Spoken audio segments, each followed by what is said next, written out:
The following programs were originally aired live, long before the advent of high fidelity, and they were recorded using a variety of means, from direct recording onto early audio tape and glass records, to simply placing the microphone of a wire recorder in front of the speakers of a radio playing the program. I hope, however, that any variance in audio quality will not take away from your pleasure in listening to these, some of the all-time favorite shows.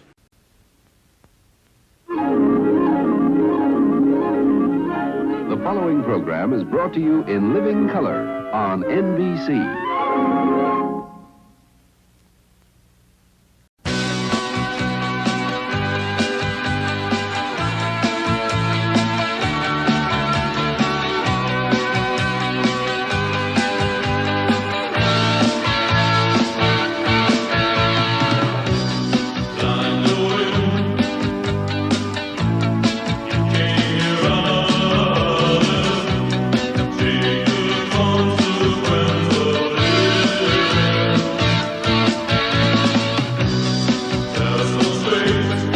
Good evening and welcome to Nightly Old Time Radio Shows. I'm your host, Matt from the Past, and I hope you had a good weekend. It is April the 14th, 2025, and here is what happened on this day in history. In 1865, U.S. President Abraham Lincoln is shot in the head by John Wilkes Booth at Ford's Theater in Washington. He dies a day later. In 1912, RMS Titanic, the world's largest ocean liner, hits an iceberg at 11:40 p.m. off of Newfoundland, sinks in the early hours of April 15th. In 1914, Dr. Harry Plotz isolates bacteria that causes typhus fever at Mount St. Sinlea Hospital, New York City. In 1935, Black Sunday dust storm ravages U.S. Midwest, leading to the region being named the Dust Bowl. In 1981, first space shuttle, Columbia 1, returns to Earth after 2 days and 6 hours in space. In 2003, the Human Genome Project is completed with 99% of the human genome sequenced to an accuracy of 99.99%. In 1894, first public showing of Thomas Edison's kinescope. Moving pictures. In 2000, Metallica files a lawsuit against peer-to-peer sharing phenomenon Napster. This lawsuit eventually leads the movement against file sharing program. In 2002, 66th U.S. Masters Tournament, Augusta National, GC, Tiger Woods becomes third player to claim back-to-back Masters, 3 strokes ahead of Retief Goosen of South Africa. Born on this day, Philip III, Christina Higgins, William Cavendish Bandict, Arnold J. Toynbee, B.R. Ambikar, Francois de Vere,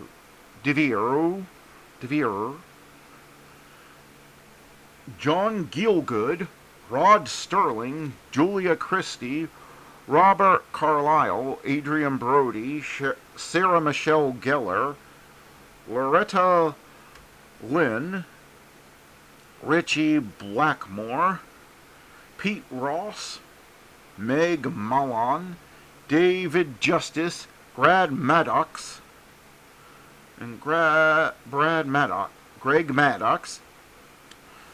dying on this day, George Frederick Handel, Louis Sullivan, Vladimir Mayakovsky, Peter Farndon, Mike Bossy, Ken Hotzman. And that was this day in history. Now let's get on with the show. calling all cars, calling all cars. Be on the lookout for excitement with our next show.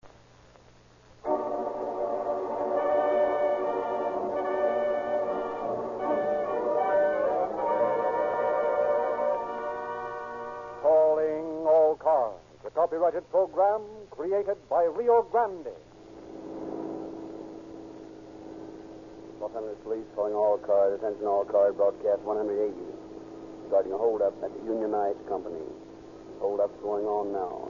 Hurry over. Rosenquist.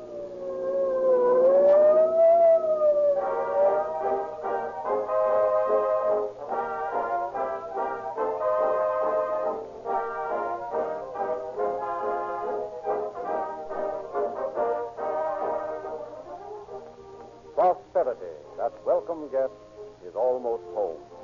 And what we've learned in his absence. Rio Grande sales figures show that careful buyers during these last years have chosen wisely between the claims and the facts in gasoline advertising. Rio Grande's invitation to you is sincere, logical, and true. And the facts are as simple as 1, 2, 3. First, cracking is the most modern scientific method of refining the highest grade of gasoline. Remember that, for on this fact, oil men universally agree.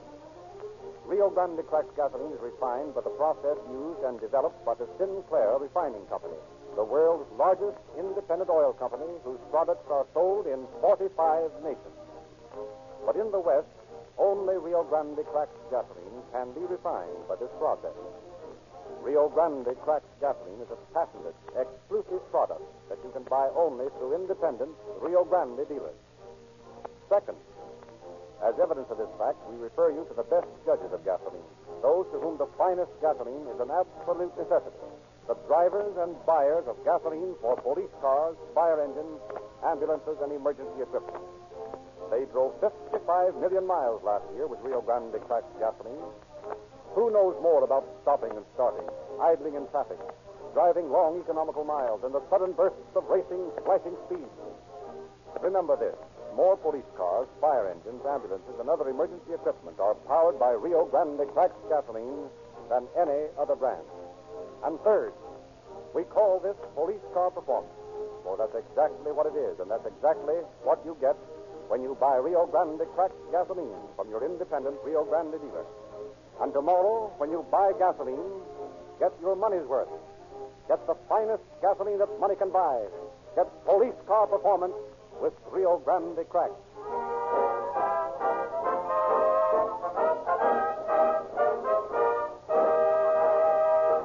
Tonight we are privileged to present Major Edmund L. Green of the Los Angeles County Sheriff's Office. Major Green. Good evening. Nearly every man, woman, and child of thinking age in this country, crime-conscious as it is, has a cure-all for crime. No theoretical remedy exists which will clear up the crime situation in this country overnight. Since no cure has been found to be successful, the only other remedy seems to be either speedy apprehension of criminals or else prevention of the crime. The suggestion for the prevention of crime has been build more and stronger prisons. But even this has not lessened the urge on the part of some men to profit at the expense of others. In our story tonight, we have a narrative of a crime that was prevented. True, the crime was attempted, and in the attempt, 3 men met their deaths. But the fearless work of the law enforcement officers at the scene prevented another successful holdup. Through one single misstep, 4 men learned that crime does not pay. But the show is ready. I'll be with you again at the end of the program.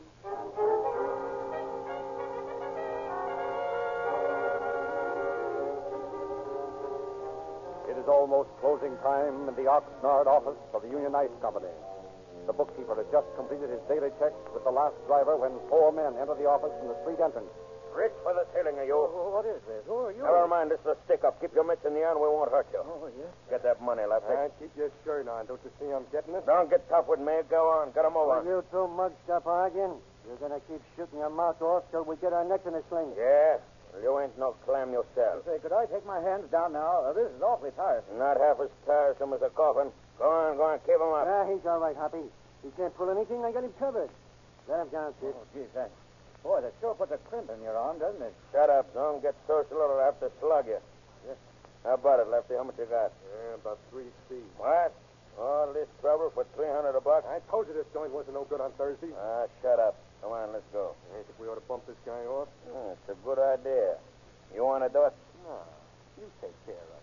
Okay. Wait a minute, Hoppy. We're in deep enough now. Take it easy. What's the matter with you? You going to stop? No, I ain't soft, but a stick-up's one thing and chopping a guy's another. What do you want to do? Leave him here to give a load to the coppers on our look? Oh, I'll keep quiet, mister. Honest I will. Yeah. The only guy that ever keeps it quiet is a dead one. Oh, no, I'll give you my word. I won't tell anybody. Yeah, come on, Hoppy. No use bumping this shit off. Let's win. Okay. Now, look. I'm letting you go, see? But I still think I'm a sap. Oh, no, sir. You're not. I'll keep quiet. Yeah, you'll keep quiet. Because if you don't, it's just going to be too bad. Remember, I'm telling you. You're going to spend the night threatening this boy? Come on. Keep your shirt on. Come on, let's go.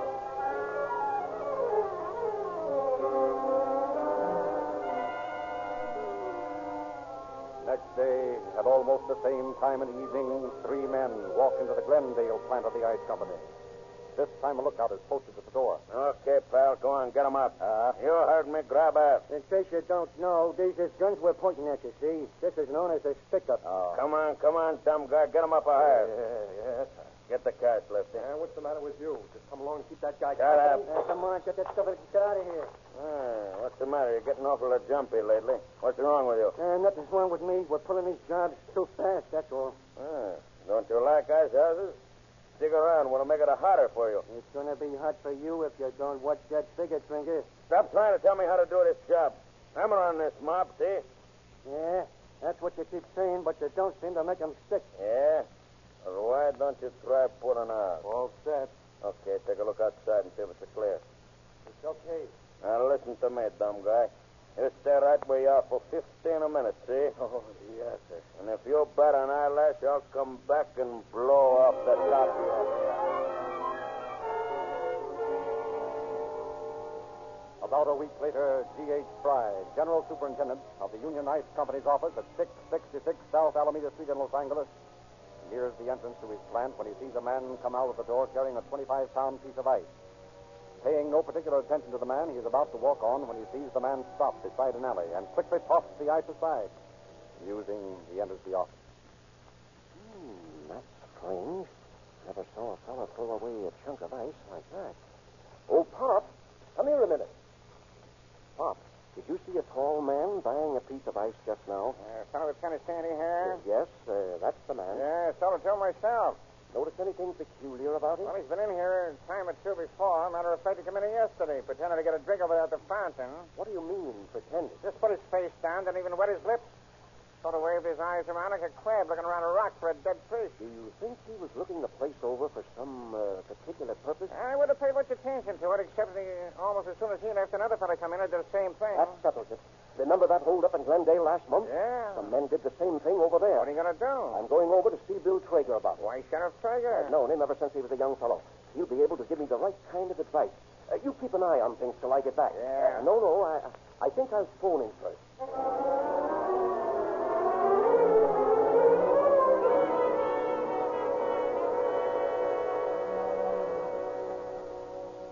Mr. Fry to see you, Sheriff. Have him come in. Good morning, Bill.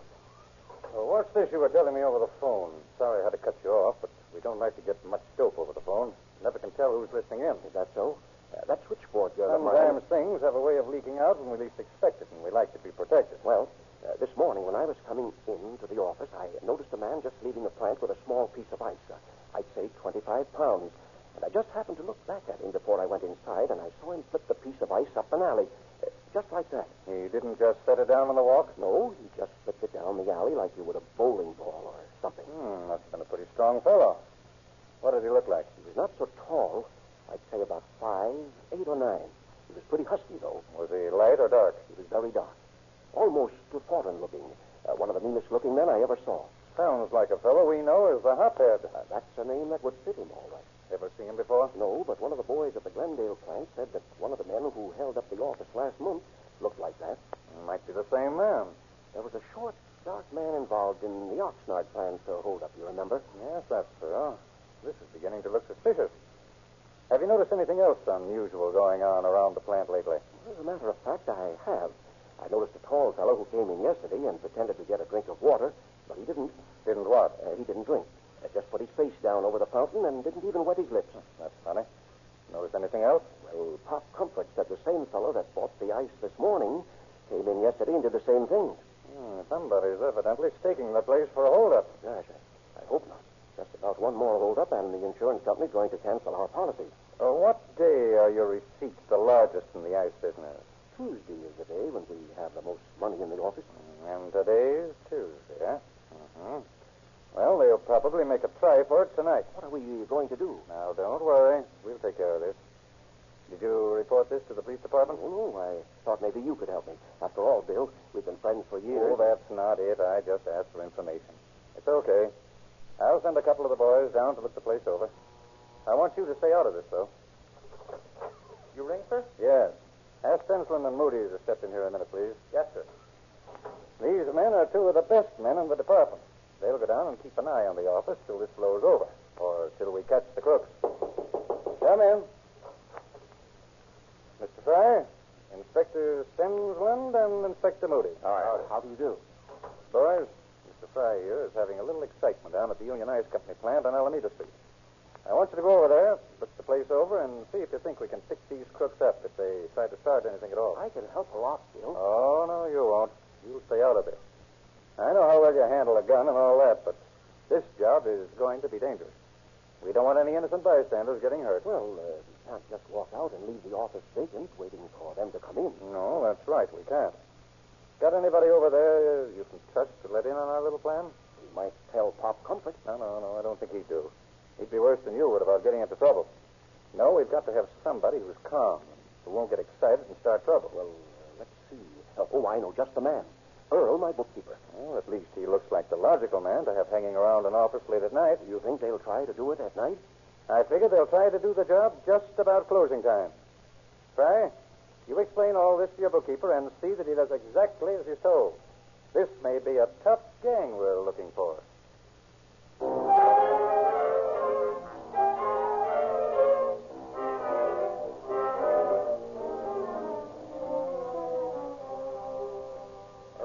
This is Officer Stensland, and this is Mr. Moody. Earl's our bookkeeper. We thought it best to have one of the employees in on our plan rather than Mr. Fry here. Is there going to be shooting and everything? That's hard to say. Not even sure there's going to be a stick-up. We're pretty certain that this is the same bunch that held up the Glendale plant and the Oxnard plant. Look, why can't I stick around? No, Mr. Fry. We want you to stay away. We get paid to be shot at. I'd like to get just one shot at those bandits. Well, they're not bandits yet, Mr. Fry. At least we're not sure they mean to be bandits here. I heard voices outside. No, Earl. Don't get worked up over this thing. Just take it easy. He's right. Listen. Stensland, come over here by the window. Yeah? They're just below. Can you hear them? Sure. I tell you, Tuesday's the best day to pull this job. This plant's different from Glendale. Are you sure they ain't white? Up, cats, whether they're white or not. They're getting a wet bump them off. That's my motto. Yeah, that mother's gonna backfire someday. Then where'll you be? I take care of me, all right. I still claim tomorrow's the best day, even if they would shoot off they do on Tuesday. Yeah, well, who cares what you think?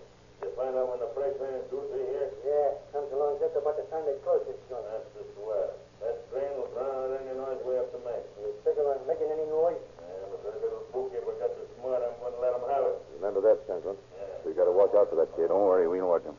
They won't hurt him. That's what I figured. That's why I wanted him in on this. I felt they wouldn't bother him. Well, okay, have it your way this time. Maybe tomorrow would be better. And I have more money in there anyway. That's that. I guess that's all for tonight. Earl. Yes, sir? Apparently our friends have decided to wait until tomorrow night, about closing time, to knock the place over. You go on home. We'll stick around a while longer in case they change their... And if they don't come back, why, we'll be prepared for them tomorrow night. You run along, get to sleep. Gee, Mr. Stensland, it'll be little enough tonight. I couldn't sleep if I had to. Sort of got you up in the air, have they, Earl? I'll say they have. Why, this is the most exciting thing that's ever happened to me. Yeah? You know, I've never done the things other fellas have, being crippled this way, and I guess I sort of missed the fun and excitement. Yeah, I know, Earl. Well, maybe you don't miss so much of that. Maybe you save a lot of energy some of us guys throw away. Oh, I don't really mind, only sometimes it gets sort of, well, you know. Sure, I know, son. Stay so long now. You got to be on the job tomorrow, you know. All right, Mr. Stensland, if you think I should. I'll see you tomorrow. Good night. Good night. Good night, Earl. Kind of a brave kid at that, isn't he? Yeah. Hope nothing happens to him tomorrow night. I don't know. That hophead sounds like a pretty bird. Think we ought to wait till he makes a try at it or pick him up tonight? Well, we haven't got anything on him. If we pick him up tonight, we'll only have to turn him loose. Yeah, I suppose so. What about the kid, though? Wish we had somebody else to leave in here. But have that youngster miss the only fun he ever had in his life? Not a chance. Just the same, I'd feel better if he weren't going to be here.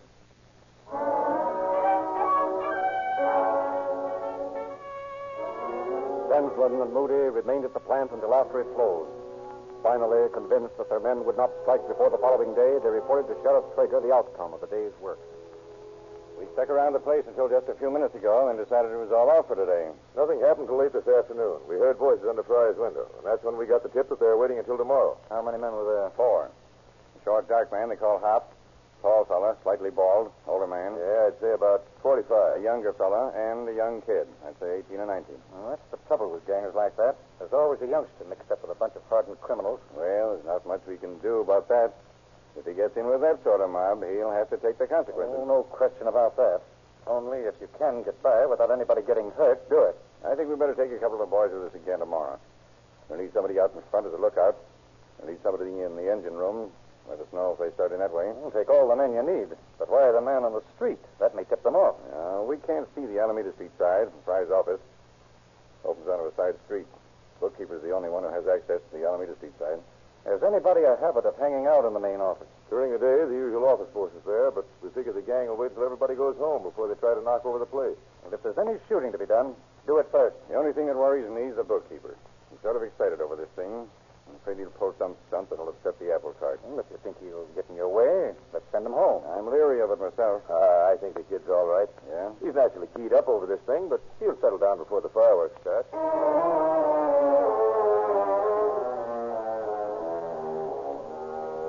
In mid-afternoon of the following day, Stensland and Moody check in with Sheriff Traeger before going to the ice company plant.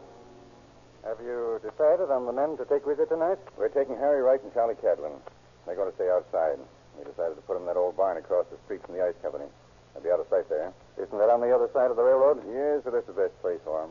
Well, while you boys were out, Harry Wright was in and reported that he'd received a tip on this job. Got any names? Yes. Louis Rice, known as Lefty Louis, wanted by New York and Chicago police for bank robbery and holdup. Ed Merton, and incidentally, Merton's out on $10,000 bail right now. Huh.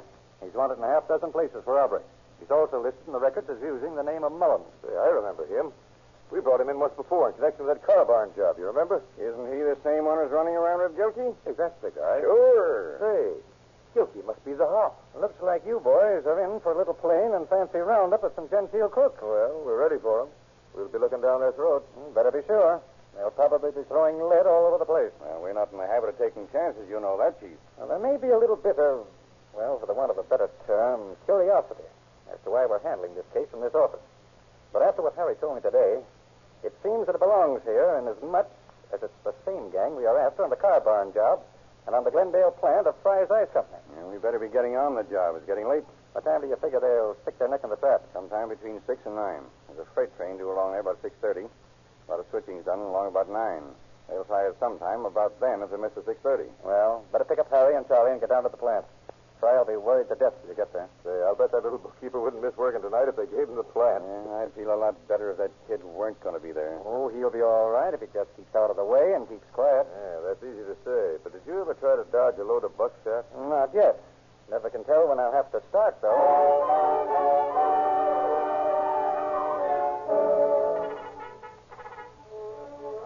Stensland and Moody, together with 3 other officers, went back to the plant.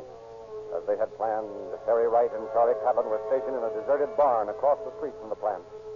Only Superintendent Fry and the bookkeeper knew of the prospective robbery. Late that afternoon, a driver is checking in with the bookkeeper. I'm telling you, them birds look nasty to me. Why, they've been around this block at least 10 times since 5 o'clock. Well, you're just imagining things. It's probably some car that looks like the first one you saw. Listen, I might mistake the car, but I wouldn't mistake that guy that's driving. Why, that's the meanest-looking bird I ever saw. What does he look like? He's about my size, I reckon, and real dark. Got a stubble beard, too. And, boy, does he look like he'd beat his own mother. Well, What do the others look like? Well, one's an older man. I'd say about top compass age. And the other two are just young fellas, but they're all plenty tough. You're seeing things, Pat. There couldn't be 4 men as tough as that. Okay, but don't say I didn't tell you. Hey, look. There they go again. Huh? See that car right across the street?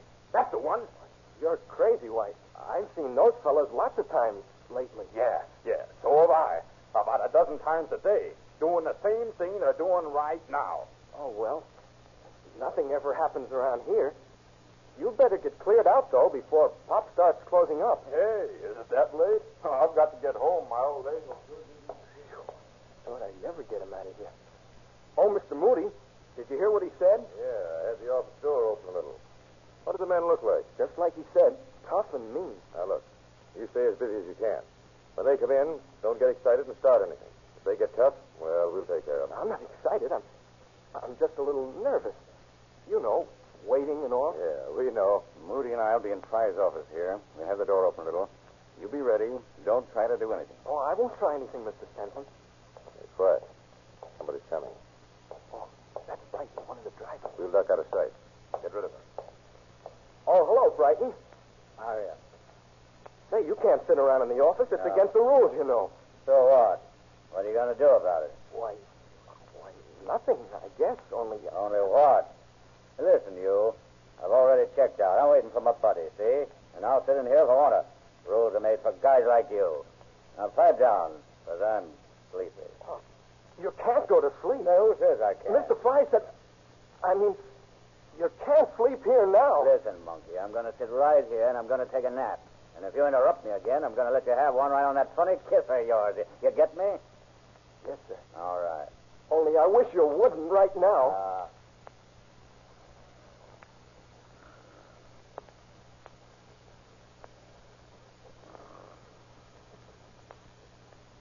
What time is it? 6:25. Pretty soon now. That train's due any minute. I hear it now.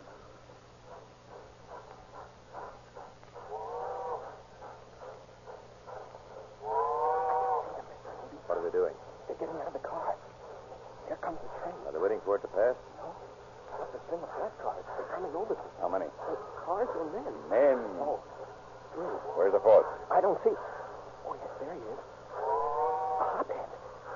Oh, he's caught between 2 of the cars. Oh, no, he got loose.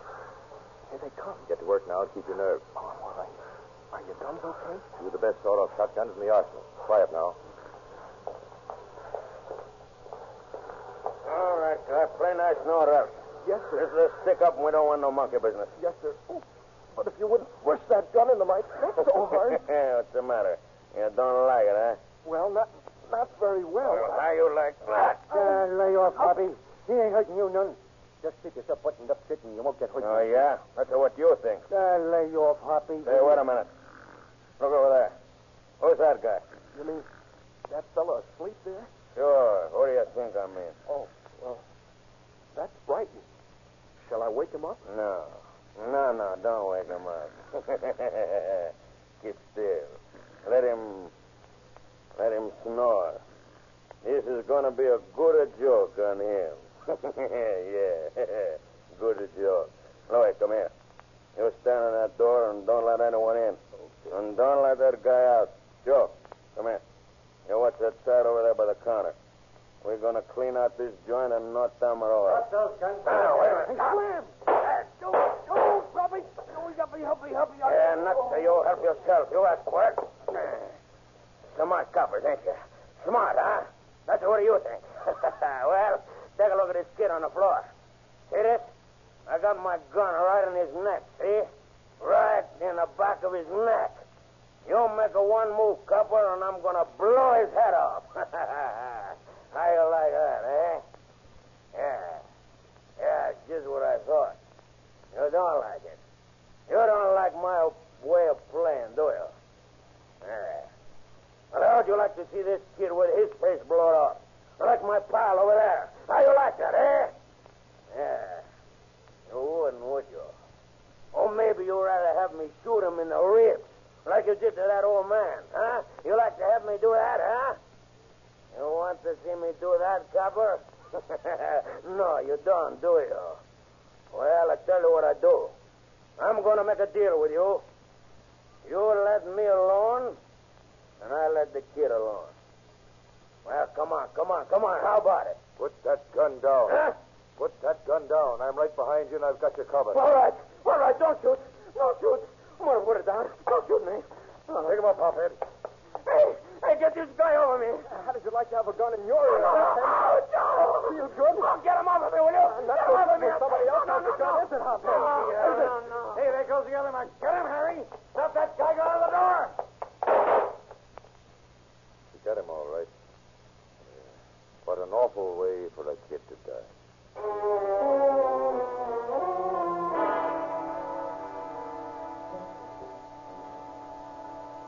The net result of the attempted holdup of the ice company plant was one bandit in custody, one so seriously wounded that he died in the hospital, and two killed at the scene of the crime.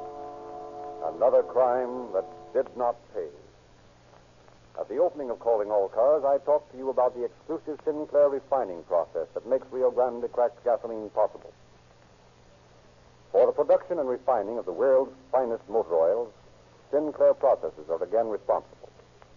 Sinclair writes the laws of lubrication, and fleets of ships, 8 major airlines, 150 railroads, and millions of motorists in 45 nations of the world depend upon Sinclair oils for the lubrication of their motors. There are hundreds of oil companies, but Sinclair refines 1 out of every 9.5 gallons of oil sold in the United States. The secret of this success is the fact that Sinclair oils are refined from the highest priced crude oils in America and super refined, removing all the harmful wax and useless petroleum jelly found in many of the oils you buy. Sinclair oil will not break down in this summer's heat. With Sinclair oils, your car will run longer and smoother, and you'll save many dollars yearly. See your Rio Grande dealer tomorrow. Get police car performance with Rio Grande cracked gasoline and Sinclair eyes for safety with Sinclair motor oil. And oh yes, the new May issue of the Calling All Cars News is out. There are 4 true detective stories, movie and radio news, featured articles and pictures. You'll enjoy it, and it's free at your Rio Grande dealer. And now Major Green has a word for you. Every man connected with the gang about which we have heard tonight was a hardened criminal, with one possible exception. Even that man was guilty of association with a group that could not be anything but an enemy of law and order. Here was a group of men with prison records, but prison had not rehabilitated them. They had not gone to jail to accept punishment for their misdeeds, but because they had not choice. Their one aim in life was to get out of prison as soon as they could, so that they could commit more depredations on society. Subsequent actions by the surviving member of this gang proved conclusively that he was a criminal of the most ruthless and desperate tendencies. He received a sentence of 10 years in San Quentin prison. Once again, it is demonstrated that crime does not pay.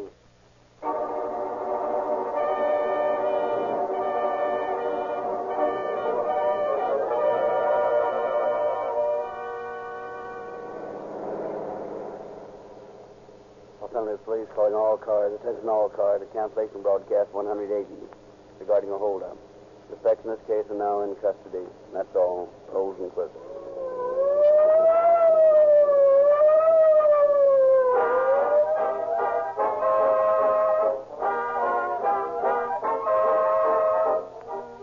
Next week at this time, the intriguing story of John Doe, number 71. This is your narrator, Frederick Lindsley, bidding you good night for Rio Grande.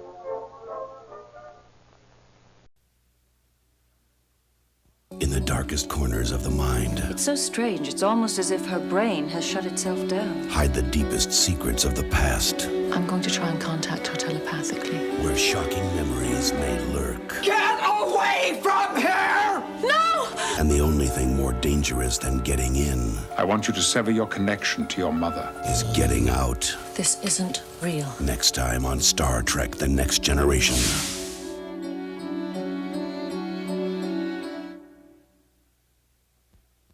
Away from the sound of music. And Bing Crosby is up next. Chesterfield Chesterfield always takes first place. That milder, mild tobacco never leaves an aftertaste. So open the pack and give 'em a smell. Then you smoke 'em.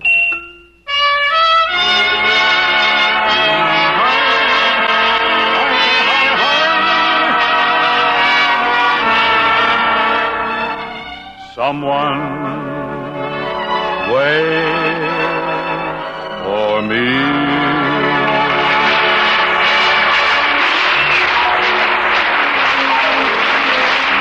This is Ken Carpenter welcoming you to the Bing Crosby Show for Chesterfield, produced and transcribed in Hollywood with John Scott Trotter and his orchestra, Judd Collins with the Mares, and Bing's guests, Bob Hope and Bob Crosby. And now, ladies and gentlemen, this being Bing's Day, we present a man who skyrocketed to fame immediately after recording Sam's song, Bing Crosby. You're right. Yes, sir. You never spoke a truer word, Kenneth. Sam's song did it. By the way, whatever became of that fellow who sang with me on the record? What was... Well, gee, I don't know, Bing. He just sort of dropped out of the picture. That's show business for you. A lot of fellas are just one-shot guys, I guess. They're just... That's right. Of course, if you let this fellow out of school and give him another shot, he might run you out of show business.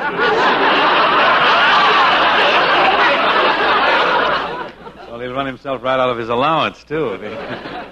Ken, now lest our argument becomes a little bitter here, and I wouldn't want that to happen, I think I should burst into song. We have a little number called Cold, Cold Winter, very seasonal. John Scott, would you give us a downbeat on that? I'll get into my Snuggies and plunge right into it.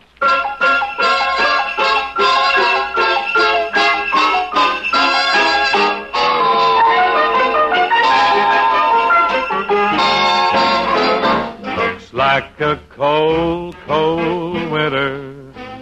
Plenty of ice and snow, but we'll keep the love light in our hearts aglow. Looks like a long, long winter. Baby, what do we care? As long as we have this love of ours to share. It's gonna be cold outside. Gonna be warm inside. So we'll cuddle up by a cozy fire side by side. Looks like a cold, cold winter. Summer's so far away. But until then I'll love you more and more each day. Looks like a cold, cold winter. Plenty of ice and cold out there. But we just keep the love light in our hearts aglow. Looks like a long, long winter. Ah, but baby, what do we care? As long as we have this love of ours to share. Gonna be cold outside. Temperature taken. Gonna be warm inside. Thermometer breaking. So we'll cuddle up by a cozy fireside by side. Looks like a cold, cold winter. Yes, and summer is far away, away. But until then I'll love you more and more each day. I'm gonna keep you warm until winter goes away.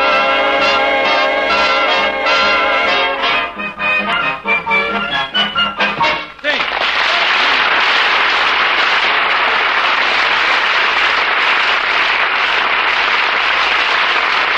Very, very nice, Bing and boys and girls. We thank you. Now, Kenneth, my boy, let us sell some Chesterfields. I smoke them because they have mildness with no unpleasant aftertaste. That's why they satisfy more and more smokers every day. Chesterfields are proved milder. The authority? The Tobacco Growers of America. Over 1,000 of them have signed a statement that confirms the fact that Chesterfields smoke milder. And that's based on the standard mildness test used by all tobacco men. The test that proves tobaccos that smell milder, smoke milder. And Chesterfields are made of the right combination of the world's best tobaccos. You know the way Chesterfield blends those tobaccos, their secret process. It means every Chesterfield has the right combination of mildness with no unpleasant aftertaste. Chesterfields are proved to have no unpleasant aftertaste. The authority? the country's first and only cigarette taste panel, who reported Chesterfield is the only cigarette in which members of the panel found no unpleasant aftertaste. That's the straight info. Yes, sir. Those are the good reasons why Chesterfield is the best cigarette for you.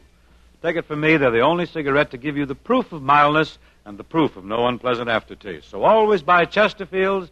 They satisfy. Now with Mr. Buddy Cole at the piano, a ballad from the Paramount picture. Mr. Music.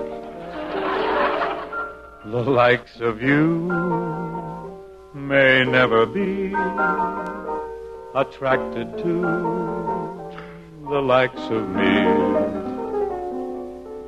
But accidents will happen, and I'll be around.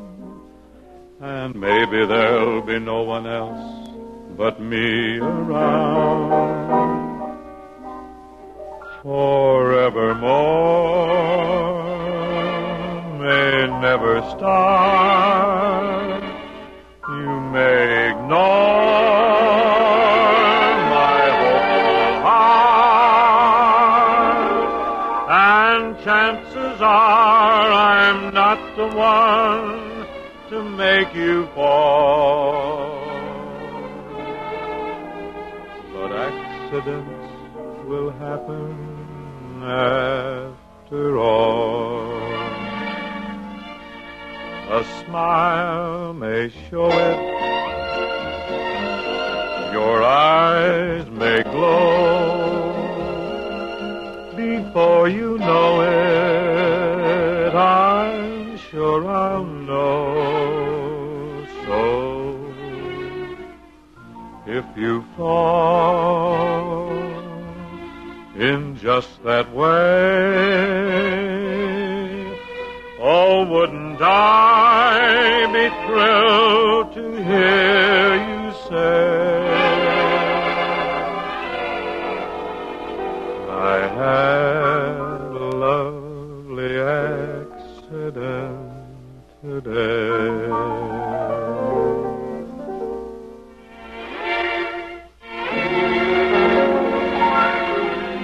Your eyes may glow,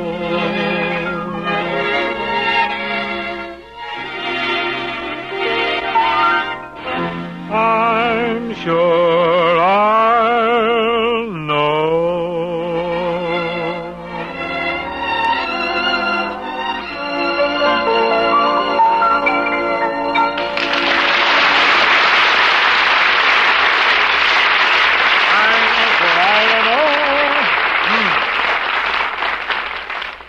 Thank you. Thank you very much. Oh, very, very good, Harry, and a happy Bing's Day to you. Well, Bro Bob, come right in, will you, bro?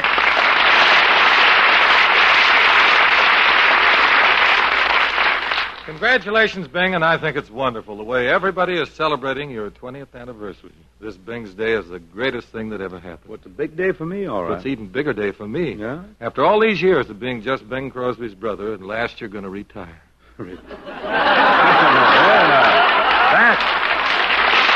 Time. Retire? What do you mean? Well, you've had such a brilliant career. Why don't you quit now and go out in a blaze of glory? Farewell, Bing. Farewell. Farewell. Yeah, I'm not going anyplace. What is this? Farewell, yeah. You're not going anyplace. No. Oh, please, Bing, as long as you're here, I'm not going anyplace. That's it. Oh, so that's why you've been giving me this big pitch about retiring, huh? Well, now, looky here. I've gone through all my life wearing your hand-me-down clothes, your tuxedo, your suits, your shirts, your socks. So? Now I'd like to step into your shoes. Oh, you want me to get out of the picture, huh? Radio and records, too. Dandy. This is dandy, isn't it? I guess you think that I'm just a heel. No, don't be silly. How can I think you're a heel? You're my brother. Well, you're my brother, and I have no trouble at all. You're fresh tonight, aren't you? When have I ever behaved like a heel? Now, tell the truth. Well, lots of times. Like the time I had the tip on a horse in Florida and I wired you for money. Well, I sent the money. I know, but the horse lost, you heel. No use in me trying to figure out that kind of reasoning, is it? Now, look, don't you see, Bing, if you'd step aside, then my name would mean something. Why, I could be the Bing Crosby of the Bob Crosby family. Oh, Bob, you're doing fine. You got the Campbell's Soup program, and you got a nice family. Be brave. Love each other. Be happy with your lot. Well, I'm very happy with my lot, but we'd like to put a house on it.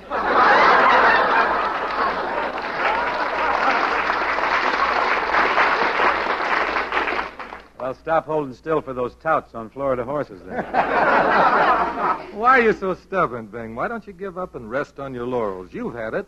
We've had records, pictures, radio. What about television? Yeah, that's it. Stay home and watch the television.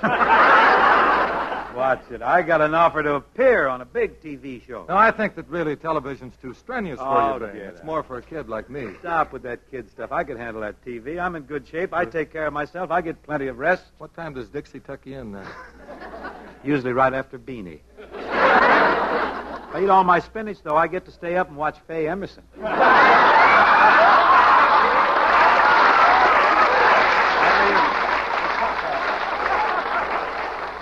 He's younger than I thought. Well, I guess neither one of us are kids anymore, huh, Bing? No, but it's sure great while it lasted, wasn't it? Say, Bing, remember back in Spokane? Remember how the whole family used to sit around the parlor and listen to Brother Everett sing? Yeah, we always thought he was going to be the one. Maybe he is. Bing, maybe the folks would like to hear us. What he'll do to you when he gets home.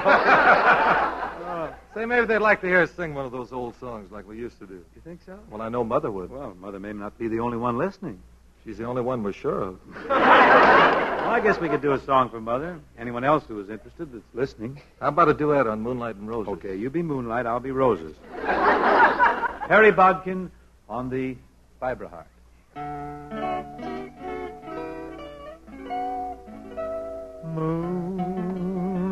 Moonlight and roses bring wonderful memories of you. My heart reposes in beautiful thoughts so true. June light discloses love's olden dreams sparkling anew.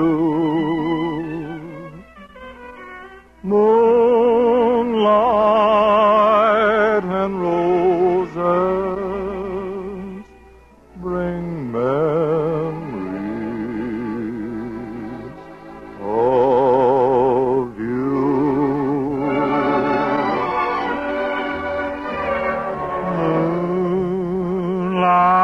Moonlight and roses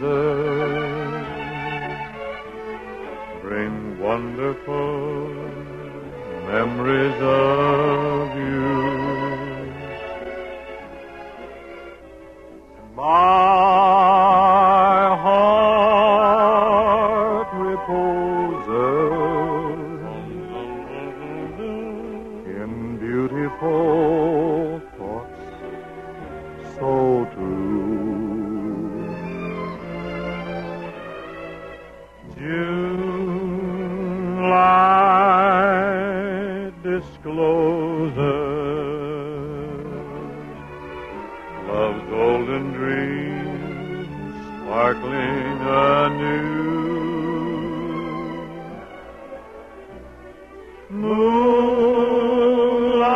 Moonlight and roses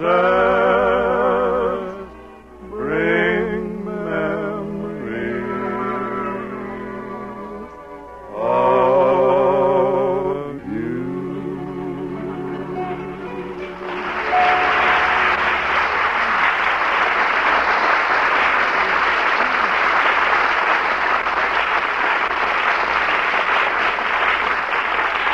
Bob, Coach Crosby. Thank me. Is this the American album of familiar music? Well, Bob,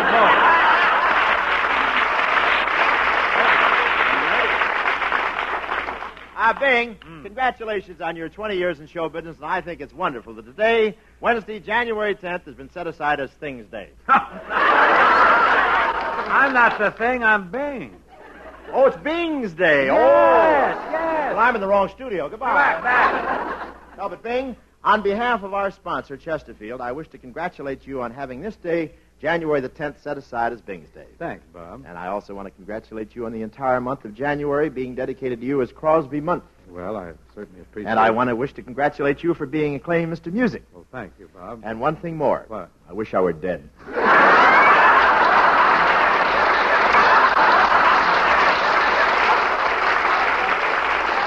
come on now.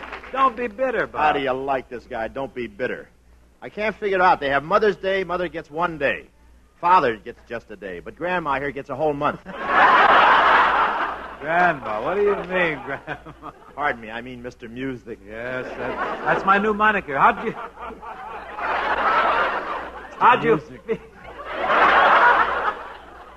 you feel when you heard they changed my name? Like Glenn McCarthy felt when his daughter changed hers.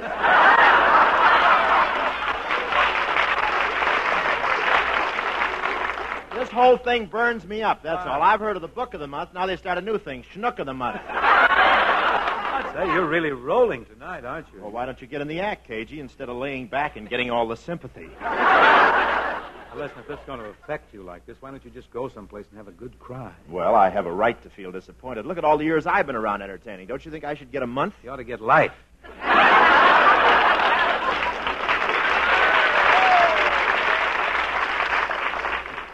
Life. That's something you'll never see on this program. This program bubble. Plenty of bounce. Remember back in the old days, Bing, how we were out hustling to make a buck? Yeah, working for car fare, cigarette money. Yeah, that was 20 years ago. And look at us today. Still working for cigarette money.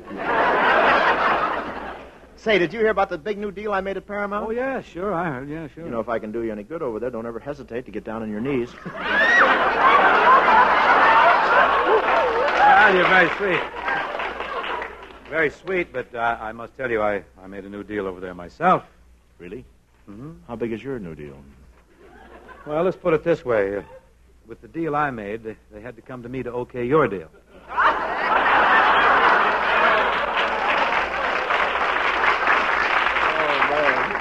And frankly, Hope, I'm quite enthused about you. Your next picture, The Lemon Drop Kid, looks like a real fine film.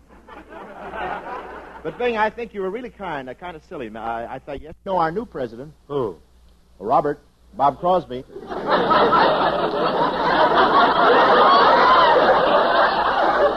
Bing, don't stare at me like that. Oh. Save your breath, kid. You're in too deep. Make the presentation, Bob. The presentation? Mm-hmm.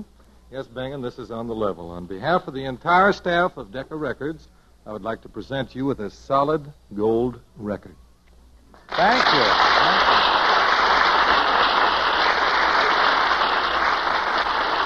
Hey, isn't this something? How about a solid gold record? I wonder what song it is. Well, it's a record of Sam's song with Gary's part cut out. Well, what do you know about this? And, Bing, I have an anniversary gift for you, too. Oh, Bob. Now, not to be outdone by Decca's gold record, I would like to present you with this brand new gold Gossard girdle.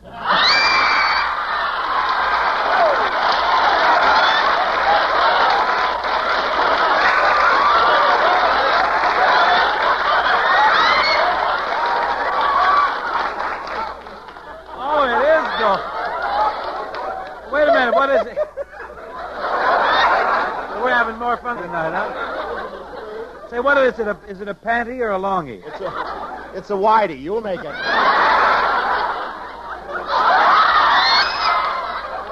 Gee whiz, it's a Gossard Deb. Well, I hope Dixie doesn't grab this. Thanks again, Bob. That's a real gift. That's something I could use. Well, wait, there's lots more. Well, there's more? What? What do you got? Well, certainly. In honor of Bing Crosby month, Bob and I and the Rhythmaires have a special song just for you, Bing. Oh, this is wonderful. I'm covered with confusion. I'm blushing. Well, just pull the girdle over your head and nobody will notice it. Start us off, John. Start.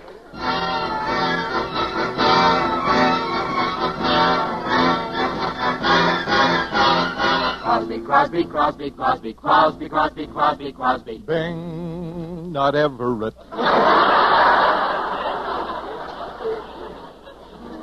It's Bing in January instead of just June.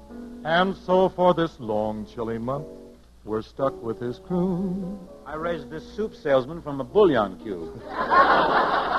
It's Bing in January. 51 is downcast. The baby New Year came in wearing his diapered half-mast. He's climbed the tree to the topmost limb. Why, the Russians claim that they invented him. It's Bing in January, and so, friends, we fear that spring will be a little late this year. So late this year.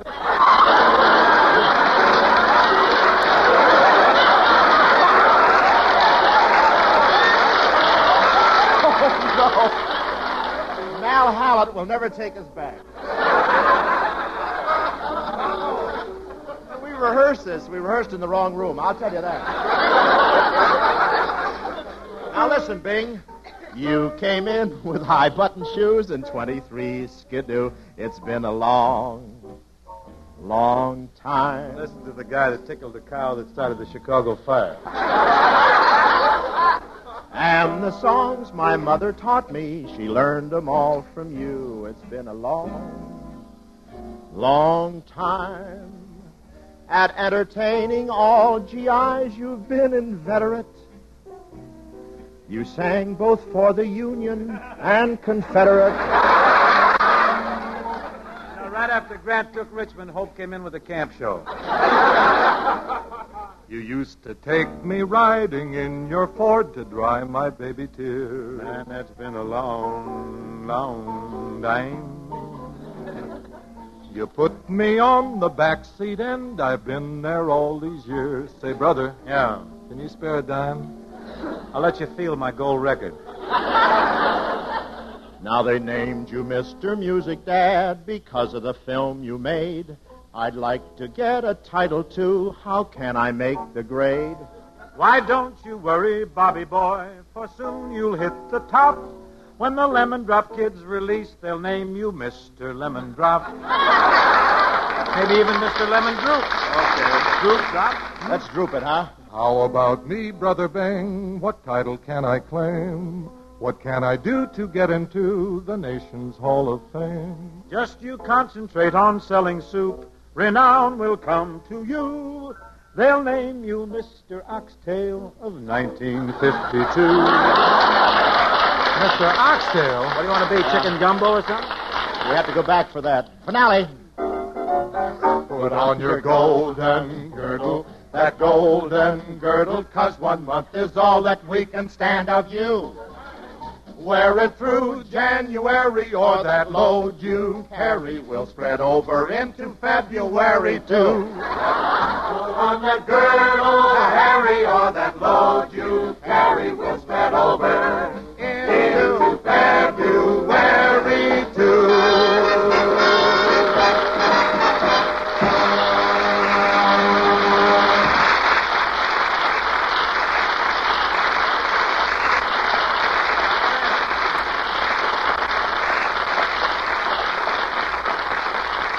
Thank you, friends. Thank you. That was indeed touching.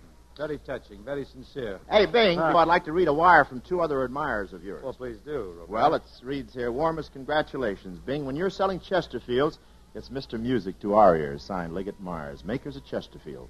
The only cigarette that combines mildness with no unpleasant aftertaste. Well, that's nice, Bob, but don't you think it's rather commercial? No, they just have a long signature, Bing. Haven't you noticed? That's the way they sign their checks. But wait till you see the anniversary cake they sent. What flavor icing? Oh, I forgot to notice. The thing that caught my eye was the 20 lighted Chesterfields on top. All right, I can take a hint. Folks, like Bob said, Chesterfield is the only cigarette that combines mildness with no unpleasant aftertaste. And that mildness is a cinch to prove. Just make the Chesterfield mildness test. You know, open a pack and enjoy that milder aroma. Then smoke them, and you'll know Chesterfields are milder. And Chesterfield leaves no unpleasant aftertaste. That fact has been confirmed by the country's first and only cigarette taste panel. So satisfy yourself that Chesterfields are milder. With no unpleasant aftertaste. Always buy Chesterfields because they satisfy. Chesterfield, Chesterfield always takes first place. That milder, mild tobacco never leaves an aftertaste. So open a pack and give 'em a smell. Then you smoke 'em.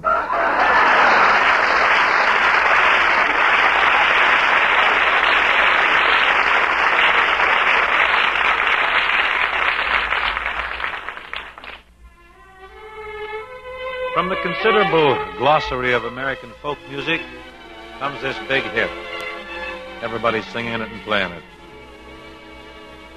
I was waltzing with my darling to the Tennessee walk when an old friend I happened to see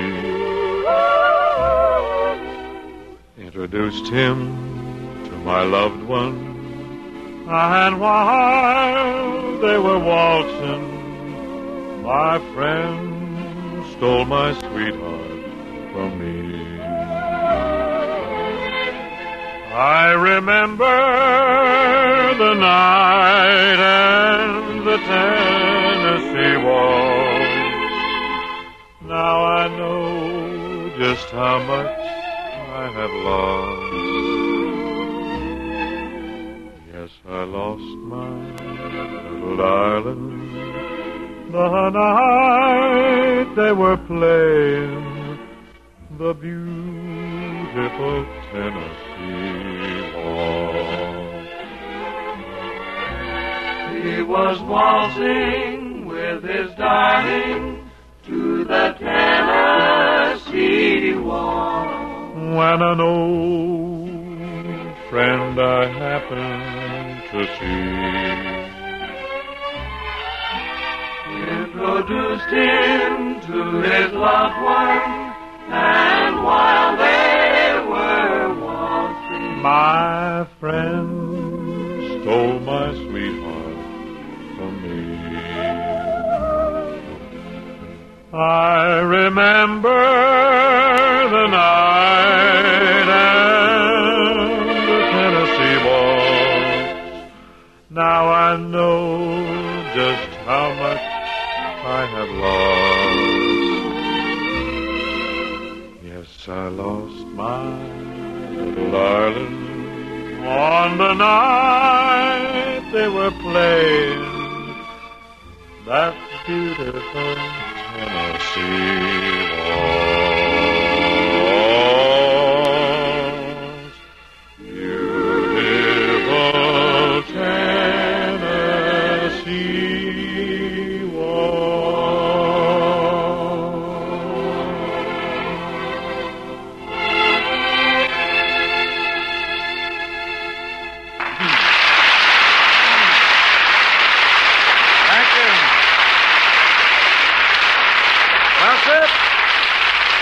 does it for this evening. My thanks to Bob Hope and Bob Crosby for joining us here tonight. Well, I wouldn't have missed helping you celebrate Bing's Day for anything, Bing. Why, you know, we're buddies. You're almost like a brother to me. Me, too. Easy, boy. Easy there. Back, blanket. Say, tell me, who's going to hold you up to the mic next week? Next week, Bob Louis Armstrong will be with us. Also, Jack Teagarden, Joe Venuti, and a very talented young lady, Miss Tony Arden. And folks, before shoving off, I'd like to remind you how to make an investment that really pays dividends. An investment in the future of a boy. Be a big brother. Volunteer your time and your interest to help a youngster find his way. If you want to be a big brother, write to Big Brothers of America, Philadelphia 3, Pennsylvania. Thank you, Bob. Thanks again, Bob Crosby. See you next week, folks, for Chesterfield, the best cigarette for you to smoke.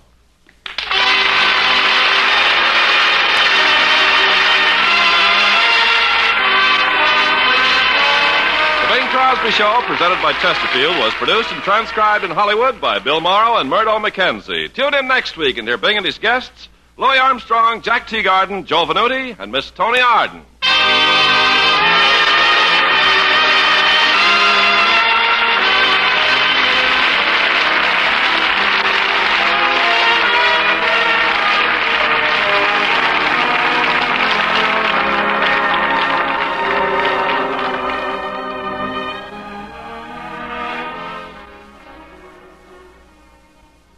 One of old-time radio's longest-running and most popular programs, CBS Mystery Theater, is up next. Dallas International Bank. Commerce at Field for bonus checking. Member FDIC. The CBS Radio Mystery Theater presents...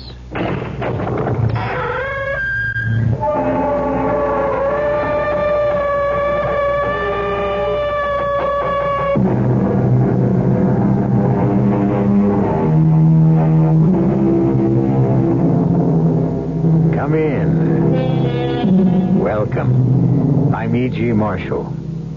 Welcome this time to a tale of the supernatural. Not frightening, not in the least horrifying, but intriguing, mystifying, strange. We all of us know that in this world there is a power greater than ourselves.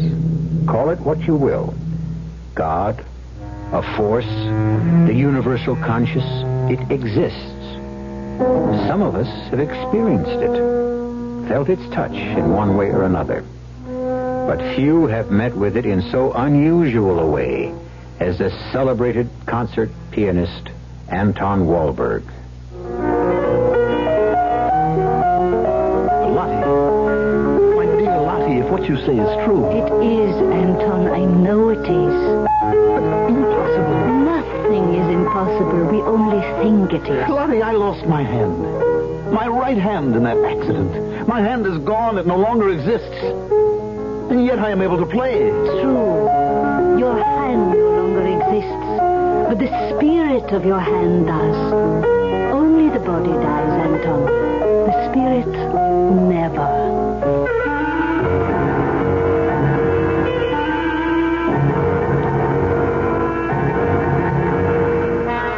Our mystery drama, The Hand That Refused to Die, was written especially for the Mystery Theater by George Lothar and stars Mandel Kramer. It is sponsored in part by Buick Motor Division and Anheuser-Busch Incorporated, brewers of Budweiser.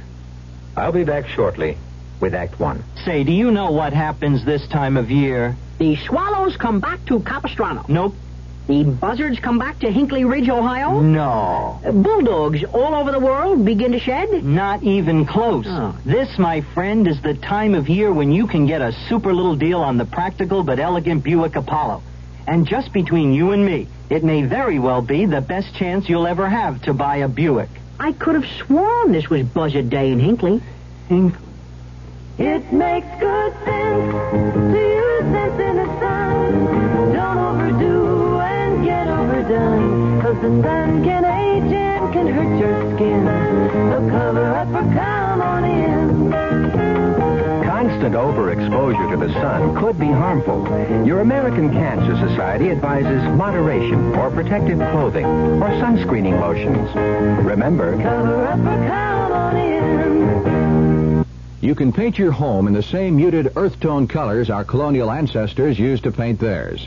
Hi, Frank Lieber here to tell you about True Value Hardware Store's True Test Supreme Latex House Paint.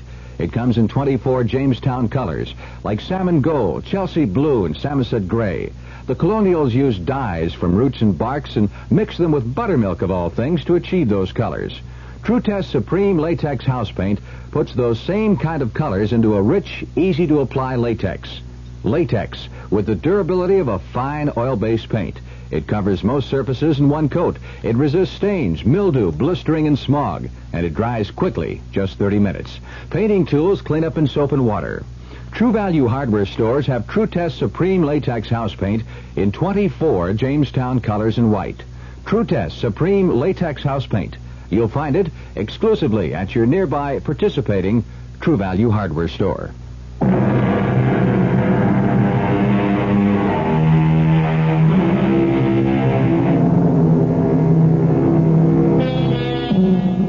Psychics tell us there is a life after death.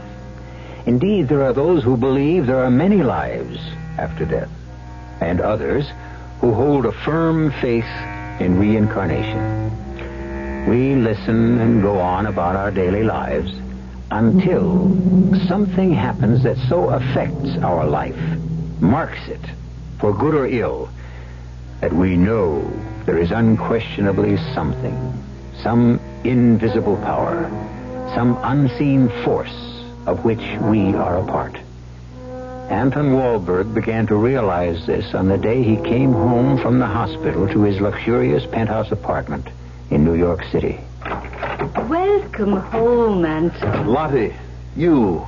I thought you were in Chicago with your young prodigy. He can get along without old Lottie Stern for a few days. You arranged this, Alexis. No, my darling, nothing was arranged. Lottie wanted to be here when you came home from the hospital, and here she is. Well, arranged or not, you're more than a pleasant surprise, Lottie. You're what I need. You depend on your old teacher too much. But I'm glad you do. It's very heartwarming for an ancient crone like me to be wanted, needed, by so handsome a man, so talented a man. Handsome? Talented? I have only one hand now, Lottie. This left one. What good is it to be handsome? What use the talent? Lottie, I need you, too, to cheer him up. Well, of course you're depressed, Anton, Depressed? There's no word to describe my despair, Lottie. Why did this happen? Why to me? I was at the peak of my career. I was Anton Wahlberg, one of the most celebrated concert pianists in the world. I was 7 weeks ago. I no longer am. Ended everything. My career, my life, ended. There is never an end without a beginning, Anton. The closing of one door is merely the opening of another. And what door might be open to me without my right hand? Only God knows. And you will too, when you seek it. Now, speaking of which, I asked Ada to serve tea in the music room. Come, let us go and seek that. Excellent idea, Lottie. Anton? I'm not sure I ever want to enter my music room, my study again. Oh, my darling. Never mind the sympathy, Alexis. It is the worst thing in the world. Come on, into the music room. I, Lottie Stern, order you. You hear me, Anton? Lottie, I don't think I can bear even the sight of the piano. Anton, you must. So, your Ada has laid out a fine tea for us. Cucumber sandwiches, your favorite chocolate cake. Who opened the keyboard? The keyboard? The piano keyboard. Alexis, I told you it was to be closed and never opened again. I know you did, darling. And you promised me. You promised. I kept my promise. The keyboard was closed when I left to bring you home from the hospital. I checked it personally. Well, perhaps Ada... No, I gave her strict orders. She was not even to touch the piano, even to dust it. I'd do that, I said. I cannot bear the sight of the keys. Close the keyboard. Damn it, I'll close it myself. Oh, dearest, you're trembling. No, some good strong tea will take care of that. Alexis, darling, will you pour, please? Lottie, the day I get an ounce of sympathy from you, that will be the day. I wouldn't hold my breath.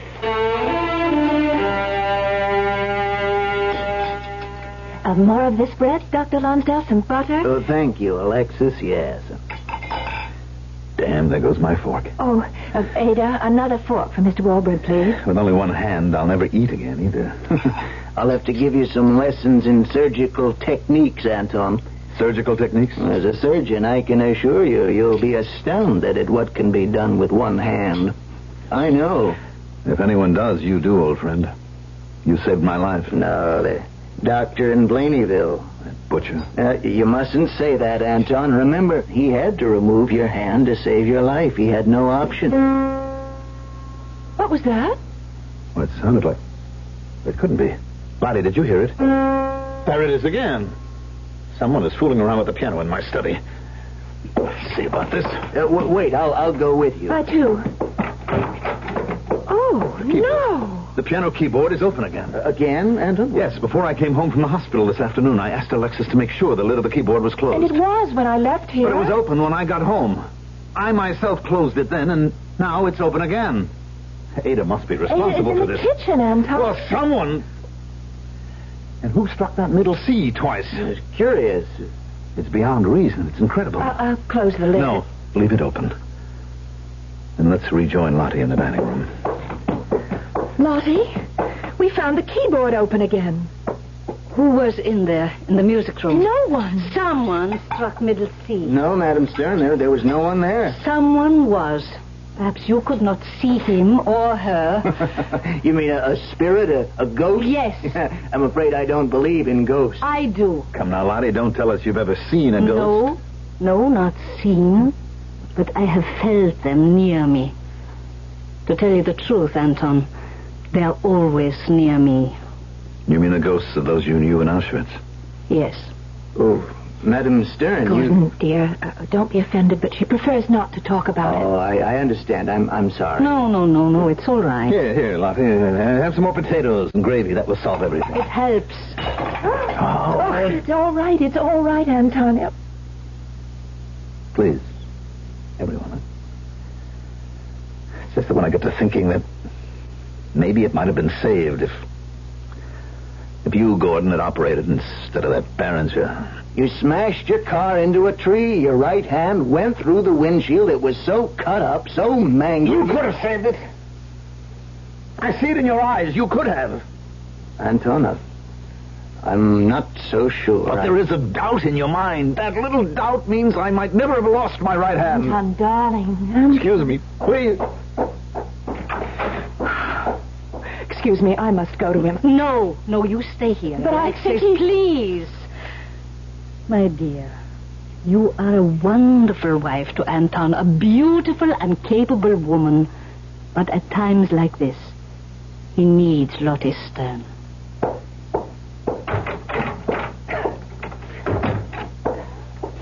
All right.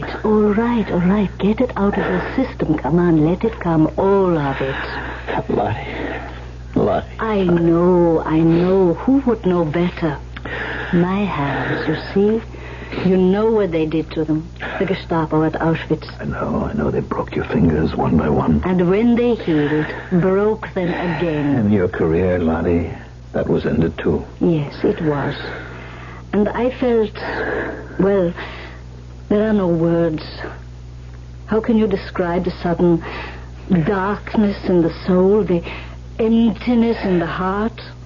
The physical pain, it was bad. Each finger snapped. It was horrible. The pain, unbearable.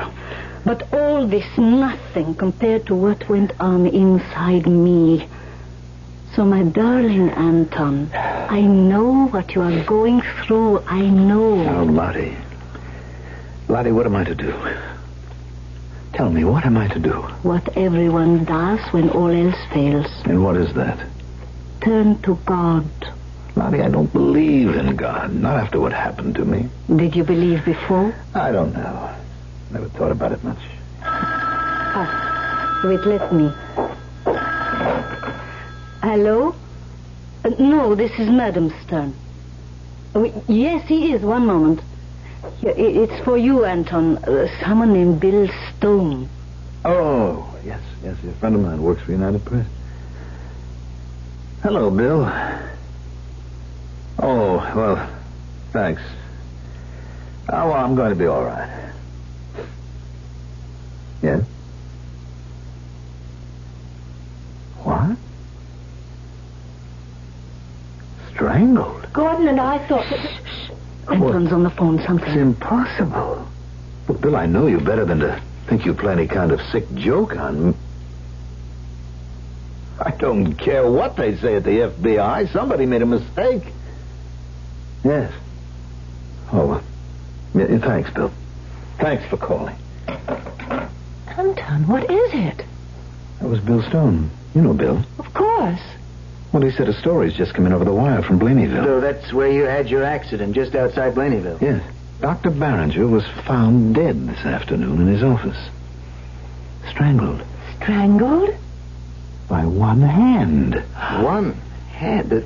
The bruises show that one hand strangled him to death. A right hand.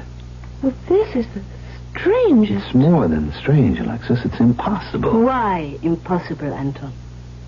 Because, Lottie, they say it was my right hand that strangled him.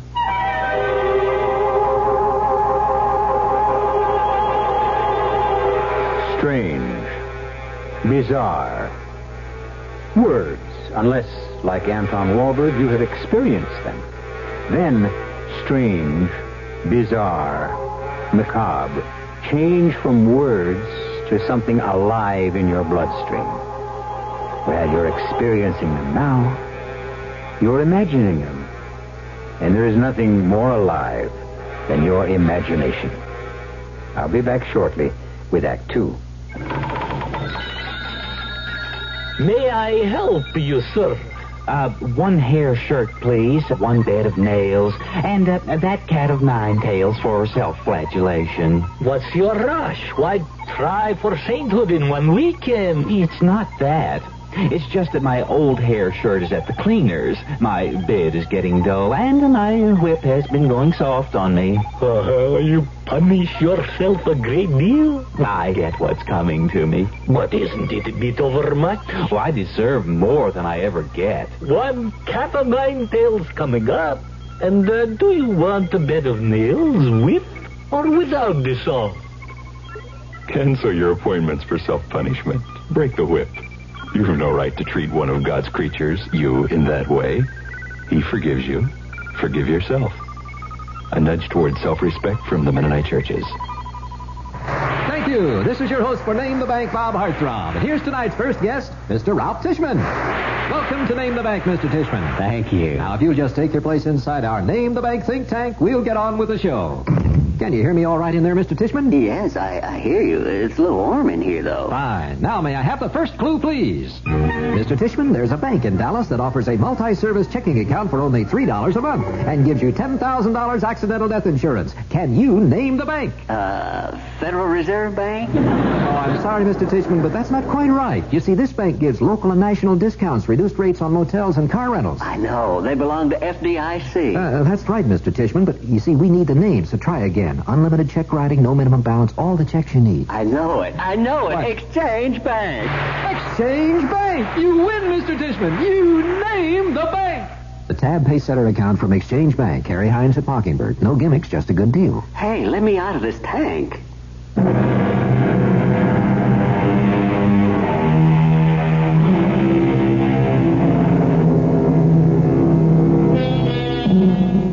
Certainly no greater tragedy could happen to a concert pianist than the loss of his right hand.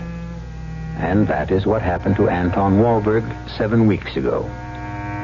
Now, in the music room of his expensive penthouse apartment in New York, Anton Wahlberg has received news that shocks him and his guests. They've made a mistake at the FBI, that's all. Darling, where did the FBI come into this? The hand that strangled Barringer touched things in his office. Left prints. The Blaneyville police wired them to the FBI, and my prints are on file. They are? Some years ago, Gordon, I took out a $2.5 million insurance policy on my hands. Thank God I did. And the insurance company naturally wanted my fingerprints for identification. Oh, I see. And the prints on file at the FBI... Match the prints found in Barringer's office. A mistake. I doubt if the FBI makes mistakes with fingerprints. Lottie, what else could it be? Lottie, will you stop looking so mysterious? You see, no hand, Lottie. It was cut off here. It's dead. Is it? That's a curious thing to say, Madam Stern. Dr. Lonsdale, what would they have done with Anton's severed hand? Well, it would have gone to the nearest mortuary. Very likely the coroner or medical examiner would examine it. And then it would have been destroyed. The hand, but not the spirit of the hand. Oh, good Lord. We're back in the psychic world now. I believe. You don't. You will. I very much doubt that, Lottie. What I do believe is that my hand could not have strangled Dr. Barringer. If it were possible, which it isn't, why? Why would my hand strangle Barringer? You know the answer, Anton. The hand could have been saved. Because it wasn't. Revenge? What else? Oh, nonsense. That's what else. Alexis, No I more. tell you, No, please. I asked you and Gordon to dinner tonight to help cheer Anton up. It's turning out to be the most depressing evening one can imagine. Now, if you don't mind, from here on in, we're going to talk about cheerful things.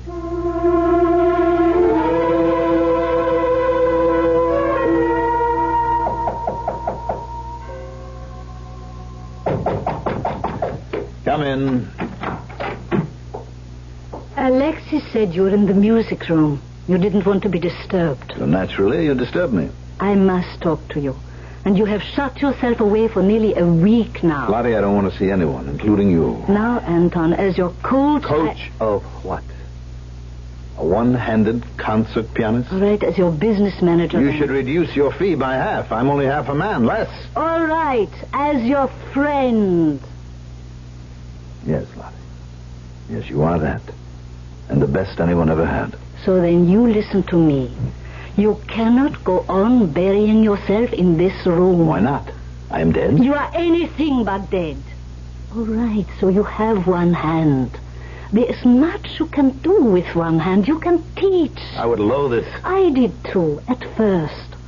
Almost. I couldn't bring myself to it. Today I am glad I did. It has been an experience as rewarding, well, almost as rewarding as playing. I find that hard to believe, Lottie. You are going to stop brooding. You are going to come back into the world, Anton. You are going to become active again and take an interest in life starting tonight. Tonight? My new prodigy, Raphael Klein, the one I left in Chicago to come to you, he is performing tonight at Carnegie. Now, I want you to hear Raphael. You must hear him, because you are going to be his teacher, his coach. You're his teacher, his coach. And I am old. I am too old to handle the younger generation. Raphael needs many things you can give him. Your fingering. Yes, Anton, I said your fingering. You can demonstrate that with one hand. Your interpretation, especially of Beethoven, and above all, your dedication. The need to practice. Which reminds me, have you? Have I what? Practiced. You know, I think you're going mad, Lottie. Practice with just my left hand? Well, keep the piano in tune at least. The hell with the piano! Did you hear that? Piano string losing tension. It happens to a piano and isn't played. So do me and the piano a favor. Play it. Do me a favor and get lost. All right. But you'll come tonight. Oh, have I any choice? No. All right, I'll come. One thing more. I have, not good news. Is there any other kind? No, be serious, Anton. This, has to do with money. Oh? About the insurance on your hands. Yes. The $2.5 million. It may be the company isn't going to pay it. What? Oh, no. Come on, calm yourself. There's nothing definite about this yet. But I talked this morning with the senior vice president. He asked me to come and see him. I went. He said that according to the Blainville police report, the accident, well, you were at fault. Me? At fault? Anton, did you fall asleep at the wheel? You wouldn't lie to Lottie now, would you? Did you? Yes. Damn it, I was tired, Lottie, exhausted. The schedule you set up for me, a night in Atlanta, a night in Aiken, a night in Baton Rouge, a night here, a night there, traveling every day, what would you expect? You could have told me that you are getting older. All right, now. Tonight, my place for dinner, and then we go on to Carnegie. But what about the $2.5 million, my insurance? We'll see. We may have to sue. Lottie, we will have to sue. I'm nearly broke, Lottie. Without that money, I might as well be dead. I will be. I'll see to that. What do you mean? I mean, I can't take any more, Lottie. I can't suffer anymore. I'll kill myself. What was that? Need you ask? What's an unseen hand? An invisible hand. Your hand, Anton. Oh, no. What else? But it's impossible. And if it were possible, why? Because you said you would kill yourself.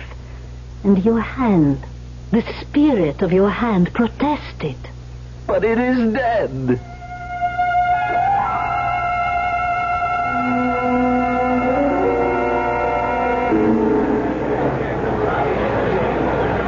Here we are. D101 through 104. After you, Alexis. Thank you, Lottie. Now you, Anton. Here, you sit between us. What a pity that Gordon couldn't make it at the last minute. Well, emergency operations, too bad. Well, he will hear my Raphael another time, for he will someday be famous. You are silent, Anton. You say nothing. What's to say? Well, you don't always have to say something. You could be just pleasant. I will be, if I can think of anything to be pleasant about. Raphael Klein will change your mood. He will play first Chopin Fantasy Impromptu. It is one of your favorites. A favorite I shall never be able to play again. Ow. What is it, Anton? Now, look, Lottie, enough is enough. What are you talking about? You slapped my face. I didn't touch you. Yes, you did. Anton, I didn't. Lottie, look at his cheek.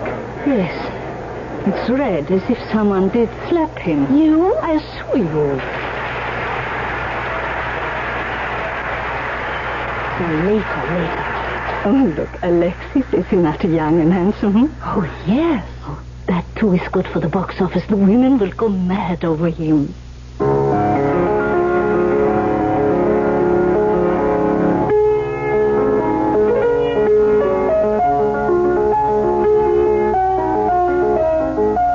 Anton, well, what do you think? I don't know yet.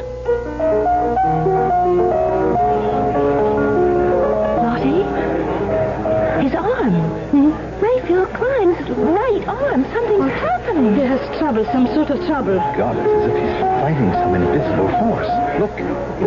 Lottie, this is unbelievable. His right arm is hanging by his side, but his left hand placed for both the right and the left. I can't believe this is happening. I cannot believe it. Chopin cannot be performed with one hand, but he's doing it. It's a miracle.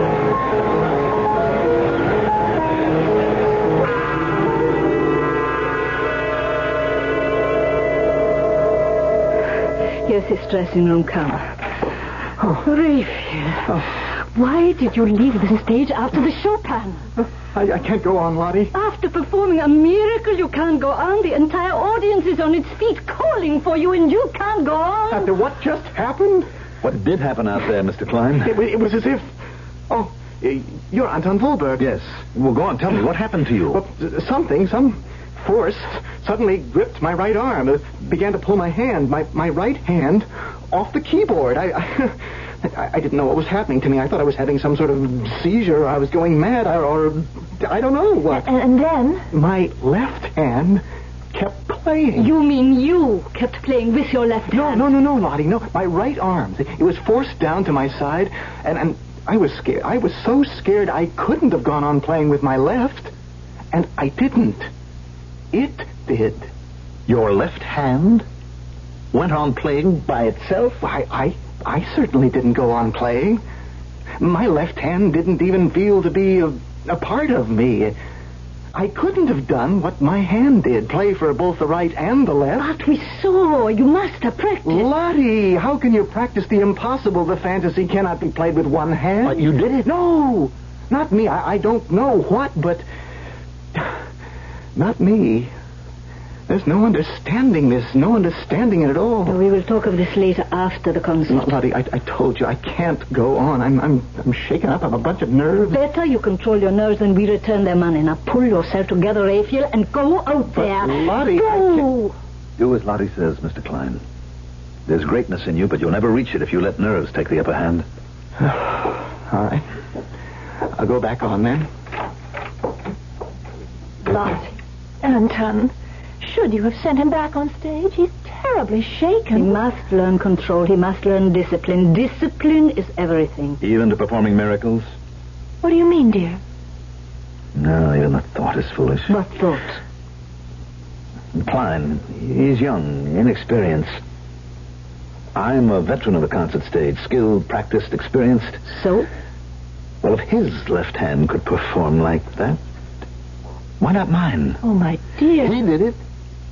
His hand, yes, it seemed like a miracle, but was it? It moved up and down that keyboard so fast it appeared to be in two places at once. True, that's very true. You know what I think? What, dear? Another foolish thought, perhaps, but I think it was my hand that gripped his arm out there tonight. Now, darling. I know it's crazy, but could it be that the hand, my hand... Lottie, the spirit of my hand was trying to show me what can be done with one hand? Can Anton Wohlberg possibly find enough faith in himself to, well, perform virtual miracles at the piano? Surely this seems to be what the spirit of his hand is trying to tell him that he can. And yet, really now, is not the impossible impossible? We shall see when I return shortly with Act 3. Some research experts say you can't taste the difference between beers. Well, if they're right, then Anheuser-Busch wastes a barrel of time Beechwood aging Budweiser. Only they don't think so. Brewing beer right does make a difference. And they're betting a bundle that you can taste the difference in Bud. When it comes to brewing Budweiser, the Anheuser-Busch choice is to go all the way because they still care about quality.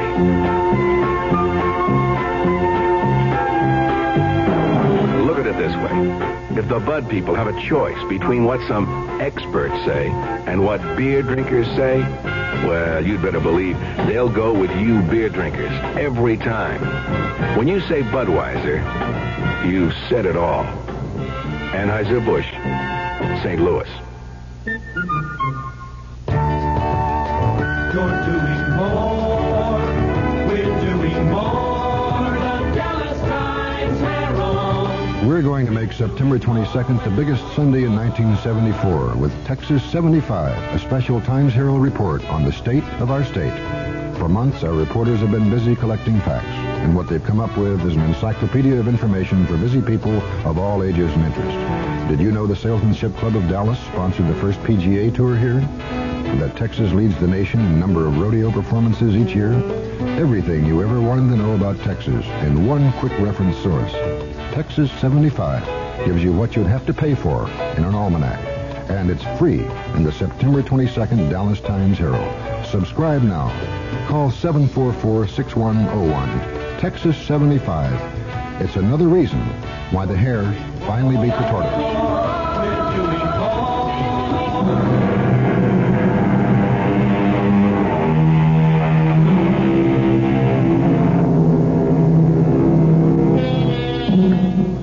What is spirit? What is it that lives in you and in me that impels us to make supreme efforts now and then and nags us when we fail? And yes, leaves us in peace when we succeed. All religions teach that it is a spark of God that burns deep in our souls, and we are put here on this earth to learn how to fan that spark into flames. Anton Wahlberg has touched that tiny spark, but wonders now if he can fan it into flame. I can't do it. I can't. It's impossible. I was a fool to think it could be anything else. You have been trying for less than a week. I shouldn't have tried at all. What Raphael Klein did that night, there was something supernatural. It had to be. But this piano isn't supernatural, and neither am I. All right, Anton. You have practiced enough. Now, Anton, I must speak to you. I spent several hours at the insurance company today. Several hours? Yes, they had much to tell me, much to show me. There is more than enough evidence to prove negligence on your part, Anton. Evidence that proves you were driving at approximately 75 miles an hour at a time when you were in an exhausted state and you must have fallen asleep at the wheel. They deny the claim. Well, they offer a compromise, a settlement. I will not... Now, you will wait a minute. Always you will not this and you will that. Now, please, listen. And then if you want, you throw a tantrum. I'm listening. All right. The terms of the policy are clear. They're all too clear. They are well within their rights, the company, not to honor the claim. Still, you have paid the premium for many years and they wish to be fair with you. So they offer you the compromise. They settle for $100,000. Fair. They settle $2.5 million for $100,000. How long can I live on that? That's peanuts. So you will live on peanuts until you discipline your left hand to perform for the right one as well. Now don't look at me as if I'm crazy. It can be done. You saw it done.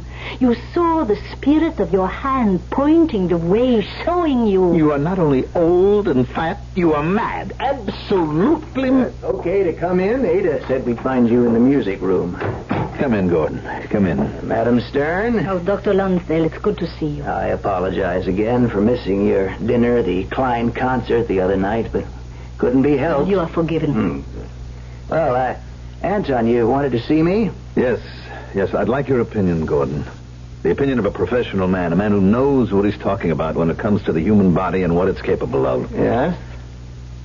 Gordon, Raphael Klein did a remarkable thing the other night. I know. I read the critics the next day. He did the impossible, I understand. But he did it. Lottie, please.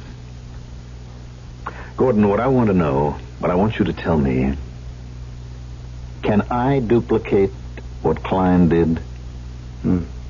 Play a piano concerto that requires two hands with only one? Yes. Lottie says I can. I say I can't. I've tried for nearly a week now, and I find it impossible. In your opinion, if I were to go on trying, could I do it? Well, I've been thinking about what Klein did and puzzling over it, and frankly, I can't explain it. I understand his right arm suddenly became paralyzed. Is that so, Madam Stern? You might put it that way. Well, what other way would there be? Well, that night, in the excitement of what happened, I'm afraid we all acted a bit stupidly, Gordon. I'm ashamed to say that even I believed that my right hand, the spirit of my hand, had taken hold of Klein's right arm and forced it down to his side. You may well look at me as if I were out of my mind, Gordon, but I did think that at the time. I can see you've changed your mind. And you, Alexis? Well, Madam Stern? No, I have not. But, my dear Madam Stern, You it do is not understand, Dr. Lonsdale. Some curious things have happened, things which cannot be explained in the normal way. The fingerprints that prove Anton's hand strangled Dr. Berenger. Well, a mistake in the fingerprint. You know that's not probable. It's possible. That piano there, it has played with no one near it. Played by an unseen hand. How do you explain that? That's a tough one, huh? Gordon, I apologize. I didn't ask you to come here to put you through an inquisition. All I want to know is, do you think I can do what Klein did that night? I don't mean perform miracles. I mean with practiced discipline, could I train my left hand to move quickly enough, skillfully enough to do the work of both? No. No, of course not. You did... Gordon! Gordon! My throat. It's choking. It's the hand! It is the hand! I command you, stop! You hear? Stop! Oh, good Lord. Are you all right? I hope so. Whatever gripped my throat, the power, the strength, it was the hand. Now I know. Anton. No, Alexis. Now I believe. The other night, you remember, Lottie, when I said I'd kill myself if the insurance company denied my claim? The hand banged angrily on the piano. It was telling me I was wrong to think such things. In Carnegie Hall, just before Klein came on stage, I said I'd never be able to play again, and the hand slapped my face. And then the hand, the spirit, demonstrated through Raphael Klein what the human body can accomplish.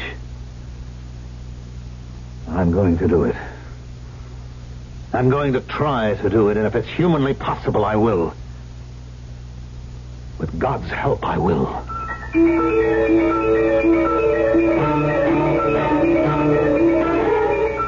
I can't, Lottie. I can't. Look at my hand. It's swollen with practice, numb with the effort of trying and failing.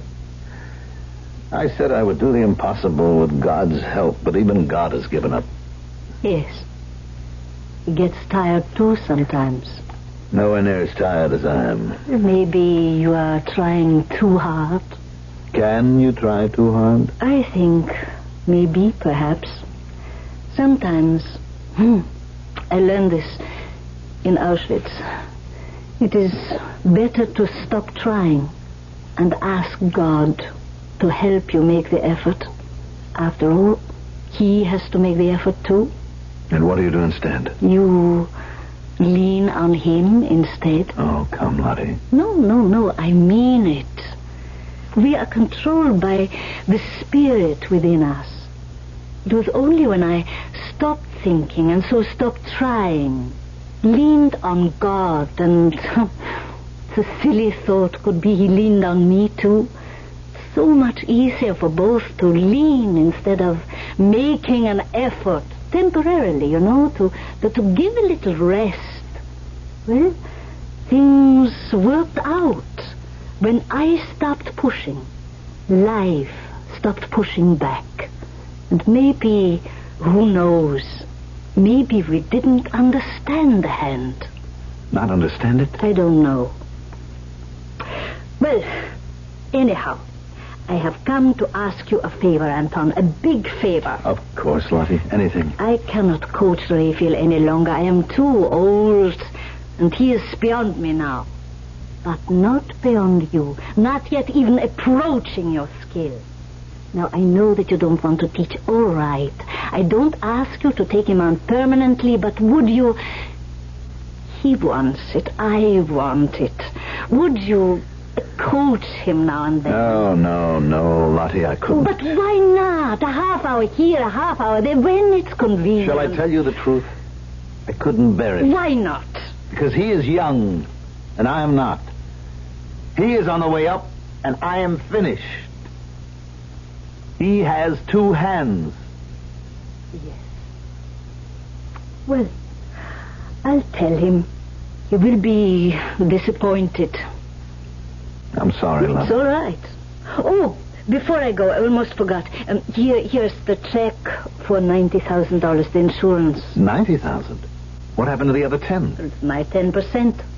I have to live too.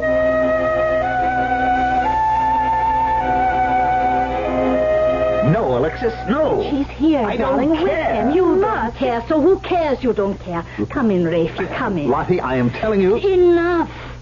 Alexis, dear, please, some coffee. Yes, of course, Lottie. Now, Anton, you don't have to coach him, you don't have to teach him, but you can show him. And that is what you're going to do, because I, Lottie Stern, say that is what you're going to do. All right, Lottie, what is it? He is having trouble with the impromptu, and he has a concert in St. Louis in 10 days. You can show him in an hour. All right. Go help Alexis make the coffee. All right, Klein, sit down. Play it.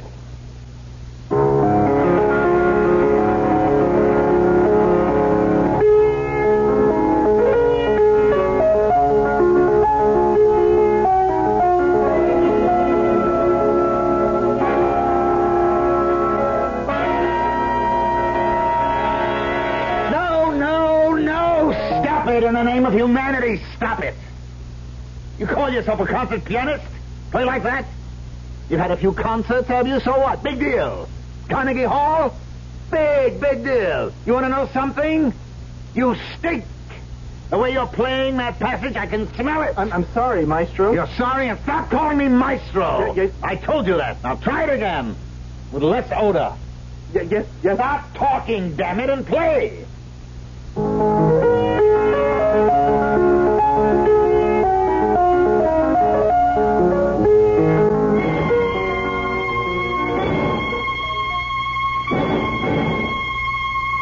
Listen to me. Will you listen? Yes, Anton. Yes, Anton. Yes, Anton. But you don't listen. If you listened, you'd hear. And if you heard, you would do. A lot better than you've been doing for the last 5 hours. You tired? Dead tired. Have some more coffee. It's cold. We'll get used to it. Hot coffee backstage is always cold. How are your hands? Okay. You want a hot towel for them? No, I'm all right. And begin again. From the top.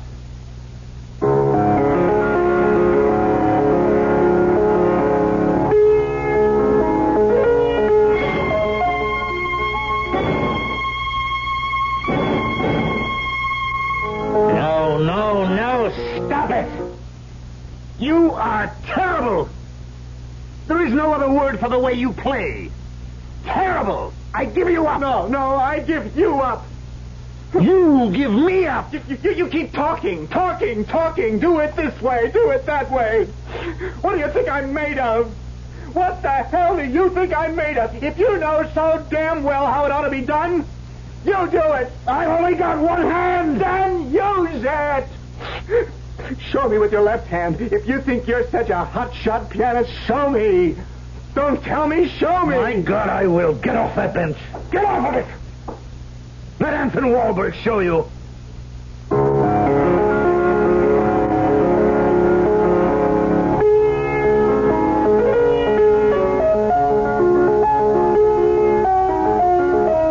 I'm playing.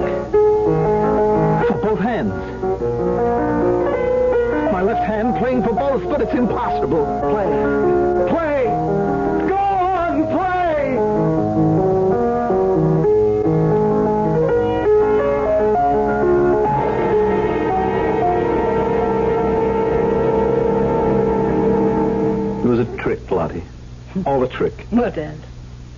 He deliberately played badly. He could play that passage better than you ever could, and does. He was a smash in St. Louis. He'll be a smash in the world. He'll surpass me. That is so difficult. It makes you feel better to insult me. Anton. Anton, we have been through so much together, so much. And now, a new life begins for you. You will be Rafie Klein's Madame Stern. His coach, his manager. No, Lottie, I will be his Anton Wahlberg. There is only one Madame Lottie Stern. True. So I'll coach you how to coach. Yes, Alexis. Oh, I'm sorry to disturb you two, but more tea? Yes, darling. Thank you. You wouldn't maybe have some schnapps, just a little, a touch. I am getting old. It's a chill in my veins. Good excuse as any. Lottie? The piano there. Not a sound out of it since I agreed to coach Rafe. Not a sound. We were wrong. The hand. It was pointing the way to a new career. No. Not the hand. Not the hand? God.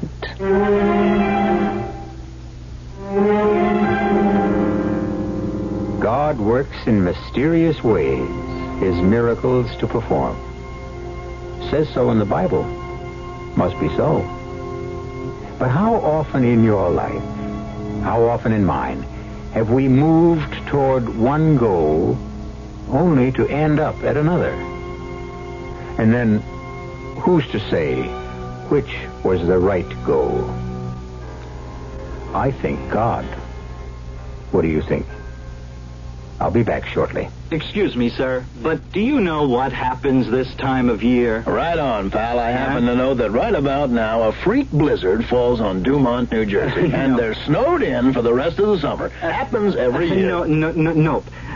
You see, what happens this time of year is that you can get a particularly good deal on what is perhaps the most luxurious mid-size car on the market, the mid-size Buick Century Regal. Well, what good's a car when you're hopelessly snowed in? Well, that's a point. Sure, I've heard that phrase, give to the college of your choice. Good idea. And I know all colleges need more money, what with inflation and all.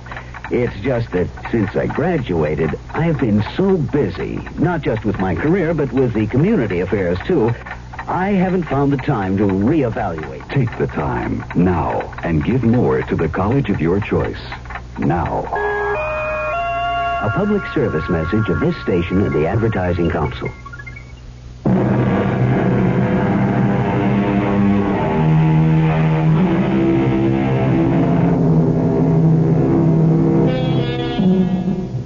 I'm asked, these stories you tell us, are they true? I can only answer, what do we mean by true? Some actually happened in real life, as we say. Others, let me confess, are products of my imagination. And most important, yours. But how real is real life? And how real is imagination? Yours and mine. Difficult question. I try to answer it sometimes. Our cast included Mandel Kramer, Marion Seldes, Carol Teitel, and Russell Horton. The entire production was under the direction of Hyman Brown. Now, a preview of our next tale. What do you have in the pet carrier box? I hate to tell you, but... Oh, dear, not again. I'm afraid so. Oh, you are so careless with pets, Hugo. There's 4 cats dead already this year. You'll want to bury this one out by the roses, too. If I may. Well, it's getting a wee bit crowded, but I'm sure you'll find a nice little spot. What happened to that pussycat of yours, Hugo? She had an accident. Oh, what sort of accident? To tell you the truth, she sort of lost her head. Oh, you leave your door open and your poor little cat rushes out into traffic, particularly on that busy street you live on. What do you expect? Well, dear, you'd better hurry. It's getting dark. Yes, that's what I was waiting for. Radio Mystery Theater was sponsored in part by Anheuser-Busch Incorporated, Brewers of Budweiser, and Buick Motor Division. This is E.G. Marshall inviting you to return to our Mystery Theater for another adventure in the macabre.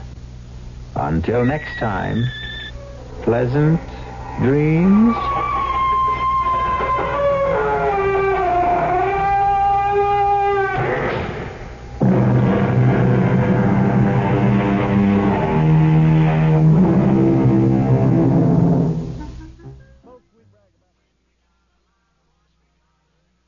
Up next in our prolific parade of programming, it is Eddie Cantor. Ladies and gentlemen, Bristol Myers, makers of Eye Panna for the Smile of Beauty and True Shave, the Beforehand Lotion, present The Eddie Cantor Show with Bert Gordon, the Mad Russian, Thelma Carpenter, Leonard Sousa's orchestra, our special guest, Jack Benny, yours truly, Harry Von Zell, and starring Eddie Cantor.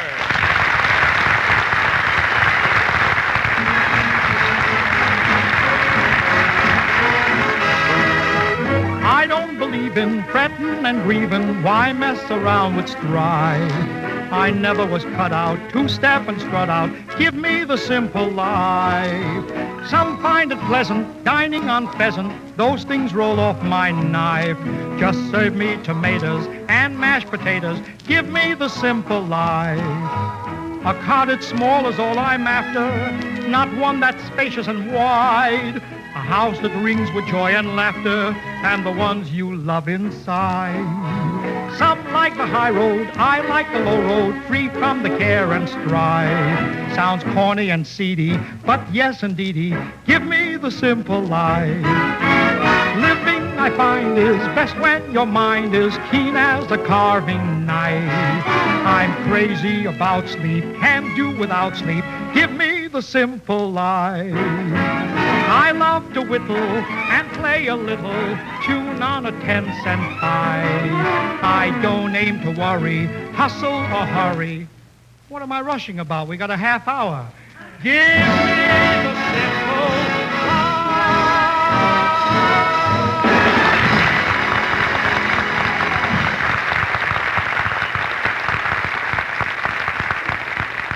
We take you now to the home of Eddie Cantor, where Eddie, like millions of other Americans, is filling out his income tax. Well, Harry Von Zell, I'm almost finished. Oh, good. Yeah, but I must have made a mistake somewhere. Why, what do you mean? I still have money left. Say, Harry, maybe I didn't deduct enough. Maybe I've got some more money. Deduct enough. Listen, Eddie, the tax blank says you're allowed to deduct $400 for each child, and I think you're doing very well. Yeah, well, I wish I had Bing Crosby's dependents, believe me. That doesn't make sense. You have 5 daughters. Bing has 4 sons. It would cost you an extra $400. Who cares? 4 boys at $100 apiece. Where can I do better? Well, Eddie, income tax this year really is a problem, isn't it? But we shouldn't complain, Harry. After all, this is really the land of opportunity. Yeah. A man can start out at the beginning of the year just a bum. He gets himself a job, buys himself some clothes, gets a new car, a house, builds a bank account, comes March the 15th, a bum again.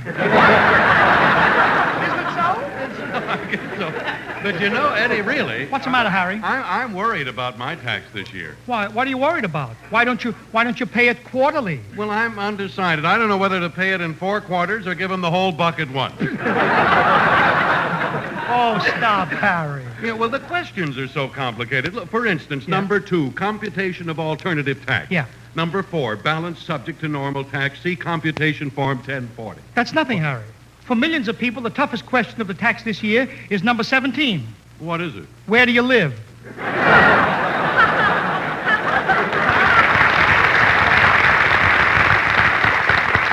Well, tell me this, Eddie. Did you have trouble raising money for your tax this year? No, Harry. Like last year, I tried everything. Last Saturday, I even went out to Santa Anita for the $100,000 handicap, and I bet on Sorosa, the smartest horse in the race. Sorosa. Smartest? Yeah. Well, look, if he's so smart, how come he ran last? Don't you see, Harry? Just before he reached the finish line, he figured out what the tax would be on that $100,000, stepped back, and let the other horses go by. That's all. I see what you mean, a horse called War Knight won that race, didn't he? Oh, War Knight, yes. And what a strange sight it was watching him come in to win the $100,000 handicap. What was strange about it? There he was, flashing across the finish line with a jockey and 2 income tax collectors on his back. And another collector was hanging on to his tail. Well, what for? Back taxes.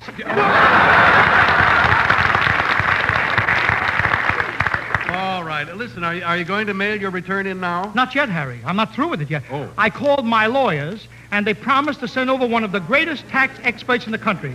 I wonder who he is. Who? How do you do? It's Bert Gordon, the Mad Russian. Russian, you? Yes. You are an income tax expert? That seems to be the consensus of my opinion. You see, it only took me a few minutes to fill out my own return. And for my earning, I declared $20. But you earned $2,000. Why did you only put down 20? I'm no show-off. Russian, listen to me a minute. Where did you ever learn to fill out an income tax return? For my father. Yeah? His clients never paid any tax. My daddy was a tax export. No, you mean expert. Expert. Export means something sent across the water. That's my daddy. He's up the river. That's my daddy. He's up the river twice.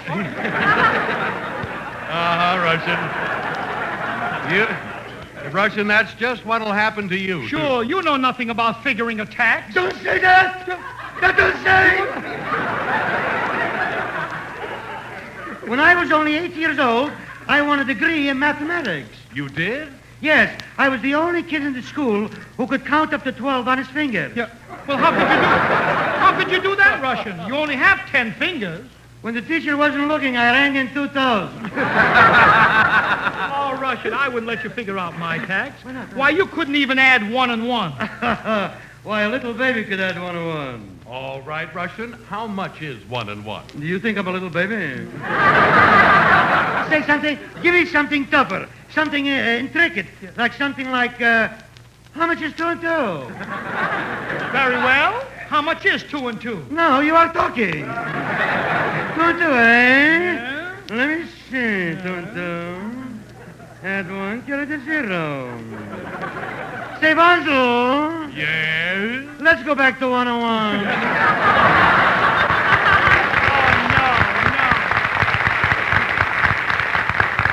Never mind, Russian. I'll tell you how much 1 and 1 is. 1 and 1 is 2. Oh, no wonder he's my boy. Oh, Russian, listen, why don't you list your brain as a dependent? I couldn't do it. Why not? Non-support. Yep. I'm just wasting my time with you. You can't help me. But I can. Yeah. Cantor! The whole trouble with your income tax is the mathematics. Yes. Give it to me and I'll check it with my own personal ledger. Ledger? Ledger? Yes. Russian, you're looking at a copy of Esquire. What kind of figures can you find in there? Silly boy.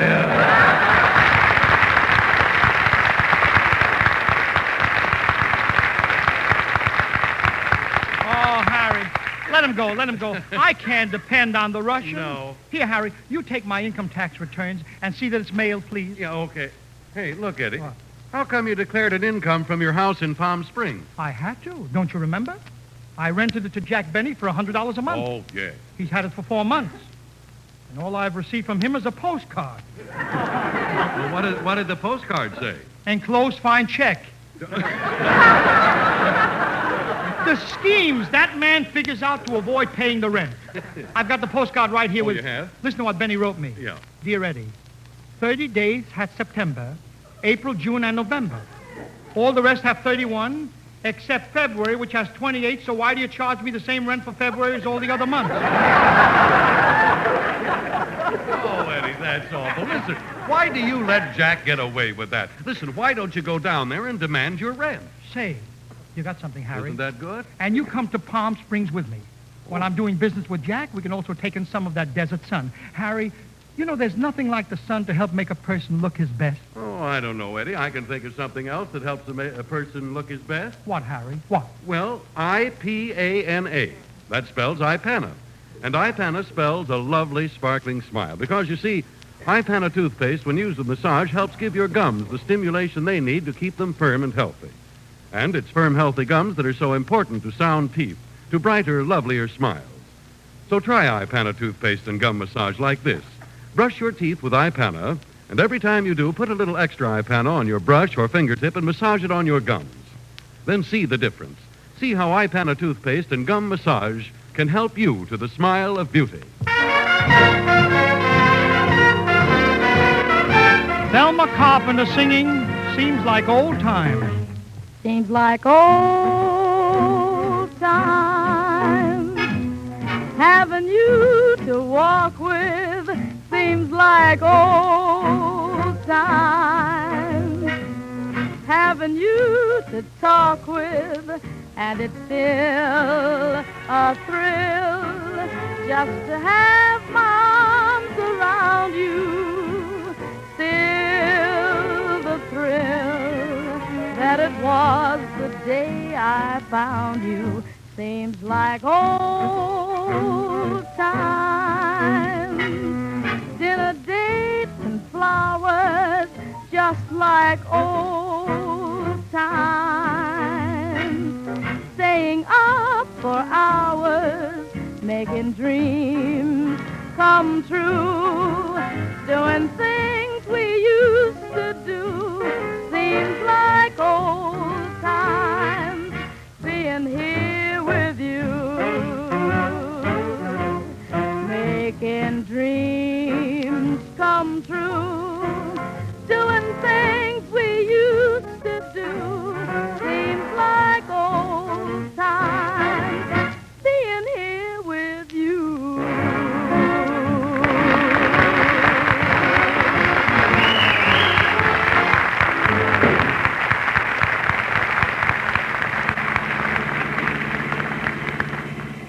Well, Harry, this is the outskirts of Palm Springs. In just a few minutes more, we'll be at my house. Look, Eddie, all I packed was an overnight bag. How long do you think we'll stay? Oh, just long enough to collect some money from Jack Benny. Oh, well, then I better send for my trunk. Look, Eddie. Yeah? I was wondering, are you sure Jack won't mind us busting in on him like this? Oh, Harry, he'll be tickled to death. After all, he must be lonesome in that big house of mine all by himself. We can sleep in my blue bedroom. You'll love it, Harry. The blue bedroom has got all kinds of... Oh, Mr. Benny. Yes, bellboy.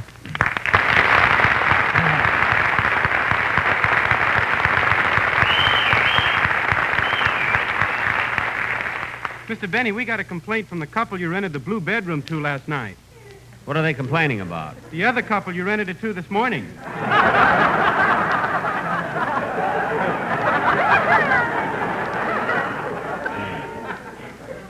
Well, if those four people can't get along in a little room like that, what chance have we got for world peace? That's what I'd like to know. Besides, is it my fault this house of Cantor's so small that you... Benny's Hotel.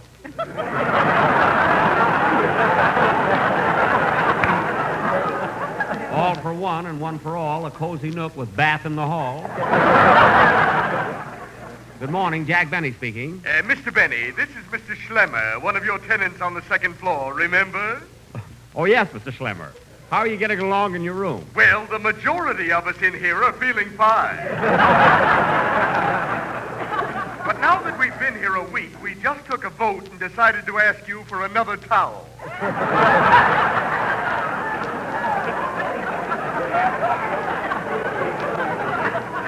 Of course, I'll send it right up. What room are you in again, Mr. Schlemmer? It's the room directly above you. Listen, I'll stamp my foot on the floor and you'll hear it.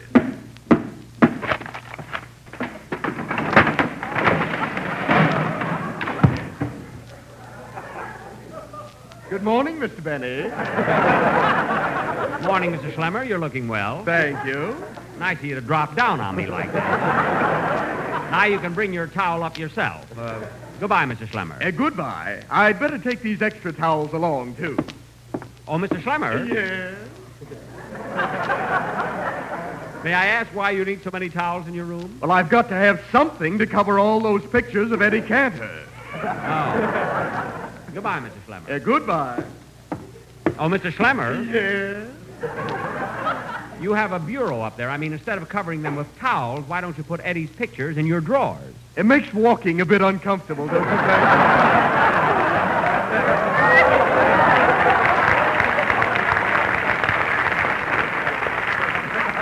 Oh, of course, of course. Goodbye, Mr. Schlemmer. Goodbye. Oh, Mr. Schlemmer. How about the closet? I mean, why don't you just throw Eddie Cantor's pictures in the closet? I did, but the tenants in there threw them back at me. Well, goodbye, Mr. Schlemmer. Yeah. Oh, pardon me. Mr. Schlemmer, I said goodbye. Aren't you going upstairs to your room? Yes, but why use the stairs? Just give me a hoist and I'll crawl through the same hole I came through. Oh, sure. Just put your foot in my hand. Here you go, Mr. Schlemmer. 1, 2, 3. 2 holes in the ceiling. Cantor won't like that. I guess Schlemmer won't be too happy about it either. Oh, well, he's back in his room anyway. Hello? Thank you very much. You're welcome. You're welcome. That Schlemmer is more trouble. Oh, bellboy, give me that register. Here you are, Mr. Benny. Thanks. Now, let's see. I got Mr. Clinker in room 2D. I get $40 a week from him. In 2A, I've got Mr. Schlemmer. And miscellaneous guests, $600 a week from them. See, in the attic rooms, Mr. and Mrs. Ronald Coleman, $80 a week. Gene Autry, $40. Horse, $40.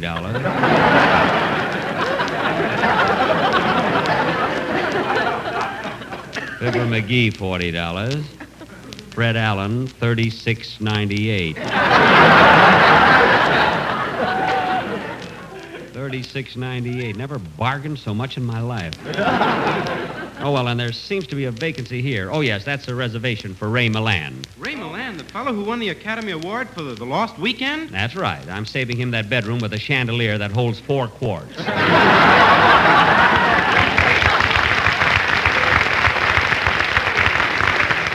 He should be here any minute. Now, let me look at this register again. $36.98. I can't get over that. Oh, well. Ah, somebody seems to be coming in. Oh, how do you do, Mr. Milland?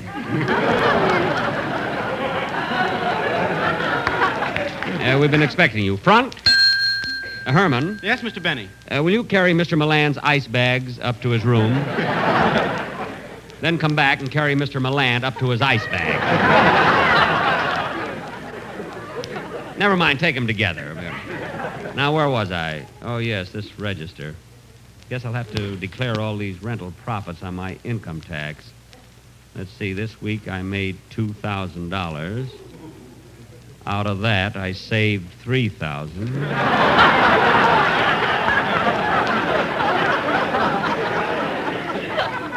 So if I deduct the... Back so soon, Herman? Well, Mr. Milland says he'd like a snack. He wants you to send up 2 bowls of pretzels. 2 bowls? His snake wants a snack, too. Pretzel, why? You tell him that he's in Palm Springs. He and his snake will have to eat dates like the rest of us. Pretzels. And Mr. Schlemmer wants more towels. Well, he's not getting them. Now, where was I? Oh, yeah, rental profits. Ronald Coleman and wife, Gene Autry and horse. That's the bridal suite. That man, $36.98. Mr. Schlemmer, more towels he wants. Towels. I've never seen him.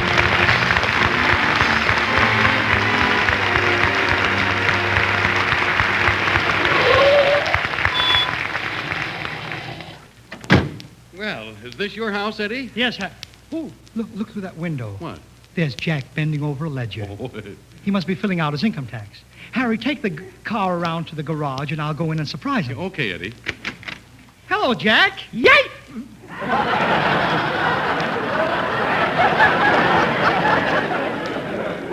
How are you, Jack? Jack, don't stare at me like that. Say something. Jack, it's me, Eddie Cantor. Surprised to see me? No, I'm just lying here on the floor because I'm tired.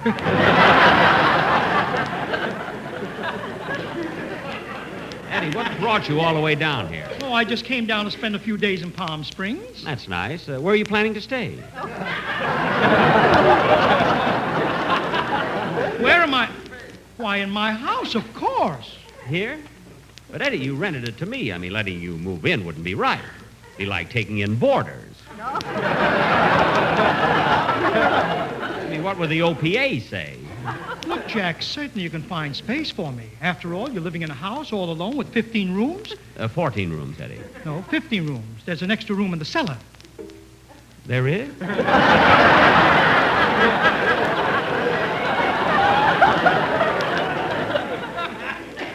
And it's been there all the time? Why didn't you tell me? Jack, don't get excited. It's just a small room with a bed. With a bed? Oh, it's really nothing, but still, I guess you could make something out of it. Oh, I know. And I should have. And I will. Eddie, what are you staring at? You've changed that nice, homey sign I had over the mantelpiece. Just a couple of words. It's still homey. Hotel, sweet hotel? That's homey? And that other sign, be it ever so humble, there's no place, so move in with us? What is that, Jack? Well, Eddie, And those two big holes in the ceiling. Those two big... How did they get there? They were termites. Jack Benny, how could termites make those two great big holes? How could you stop that long in the middle of a line? Listen, 2 weeks in this Palm Springs sun, and there's no stopping them. By stopping, you stopped them, too. Termites couldn't have done that. Jack, are you sure you're alone here? Eddie, you know how I love solitude. I'm a hermit at heart, not a soul here. I even had the phone disconnected. They connected it. I got it. Calm down, Jack. Why get so excited? Give me that phone. Please, it's my phone. I'll answer it. Hello? Who's calling? You know who's calling. What's with my towels? Your what? You heard me. Towels. Towels. This is Schlemmer again. Who? You heard him, Schlemmer. Schlemmer, give me that phone. No. I want to find out what's going on here. Give me that phone. I'm asking you like a gentleman. Jack, take your knee off my chest. And stop shaking me. My hair is getting in my eyes. That's my hair, and hand it over.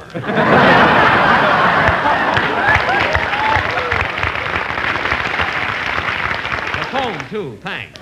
Hello, Mr. Schlemmer? Yes? What seems to be the trouble? I've simply got to have more towels to cover those pictures of Eddie Cantor. Jack, what is he saying? Oh, nothing. Go on, Mr. Schlemmer. It was bad enough when only I couldn't stand looking at that pop-eyed goon's pictures. But now every 5 minutes some snake slithers into my room and hisses at him. Oh.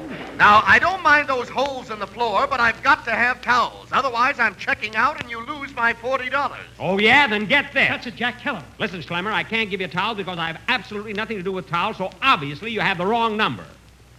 However, they'll be right up. Jack, what will be right up? Who knows? I've forgotten the whole incident. Say, Eddie, it's pretty hot in here. Why don't you go out for a little walk while I take care of a little something here? It's not too hot for me. I'll just pull up this chair and sit down. Oh. Then I'll have to take that other chair. Here we are. Jack, that chair. Why are you standing on it? Well, it's pretty cold in here. I think I'll plug up those holes in the ceiling with some of these towels. Wait a minute, Jack. Wait a minute. I could swear I saw somebody looking through one of those holes. Oh, nonsense. Peekaboo. Get back in that hole. The darn gophers even get in the ceiling. Jack, that was a man. Believe me, Eddie, outside of you and me, there's absolutely nobody in this house. Carry your bags, Mr. Cantor? Herman, go away. A bellboy. Welcome to Mr. Benny's hotel. You're fired. A hotel. Now I understand. Schlemmer with the towels, bellboys, and this register. Nothing but names. Jack, you've rented out every room. The Coleman's $80. Autry, $40. Fibber Magee, $40. And... Jack, you let him talk you down to $38.98? That's $36.98, but we'll pass it by. Now listen, Eddie. How dare you rent rooms in my house? My house! How can you do... Yeah, Harry, you should see what's going on in here. You should see what's going on outside. Eddie, you've got a beautiful backyard, and with all those Quonset huts. Jack, all this and huts, too? And a tent. There's no tent out there. I opened it up and went in. It's very roomy. Listen, I got some laundry on the line, and Don Wilson will thank you to stop walking in and out of his underwear.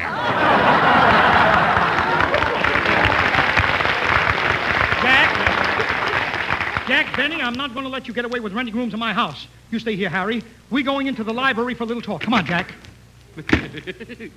Renting rooms in Eddie's house. No wonder Eddie is mad. Uh-oh. I better answer that. Hello, who's calling? I'm the tenant in room 2F. I noticed some laundry on the line, and I wondered if I may rinse out a few things in my room. Oh, well, I'm sorry, lady. I can't advise you on that. Oh. Well, I just thought I'd ask beforehand. Beforehand? Oh, well, now I can advise you on that. And that's to use True Shade, the beforehand lotion, before you put your hands in hot soapy water. Why, lady, you'd be surprised and delighted, too, when you see how this new idea in hand lotions guards your hands and helps keep them soft and lovely. Why, True Shade is so effective that it will guard your hands even in that hot soapy water. Of course, you can use True Shade as you use any other hand lotion for rough elbows, chapped legs, and as a powder base. But creamy, fragrant True Shade gives you the added plus that no ordinary hand lotion can give you. The help of beforehand protection when you need it. So if you haven't yet tried it, why not begin today to use True Shade? Trushay.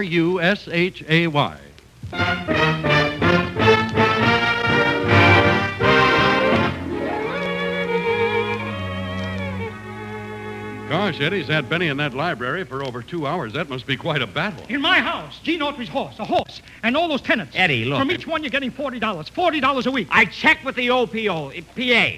Those are the same prices you charged during the week of March 10th, 1943. Yeah, but that was the OPA.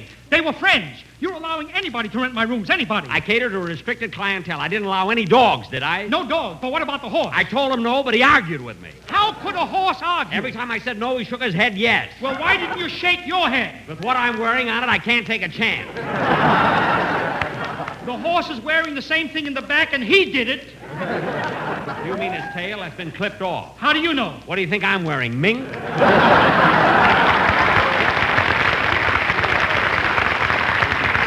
Jack, let's settle this like friends. Don't you think I deserve some money out of this, pal? I won't give you a nickel, and I'm not your pal. Listen, your books show you've made $4,000 renting rooms in my house. My house. I should get what's coming to me. You should have gotten that years ago. Shut up. Jack, even though it breaks up our friendship, you'll either pay or I'll sue you, pal. Sue me? What are you saying, pal? Sue me? That's ridiculous. We're going to fight over this? What are we, animals? Of course not. We're human beings, grown-up men. How much do you want? $2,000. Sue me. I won't give you a nickel. Then I'll tell you what I'm going to do. I'll notify my lawyers. I'll take you to the highest court in the land. Goodbye, Mr. Benny. Goodbye. Oh, let me warn you about one thing. If you sue me in this country, the United States of America, you won't get any money. But you're an American citizen. Why won't I get any money? My mattress happens to be a British subject. It's a Buckingham Pretty Rest, and I can prove it. Mary's got the receipt, manufactured in Bristol, England. The Yorkshire Pudding and Pillow Factory Limited. $43, no springs, guaranteed for 75 years. I should live so long. You have. And let me tell you something.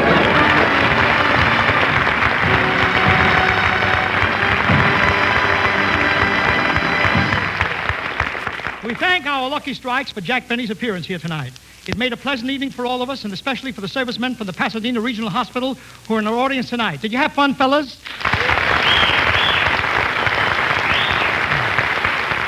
We'll be back again next week, ladies and gentlemen. Won't you join us? And for Duke Bauman and his followers in Kansas City, Missouri, we're going to sing Josephine, Please No, Lean on a Bell. And in the meantime, don't forget the two products that make our Wednesdays with you possible. Eye-Panna for the Smile of Beauty and True Shea, the beforehand lotion. Eye-Panna, True Shea. And so remember, I love to spend each Wednesday with you.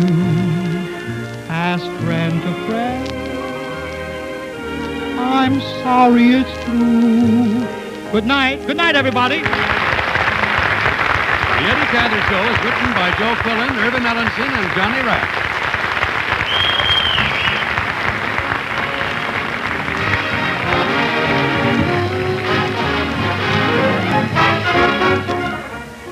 You know, friends, March is full of tricky weather. It's the kind of weather that sneaks up on you, and before you know it, you have a cold. So now's the time to get Minute Rub, the really modern chest rub, to help relieve cold discomforts. All you do is rub Minute Rub on the throat, chest, and back. And in just about a minute, Minute Rub's soothing vapors get to work and begin to clear up that clogged up feeling in the nose and throat. At the same time, Minute Rub starts to bring a feeling of warmth and relief to those tight, sore chest muscles. What's more, Minute Rub is greaseless and stainless. Disappears like vanishing cream, so it can't stain clothes or bed linens. So keep a jar of Minute Rub handy, and then when there's a cold in the family, get relief from that annoying cold misery the modern way. The greaseless, stainless Minute Rub way.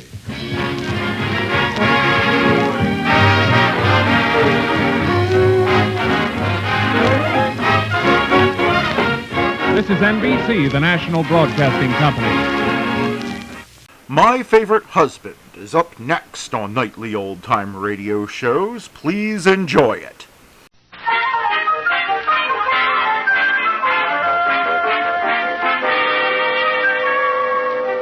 As we look in on the Coopers, it's morning, and Liz and George are at the breakfast table.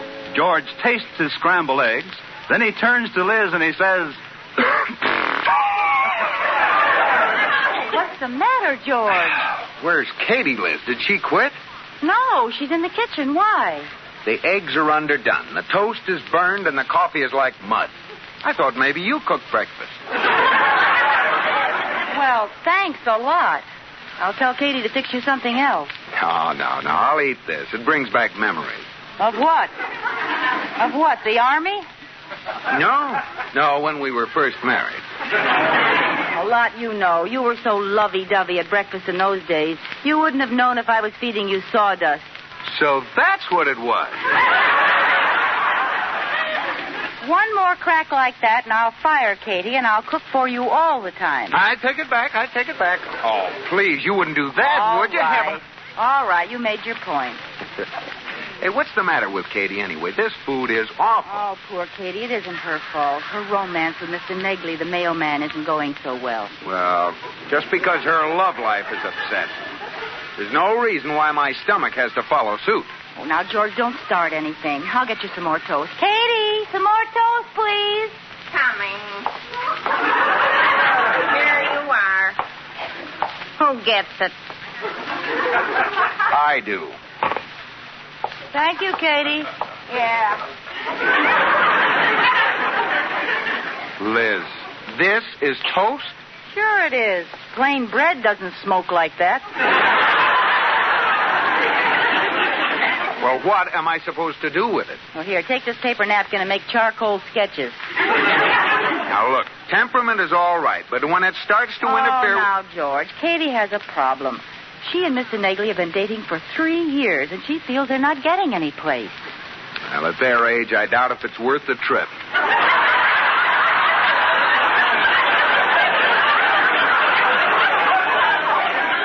George. Gee, I wish I could help her. Mr. Negley is so shy, he'll never propose. You stay out of it. And why doesn't Katie leave the poor guy alone? Doesn't a woman ever reach the point where she can sit back and forget about men? Yes, but you don't sit back, you lie back, and they put a lily in your hand. Look, did it ever occur to you that Mr. Negley may not want to get married? But, George, he's a man. What's he got to say about it? True. My goodness, if it were up to the men. Oh, what a frightening thought. Why, we might not even have been married. And where would you be today? George, get that dreamy look off your face. Sorry. George, where were you just then? Oh, I was enjoying life in my swanky bachelor's apartment. Were you alone? Nope. Who was with you? Mr. Negley. Oh. I was just teasing, honey. I'd advise everyone to get married if they can be half as happy as we've been. You really mean that, don't you, George? Yes, sir. And if I had it to do all over again, I'd still say yes when you proposed. I proposed? Ha! You kneeled down so many times in our living room, my father thought you were teaching me to shoot crap. Well, I hope I see Mr. Negley in time. I'd better warn him that Katie's planning to get a wedlock headlock on him. Now, you just leave us alone. We're only trying to get her engaged. That'll keep her happy. What's the matter? Who is this we you refer to? Are you playing Cupid again? I don't know what you're talking about. You said we're only trying to get her engaged. Who is we? Now, George. Who is we? Who is we? We is Liz and George Cooper. That's who we is. No, you know what I mean. Well, now, George, there's no sense bothering your pretty little head about Katie's problem. No, it's not my pretty little head that bothers me. It's your great big nose. Oh, come now. Figuratively speaking. You just can't stay out of other people's romance. I can to you. For your information, I haven't said a word to Katie. Well, just keep it that way. Well, what if she asks me for my advice? Well, what makes you think she'll ask you? I can arrange it. Exactly. But if she only knew how she could hook Mr. Negley that fast. Well, it wouldn't do her any good. He's too small, and she'd have to throw him back in. Oh, but think of the fun. Liz, I'm serious. I want you to promise me you won't meddle in Katie's romance in any way whatsoever. In any way whatsoever? Yes. I want your solemn promise you won't even speak to her about it. Now, you promise? But I... Promise? All right, I promise, George. I won't meddle. Good. I won't even talk to Katie about it. I'll keep my mouth shut until I'm ready to explode. And even past that. Okay. But when you come home tonight, don't be surprised if you find me splattered all over the walls.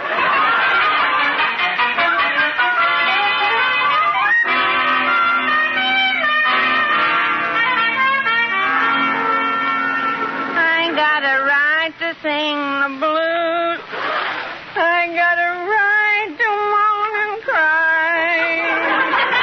Oh, Katie, do you really feel that sad? No. Oh, I wish there was something I could do, Katie, but I promised George I wouldn't meddle in your romance.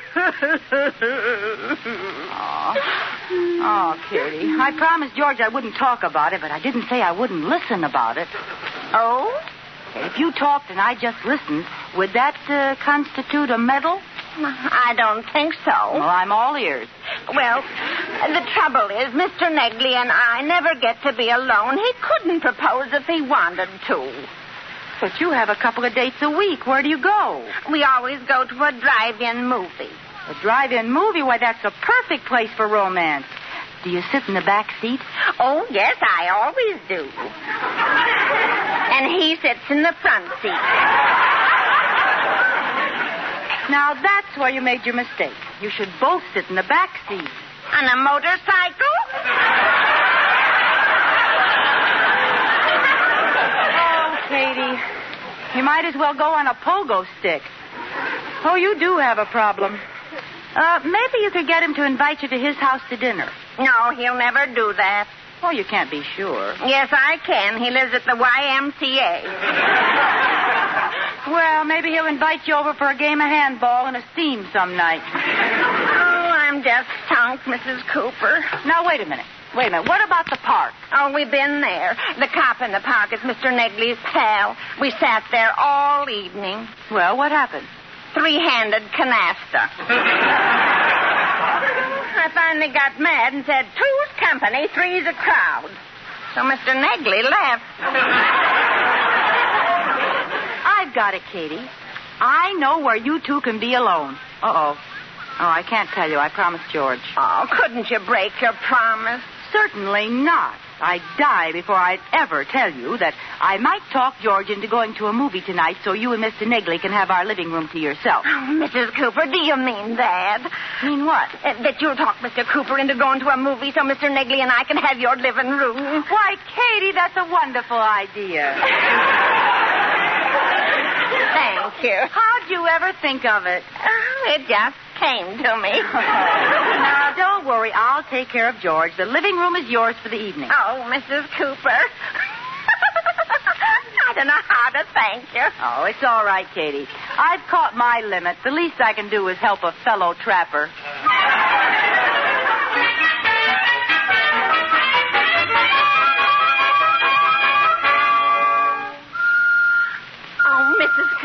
Mrs. Cooper, Mr. Negley's coming up the walk. Oh, calm down, Katie. What are you so excited about? Everything's all set for you. Oh, I'm too nervous to ask him. Will you do it for me? Oh, I thought I was Mr. Anthony. Now I'm John Alden. Katie, are you sure you wouldn't like... I guess you wouldn't. Okay, I'll ask him. Oh, thanks. Hello, Mr. Negley. Oh, good morning, Mrs. Cooper. How are you today? Oh, I'm terribly fatigued. Do you mind if I droop on your stoop? No, not at all. I'll just rest a minute before I go plunging on with my bag of postal goodies. Mr. Negley, you have a date with Katie tonight, don't you? Yes. We're going to the drive-in movie. Well, instead of going there, how would you like to stay right here all evening? Oh, that sounds like fun. I thought you'd feel that way. But what will I tell Katie?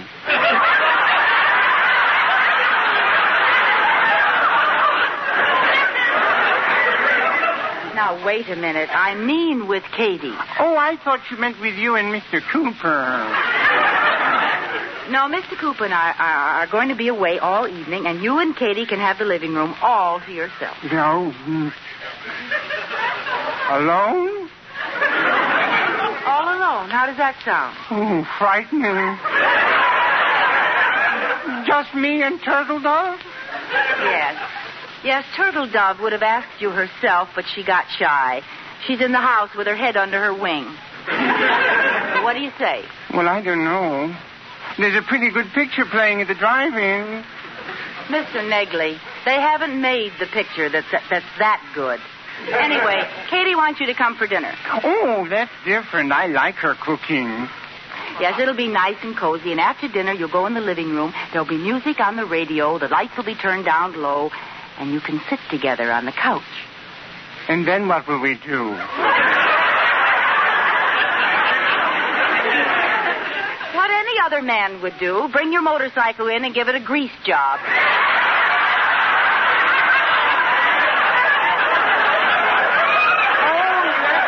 Good idea. My motorcycle hasn't been greased in weeks. Mr. Negley, I think something is escaping you. Mm-hmm. Let me put it this way. When you're out riding on your motorcycle and you go around a curve, does Katie put her arms around your waist? Well, she didn't used to, and something awful happened. What? She fell off. So I told her the next time we went around the curve, she should hold on to me. Did she? Yes. What happened? We both fell off.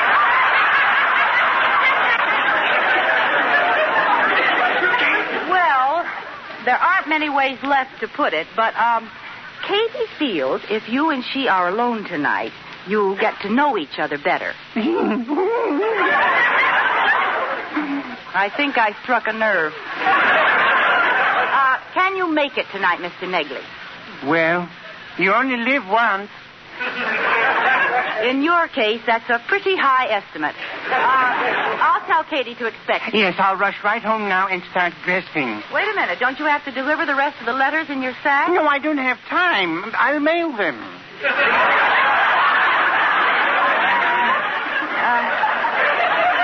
That doesn't sound just right. Doesn't sound... Oh, I forgot. I'm the mailman.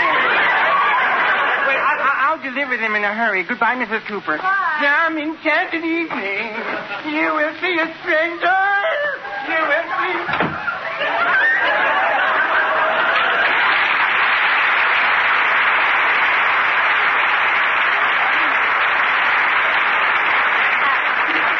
What do you say, Mrs. Cooper? What do you say? Mr. Negley accepted his Turtle Dove's invitation. Did he call me that in front of you? Yes, and I'm curious. What do you call him? My little pigeon. Now, you two don't need a living room. Why don't you just sit side by side on a telephone wire? Oh, I don't know how to thank you, Mrs. Cooper. Well, it's up to you now, Katie. You've got the man and the place and the time. I'll guarantee to keep George out of the house until 11:30. No matter what happens, I won't come home before then. Gosh, do you think I can get him to pop the question? Oh, sure. Stuff him with food, pour on a little oil, and before you know it, your little pigeon will be a dead duck. Katie and Mr. Negley are using the Cooper living room, and Liz is faced with the problem of keeping George out until 11:30 without telling him why. At this moment, we find them in a movie. Ah, ma petite chérie, before we part forever, kiss me. Well, this is where we came in, Liz. Let's go. Oh, but it's only 9:30. We can't go yet. What?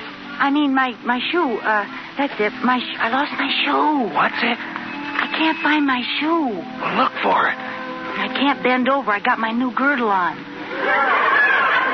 You get it for me. Ah, kiss me again. Have you got it, George? No. Well, what are you doing down there? I'm stuck on some gum. Be quiet. Hey, cut it out. Oh, here it is. I've got it. You have?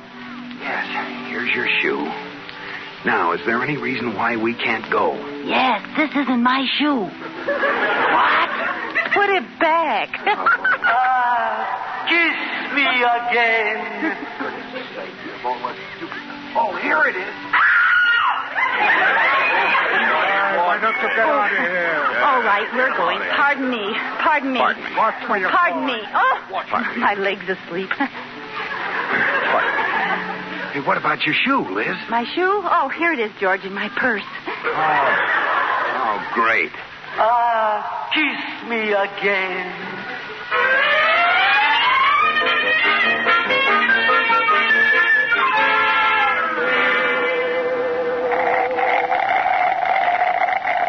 Listen, Liz, they're playing our tune. Aren't you finished with that drink? Wait a minute. There. Good. Now let's go home. What time is it? What is this time kick? It's 10:15.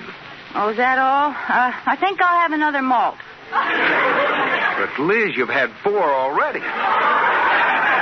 What's the matter with you? I drink too fast. Waiter. Yes, ma'am. Another malt, please. Another one? Yes, ma'am. You've had every one of our flavors. Which would you like to repeat? Oh, it doesn't matter. Say, I think you might like an idiot's jubilee. What's that? Well, it's like a banana split, only you use a pickle. Pickle? Yes, or you might like our eagle's nest. What's that? Well, it has a base of pound cake and macaroon. And on top of that, a scoop of mocha, black walnut, pistachio, peppermint, burnt almond, and tutti frutti. Oh. And then a layer of whipped cream, a layer of chopped nuts, a layer of marshmallows, and a layer of cherries. Well, And then you'll flood the whole thing with hot fudge. What's the matter, Liz? Don't you want any more? I don't even want what I've had.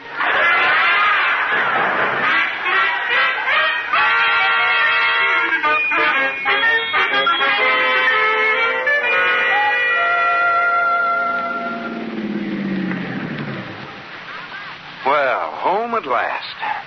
How do you feel, Liz? Oh, I'm all right. I'm glad you rescued me from that eagle's nest. What time is it? 11:15. Exactly 1 minute later than the last time you asked me. Now, come on. But we can't go in till 11:30. Oh. And why can't we go in till then? Now, if I tell you, will you promise not to be mad? I'm not so sure. Cross your heart and hope to die. All right. Cross my heart and hope to die. Scout's honor. Scout's honor. May lightning strike you. All right. What is it? Well, Katie's entertaining Mr. Negley in the living room, and I promised we'd stay out till 11:30. Liz, this is the last straw of all... You promised? You promised you wouldn't get mad. Scout's honor. Now, forget that stuff. Well, I've trusted my last Boy Scout.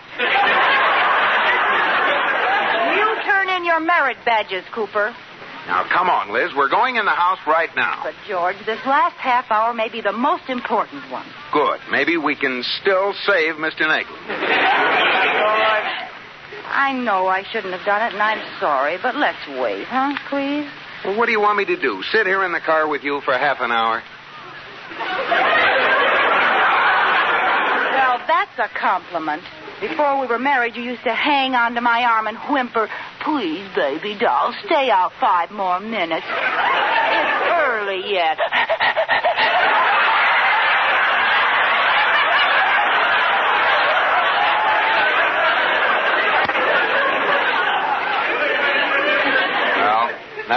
Come on, let's go in. Dear Diary, today, after 11 glorious years, the honeymoon is over. Now, don't try that. I'm mad at you. It's all right, George. I understand that a man doesn't want to sit out in the car late at night when he reaches your age. What do you mean, my age? Oh, nothing. I just meant that when you get to your time of life, a car is just something to be used for transportation. Oh, yeah? Well, you seem to forget that I was the only guy in school who could shift gears with his knee.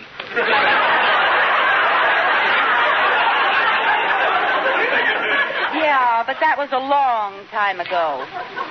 Well, just for that, Liz Cooper, I'm going to kiss you like you've never been kissed before. Dear Diary, stand by for a rewrite. That's funny. What? I can't turn around. The steering wheel's in the way. In the old days, the cars were built different. In the old days, the stomach was built different. Oh, yeah? Come here, woman. Yes, man.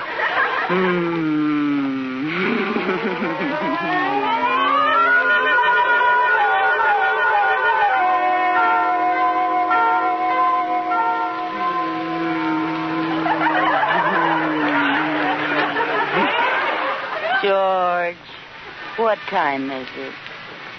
12:30.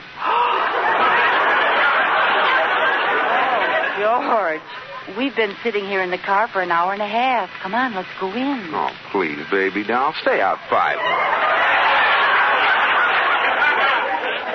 It's early. George, now come on. Well, Mr. Negley ought to be gone by now. Well, how can we make sure? It's dark in there. I know, George. Boost me up to the hall window. I'll see if his cap and mailbag are still there. All right. Put your foot in my hand. Okay. Oh, there. Do you see anything? No, not a thing. Doesn't look like a soul is home. Let me down.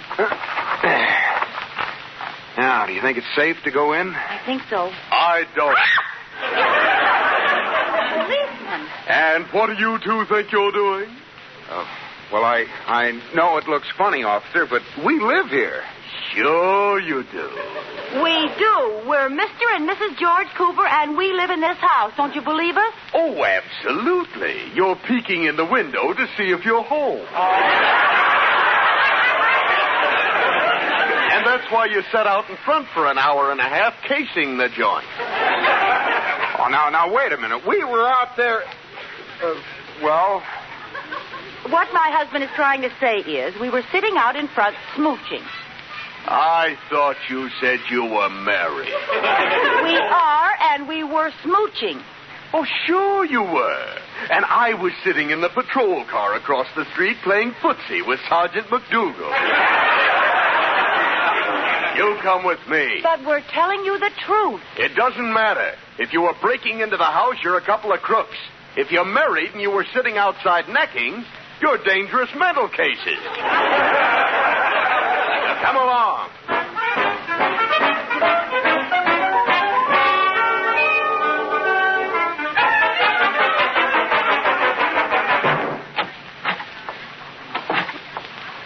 Well, we're finally home. Yes, at 4:30 in the morning.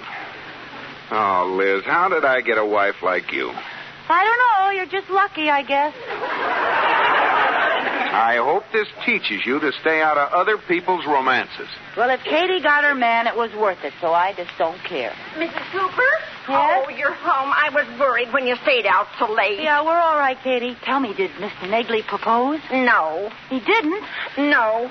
Something came up and he didn't come over tonight. Oh, no!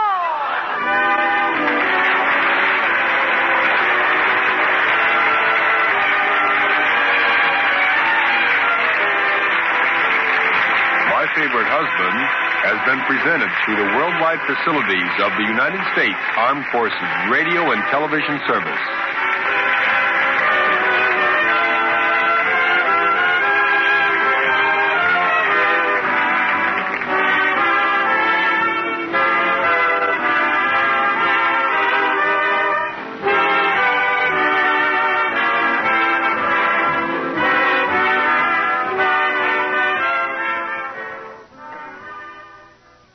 The Mysterious Traveler is up next on Nightly Old Time Radio Shows. Enjoy.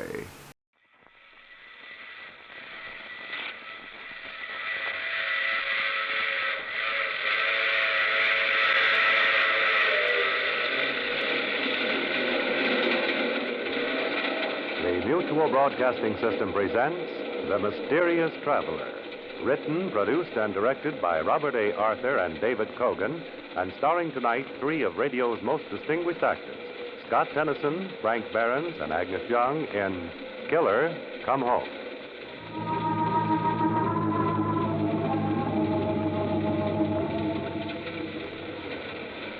This is the Mysterious Traveler, inviting you to join me on another journey into the realm of the strange and the terrifying. I hope you will enjoy the trip, that it will thrill you a little and chill you a little. So settle back, get a good grip on your nerves, and be comfortable, if you can. For tonight, we have a different kind of story. We're traveling into a remote section of the Kentucky mountains, where the ties of kinship are stronger than the law, to join two escaping convicts. It's the story I call Killer Come Home.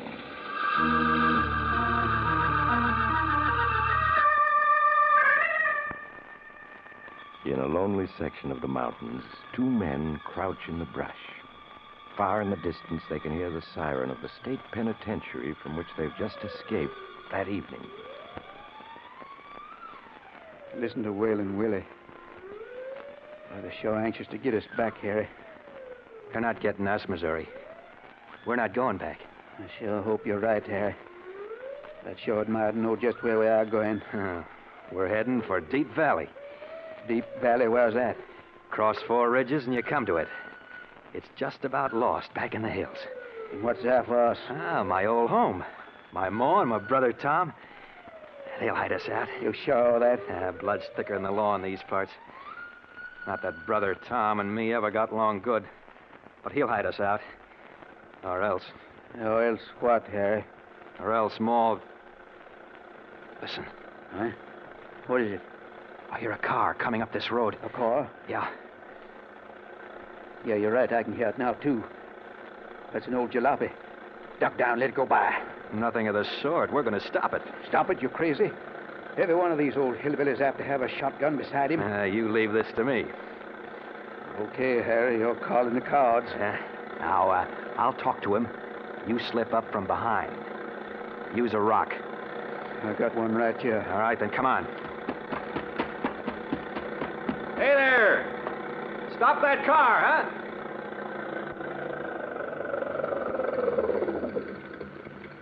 What is it? What do you want? I'm a deputy sheriff. There's a prisoner escaped from Stone Mountain. We're searching all cars. Huh? You have to speak up, mister. I said we're searching all cars for an escaped convict. Escaped convict? I ain't seen him. Now, step aside. My old woman's been expecting me since sundown. Well, that's too bad, Pop. We've got other plans for you. Huh? I didn't catch what you said. See if you can catch this. All right, Missouri. No, don't. Good work. That takes care of him. What are we going to do with him now? Take any money he's got and tumble him into the bushes.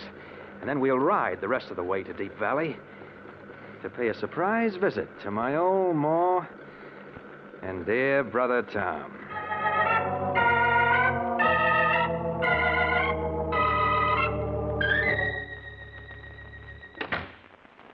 Well, Doc, how is she? Well, she's 70, Tom. That's all that's ailing her. Anything fretting her, anything on her mind? She's pining to see Harry, I reckon. Harry? Yeah, my brother, 5 years younger. Kind of a pet of Ma's. Every year about this time, she gets a notion he'll be coming home for a visit. Makes her upset. Well, then that's why she's not eating or sleeping.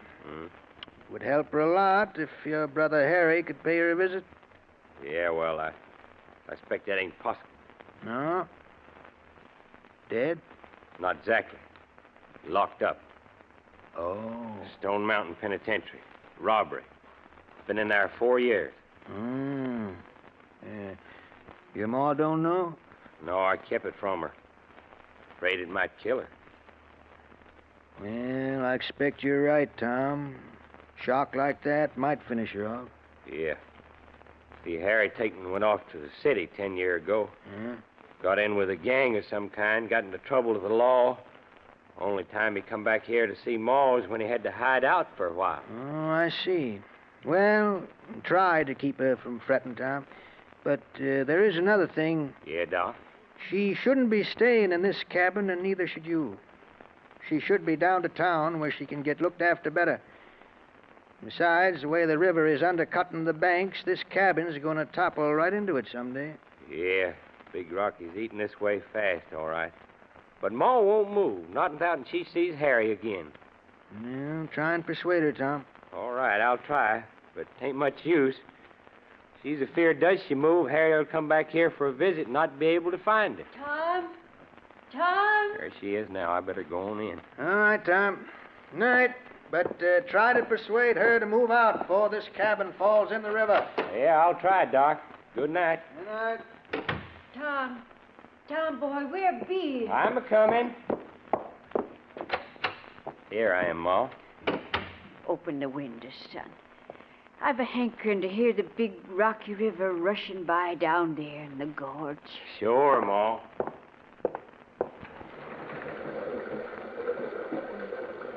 The river's loud tonight. Coming closer and closer. Ain't it, Tom? Yeah, too close. When I was a pup, there's 4 acres of cornfield twixt us and that there gorge. Now it's hardly room for a hill of taters. Been trying to get us ever since your pa built this cabin. Old River has. Eating away toward us year by year. But he's never got us. And he never will. He will if we don't move. Come on now, listen. Doc Hawkins is right. He's right. We got to move from here down to town. All right. We'll move, Tom. But only after Harry comes. If we was to move, he might not find us. He might not know where to look. But, Ma, My mind's made up, Tom. Harry's coming soon.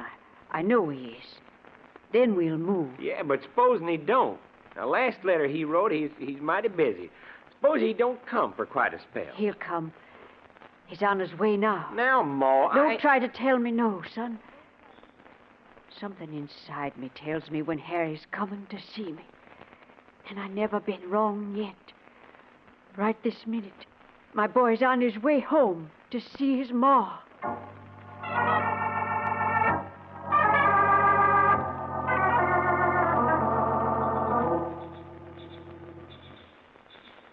Try to start her again, Missouri. Maybe the motor will catch now, huh? It ain't no use, Harry. This old tea kettle just done stopped percolating. Well, it brought us 50 miles. Deep Valley's just over the next ridge. We can hike it. What are we going to do with this jalopy? Well, looks like a deep ravine here beside us. We can push her in. And then we head for your ma's cabin? Not by daylight. We don't head any place. It's most sunup now. We'll camp here in the brush till it's good and dark tonight, and then we sneak up to the cabin. I don't like this here country, Harry. All these here hills and valleys is mighty fine country to die in. Well, it's good country for hiding out from the law in, too. Don't worry, Missouri. We're going to make it. And with the help of Brother Tom and Ma.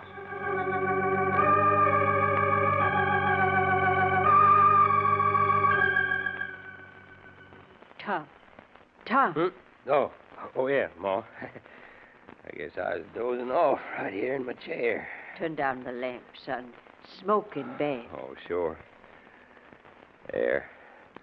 Gonna have to clean that lamp chimney tomorrow. Well, it's 9 o'clock. Past time for you to be in bed. Just a minute more, Tom. Foggy out tonight, isn't it? I can smell the fog in the air. Yeah, foggy and dark. Won't be moon up for most 9 hours. Huh? What was that, Tom? Sounded like a rock slide.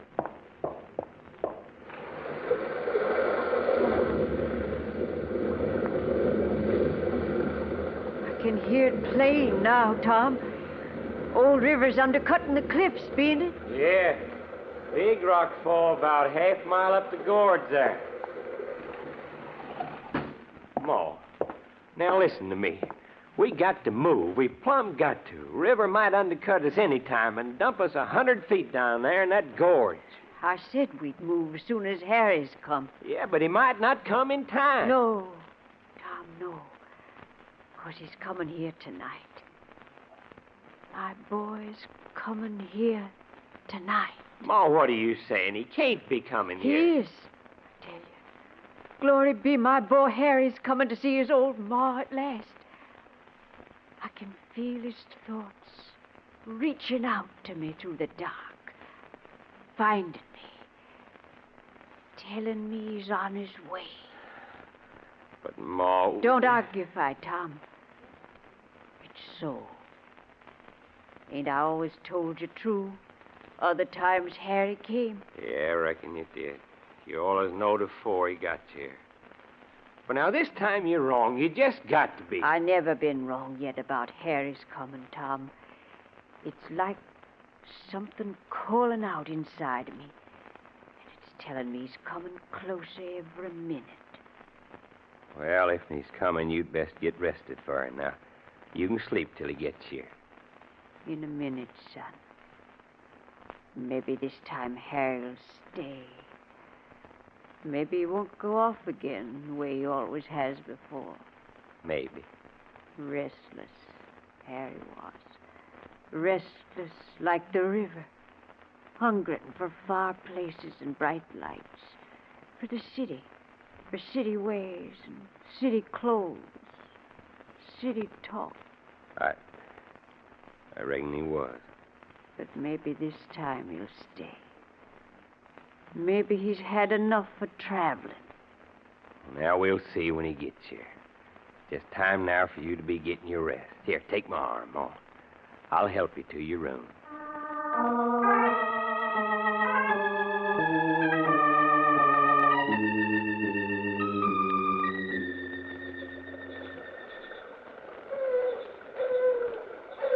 Listen to that, Harry. There's a bloodhound. All right, Missouri, so it's a bloodhound. Well, they're closing in on us. Their gift would come to this valley. They got patrols out with bloodhounds looking for us. Yeah, looks that way. We're done for, Harry. They're going to trail us here, and they're going to get us. I tell you they won't. Tom will hide us somehow. Seemed to me you're pinning an awful lot on you, Brother Tom. Maybe we won't even reach the cabin. Missouri, I forgot to tell you something. We have reached it. Huh? I have reached it? Yeah. You mean that cabin over there we've been watching the last 15 minutes? Yeah, that's my home, Missouri. We're there. Why didn't you tell me? I like surprises. Anyway, we had to watch it to make sure there wasn't any strangers inside. We ain't seen nobody but the old lady there and the heavy-set fella sitting in the kitchen. Ma and Tom, yeah, and there they go. Tom's helping her. Probably she's going to bed now. All right, Missouri, we can slip in now. Come on along. Here's a path. What's that river here? That's a big Rocky. Runs through a gorge back of the cabin. She's fast, but you can float a boat down her. Okay. Now we go in. Oh, man, it feels good to be inside. Keep your voice down. Keep your voice down. We take Tom by surprise. What are you doing there? I'm just pouring a little coffee here out of this pot. Ain't very hot, but... Man, it sure tastes good. Well, pour me some. Come on. All right, sure. There you are. Oh, boy, that went down good. 24 hours since we've eaten. Listen. That bloodhound's closer. Quick, wipe that cup. We'll duck into the storage lean-to. Well, why do we have to hide from your brother? We don't. But I hear somebody coming up the path. Come on. All right, then, quick. Let's get ourselves hid. This way. Come on.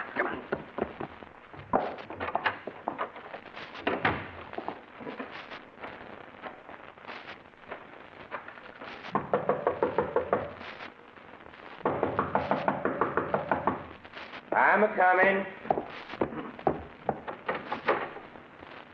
Evening, Tom. Sheriff. Oh, Come on in. Much obliged.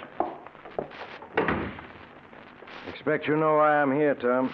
No, I can't say I do, Sheriff. What's happened? You mean you ain't here? Heard what? We got no radio box here and no telephone neither. How'd I hear anything? Thought maybe somebody stopped by to tell you. Tell me what? About your brother, Harry. Harry? He escaped yesterday from Stone Mountain. Escaped from the penitentiary? Him and another fellow named Missouri. I figured he might head for home. That's why I've been hearing bloodhounds. I got men both up and down the trail in case he tries for here. I got the cabin watch from down below, too. Just wanted to tell you. Oh, he wouldn't come here, Sheriff. Harry ain't no fool. You might figure you'd help him. Was I an escaped killer, I'd sure head for my kinfolk to get help. Killer? Well, Harry's no killer. He went to penitentiary for robbery. He's a killer now.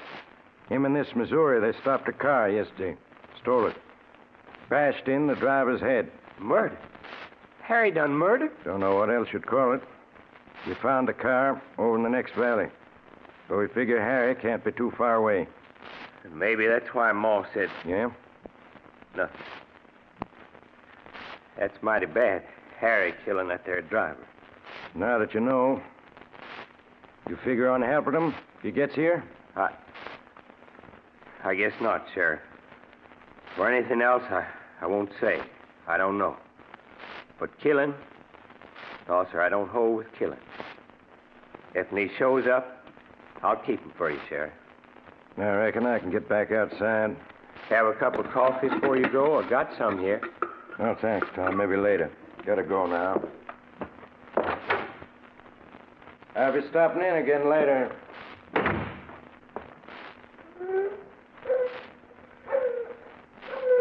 Bloodhound. For Harry.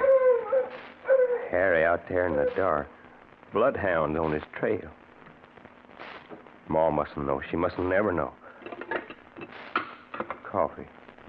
Yeah, I guess I'll have a cup myself. It's empty. It's funny.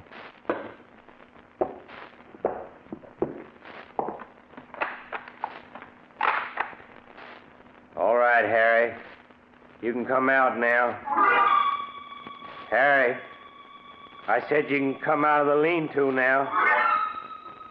You might as well come out, Harry. I know you're there. All right, brother Tom, we'll come out.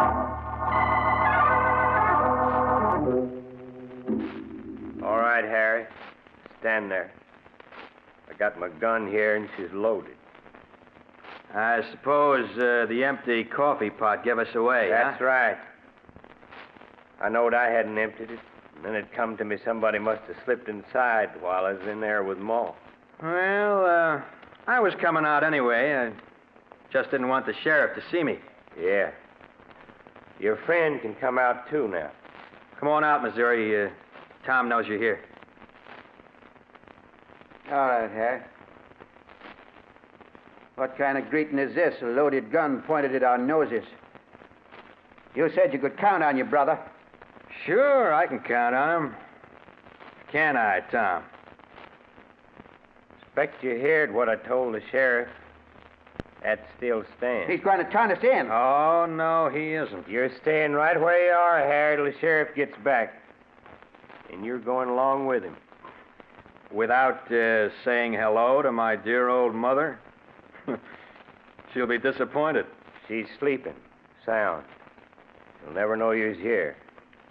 I have an idea that she'll wake up. Why should she wake up if we're quiet? But we're not going to be quiet, brother Tom. When the sheriff comes back, we're going to make a real loud racket. But then she'll hear you. She'll know you're here. That's right. Then she'll know. Everything. Harry, that'd kill her. I wouldn't know about that. But I'm sure going to yell. Oh, no, you couldn't. You'd be killing your own ma, man. Nobody could be that low. I tell you, she'll learn everything. Unless you let me and Missouri get out that window. Prison's changed you, Harry. You are a killer now. All right. So it's changed me. And I'm not going back. No matter what happens. Now, you going to let us go out that window or not? Out That window. That's what I said. The door's being watched. We heard the sheriff say so. Maybe they're watching the back, too, Harry. Oh, no. Not a chance. It's only about 100 feet to the cliffs above the river. But there's a path down to the water and a boat anchored down there. Once we get to that boat, we can drift right out of this state. Tom, is that boat still there? Yeah. Boat's still there. Tied up further down, though. We'll find it.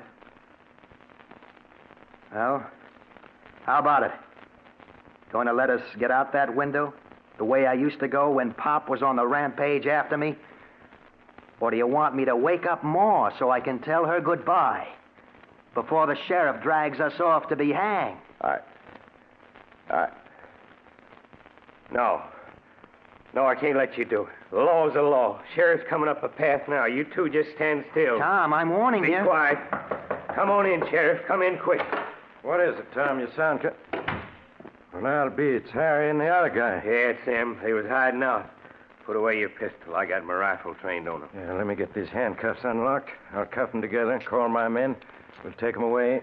This is the kind of help your brother's given us. And you talk so big, Harry. Shut up, Missouri. We ain't taken yet. Sheriff, just one thing. Yeah, Tom? My ma's never to know. You hear? She must never know about Harry. It'd kill her to learn he's a jailbird and a murderer. Yeah, I reckon it would. All right, I passed my promise on it. But I haven't made any promise. Oh, Ma. Harry. Ma. Harry, you can't kill your own ma, man. Well, I'm not leaving without saying goodbye to her. That's all. Just goodbye. Ma. Ma, where are you? Harry. Be that you, Harry? She's here. It's me, all right, Ma. I've come to see you. I knowed you was coming, son. Come in here. Bring me out to the light where your ma can look at you. I'll be right in as soon as I've said hello to Tom. Well, Tom, now she knows I'm here. I can't go without a little visit with her. You can, you will. Come on now, put out your hands. How about it, Tom? Want me to tell Ma I can't stay because I've got a date with the sheriff? Harry, son, what's keeping you? Your ma's hungering to see you. Come bring me out to the light. I said put out your hands, Harry. I'm not taking any nonsense. No, Sheriff. Wait. Tom, I know you don't want to upset your ma, but these two are killers. I just Missouri, can't grab let... Here, come on. No, I got it. Quiet. Let go of me. Between us and Tom's gun. Here, I got No, it. you don't. You're not getting my pistol. Hold his hands. Quiet. So you Hold him, I say. Tom, shoot. You can pick him off. They'll have my pistol in a minute. Go ahead. Better not, Tom. Better not. No matter who you hit, it'll sure upset more. Tom, shoot. Shoot. They're breaking my arm. Tom. What's it keeping Harry? Think fast, Tom. Think fast. Another second, somebody will get shot. But pass me your promise to let us both go safe out that window, and nobody will be hurt. All right, Harry, you got my promise. Tom. Sheriff, put up your hand. I got you covered now. Tom, you can't do this. It's already done. Put up your hand. You'll regret this, Tom. You'll regret it sad and heavy. Here. Take his gun, Harry. I got it. Now, both of you step aside. That's it. Sheriff, I got to do this. I got to. You're siding against the law now. The law don't forget that. Tom, where's Harry? Where's my boy Harry? He's coming directly, Ma. Sheriff, I got to tie you up in the lean-to. Now, Harry, you can't go from here till you've talked to Ma some. You got to leave her with an easy mind. Now, go on. Go on and bring her out here.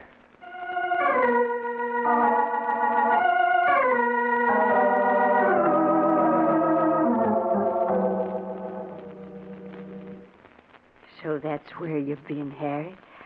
Out in California, raising oranges. Yeah, Ma. Oranges. A whole 1,000 acres of orange trees, with the hills on one side and the sea on the other. And the orange blossoms filling the air with perfume, like when the gates of heaven are open. Oh, it must be pretty. I should like to see it, Harry.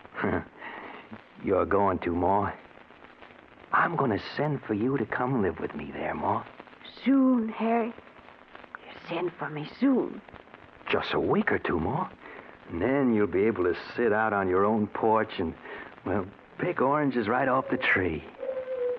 How much longer we gotta wait? It's been half an hour already. Hush. Ma's almost asleep. You go soon she dozes off. Tell me more about it, Harry. More about California. Oh, it's a grand place, Ma. It's got mountains standing tall like the glory of God. And then there's the ocean, the Pacific. I've never seen an ocean. This is the biggest ocean there is, Ma. And the bluest. And the sand on the beach is the whitest. And the waves come in, big blue waves that have traveled all the way from China. And they bring a breeze with them that smells of tea and spice and ginger and cinnamon. And all you have to do, Ma, is sit there in the sunshine and soak up strength and watch the ocean on one side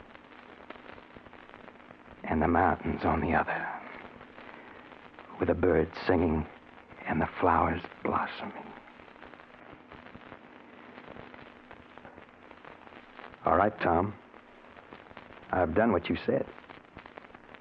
I've tucked her to sleep. All right. You can go on now. It's about time, too. I've been hearing them bloodhounds all the last half hour. Don't you worry about them. We're going to float right past them down the river, 50 miles before morning. You better be getting. It's almost moon up. Here's the sheriff's flashlight.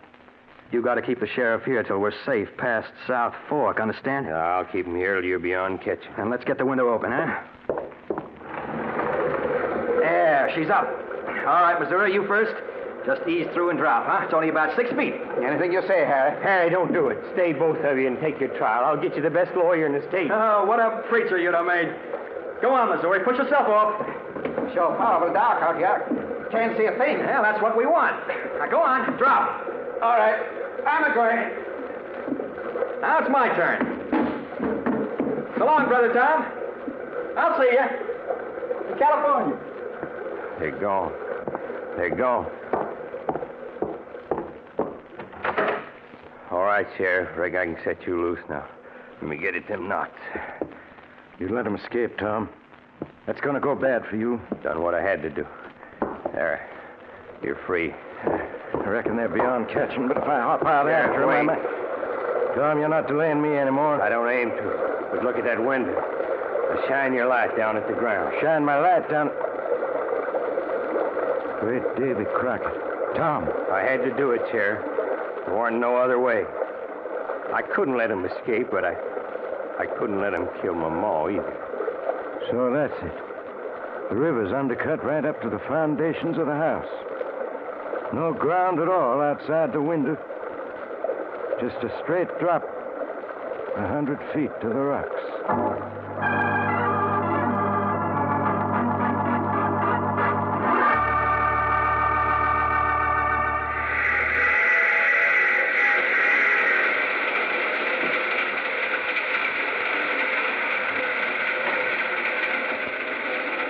You have just heard The Mysterious Traveler, with a title role played by Maurice Chrysler. Others in the cast were Scott Tennyson, Frank Behrens, Agnes Young, and Bill Smith. All characters in this story were fictitious, and any resemblance to actual characters was purely coincidental. Original music played by Alfinelli. Grayson Enlow speaking. This is the Mutual Broadcasting System.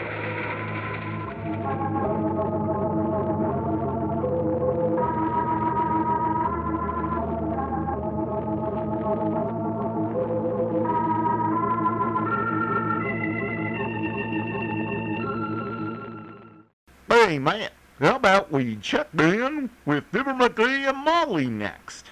That sounds good to me. The Reynolds Aluminum Program with Fibber, Magee, and Molly. The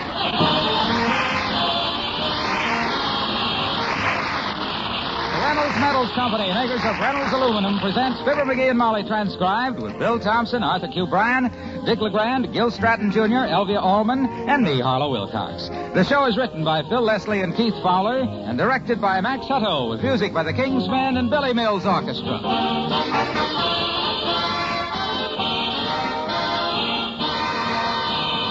Homeowners, Here's how to add a big improvement to your house for a small amount of money.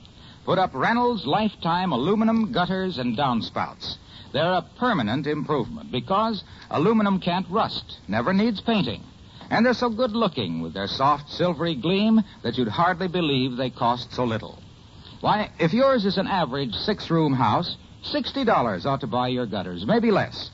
And they go up easily without any soldering. Ask your dealer for Reynolds Lifetime aluminum gutters or write Reynolds Metals Company, Louisville 1, Kentucky.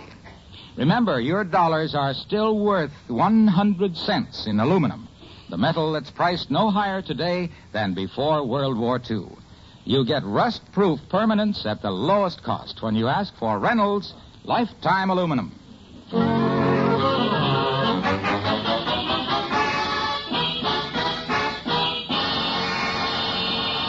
There's a man in Wistful Vista who makes the same joke every time the subject of bowling comes up. So far, he's tried it 67 times with no luck. But he still lies hopefully in wait, ready to pounce when his wife says something like, "Bowling must be your favorite game, dearie." Yep, it's right up my alley. My gosh, don't you get it? You bowl in a bowling alley, and I said... Ain't funny, McGee. Why, it is, too. Well, funny or not, it's Fibber, McGee, and Molly.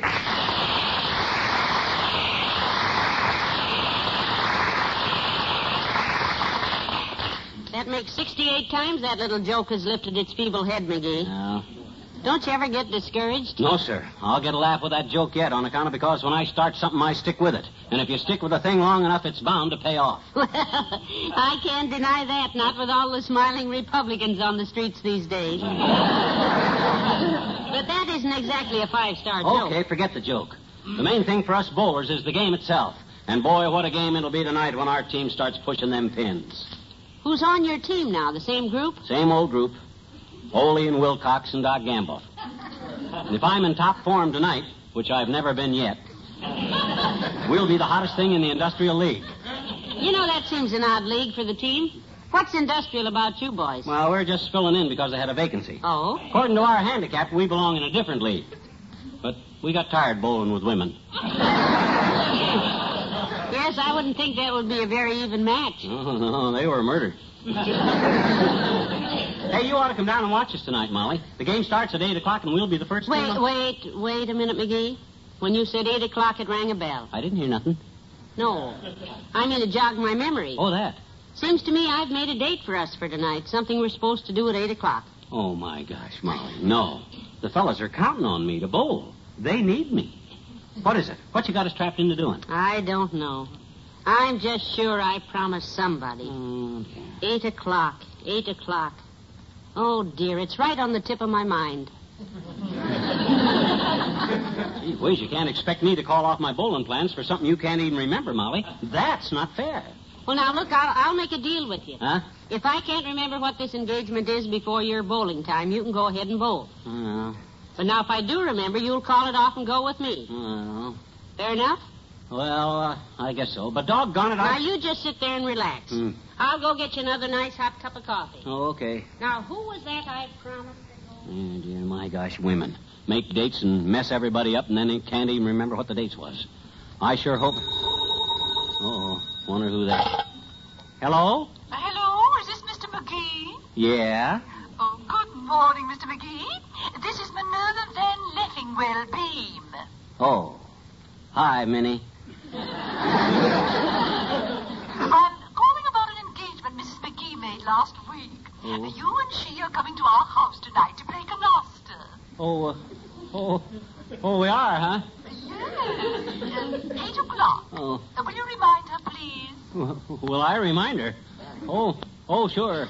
Sure I will. We'll be seeing you. Goodbye. Goodbye.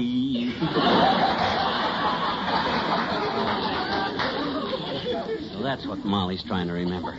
Spending evening with Minnie Beam and that stuffy husband of hers. Whoosh. I'm supposed to remind her. I'll remind her, all right.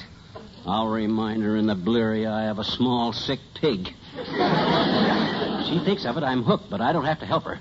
Besides, the greatest favor anybody could do her is to let her forget it, of all the dull, dreary ways. Here's your coffee, dearie. Oh, thanks. Who's that on the phone? Phone? Oh, that nothing important, just something to do with my bowling tonight. Oh. Well, I'm just sure we have a date with somebody to do something, but I can't seem to... My goodness, 10 o'clock already.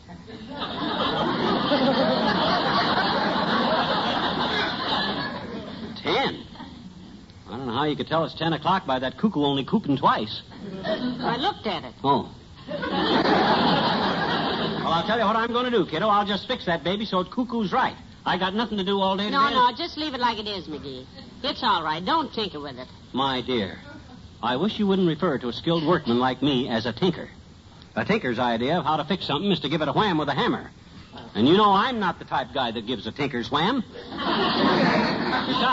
if I... Come in. Oh, good morning, Ollie. Well, good morning, missus. And that includes you, too, Magee. Hi, Ollie. Ready for the bowling match tonight, boy? Well, that's why I come by to remind you. Well, don't you worry. I'll be there making it rough for the opposition. I'll be rougher in the alley than a tomcat with a chewed-off ear. You'll be there if I can't remember the other engagement. Sure, kid. Oh, say, how about getting a cup of coffee for Ollie? All right. Do you take cream, Ollie? Yeah, he'd take a pint a day from the milkman, but I don't think Well, I'll put cream in it for you, Ollie. Hey, what's this your missus says about another engagement, Magee? Somebody getting married? No, that's why I sent her for coffee, Ollie, so I could tell you in private. Molly made a date to play canasta with the Beamses tonight, see? The Beamses? Yeah. You mean that Mrs. La-di-da Beam, the one that goes around with a high nose and looked like she was weaned on pickles? Yeah, only Molly forgot the date so far, and if she don't remember it by tonight, I get to go bowling. Oh, you're a fella with a cooked goose, Magee.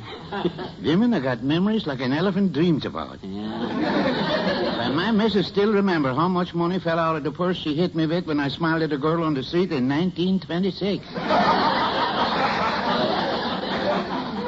I think I got this deal licked, Ollie. Mrs. Beam called up a while ago and told me to remind Molly about it. I told Molly the call was for me, see, about bowling. Say, that's very cute and tricky, Magee. Yeah, well, that's me all over. Well, you're tricky, but I wouldn't say you was cute all over. Here's your coffee, Ollie. Oh, thanks, missus. Well, you better drink her down and get yourself in shape for that bowling tonight, Ollie. You'll be in fast company, boy. He talks a pretty good game, Ollie. How does he bowl?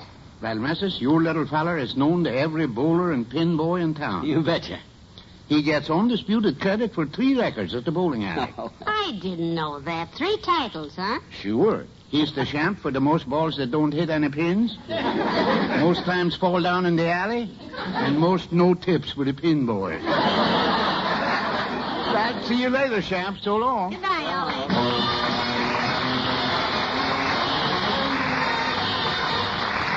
Billy Mills in the orchestra, and yours.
I tighten the cuckoo's foot. Loosen his mainspring a little. Jerry, I wish you'd leave the clock alone. Every time you fool with it, something goes... something goes boing. I'm trying to remember what I promised to do tonight, and this noise... Uh-oh. Come in. Oh, it's the lad from Kramer's drugstore, Magee. Hello, Ed. Hi, Miss Magee. Mr. Magee. Hi, Ed. I just come over to bring your bill, Mr. Magee. Here it is. Oh. You deliver the monthly bills now, Ed? Just for special customers. Mr. Kramer said that Mr. Magee evidently hasn't been getting them in the mail anymore. So, he had me bring it. Now, you tell him to mail it to me, Ed. And if he don't hear from me in 30 days, forget it. Yes, sir. Hey, if you're not doing anything tonight, son, drop by the bowling alley. I'm leading the Elks team there tonight. Oh, gee, I'd like to, all right, but I may have a date tonight. Oh? You and Judith still romancing, are you, Ed? Judith? Oh, not her, Mrs. Magee. That's all over. Oh, so soon? What happened? Well, I went to her house for dinner, and I sort of got the impression her folks were too anxious for us to get married. Scared me off. Yeah? Did they come right out and say so? No, just little hints. Oh. Like when I got there, her brother met me at the door, and while I stood there in the hall, Judith came down the stairs real slow. Well, why, a lot of girls like to make an entrance that way, Ed. Yeah. On their father's arm? With their little sister throwing rose petals in front of them? Well, that does sound like a kind of a subtle hint, kind of, sort of. Yeah, well, what really touched me off, though, was when they served dinner. The main dish was lamb chops. So? Well, I'd seen lamb chops with paper pants, but these had on long white paper veils. I got out of there so fast, I only ate 3 chops. Sounds like a wise move. So you got back in circulation, eh? Boy, I didn't look at a girl for 48 hours. Then, Dorothy. Dorothy, huh? Yeah, she works at the hairpin counter in the dime store. When she rings up a sale on the cash register, it's like an angel playing on a harp.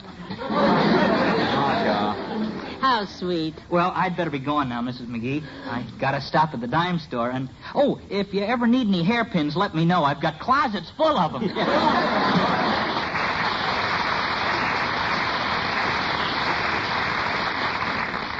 That boy has more troubles with his dates. Yeah. Oh, which reminds me, I was trying to remember who we've got the date with. Yeah, well, you keep working on it, but it's back to work for me, Tootsie. Oh, I had a little Airedale, and I named him Little Brother, but I changed his name to Sister when my dog became my mother.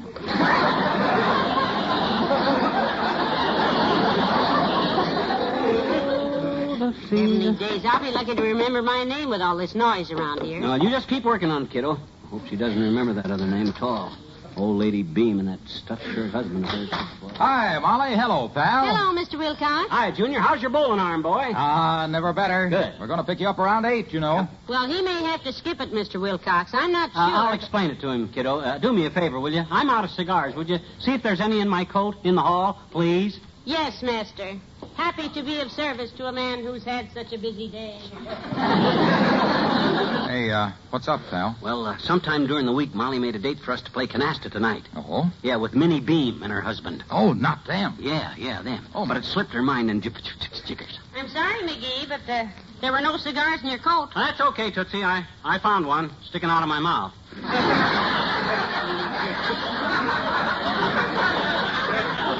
If it was a bear, it would have bitten you. Worse than that. If it was a bear, I couldn't smoke it.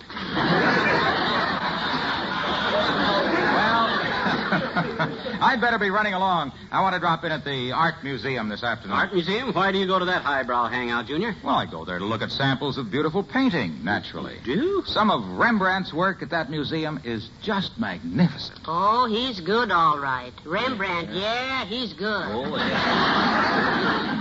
Personally, I'm a Grandma Moses man myself. He likes paintings he can understand, Mr. Wilcox. I like an artist that when a picture comes out looking like an egg Sunnyside, he labels it egg Sunnyside instead of calling it frustration in a beard factory or something. Well, there's never any doubt about Rembrandt's work, pal. Yeah. When he paints a furnace or a barnyard gate, you know it's a furnace or a barnyard gate. I don't remember those paintings by Rembrandt. The thing that gives his work that beauty and that permanence that all good painting has is the paint he uses. Brilliant, gleaming, liquid aluminum. Rembrandt? Liquid aluminum? Yes. The magic paint that you can just brush on or spray on like ordinary paint. To put a coat of shining, rust-proof aluminum on gutters and window screens and water heaters and furnace pipes. Now, Mr. Wilcox, since when did Rembrandt paint with aluminum? Well, ever since he first heard about it, Molly. Gus told me last week. Gus? Yes.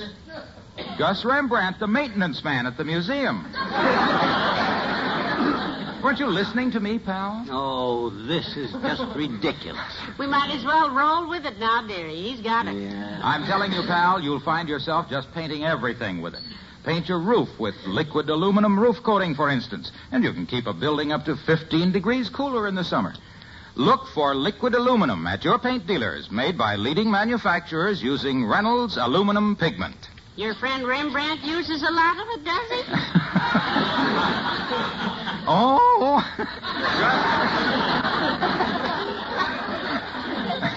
Molly, Gus has done some beautiful work. Yeah? But his real masterpiece, the thing Gus Rembrandt will be remembered for, cost him his job. Yeah, what happened? Well, it was all because of Dr. Goddard, the museum president. Oh, yeah. Yes, he has a habit of falling asleep at his desk every day. And last week, Gus just couldn't stand it any longer. What'd he do? Well, Gus slipped a dinner plate into the old gentleman's hand and gave him a coat of liquid aluminum. My goodness. Why, he ought to last forever. Yes. Yes, I want to tell you, kids, Dr. Goddard never looked lovelier. You can see him down there every afternoon from 3 to 5. They call him the discus thrower. See you tonight, pal.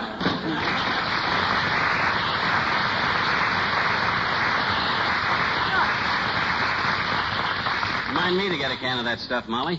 Put a soup bowl on Wilcox's head, give him a spray job, and he'd make a very handsome bird bath. Yeah. I wonder if Aunt Sarah would like him for Christmas. Because she has a big front yard and a lot of dusty birds. I wonder if I promise... Come in. Hello, Mr. Wimple. Oh, hi, Wimp. Hello, folks. Am I interrupting anything? No, I'm just fixing the cuckoo clock, Wimp. Sit down. Oh, may I look at the little fellow? I'm just crazy about birds, you know. Sure, go ahead. Mr. Magee, I hope this won't upset you, but that bird is not a cuckoo. You sure? Oh, yes. I made a close study of our little feathered companions, sharing their joys and their sorrows. Some of my best friends are cuckoos.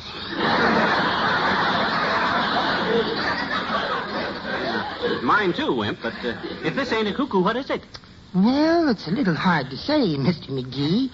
Most closely resembles the central Indiana shucks bird. The shucks bird? How did it get such an odd name? From the call so often given by the male of the species, Mrs. Magee. You see, the female shucks bird is about the size and color of an eggplant, and the male is quite nearsighted. Yeah? So, during the mating season, the little bird cuddles up to what he thinks is a female, only to find he's courting an eggplant. He does this over and over, and every time he does it, he says, shucks.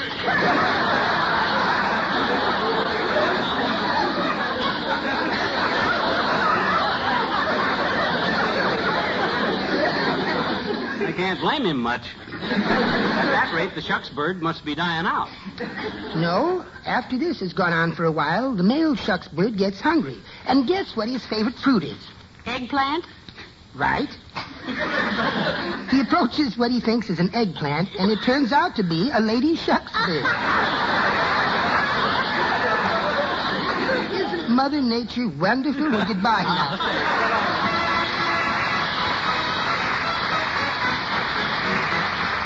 The King's Men, and open up your heart.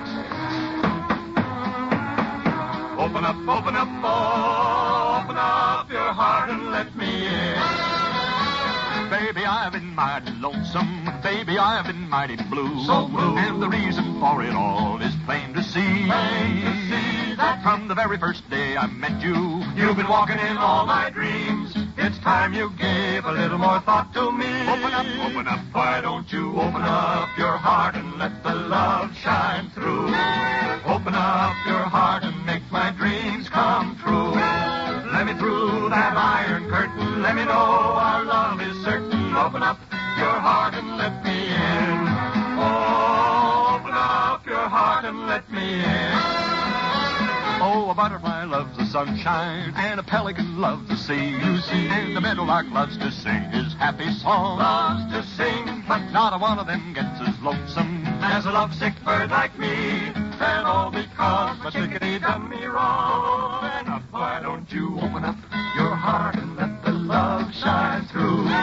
Open up your heart and make my dreams come true.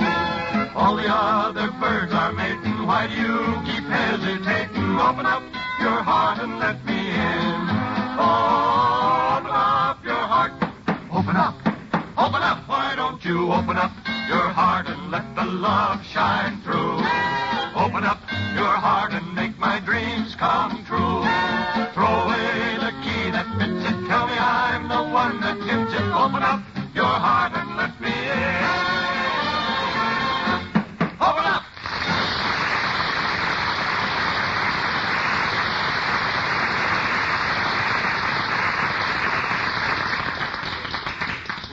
See. Oh, my little wifey made a date and gave me quite a fright. But if she don't remember soon, I get to bowl tonight. Oh, the crimson coat.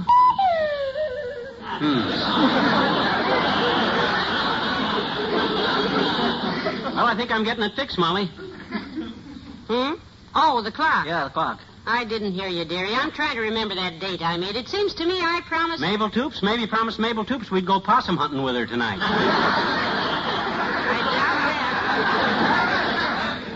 I really doubt that, dearie. Just let me think, will you? Okay, you think it out. My gosh, if she thinks of old Lady Beam now at 7:45 when I'm this close to going bowling, I'll blow my... Ah, here they come. Here they come, kiddo. Here come the bowlers. Come in. Good evening, Dr. Gamble. Do come in. Hi, Molly. Hello, mush muscles. Hi, Blob. How's your bowling iron, boy? Great. I'm in top shape. You said it. You're shaped more like a top than any guy I know. If you could sing, you'd be a musical top. Hey, what's this I hear about you may not be able to bowl with us? Wilcox said something about it's my fault, Doctor. I made a date for Magee and me to go somewhere tonight, but I can't remember where. Yeah, so we got a deal, Docky. If she can't think of it before I go bowling, I can go bowling. Step over here and give me a hand with this cuckoo clock, will you? With what? Oh, sure. And Molly, would you turn on the porch light for the other guys? I don't want them to fall. Oh, yes, of course. I forgot it. Hey, Doc, Huh? Listen, she made a date for us to play canasta tonight with old Lady Beam, see? What, Minnie Beam? Yeah. Oh, for the love of... That old goat. What's this about a goat, Doctor? Huh? Oh, yeah. I was just saying I do hope Magee can goat to the bowling alley with us. Is he good, Doctor? Yes, I must in all honesty say that little Jug ears makes a big difference on our team, Molly. Oh, well, shucks. Does he really, Doctor? Yep. If we didn't have him on the team, Molly, we'd lose half our games. How many do you lose now? All of them. That's not so. Yeah. My gosh, the whole town was talking last year about how we beat the Bladshacker Brewers 2 games. Out of how many? 37. Even so, the Bladshacker Brewers is the best bowler. Hi, fellas. Let's go bowling. Hi, Molly. Hello, Mr. Wilcox and Ole. Good evening, missus. Can Magee go bowling, or did you take the lady you got the date with, that message? Pick up the cuckoo for me, Ole, and pipe down, will you? Hey, you about ready to go, pal? 5 more minutes, Mr. Wilcox. If I can't think of our date in 5 minutes, he can go. Well, think fast, Molly, because I just about got this cuckoo licked. I told you I could whip this baby. Well, it seems like a fairly even fight, my boy. One small bird versus one small bird brain.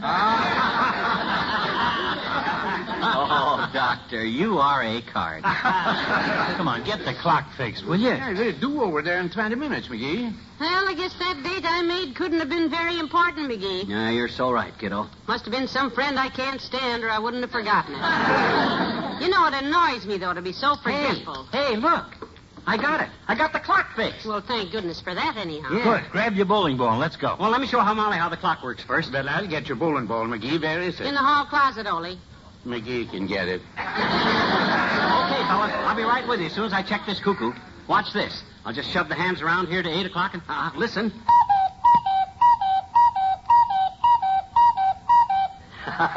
There you are. 8 o'clock, right on the beam. That's it. Huh? I remembered our date. What? We're supposed to play canast at 8 o'clock with Mrs. Beam. Oh. If you hadn't fixed the clock, I never would have remembered it. Oh, this is ridiculous. Well, good luck, boys.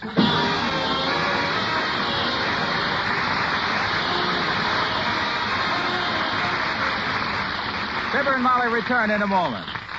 For your Christmas gift wrapping, be sure to get Reynolds Ray Glow gift wrap.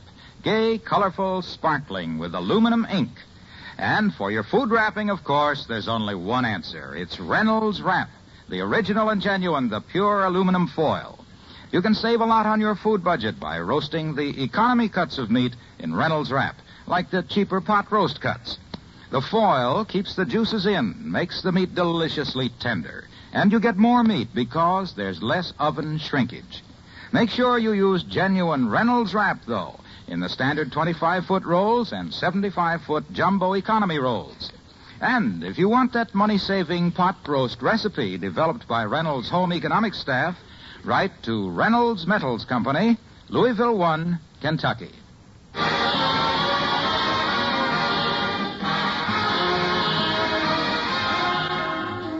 It's been a lovely evening, Mrs. Beam. Oh, so glad you could come. Been charming, hasn't it, McGee? Yes. We were so sorry Mr. Beam couldn't be here. Oh, he was called out just before you came. Dr. Gamble phoned. Doc Gamble? Well, yes. The doctor asked him to come help out with some broken legs or something. Broken legs? Yes. Said something about some of the elks fracturing their pins in an alley. Slippery, I suppose. He sure is. That dirty rat. I beg your pardon? Oh, I said, where's my hat? Oh, here it is.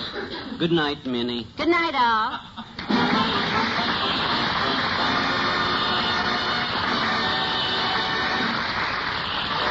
The Reynolds Metals Company, pioneers of progress through aluminum, bring you Fibber, McGee, and Molly each week at this time. Reynolds Aluminum also brings you Mr. Peepers, starring Wally Cox on NBC television Sunday nights.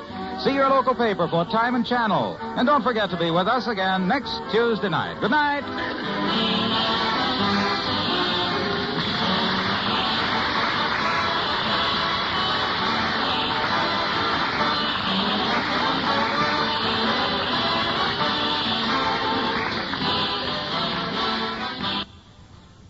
Enter the world of Detective Noir with Philip Marlowe, up next. Somewhere in the cold, persistent rain that made the city itself seem a thing of evil, a girl had disappeared, and it was my job to find her. But before I did, I found death and a devil. From the pen of Raymond Chandler, outstanding author of crime fiction, comes his most famous character as CBS presents The Adventures of Philip Marlowe.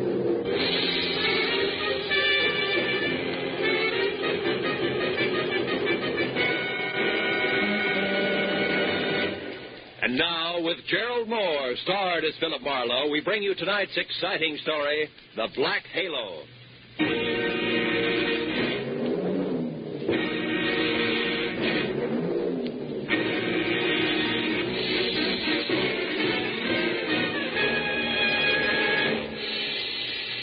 For 3 days, an ugly storm had lashed at the west coast from northern Oregon to the tip of Lower California.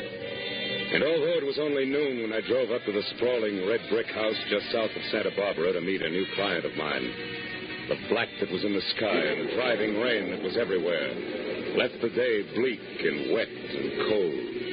Left it the kind of day that made you feel that logs blazing in a fireplace and a warm, dry robe were the only things that could matter to anyone.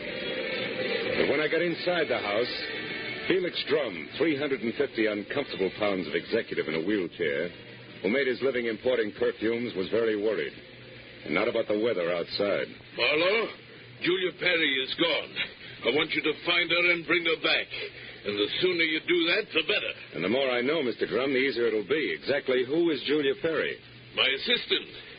Very capable girl, who in the past 6 months has practically taken over my entire business. She handles most of the work from her cottage here on the grounds where she lives. Mm-hmm. She also has some little cubbyhole in Los Angeles where she keeps her files and some sample stock. Do you have the address of that cubbyhole? If I knew the answer to everything, I wouldn't have hired you. And anyway, it isn't important. Hand me that little bottle. This one? Yes. No. Here. Thank you.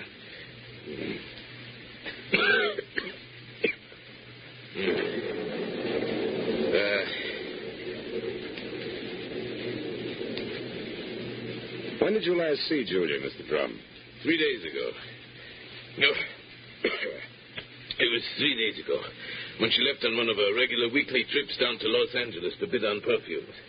Usually she stayed away overnight, but the Beechwood Plaza Hotel most of the time, and she was back here by noon the next day. I suppose you've already checked the Beechwood Plaza, huh? Yes, of course. My man Ruby, the one who showed you in, has called the place 12 times. But they only know that Julia registered there 3 days ago and hasn't been seen since. Well, what about the girl herself, Mr. Drum? I mean, her background, friends, family, that sort of thing. As far as I know, Marlowe, Julia has no friends, no family either. She's just a sweet but smart little girl from someplace in Kansas. Mm-hmm. No beaux, not even nice ones, huh? I don't think she had the time. You see, when Julia first came to work for me, she wanted to get ahead, and I gave her the chance. She made good. Mm-hmm. Today, she's as much my right arm as Ruby is my leg. Mr. Drum, did you notice anything unusual about Julia's behavior lately? Yes, and that's the reason I'm worried. About 2 weeks ago, I saw changes in the girl, Marlowe. She seemed less spry, more preoccupied. Oh? Yes. I figured it was overwork myself, since the end of the year always means detailed annual reports. So I made no comment at the time. I see. Tell me, Mr. Drum, what does she look like? Well, I have no pictures, but she's a blonde of medium height and was wearing a plaid raincoat and a little circle of a hat when she left. Uh-huh. Altogether, she's sweet and simple, if that's what you mean. Yeah. Do you mind if I stop into the cottage on my way out? Marlowe, you turn the place inside out if it'll help any. Only since I'm certain that Julia's in some kind of bad trouble, you be quick and find her.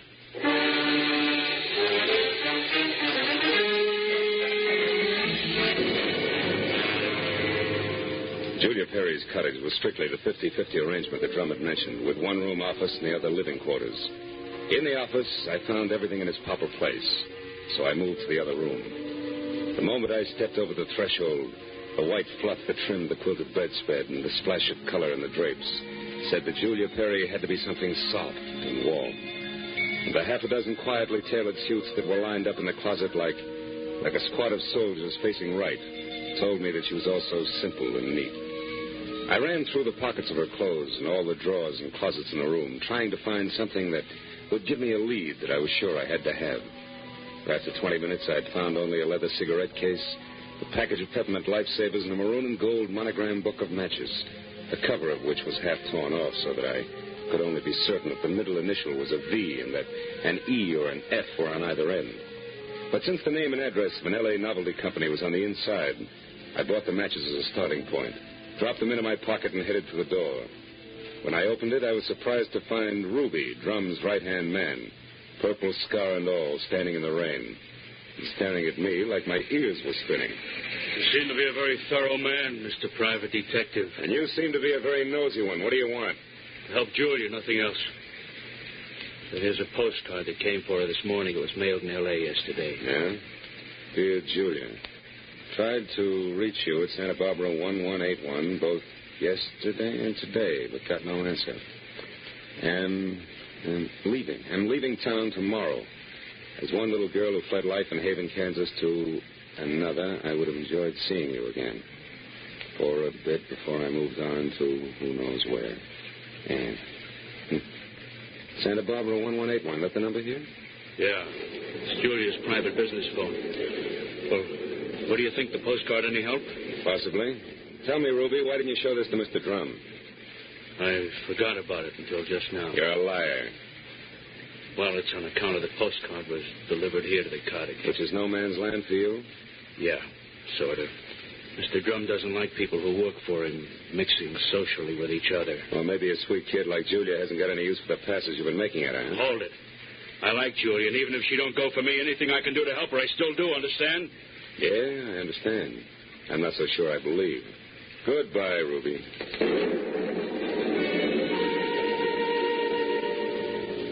It was pushing 5 o'clock and still raining by the time I got back to L.A. and over to the Novelty Company.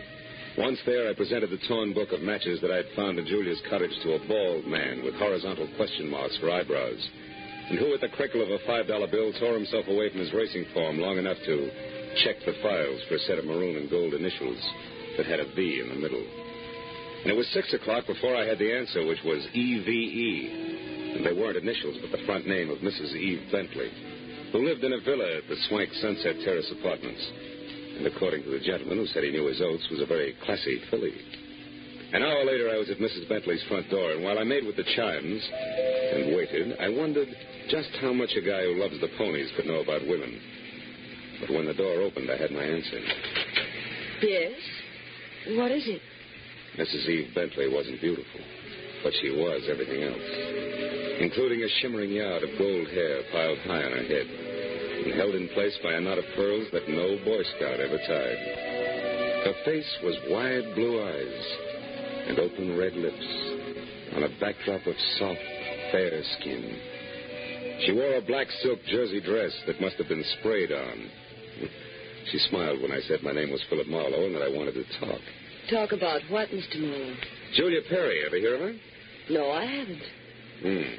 So I'll try again. What do you know about Ann somebody from Haven, Kansas? Absolutely nothing. This torn book of matches says otherwise. I found them in Julia Perry's cottage. Julia Perry's missing. I'm a private detective who was hired to find her, and the matches turned out to be yours.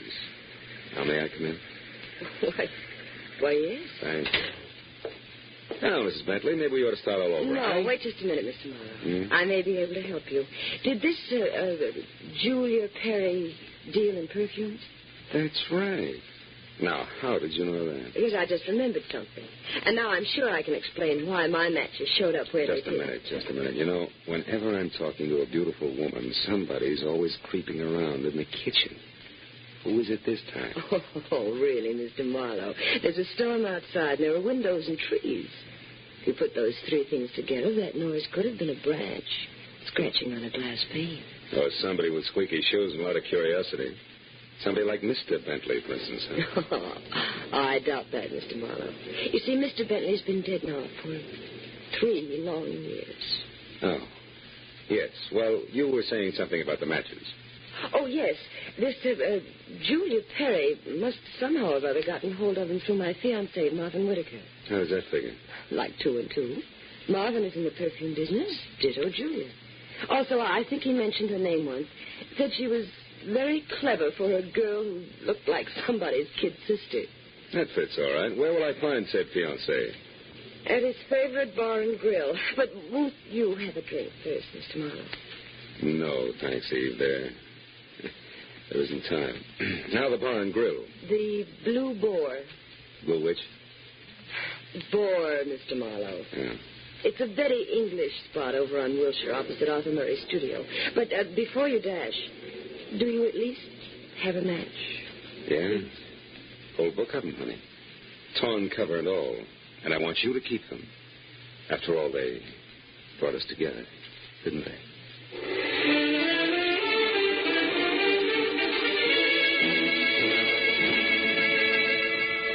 When I got outside, I postponed my run between the raindrops over to Wilshire Boulevard long enough to take a look behind the villa. And there, in a newly planted strip of clover lawn below Mrs. Bentley's kitchen window, I found something which was no surprise. 2 clear prints of a man's shoe. But from there on out, I got nothing more than a lot of rain down the back of my neck. So 10 minutes later, I dripped into my car and headed for the Blue Boar and Eve Bentley's gentleman friend.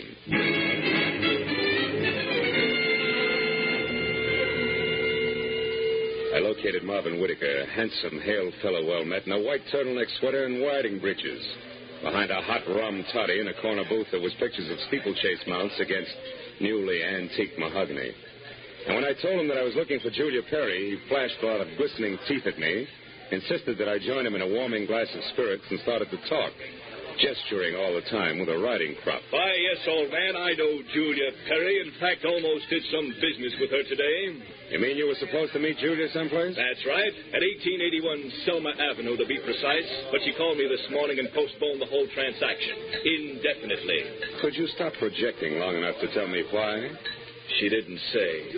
Of course, it's of no bother to me on a day like this. No sane man should be any farther away from a toddy than we are right now. So drink up, old boy. It'll do you a world of good. Yeah, I bet it will. Look, Mr. Whitaker, one more question. Did Julia ever speak of a girlfriend named Ann? Someone she knew years ago in Kansas? No, I don't believe she did, Marlowe. Matter of fact, Julia never talked of anything but perfumes. Now drink your drink, fellow, before it's chilled through. Thanks, but no thanks, old bean. I do have to run, really.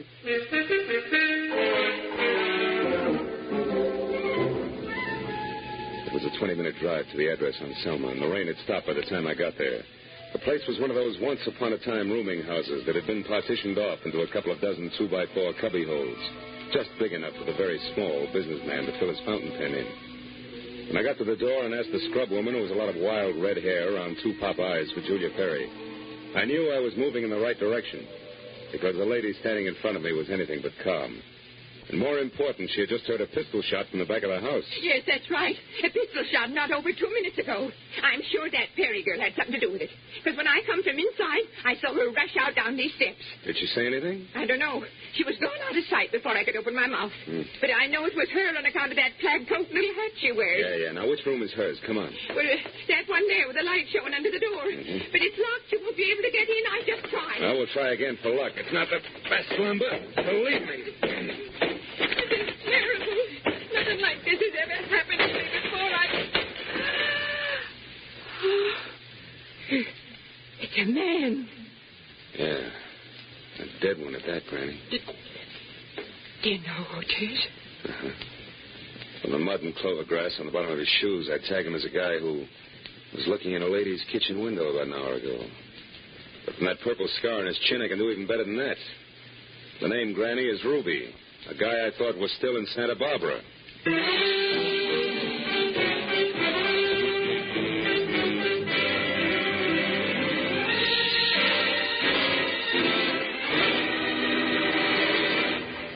In just a moment, we will return to the second act of the adventures of Philip Marlowe. But first, given clues, even the newest of Philip Marlowe fans can deduce the characters in CBS's great new early Sunday evening comedy lineup.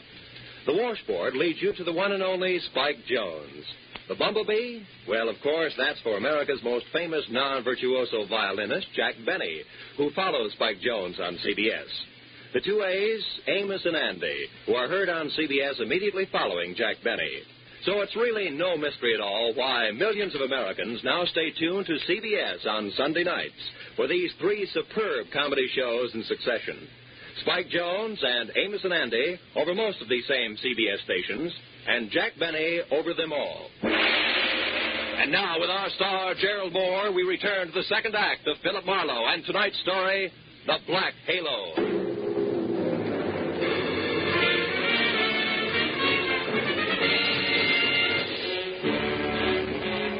Ruby's body sprawled on the floor, and the girl in the plaid raincoat running away from it meant one thing. Julia Perry's trouble was important, like life, but more like death. A half sneer was congealed on Ruby's face, and his eyes, turned waxy, still held a look of mild surprise. And I wasted some breath telling the scrub woman not to touch anything, and then I put in a call to my overweight client in Santa Barbara. He was glad to hear from me, at first. Marlowe. Well, now, I didn't expect a call from you this soon. You sure work fast, don't you, lad? Have you found her? Have you located Julia? Not quite. She's about 5 minutes ahead of me. Incidentally, Mr. Drum, she works fast, too. What do you mean by that? Let me ask the questions, huh? Number one, what was your leg man Ruby doing in L.A. tonight? Ruby? Yeah. Why, I sent him in to pick up some medicine for me. Why? Come on, Drum, you can talk straighter than that, and you better. I just found Ruby dead. Dead? Ruby's dead? What happened to him, Marlowe? He was shot. So forget the gags and tell me why he was snooping around. All right. I didn't trust you. No. It's my policy to trust nobody until he proves himself. I sent Ruby in to follow you and check on your progress. That was brilliant. You only made 3 mistakes. First, I don't need to be checked on. Second, you got your man killed. And third, you forced Julia's hand. Because it was Miss Perry herself who pulled the trigger on Ruby. Julia?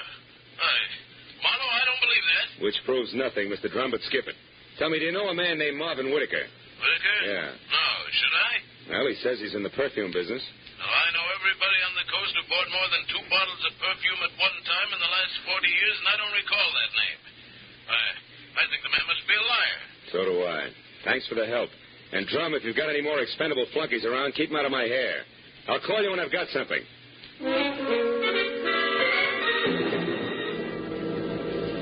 I called Homicide next and told Detective Lieutenant Ibarra where to find the body and who was responsible for it being in that dead condition. When the question of why came up, I admitted I was still shooting blanks.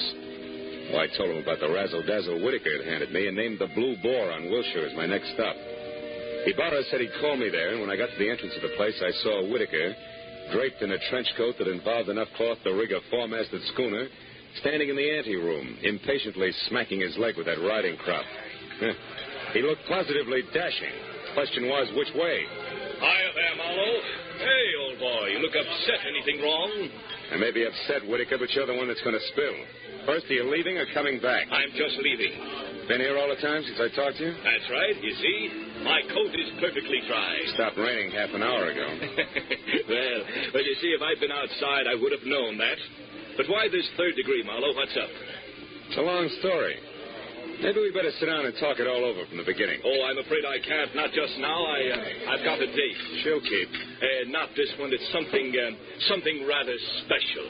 Special, huh? Like Eve Bentley? Now, look here, old boy. You're prying into my personal affairs. Whitaker, I'll rip the lid clear off your personal affairs if necessary to get a clean answer out of you. Now, what do you really know about Julia Perry? I told you once. Are you implying that I'm a liar? At least that. For instance, who puts out a mirror? Come on, Whitaker. It's a well-known fragrance. Why, I don't recall offhand. That's strange, because any woman knows Amir's a Dana perfume. Just what are you trying to prove by all this? That is a perfume dealer you stink. And try this for size. When I got to that address you gave me, I found a fresh corpse there with a bullet hole in it. A murder? Yeah, and your routine was pat, brother, so before Homicide starts combing out the snags in your story, you better untangle it yourself right now. You lied to me. Now, why'd you do it, Whitaker? Why the double talk? All right, Marlowe, I'll tell you. I'll tell you. Oh! He was as quick as a wounded cat. The riding crop slashed across my face even before I'd realized he'd moved. And by the time the red light stopped dancing in my eyes, Marvin Whitaker was gone. I turned as the head waiter walked up to me. He studied the hot red welt rising on my face for a moment and then murmured discreetly that if my name was Marlowe, I was wanted on the phone. It was Lieutenant Ibarra. Marlowe, you can stop beating the brush for Julia Perry. We found her. You did? Where is she, Ibarra? She's out in the alley here, behind the Beechwood Plaza Hotel, Marlowe. Exactly 8 floors down from the window of her room. She fell through the glass roof above the rear entrance. Oh. It's not pretty. She explained the whole thing, including that Ruby guy's murder in a note we found in her room. I'll be right over, Ibarra. Okay, don't hurry.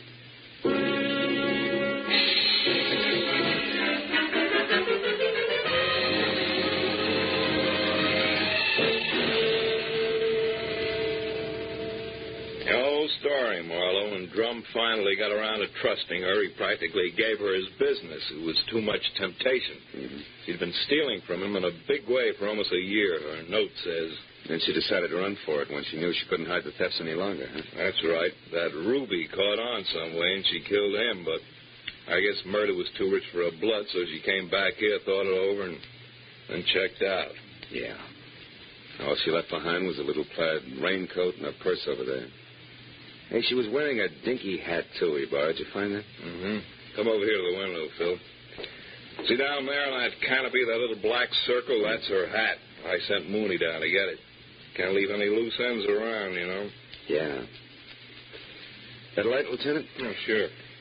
Here you are. Thanks. Hey, what happened to you? That welt on your face, Phil. Oh, I backed that horsey liar named Whitaker into a corner, and he slapped his way out with a riding crop. And speaking of loose ends, if I ever catch up with that... Ibarra, where did that stuff on the dresser come from? Well, this out of the pockets of Judah's plaid coat. Why? But that's impossible unless... Holy smoke. That's why Whitaker lied to me. Hey, where are you going with that, Phil? Come back here. I gotta check on something, Ibarra, and keep your notebook handy. If I'm right, this deal is still wide open.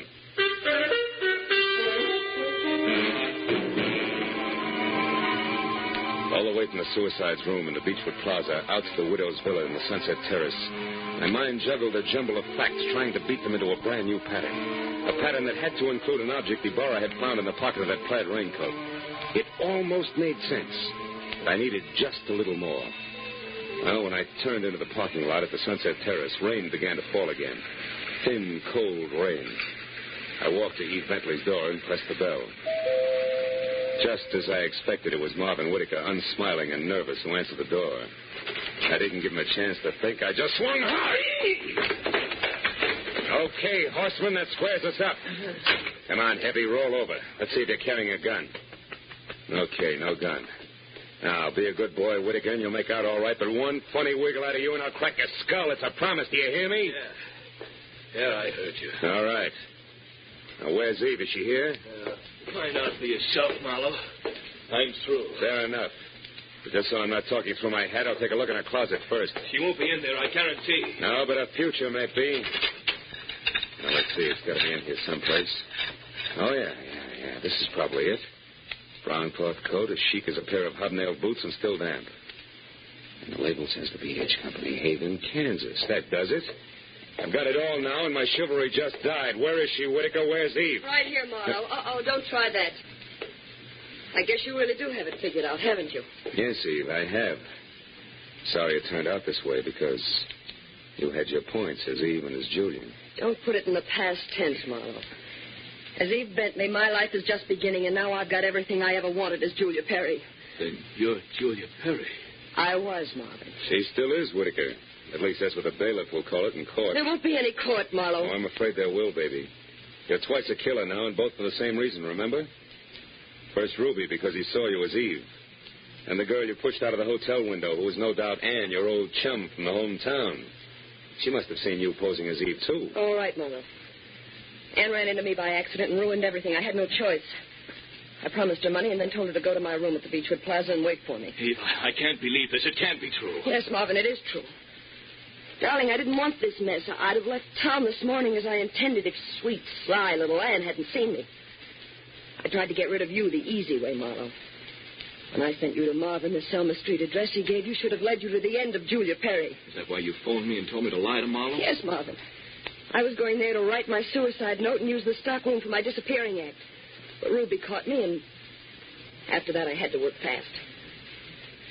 But it's all right now. It all worked out perfectly. They were the only two who knew besides you, Marlowe. Aren't you forgetting little Marvin here? Forgetting him? Oh, no, Mr. Marlowe. Marvin's the one person I can count on. That's what you think. You don't get me mixed up in this.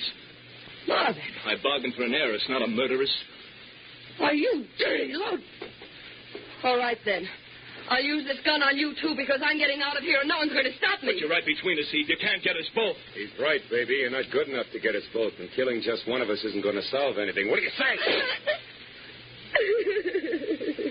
It's been a long night, baby. You just couldn't tell when you were awake.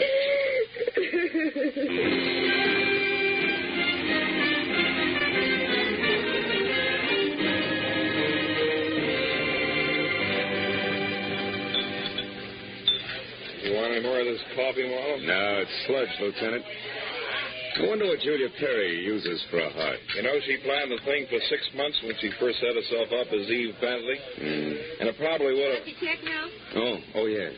Probably would have worked if everything hadn't closed in on her. Yeah, her friend Ann from Kansas, Ruby the leg man. And you with that torn book of matches. Incidentally, that was pretty fast figuring up in the hotel room there, Marlowe. Oh, not so fast, Ibarra. I knew Eve had those matches because I left them with her. So when you found the same matches in the pocket of Julia's plaid coat, it figured. Julia almost had to be Eve. And that left Ann to furnish the body for the suicide. Yeah. You know, I wasn't so sure about that until I found the brown coat with the Haven, Kansas label in Eve's apartment. Yeah? Well, I'd better wait on back to the office, Phil. Look at that rain come down. Think it'll ever stop? I don't know. I doubt it. Oh, by the way, Here, it's her hat. Mooney finally got it down off that hotel canopy. Maybe you'd like it for a souvenir. Yeah. The millinery people call it a halo hat. Good night, Marlowe.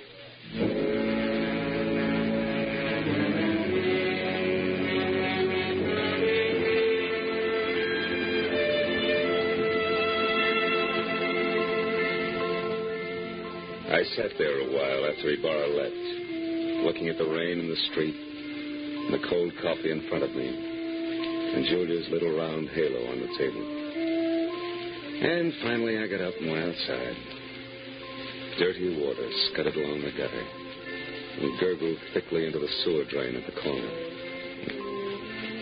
For a minute I caught a glimpse again of the girl I'd figured Julia Perry to be when I went through her cottage in Santa Barbara. Yeah, that girl was an angel. When I finally caught up with her, her halo turned out to be black, jet black, inside and out. I dropped the little hat into the gutter and watched it go as far as the drain at the corner. And then I went home.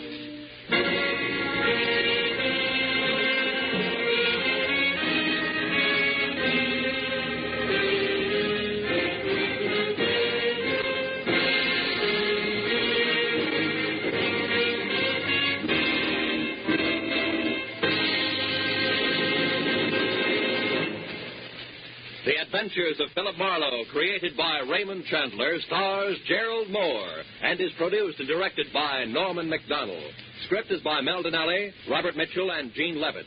Featured in the cast were Joan Banks, Paul Frees, Peter Leeds, Jack Crucian, and Lois Corbett. Lieutenant Detective Ibarra is played by Jeff Corey. The special music was by Richard O'Runt. Be sure and be with us again next week when Philip Marlowe says... A startled corpse, a blue-eyed woman, and a cryptic message, scrawled by a dingy man with the pieces of a Chinese puzzle that wouldn't fit together. Until I found out what was deadly about the orange dog.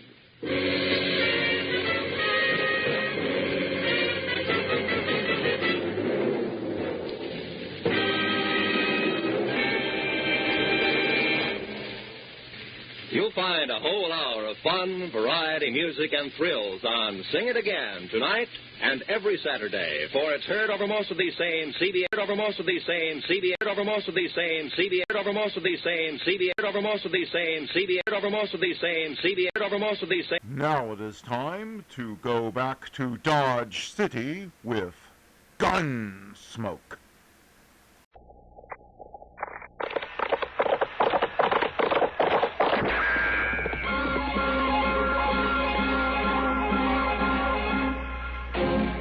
Around Dodge City and in the territory on West, there's just one way to handle the killers and the spoilers, and that's with a U.S. Marshal and the smell of Gunsmoke.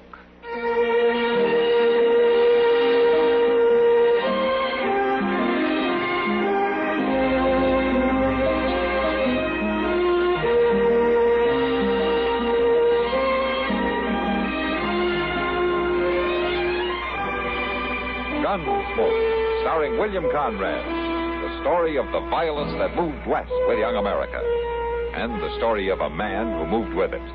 I'm that man, Matt Dillon, United States Marshal. The first man they look for and the last they want to meet. It's a chancy job, and it makes a man watchful and a little lonely.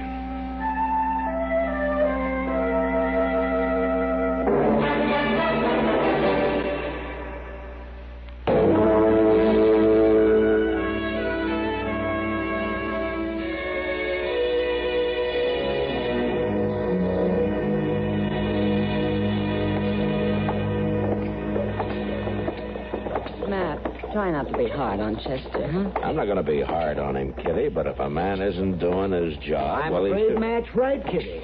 Why, the other day I was riding through Cottonwood Grove, and there was Chester, big as life, lying under a tree with a straw stuck in his mouth. What day was that, Doc? What day was it? Let me see. I was on my way to Reb Morgan's place.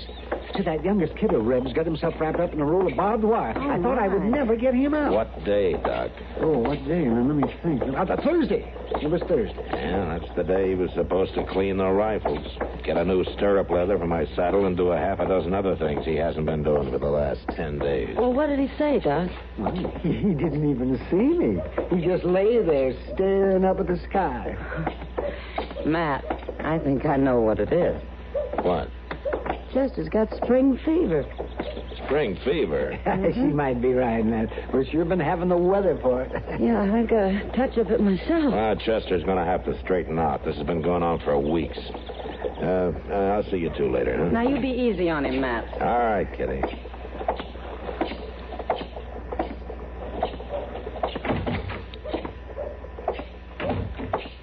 Well, Chester, I'm surprised to see you here. I thought you'd be lying out under a tree somewhere about now. Under a tree? Uh-huh.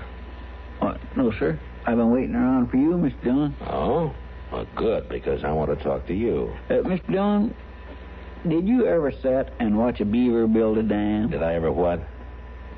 Watch a beaver build a dam. Chester, this is exactly what I want to talk to you about.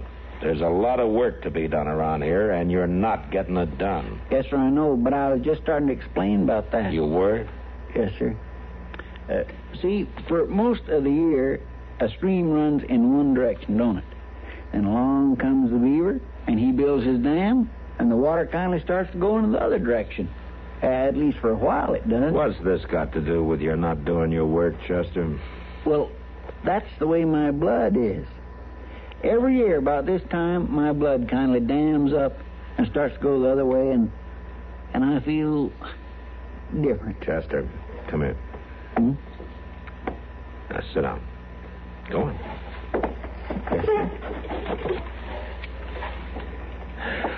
All right. Out with it.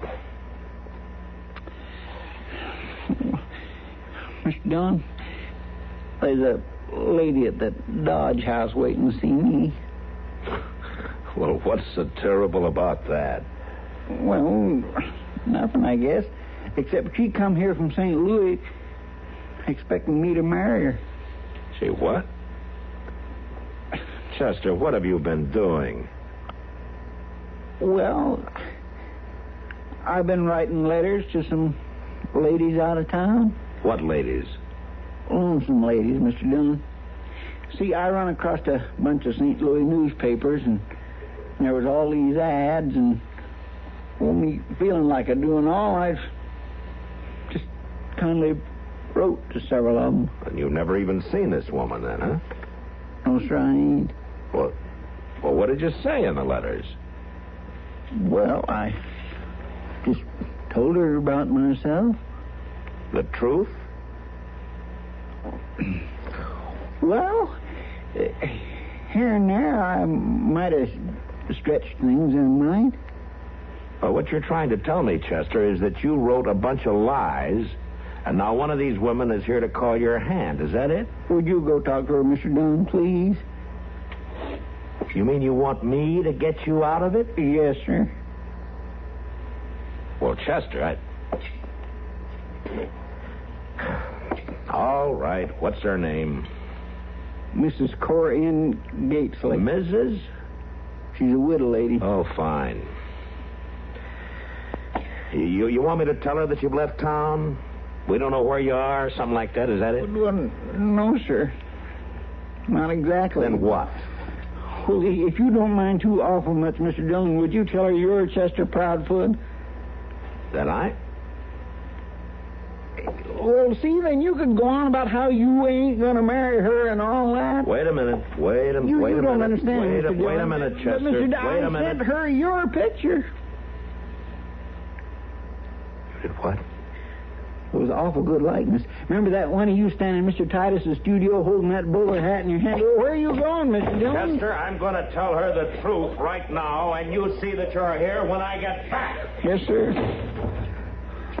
Oh, dear, I wish I hadn't never learned to write.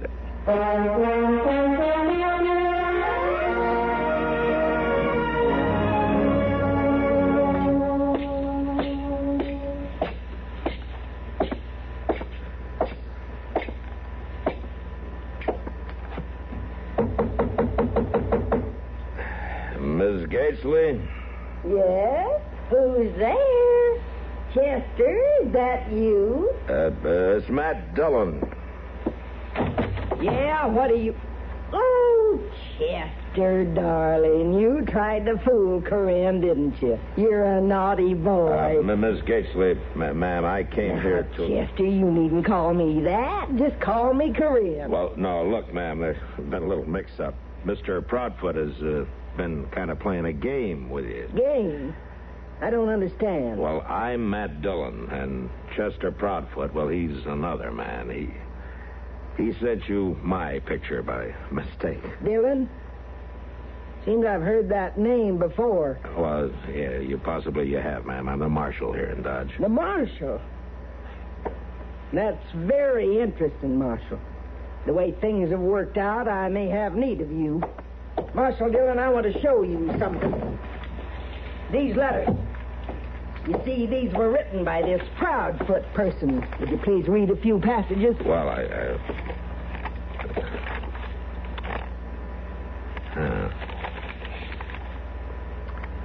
yes, I see. What would you conclude from that, Marshal? Well, he's expecting some money to come his way soon. What else? And he's not above marrying the right woman. Marshal, would you please tell Mr. Proudfoot that I'm waiting for him to call on me? Yes, ma'am. I'll tell him that. Good day, Marshal.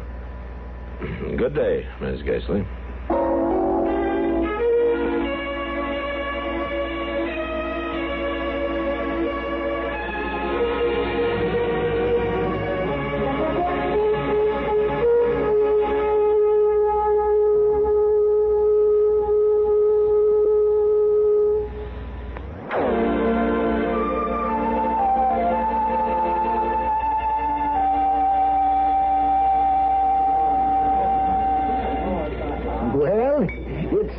Him right. And anyway, Chester should get married. Well, that may be, Doc, but I don't think this is the woman for him. Well, why not, Matt? Well, for one thing, she's sure nothing to look at. She's taller than Chester, and she weighs as much as I do. Oh, Matt, this is wonderful. I can hardly wait for the wedding. Well, don't count on it, Doc. Well, where is Chester, Matt? He's hiding out down at the office. Yeah, well, let's get him up here, huh? And drink a toast to this, just in case. Oh, Doc, stop. Now, kiddo, I've known Chester a long time, and I want him to know how happy I am for him. Doc, you're just making fun of him. No, I'm not. I may even deliver their first child free. Oh. Matt, what are you going to do about this? Well, I'll let Chester worry for a few days just to teach him a lesson, and then I'll try to get her to leave town. Well, how does he explain all this? He'll never believe me, kid. But the trouble is, he told her he had money coming in. I've known a few women like that. You know, Matt, there is such a thing as breach of promise. Yeah, if he only hadn't mentioned the money. Matt, wait a minute. What? This woman, you say she's big. Does she have red hair? Yeah, I think she does. She say where she was from? Well, Chester said she's from St. Louis. Why? There's a woman I saw a few times in St. Louis working in a saloon. Then a year or so later, the sheriff was looking for her. Yeah? They found the bodies of several men she had married. They'd all been shot and robbed. Well, did they ever find her? Yeah. But they couldn't prove anything on her and had to let her go.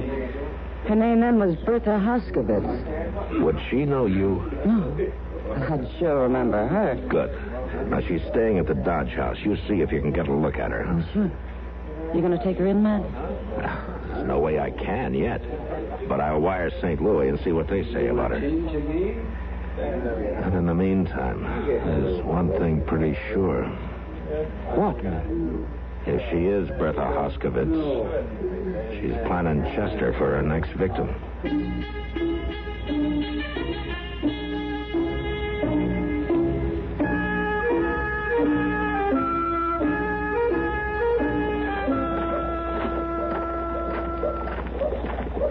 Fine doggone thing. If he don't want me to read him, he just don't need to send me after him. But to let on to Mr. Hightower that I read his telegraph, well... Come in all right, Mr. Dillon. Here. and it ain't been opened. Oh, thanks, Chester. I'll be sitting way over here, Mr. Dillon, where I can't read it.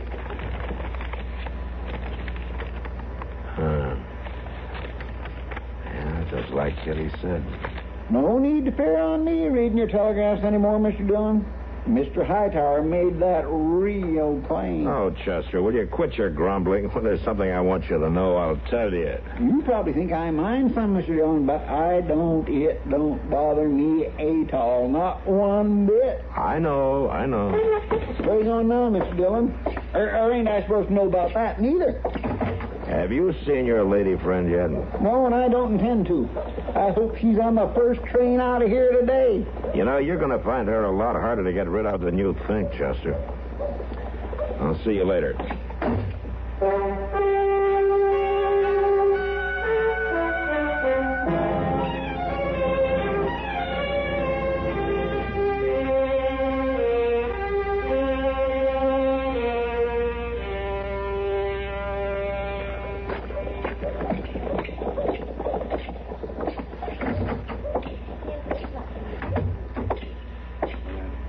Mr. Bodkin?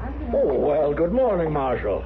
What brings you into the bank so early? Look, Mr. Bodkin, there's something I'd like to ask you to do for me. Anything you say, Marshal. Well, this is going to involve the use of some of your money. Well, now, Marshal, that doesn't really belong to me. I know that, Mr. Bodkin. Well, just how much money, Marshal Dillon? $5,000. $5,000? Well, Marshal Dillon, people leave their money here on trust, and it's up to me. Mr. Bodkin, let's go into your office, and I'll tell you what this is all about, huh? Oh, all right, but $5,000 is a lot of money, Marshal. I know that, Mr. Bodkin.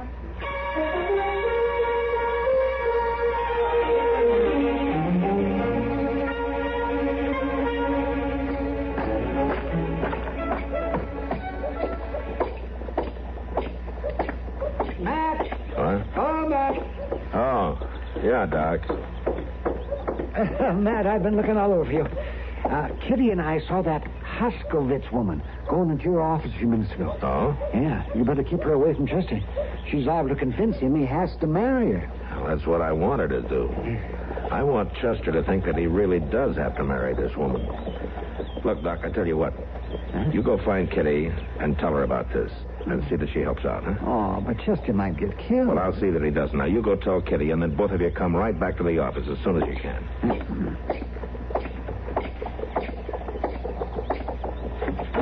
Chester Proudfoot, you come out of that cell. No, ma'am, I ain't going to stop that. Miss Jason, here, ma'am. Chester. Oh, good morning, Marshal Dillon. I've come to get my loved one. Chester, what are you doing in that cell? Well, after what I done, Mr. Dillon, I figured I ought to be locked up. Where are the keys? I got them right here in my pocket. Hand them over. Yes, sir. Here you are. Look, I would like to get married to you, ma'am, but you see how things are. There ain't nothing I can do about it. I just can't possibly. Mr. Dillon? Would you like to come out now, Chester? Yes, sir. Oh, thank you, Marshal. It's all right. Let's go on out to the front office, huh?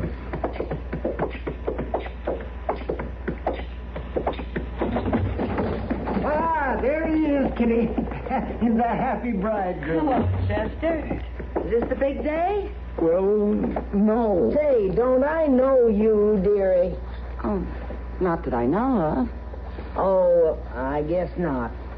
Oh, look at this poor boy. He's scared to death. Chester, darling, see how your little Corinne's trembling all over? Oh, my God, just look at that. Mr. Dillon, do I have to go through with this? I never really meant nothing by writing all them letters. I was just having a little fun. Chester, you can't toy with a woman's heart that way. You ought to be ashamed of yourself, Chester. I am, Miss Kitty. Honest, I am. Miss Gaisley, ma'am. Yes, love. You don't want me now, do you? I don't look like much. I ain't had hardly no schooling at all. All I know is helping Mr. Dillon, and that's all I really want to do. Every year at this time, I get these crazy ideas about women and maybe having a home of my own. And spending your money on someone you love. Money. Say, that's... Oh, I told you an awful lie about that. Why, I ain't got no money at all. That was all part of the... Well, that was just talk, like the rest of it. What are you saying? No money. No, ma'am, no money. Oh, Matt, is Chester in here? Yeah, he's here, Mr. Bodkin. Oh, there you are, Chester. Well, my boy, have I got good news for you. Oh, Mr. Bodkin, I sure could use some good news. Well, then look in this bag. There's $5,000 in it, and it's all yours. Now, don't fool me, Mr. Bodkin. I got enough trouble to stay. I am not fooling. It's yours. 5,000, Chester's? Yes, ma'am. He inherited it. No, I didn't. No, I did Oh, not. yes, you did. No. From an old man down in Texas. Who? What old man? Grandpa Drum. Remember him? Grandpa Drum. Now, why did he have to go and do that? Well, isn't that wonderful, Chester? Now you can get married just the way you always wanted to. Mr. Dillon, I don't want to leave here. I'm making coffee for you, holding your horse, and I'll get that saddle fixed right away, I promise. Chester, you don't have any choice. You've asked for this woman's hand. He sure has. No, Chester, dear. Do you want me to read these letters out loud? No. I'll marry you. Now you're talking, Chester. Well, let's all go over to my place and we'll celebrate. That's a good idea, Kitty. And Chester, it's on me. Every last drink. Thank you, Miss Kitty. You always was nice to me.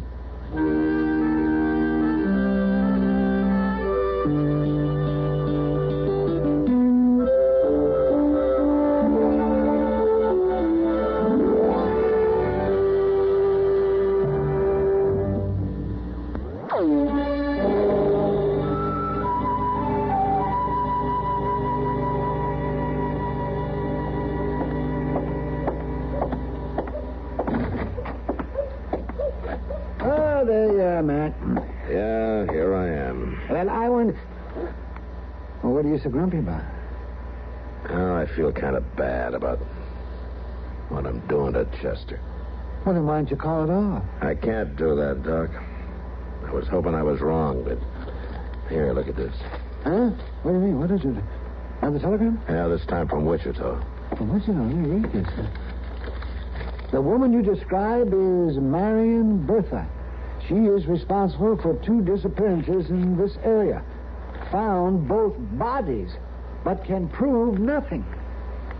Suspects she works with male accomplice. Signed Sheffield. Male accomplice? Oh, my. You're going to get Chester killed. I hope not, Doc. Well, she's got tickets for both of them on this afternoon stage to London. I know. And says she won't be married anywhere else. She wants to get Chester and his money away from Dodge, Doc. Well, then, what are you doing about it? I'm going to give her enough rope to hang herself. Well, I just hope Chester doesn't get caught in the same noose.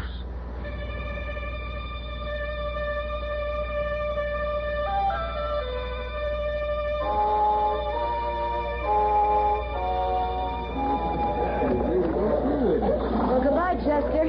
Hurry back to Dodge. Goodbye, Miss Kitty. Somehow this just don't seem real. It's real enough, Chester. Just take a look at that lovely creature next to you. Hello, my dear. Goodbye, Doc. Bye-bye. Bye, Kitty. Bye. Thank you for the party. Ain't nobody seen Mr. Dillon. No, I haven't. Where is Matt, Doc? Well, I don't know, but he better have... well, here he comes. Just look at him. Yes, he is. He's wearing a tie, Kitty. And his Sunday suit.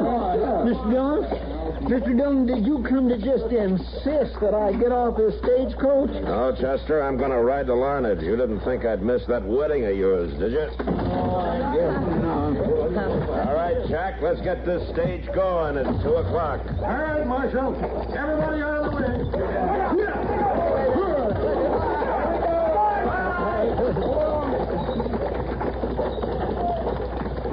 Well, hope everything works out all right, Doc. Oh, I see. So do I, Kitty. So do I.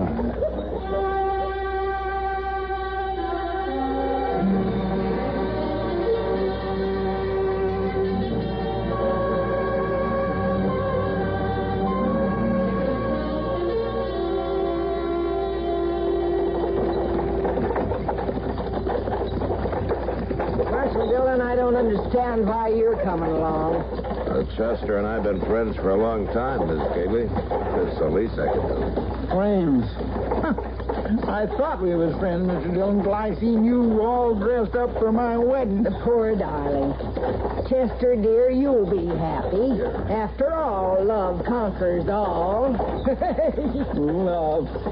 I never knew a man could get into such a mess. Mr. Dillon, I was just funning. There's at least 4 or 5 other ladies that I wrote to. But I've got you.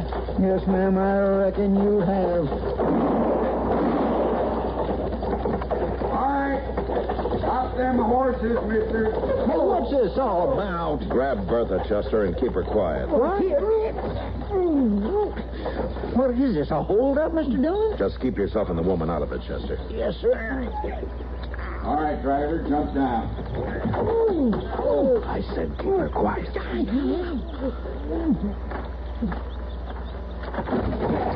Bertha, it's good. Throw up your hand. Fred, it's the marshal. Husband! You shot my husband! Oh, Fred! Fred! Why, you bring the marshal? Who's he, Mr. Dillon? She called him her husband, and she was fixing to marry me. No, she wasn't, Chester. She was going to have him kill you. She was? Then you wasn't letting her take me off to get married at all. You was only trying to capture her. Yeah, I had to have both of them, Chester. He's a killer. She may be, too. Well, why didn't you tell me, Mr. Dillon? I could have helped. You did, Chester. You helped a lot. I did? I did? Well, say now. I reckon I did at that, Mr. Dillon.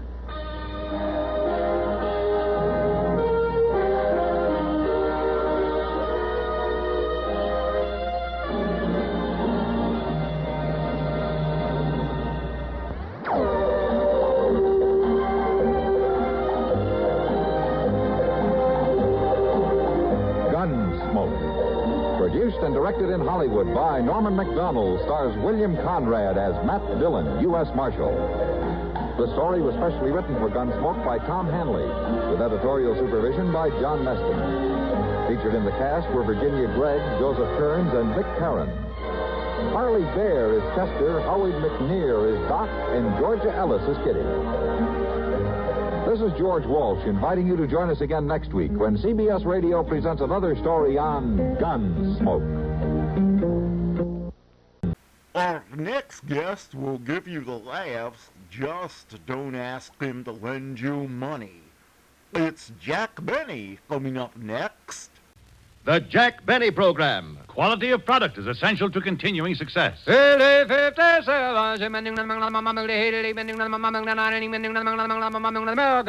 takes fine tobacco to make a fine cigarette. And first, last, and always, Lucky Strike means fine tobacco. LSMFT, LSMFT, LSMFT. Remember, year in, year out. Lucky Strike means fine tobacco. And in a cigarette, it's the tobacco that counts. Season after season, at auction after auction, independent tobacco experts, auctioneers, buyers, and warehousemen can see the makers of Lucky Strike consistently select and buy that fine, that light, that naturally mild tobacco. Fine, light, naturally mild tobacco. Yes, Lucky Strike means fine tobacco. And fine tobacco means real deep-down smoking enjoyment for you. So smoke that smoke of fine tobacco, Lucky Strike. At 59, American. The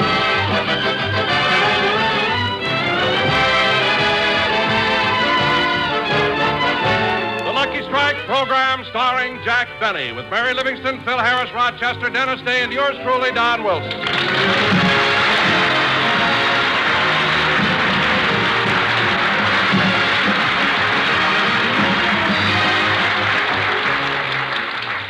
And now, ladies and gentlemen, we take you back 15 minutes. Jack Benny is in his dressing room where Rochester is trimming his hair. Just a little more off the side, Rochester. Yes, sir. You know, Rochester, it may sound funny, but when I was a kid, I had the most beautiful head of thick golden curls. You did? Yeah. In fact, my mother was so proud of them, she gave a curl to every one of our relatives. Well, you better write to him, boss. It's time to get him back.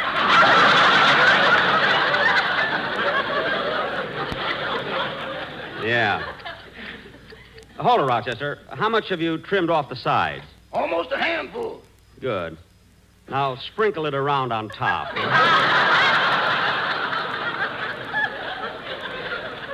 Thanks. What are you laughing at? This ain't no haircut. It's a landscaping job. Well, it's a little trick I learned in agricultural school. Good old Bandini Tech. Yes, sir. I better start shaving you now. Raj, I thought you said you forgot my shaving cream. I did, but this stuff will work fine. Well, I don't know. Are you sure it's good for shaving? Yeah, it says so on the box. Does everything.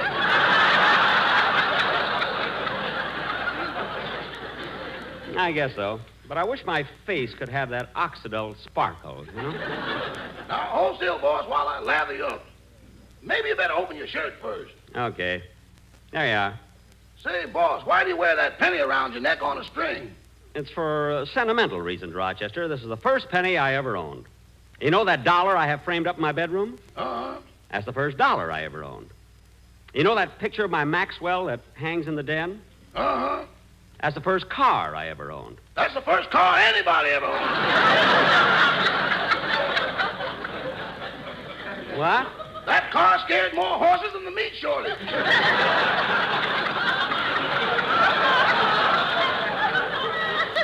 No, I don't know. Now, hurry up and shave me, Rochester. Okay. Hold still while I lather you up. Rochester, you have to use that much. Hold still, boss. There, that ought to be enough lather. Now, where's the... Come in. Hiya, Roch. I was just passing by and I... Say, that looks wonderful. Phil, stop trying to blow the foam off. It's me.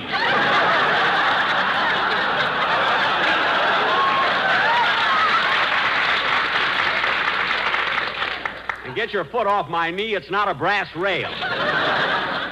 What a guy. Okay, I'm sorry, Jackson. What do you want, Phil? Well, I'd like to ask you what number I should play on the program today. I've been rehearsing 2 of them all week. What are they? Well, one of them, Stardust. What's the other one? That's what I like about the South. You better play the first one, Phil. I don't think the public is ready for the second one. Go ahead, Rochester. Start shaving me. Yes, sir. Oh, say, Jackson, I want you and the rest of the gang to come over to the house tonight.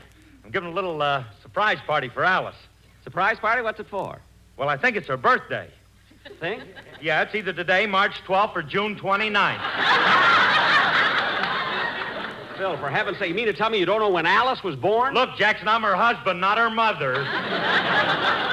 All right, Phil, I'll be glad to come. Shall I have dinner first? Well, of course not. I got everything all set. I prepared it myself. What are you having? Well, there'll be martinis, Manhattans, old fashions, bourbon highballs, scotch and soda. Phil. I mean, what kind of food are you serving? What? Food. Well, how do you like that? I knew I forgot something. Well, how in the world? Ouch! Rochester, you cut me. It's about time you felt it. I did it a minute ago.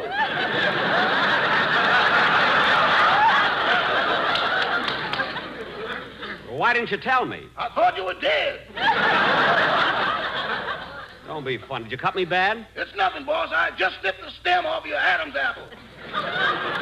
Clumsy thing. Now I have to buy a collar button.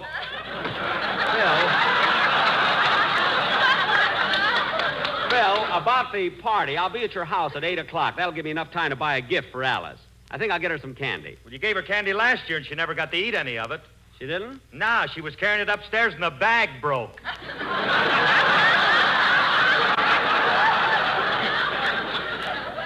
Gee, that's a shame. And those jawbreakers roll so. I'll have them put in a double bag this time. Uh-oh. What's the matter, Rochester? Did I cut you again? Can't you tell? Well, it would help if you'd bleed a little.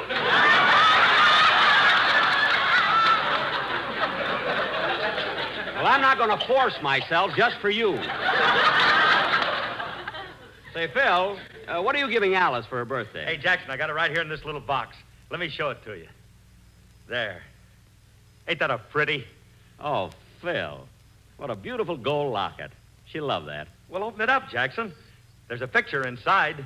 No, I'd rather not, Phil. Alice should be the first one to see it. Well, we don't mind, Jackson. You're like one of the family. Go ahead. Open up the locket. Well, all right. Oh, now, isn't that sweet? A picture of Petrillo.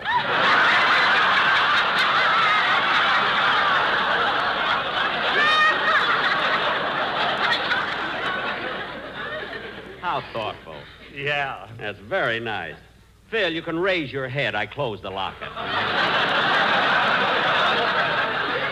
Here. Look, Jackson, I better get out on the stage and get my musicians ready for the broadcast. I'll be seeing you, huh? Yeah. Well, I guess I better get in the studio, too. Rochester, wait for me here in the dressing room. Yes, sir. And you can tune in the radio and listen to my program if you wish. If I wish. Yes. Once I didn't listen to it and you put me in solitary confinement. Now, Rochester, you know I didn't compel you to stay in that room. No, but you took away all my clothes, told me I was free as a bird, and pointed to Capistrano. What? I was shot down over Pismo Beach.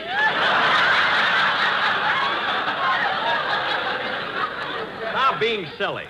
I'll see you after the broadcast. Okay. Gee, that Rochester makes up the wildest things. But they're kind of funny. I wonder if he'd be good on the radio. Nah, he'd always be late for rehearsals.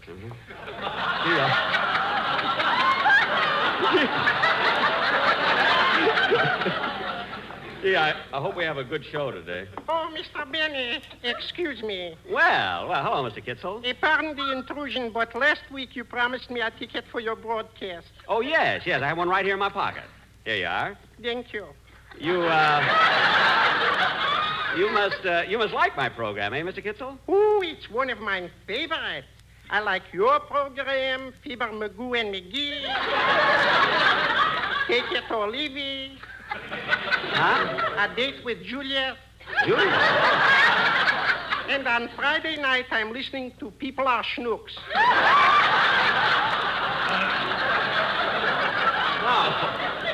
No. You mean People Are Funny.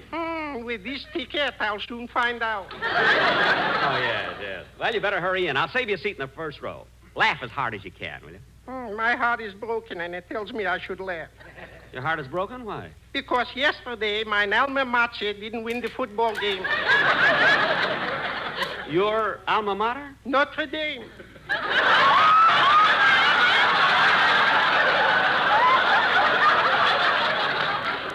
Oh, did you go to Notre Dame? Do you remember the Four Horsemen? Yes. I was the stable boy. Well, you better hurry, Mr. Kitzel. It's time for the show. Okay. Goodbye. Goodbye. Hey, Jackson, we're all set. Okay, Phil, let's go.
South America, Take It Away, played by Phil Harris and his orchestra.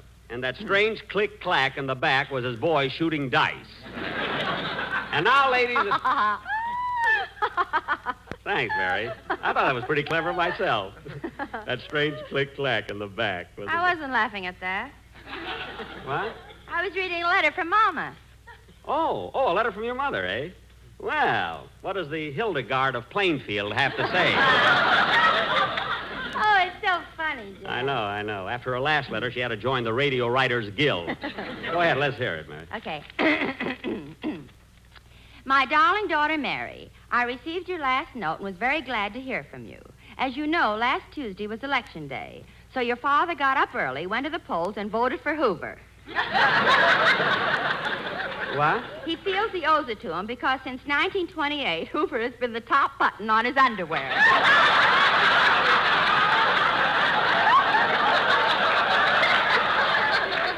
That's what I like about your father. He's so loyal. Go on, Mary. Your sister Babe has become a career woman and now has a very novel job. She's a lifeguard at one of those new fountain pen companies. A lifeguard at a pen company? If anyone writes help underwater, she dives in and saves the pen. What a girl. Babe also received a lot of money from a picture studio in Hollywood. Gee. She sent a photograph of herself in her bathing suit, and they sent her a check for $5,000. Your sister, Babe? They said her legs gave them the idea for the spiral staircase. I knew she could do it. Say, Mary, does Babe still go with that slap-happy prize fighter? No, she couldn't stand it any longer. Why? What happened? Well, they'd be sitting in the living room, and every time the phone rang, he'd jump up, shake hands, and give her a right hook to the jaw. Oh, well, then I don't blame her. Well, Babe didn't mind getting hit, but she had to keep him training all the time. Oh. Well, go on with the letter, Mary. Okay. Last Saturday night, Pop and I went to a big formal affair. Aunt Edie's silver wedding. Gee, has your Aunt Edie been married 25 years? No, 25 times. Oh. Now, don't interrupt anymore, Jack. Okay. And Mary, speaking of Aunt Edie, do you remember little Harold, who was the ring bearer at Aunt Edie's first wedding? Well, that's the one she's married to now. Well, what do you know? Outside of that, Pop and I haven't done much. Although last week we went to the movies and saw Merle Oberon in a wonderful picture. Gosh, she's beautiful. Your father took one look at her, then looked at me, and when we got home, I realized what Babe went through with that prize fight.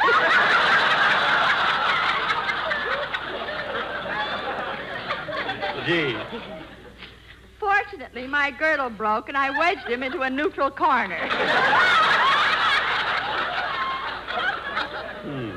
Yeah. Some more, is there? Oh, yeah. Go ahead. Hey, your mother's a riot. Go ahead. By the way, Mary, I certainly envy you being out there in California. It was so cold here yesterday that Papa's teeth chattered all night. They made so much noise, he took them out of the glass and put them back in his mouth.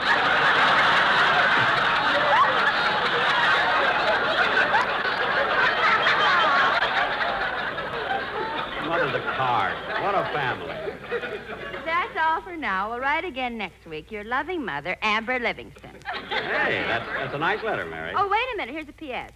I suppose Jack will start writing to us again now that airmail is down to 5 cents. What does she mean, 5 cents? I can get Rochester to fly it there for nothing. That's a good one. I don't see anything funny about that. Neither do I, Jackson. You don't? No.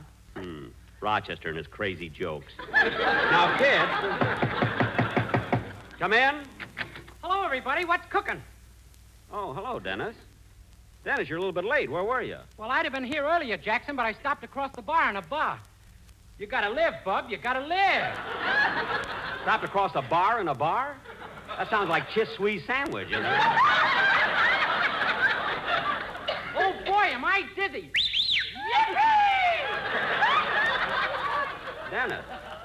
Dennis, you mean to say they served you a drink? No, they said I was too young, so they just spun me around on the stool.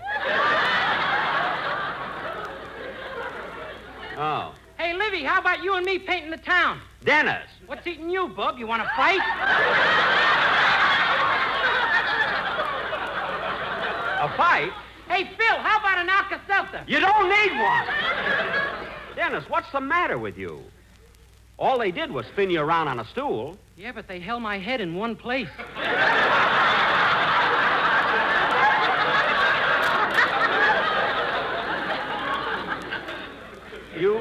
You mean they... I don't know whether I'm coming or Dennis. Believe me, you're Dennis, and cut out all this nonsense. Okay. He hates me because I'm head loose and fancy free. Dennis, nobody hates you. Now, come on, let's have your song. Okay.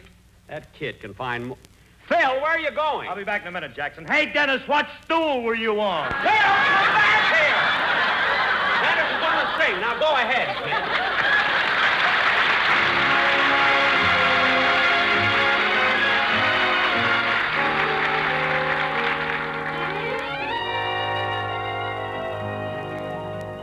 Somewhere in the night there must be someone for me. Somewhere in the night, who knows where somewhere may be?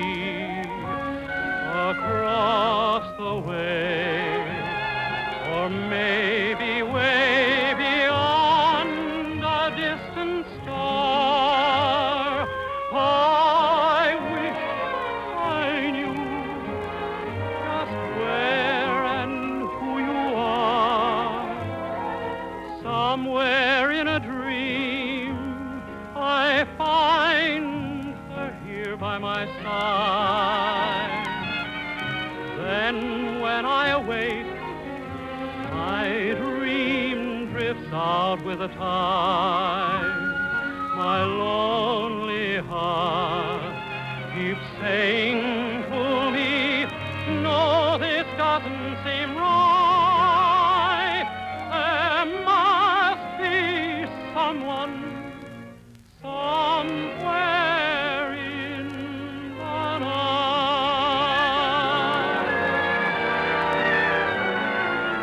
Somewhere in a dream I find her here by my side. Then when I awake, my dream drifts out with the tide. My lonely heart keeps saying to me, no, this doesn't seem right. There must be someone somewhere in the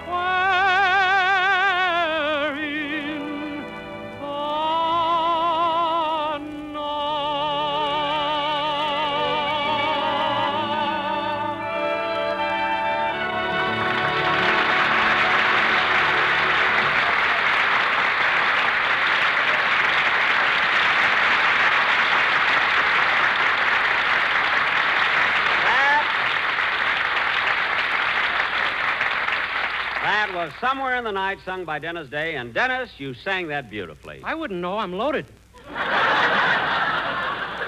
You're not loaded. And I don't want to hear any more talk like that. You ought to be ashamed of yourself. Now, sit down. Yes, sir.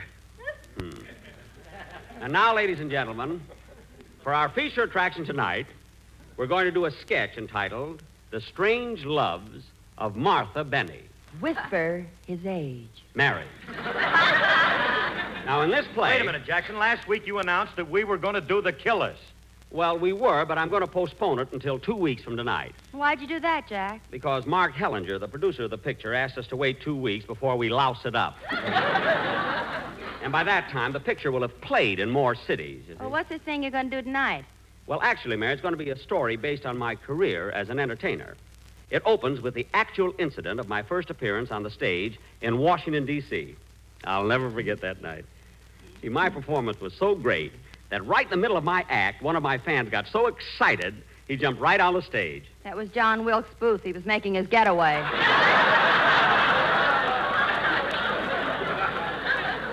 Chis-sweeze, chis-sweeze. Now, in this play, ladies and gentlemen... What? Jack, before we do the sketch, what about the commercial? The commercial? Oh, yes. Go ahead, Don. Okay. Ready, fellas? Not with them, Don. The quartet is out. But, Jack, you've got them signed for 3 more weeks. I don't care if they're signed for 3 years. And another thing, they've got an option coming up, and I'm dropping it. Okay, if that's the way you want it. Well, you fellas can take that offer you got from the Hollywood Bowl. It's all right with me, just so they... Hollywood Bowl? They had an offer from the Bowl? Yes, I hate to bring this up, Jack, but they were offered so much money that they... Oh, yeah? Well, I've got them under contract. They can't break it. I know because I've already tried. Well, all right then. Will you listen to the commercial we've prepared? Well, all right. What's it going to be? Our musical background will be Till the End of Time. Oh, well, that might be good. Yeah, go ahead. Ready, boys? LSMFT, LSMFT. Lucky Strike means fine tobacco. Yes, Lucky Strike means fine tobacco. LSMFT, LSMFT, LSMFT. Don.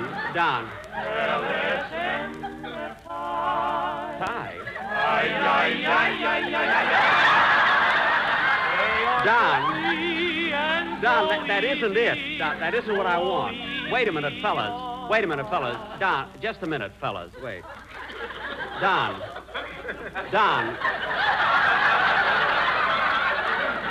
look at me. Donsy boy, look at me. Don, no, look, Don, I'm being nice. Look, Don, I'm smiling. Don.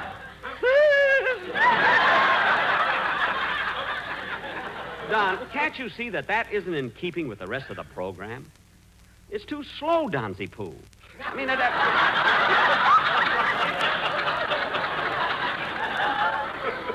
it has no pep. Well, Jack, if you want something lively, just listen to this. What? The William Tell Overture. Hit it, boys. LSMFT, what a smoke for me. LSMFT, it's a free and easy on the draw.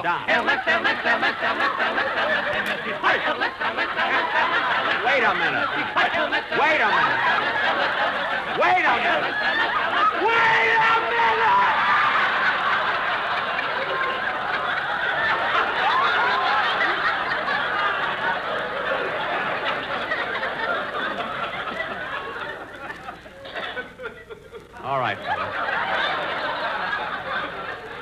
All right, fellas, get out. Out. You guys are driving me crazy. I'm going mad. Oh, Jack, stop pulling your hair. I'm only taking the ones that were sprinkled on. Now, come on, fellas. Get out. And it's for you, Don Wilson. You got me into this, and you better get me out. Jack, don't get so excited. Well, I am excited. I'm so mad I'm not even going to do the sketch tonight. But, Jackson, you got to finish the show. Let Don finish it. He's so smart. He knows everything. I'm getting out of here. Hello, Mr. Benny. May I have your autograph? Oh, shut up!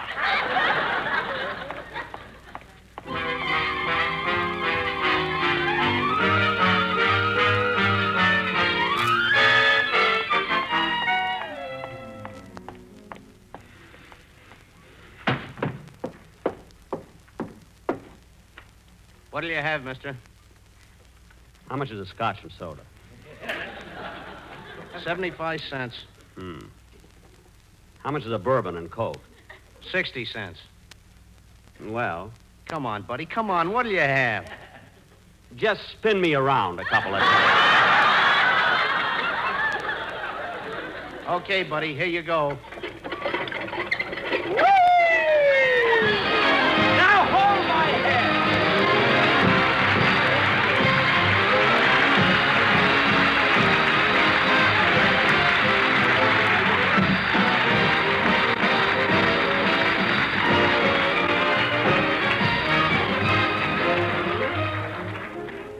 Hey, bartender, one more spin and I'll go home.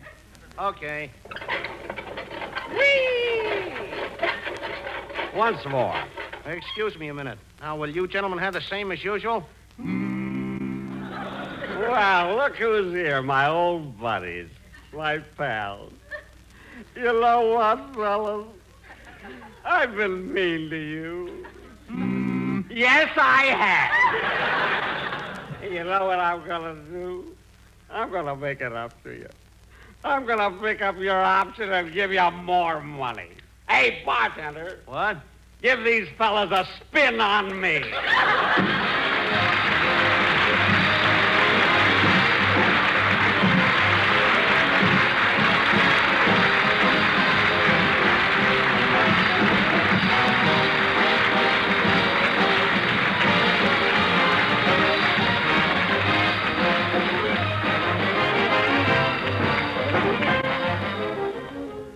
Ladies and gentlemen, saving bonds are vitally important in the nation's battle against price inflation and for the future and welfare of us all.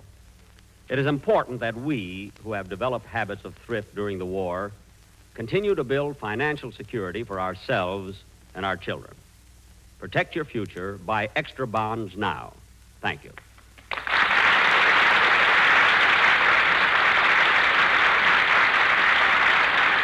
Jack will be back in just a minute, but first, here is my good friend, Mr. L.A. Speed Riggs.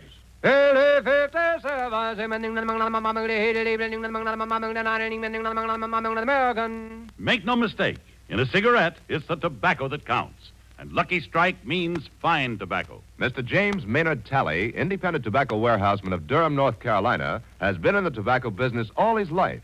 He said, "Season after season, I've seen good tobacco bought by the makers of Lucky Strike. Yes, good tobacco, full of flavor, ripe and mild.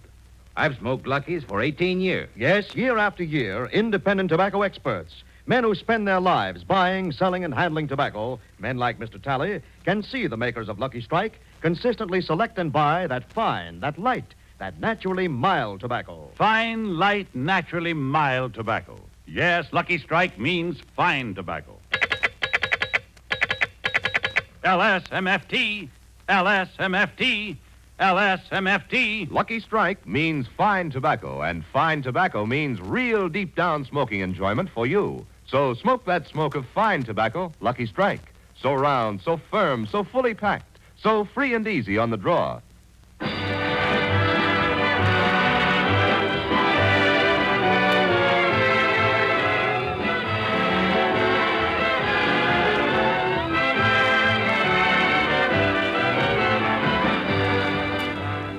Ladies and gentlemen, we'll be back with you next Sunday at this time when our guests will be Mr. and Mrs. Ronald Coleman and Leo DeRocha. Good night, everybody.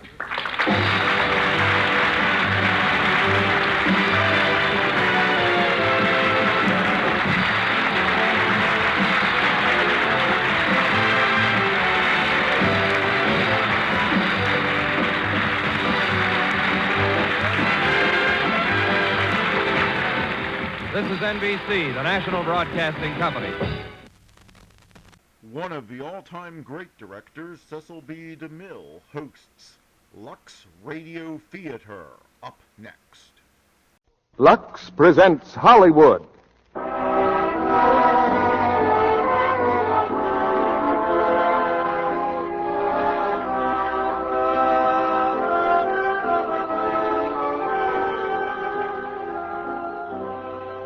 The Lux Radio Theater brings you the great Gildersleeve, Una Merkel, and Beulah Bondi in The Show-Off.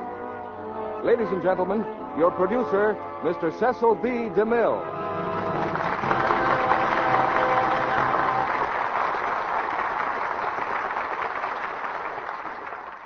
Greetings from Hollywood, ladies and gentlemen. The night Fibber, Magee, and Molly introduced a new character into their show called Gildersleeve, I'm sure no one could have foreseen the fantastic success story to which we add another chapter tonight. Mr. Gildersleeve made a great hit with Fibber and Molly's audience and soon had a radio program of his own. Then came a series of pictures at RKO. And tonight, we've cast him in one of the great comedy hits of the American theater. It's George Kelly's famous play, The Show-Off. And to show off the great Gildersleeve in a proper setting, we've co-starred him with Una Merkel and Beulah Bondi.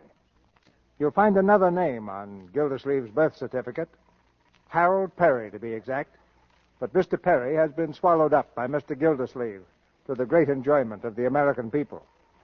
In The Show-Off, he plays Aubrey Piper, a gentleman with a talent for getting into trouble. Witness the case of his brother-in-law's invention, which you'll hear more about in just a moment. Some inventors are remembered by everyone.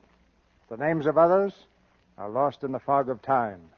The airplane, the electric light, the wireless, any school child knows who was responsible for them.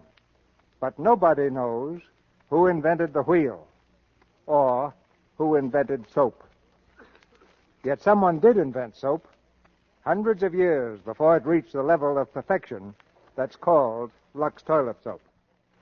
I leave it to you. How many modern inventions would you give up before you do without soap? In research for a picture about Cleopatra, which I made a few years ago, I discovered that she had several ladies in waiting whose job it was to help her keep beautiful. But all the wealth and power of the ancient Queen of Egypt didn't serve her half as well as the queen of any American home is served by a cake of Lux toilet soap. But now the show goes on with the show-off. And here's the first act, starring the great Gildersleeve as Aubrey Piper, Una Merkel as Amy, and Beulah Bondi as Mrs. Fisher.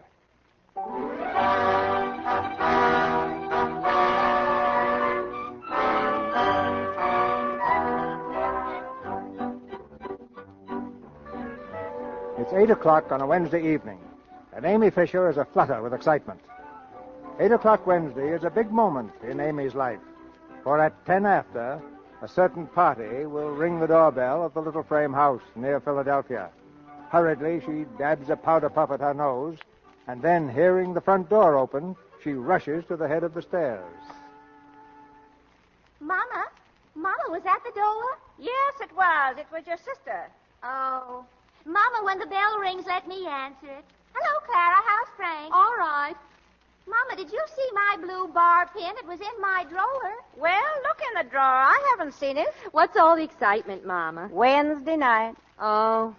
Is that fella still coming here? Oh, right on the dot, such as he is. It looks like a steady thing, Clara.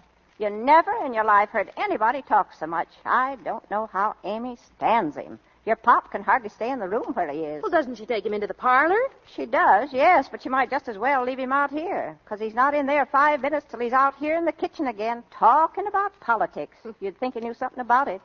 And the investment business. He's always talking about that, too. That's where he works, you know, the Billings Investment Company. He says he's head of the sales department. But I says to your brother Joe, I says, I don't know how he can be head of anything from the talk of him. Joe says he's a nut. But you don't dare say anything to Amy about him. Oh, no. She thinks he's heaven's gift to the Fisher family. And for all she knows about him, he could be a tramp in the park instead of with the Billings Company. Well, that's where he works, though, Mom. How do you know? Well, Frank knows him. You're Frank? Uh-huh. He says he eats his lunch at the same place, there at 15th and Arch. And does he say he knows him? Why, sure. He says he's seen him around there for a long time. Frank calls him Carnation Charlie. He says he's always got a big carnation in his buttonhole and carries a cane. That's the one. He's always got it on when he comes here, too. I believe in my heart, Clara, that's what's turned your sister's head. Oh, my. Did Frank say what his name was? Aubrey Piper, I think. That's it, Aubrey Piper. Sounds more like a place than a man's name. What does he do at Billings? He's a clerk. A clerk. I knew it. Head of the sales department. Hello, Clara. Oh, hello, Pop. Well, has that nut arrived yet? Not yet, but he will. I hope to heaven he stays in the parlor tonight. I want to read my paper. And if he slaps me on the back once more, I'll kill him. That laugh of his. Enough to drive a man crazy. What's that? Must be Joe. He's down the cellar trying to fix the radio. Joe? Is that you? Yeah. Give me a hand with the set, will you, Pop? Oh, I thought you was going to keep it downstairs. There isn't enough light. Okay, thanks, Pop. Well, has that screwball come in yet? Well, he certainly is a big hit with this family. Laughing Louie. He's a first-class pest, that guy. Every time I'm working on something, he sticks his nose in it. What are you doing? What are you doing? You know that formula I've been working on to prevent rust? He got his nose into that the other night, too. Next time he does it, he's going to get socked. Oh, there he is now. Amy? Put out the light in here and shut the door. Maybe you'll think we've gone out. Well, I gotta go. Well, go out the back door if you don't want to be here all night. Amy! Goodbye, Mom. Goodbye, Pop. Goodbye. Be quiet now. If he hears a voice in here, he'll pop in here like a jumping jack. Just a minute. Aubrey. Hello, Aubrey. Greetings on you, little girl. How's every little thing? Hitting on all three? Come in, Aubrey. Right on the job, Amy. 10 minutes past on the dot. The pride of old West Philly never misses, no, sir. I'll take your hat, Aubrey. Anything to please the ladies. Here you are. And the boy rode off with many thanks and many a backward bow. Oh, come on in the parlor, Aubrey. 1 second, little gal. One little favor, and never again will I trouble the belle of old North Philly. How about a drink of the old Aqua Pura, huh? That's water to me. Of course, Aubrey. I'll be right back. Make yourself comfortable. Don't you worry about me, little gal. Amy, shut that door. Oh, what's the matter, Mom? I just want to get a drink of water for Aubrey. Listen, Amy, I don't want that fella popping in here. Hi, good evening, ladies and gents. Yeah. Oh. Stay right where you are, folks, right where you are. Going right out on the next train. How are you, little mother? Evening, Pop. Hiya, Joe. Hello. Amy, step on the gas with the old Aqua Pura. Man's got to have a drink. How about it, Pop? You'll stay with me on that, eh, Pop? Oh, listen, I don't like to be slapped on the back. Yes, sir. Yes, sir. I want to tell you this is a very pretty little picture of domestic felicity. Father reading, mother knitting, and little old Joe Edison Fisher there working 18 hours a day to make the rich man richer and the poor man poorer. What about it, Popcorn? Am I right or raving? Oh, will you let me alone and keep your hands to yourself? I never saw such a pest in my life. Well, what's the matter with Popsy Wopsy? Little off his feed, eh, Mother Fisher? Here's your water, Aubrey. Thank you, my dear. Blushing as she gave it, looking down at her feet so bare in her tattered gown. Yeah. How's that, Mother Fisher? Can't beat that little old Willie Shakespeare, now can you? No, sir, I'd like to tell the brothers that little old Shakespeare party shook a wicked spear. Yeah. Well, here's laughter, ladies. And Mr. Marconi, my best regards to you. Very nice indeed. And a sweeter draught from a fairer hand was never quaffed. Oh, you. Well, Mr. Joseph, what are you doing? What are you doing, Joseph? I am fixing something. At it again, eh? The young inventor himself. Well, Mr. Joseph, I want to tell you you're wasting your time. When you're all through, they'll offer you 20 cents for it and sell it for $20 million, take it or leave it, sign on the dotted line. Yes, sir. That's exactly what they did to little old yours truly here. 20 Lincoln Anacondas for a formula that would have solved the greatest problem before the industrial chemical world today. What kind of a formula? Why, a formula to prevent the rusting of iron and steel. A solution of vanadium and manganese to be added to the metal in its molten state instead of applied externally. Where did you hear that? Hear what, my boy? About a rust preventative using vanadium and manganese? Little idea of my own. Yeah. You heard it right here in this room. I was talking about it last Sunday. Oh, you thought of it too, eh? Well, just goes to show you, Joe, great minds run in the same... Oh, shut up. You give me a swift pain. I love that boy. Yes, Mother Fisher, that little boy of yours has got some great ideas. I was speaking to some of the men who work under me just the other day, Mother. I said, gentlemen, the inventive genius in this country is... Where are you going, Mother? I got a touch of the same pain. Good night. Must be an epidemic around here. Oh, Aubrey, let's go in the parlor, shall we? Yeah. You know, Amy, sometimes I get a funny feeling that your folks don't like me.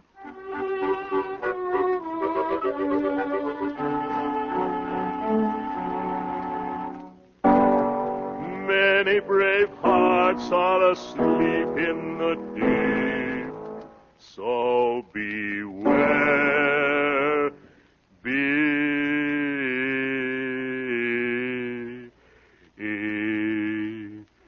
well, little high, I guess. Yes, Mother, do you want something? I just wanted to tell you that it's nearly 12 o'clock. We're all going to bed around here. I was just about to take my reluctant leave, little Mother. Well, I don't want to hurry you. Not at all, not at all. In fact, the recent outburst was in the nature of a farewell concert. A little old song at twilight, you know, Mother Fisher, to soothe the savage beast. Yeah. Come on, Aubrey. I'll walk to the gate with you.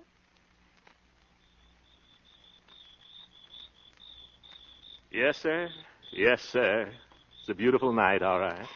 Oh, isn't it? Look at that moon up there, Amy. Is that a moon or is that a moon? I say it's a moon. Oh, it's beautiful. Yeah.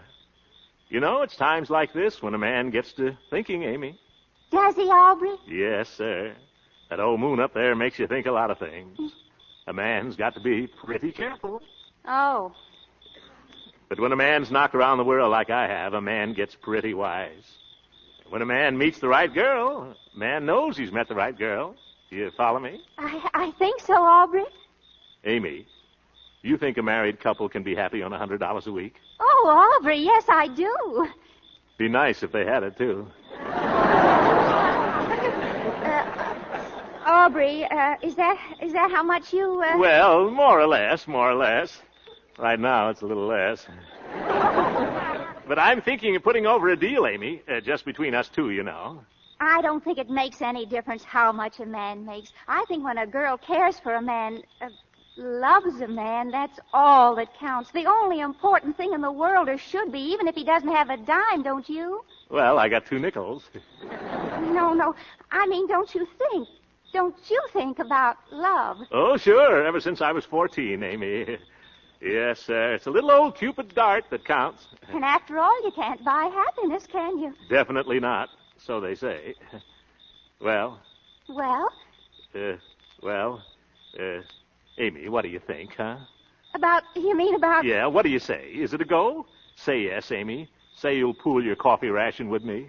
Aubrey, you mean will I marry you? That's the general thought I'm trying to convey. Oh, Aubrey, yes, I will, Aubrey, any time you say. Amy Piper.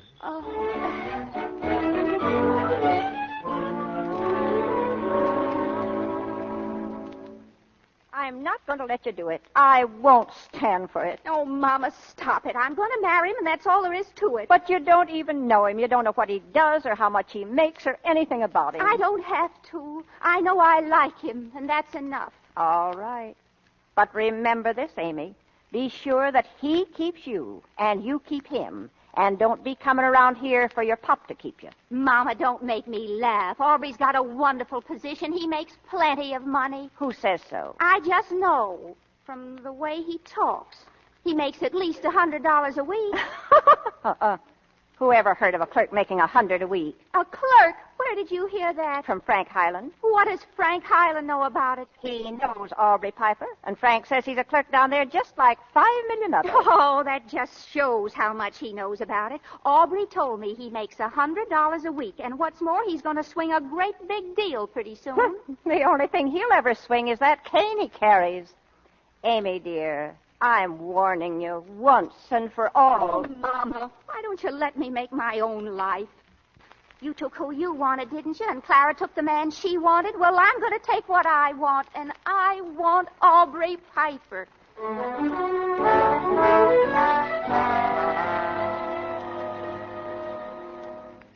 So you'd like a raise, eh, Piper? Well, that's the general idea I was trying to convey, Mr. Williams. What for? Well, the way I figured is this. A man's going to get married. Well, when a man gets married, he's got to have enough to support a wife, right? Right. And I figure about $100 a week, maybe a little more. How much do you make now, Piper? 35. Not very much, Mr. Williams. No, it isn't. But this investment business isn't what it used to be either. Yes, sir, but... 35 is all you're worth, Piper. But, Mr. Williams... From what I've seen of your ability, it's more than you're worth. Yes, sir. Now, would you like 35 or nothing at all? No, sir. What makes you think you're entitled to a raise? Well, You don't have to get married, do you? No, sir. Then put it off for a while. Yes, sir, but That's all, Piper. That's all. Goodbye. Yes, sir. Yes, sir. Hey, Piper. Yes, sir. Yeah. Huh? Look, how did it go? Did you get the raise? Oh, the raise. Oh, yes. We talked it over, the boss and I. He's going to sleep on it. I hope he has nightmares. Oh, gee, pretty lucky, Piper. Well, there's nothing to it if you got the right approach, Fred. I got in a good word for you, too. Yeah? Oh, gee, thanks. Well, I'll go to lunch now. Got to feed the old furnace, you know. See you around, Fred. Yeah.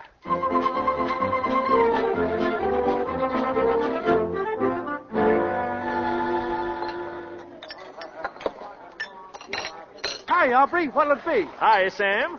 I'll have a ham on rye and a chocolate frosting. And don't spare the ice cream, Sam. 2 scoops? Oh, 2 scoops, sure. What do I care? That's a nickel extra, Aubrey. Slap it in there, Sam. You know Piper, the old sport himself. Sure. 1 ham on, 1 frosted. Scoop it double. Aubrey. Amy, what are you doing way down here? Aubrey, I have to speak to you. Say, I'm glad you came, Amy. You know that deal I was talking about? Well, it didn't go through, honey. I mean... Aubrey, listen. So I was just thinking maybe if we could postpone getting married. Aubrey, I've got to tell you, darling, it's awfully important. I've done it, Aubrey. Done what? I've done it. I've left home. You left... Oh. Oh, I just had to. I couldn't stand it anymore, and I just told Mama. I said, I'm leaving, Mama, and that's that. You told Mama, huh? Oh. Well, I was just going to tell you, Amy. That deal, where are you going to live? I don't know. I haven't even thought about it. I've burned my bridges, Aubrey. You burned mine, too. Oh, well, I guess we better get married pretty soon then, huh? Oh, Aubrey, do you suppose we could? Oh, sure. You just leave everything to me. Oh, Aubrey, that'd be wonderful. And it doesn't really make any difference, does it? I mean, we were going to be married anyway, and, well, you make so much money and all, and, oh, Aubrey, tell me it's all right. Oh, it's fine, Amy. It's fine. Just a minute. Hey, Samuel. Samuel. Yeah? Cancel that extra scoop, will you?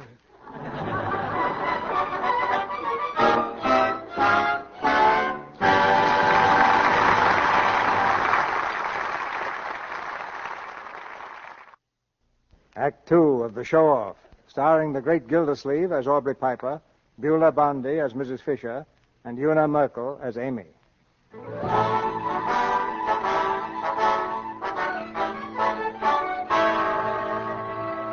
6 months have passed, and the romance of Amy and Aubrey has blossomed into marriage. Amy is too proud to admit it to her family, but she has discovered, as wives sometimes do, that her mate is more talk than action. He's not the head of his department, nor does he earn the expected $100 per week. And now, in the Piper kitchenette, the financial question has again reared its ugly head. Bills, bills, bills. Aubrey, what are we going to do? How's the coffee coming along, Amy? Boy can't be late to work, you know. Aubrey, listen to me. Sure, what's on your mind? Aubrey, we've just got to get some money. We can't go on like this any longer. Why not? We've been getting along fine. Have we? Look at this. We owe $30 to the butcher, $23 to the grocer, $8.10 to the milkman, and the janitor was here about the rent again. I'll speak to him on the way out. On your way out is right. He's going to throw us out Friday. You mean he's threatened us? Why, he can't get away with that. I'll break the lease. That's what I'll do. How about a piece of toast, honey? Aubrey, he can get away with it. We've got to pay up or get out. All right, we'll get out. I never liked this place anyway. The bathtub gurgles. Have you got any peanut butter? Aubrey, how can I make you understand? Listen, honey, do me a favor, will you? Forget about it. Everything's going to be fine. Is it? How? You just keep your eye on the boy from West Philly, that's all. Now, I didn't want to mention this, but I'm working on a deal right now that'll put us right up there on top. Where's the jelly? What kind of a deal, Aubrey? Never mind, you'll see. But I want to know. Well, it's a little idea I've had in the back of my head for a long time. What idea? It's pretty technical, Amy. Aubrey, tell me, what is it? Well, it's a rust preventative. A combination of magnesium and vanadium added. Oh, Aubrey, that's Joe's idea. That's the thing he's been working on for years. Oh, beat me to it, eh? Well, the more power to him. Oh, Aubrey.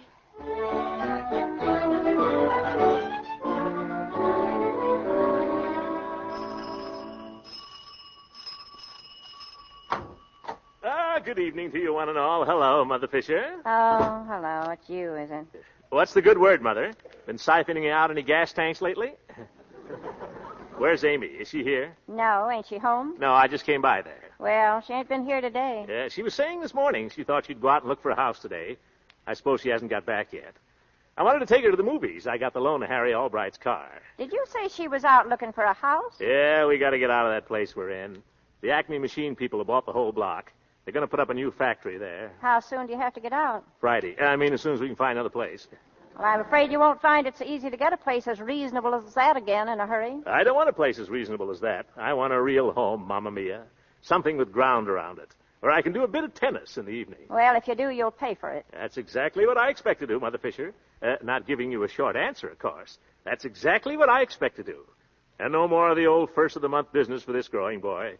He's all washed up, signed on the dotted line. I'm going to buy, Mother. Buy? Buy what? A house, Mother Fisher. A real little home. You ought to go out along the boulevard some Sunday. Some fine little buys out there. Well, there's no danger of your going out along the boulevard except for a walk. Yeah. Well, a lot of people out that way, Mother. And a man's got to live someplace. Well, if he's wise, he'll live where he's able to pay for it. Besides, you haven't got any furniture for a house, unless you don't mind sitting on the floor. The matter of furniture nowadays, little mother, is a very inconsequential item. It still costs money, don't it? Money. That's something that never worries me. I know, but it worries me. Yeah. How are you going to buy furniture when you haven't got any money to even buy a house? Don't fret, mater. There's things in the wind. Things in the wind. Well, there ought to be. There's plenty of it.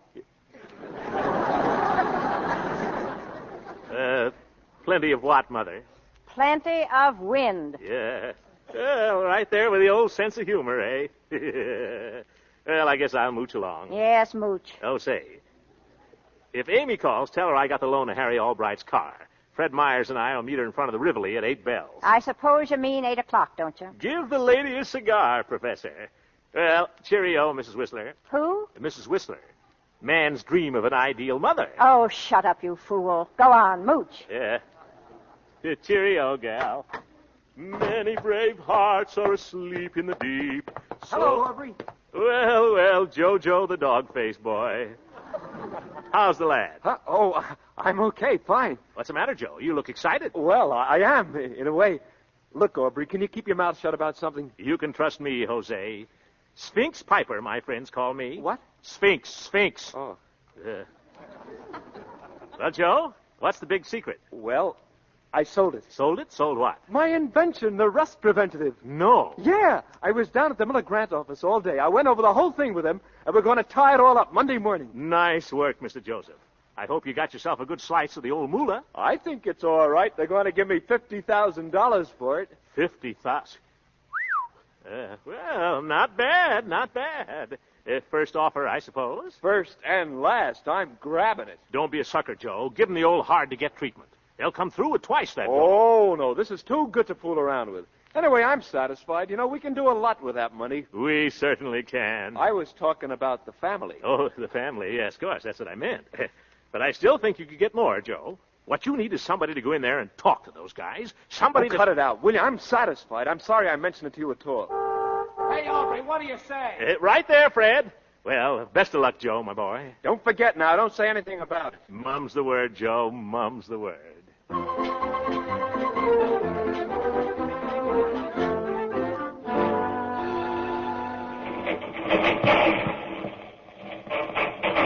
Hey, Aubrey, I thought you said you knew how to drive. What's the matter, Fred? We're getting there, aren't we? Yeah, but I hate to think what Harry's car's going to be like. Don't you worry about the car, Fred. Everything's under control. Yeah, so I hear. It's got a slipping clutch, that's what it is.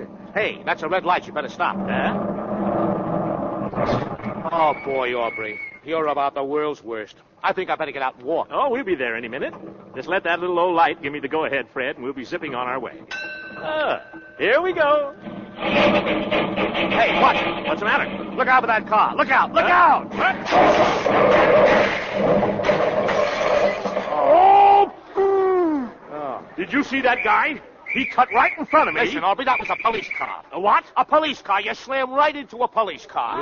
All right, keep moving there. Move along. Hey, you. Good evening, officer. Had a little brush here. And nothing serious, I hope, eh? Oh, no, you just knocked 3 of our wheels off, that's all. I'd like to take a sock at that dope. Where is he? Now, take it easy, Mike. You go along and have that arm fixed. I'll take care of this fella. Go along now. All right, but you better report about the car. Don't worry, Mike.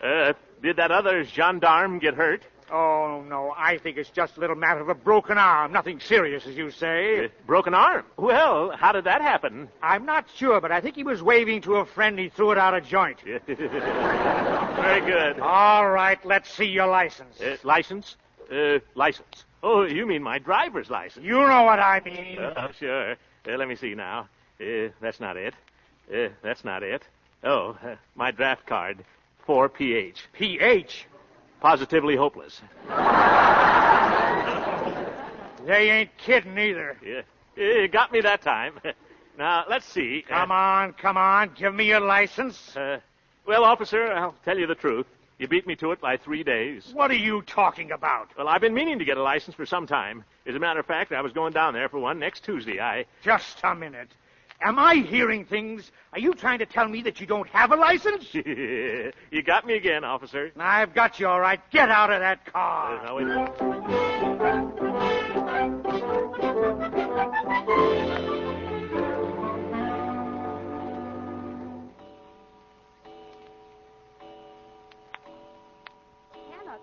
out.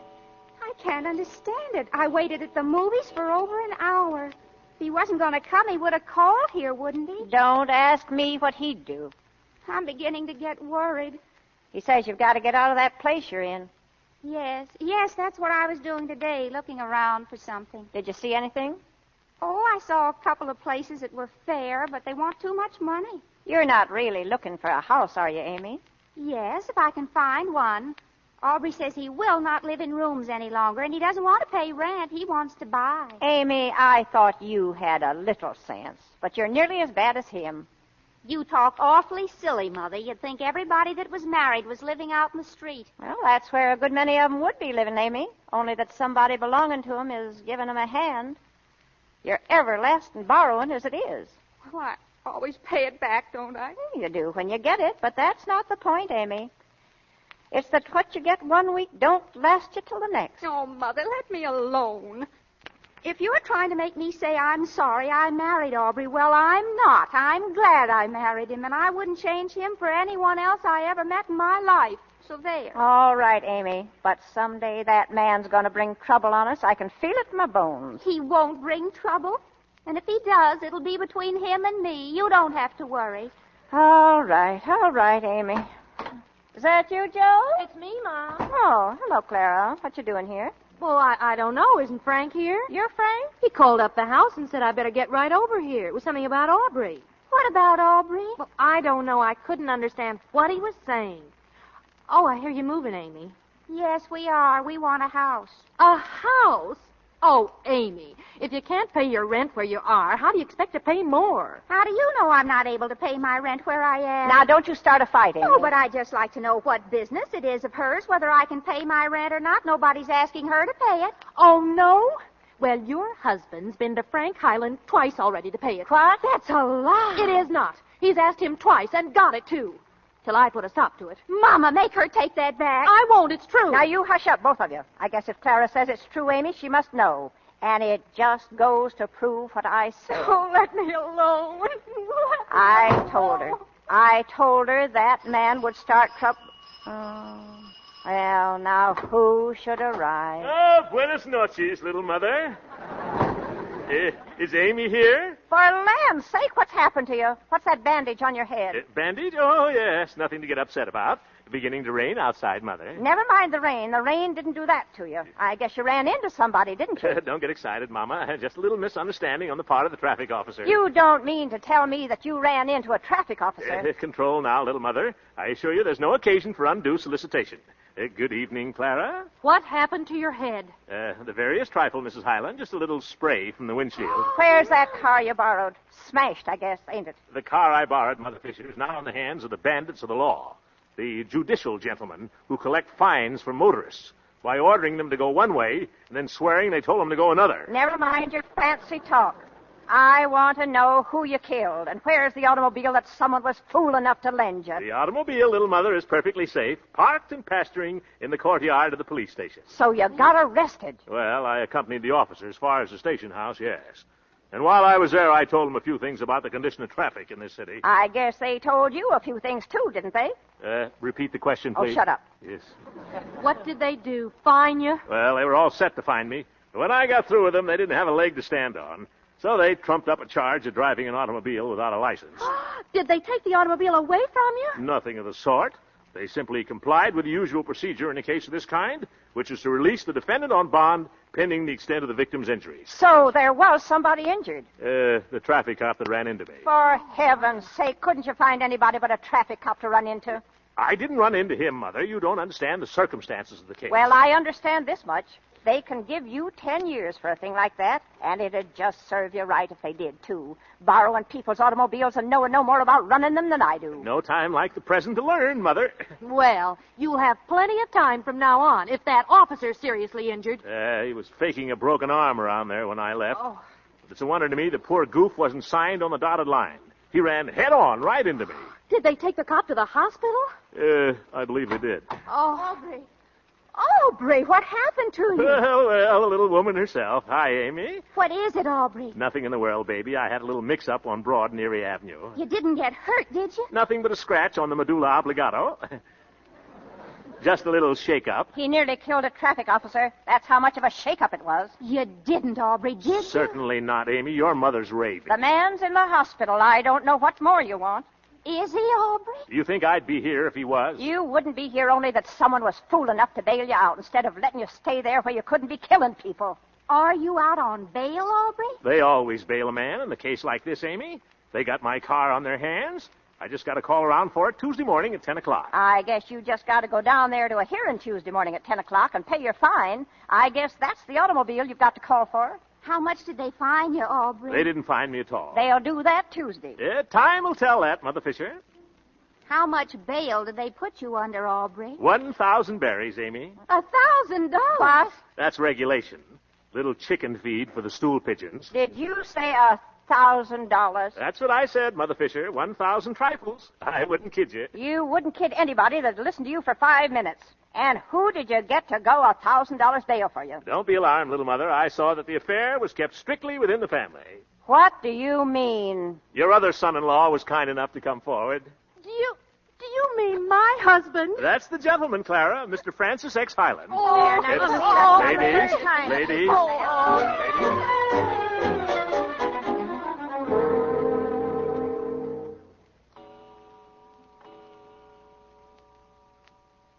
Aubrey, don't you think you'd better go to bed? In a minute. I'm thinking, Amy. Is your head hurting you? I'm not thinking that hard. And besides, it's just a couple of little scratches. Aubrey, what do you think they'll do to you down there Tuesday? Now, don't worry about that, sweetie. Oh, but they're getting awfully strict. What if that traffic cop is hurt bad? Oh, it'll only be a fine for reckless driving, even if they could prove it was reckless driving. And I can prove it was the officer's fault. So they'll be very likely apologizing to me around there Tuesday morning instead of fining me. Oh, I wouldn't care if they only fined you, Aubrey, because I could go back to work until it was paid. You'll never go back to work, kid, while I'm on the boat. I wouldn't mind it, Aubrey. Not while you're my wife, Amy. I'm the provider around here. You don't think they might do anything else to you, do you, Aubrey? Oh, they might try to take away my license. You haven't got a license, have you? That's where I fooled them.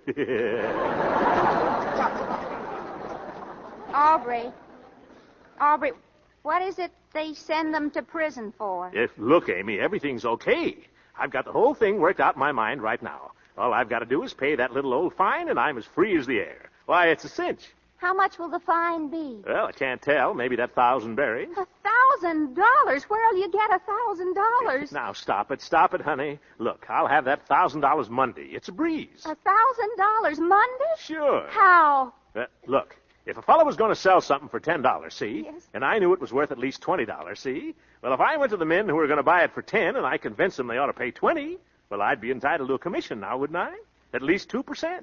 2% of the difference, sign on the dotted line, and I got my $1,000. But, Aubrey, that would mean that you'd have to sell something for $100,000. That's the ticket, Amy. You mean that somebody's selling something for $50,000 and that you can get $100,000 for it? Amy, it's a cinch.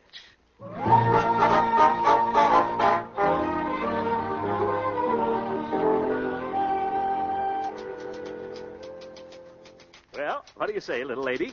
Mr. Miller ready to see me yet? Let's see now. You're Mr. Piper, aren't you? That's the name, little lady. Just tell him I'm here about Mr. Fisher's invention. Oh, I told him that already, Mr. Piper. Oh, thank you, little lady. I don't know what I'd do without you. Oh, you go on. No, you go on. Miss Gray? Yes, Mr. Miller? I'll see Mr. Piper now. Yes, sir. That door over there, Mr. Piper. Oh, thank you. Many brave hearts are asleep in the deep, so be... good morning, Mr. Miller. Morning, come in. Piper's the name, Aubrey Piper. How do you do? Sit down. Thank you, Mr. Miller. I've come to see you about the rust preventative. So I hear. Well, where's Mr. Fisher? He was going to be here at 11 to sign the papers. So I came at 10. The signing of the papers can wait, I think. Oh? Are you an interested party in this deal, Mr. Piper? Well, slightly, yes. I'm Mr. Fisher's business advisor. Oh, I see. Well, he's a fortunate young man. Oh, very fortunate. And that's what I like to see, Mr. Miller. A young man getting someplace, pulling himself up by the seat of his pants. Yes, Mr. Miller, it's the American inventive genius that's put this country where it is today. And I'm here to state that every right-thinking citizen has the duty, no, sir, the privilege, of doing everything in their power to help the growing boy along. Am I right or wrong? Shake it up, brother. Shake it up. Just a moment, please. Yes. Now, let's not beat around the bush. I'm a man of a few words, Mr. Miller, and I can see that you are, too. Now, what I like to do is come straight to the point, sign on the dotted line, wrap it up, and take it away. Now, you know what this boy has done. Just one little idea, you say. One simple operation. That's true, Mr. Miller, but we can't pass it off like that. Oh, no. Now, you're a businessman, Mr. Miller. Your time's valuable, and so is mine. So let's settle right down now here. Just what are you talking about? Mr. Fisher's invention. What else? Well, you're a little late. We went all over this with Mr. Fisher last week. We're giving him $50,000 for it this morning. Now you've hit it, Mr. Miller. Right on the old button. $50,000. A paltry, measly, contemptible... Shame on you, Mr. Miller. What's that? Think of it. Put yourself in this boy's place. $50,000 is a very fair price. Not for genius, Mr. Miller. Genius is priceless. And I'm here to stay... Wait, please. Am I to understand that you'd like to call this deal off? Now, Mr. Miller, don't you jump to conclusions. We want you to have this invention, but at a fair price. All right, Mr. Piper, let's have your proposition. Thank you, Mr. Miller. In the first place, we want $100,000 on the line as an advance. Oh, really? A check will do, but cash won't hurt. Number 2... the Miller Grant Company will have to sell it at their own expense. I see. And number 3, we want 1/2 the net on every gallon sold as a royalty. There you are, Mr. Miller. That's our proposition, and a fairer one you couldn't find. Am I right or wrong? Shake it up, brother. Shake it up. Mr. Piper, I'm afraid you're wrong. Yeah. Huh? I said you're wrong. Now listen here. I'll do the talking now. Who do you think you are walking in here trying to bulldoze me out of $50,000? We made a fair price, and we were ready to stand by it. But I don't like the way you do business, Mr. Piper. And you can go back and tell Mr. Fisher that he can thank you for this deal falling through. Now, what was that? The deal is off. We won't give you a lead nickel. Now, wait. I'm sorry, Mr. Piper. Good morning. But you can't do this. Oh, yes, I can. There were no papers signed, and there won't be any papers signed. Now, get out. Mr. Miller, you're making a terrible mistake. Will you please get out? Now, let's be reasonable, huh? We'll come down a little bit. Make it $75,000. I told you I wouldn't... Make it 60. No. 55. No. 53. No. 52. No. 51. No. You're a hard man, Mr. Miller. And just for that, we won't sell it to you at all. We'll take our product elsewhere. And you'll regret this to the end of your days. Just remember, whenever you hear the Fisher-Piper process, that you could have been in on the ground floor and you missed your chance. Good morning, sir. Oh, this is one of my bad days.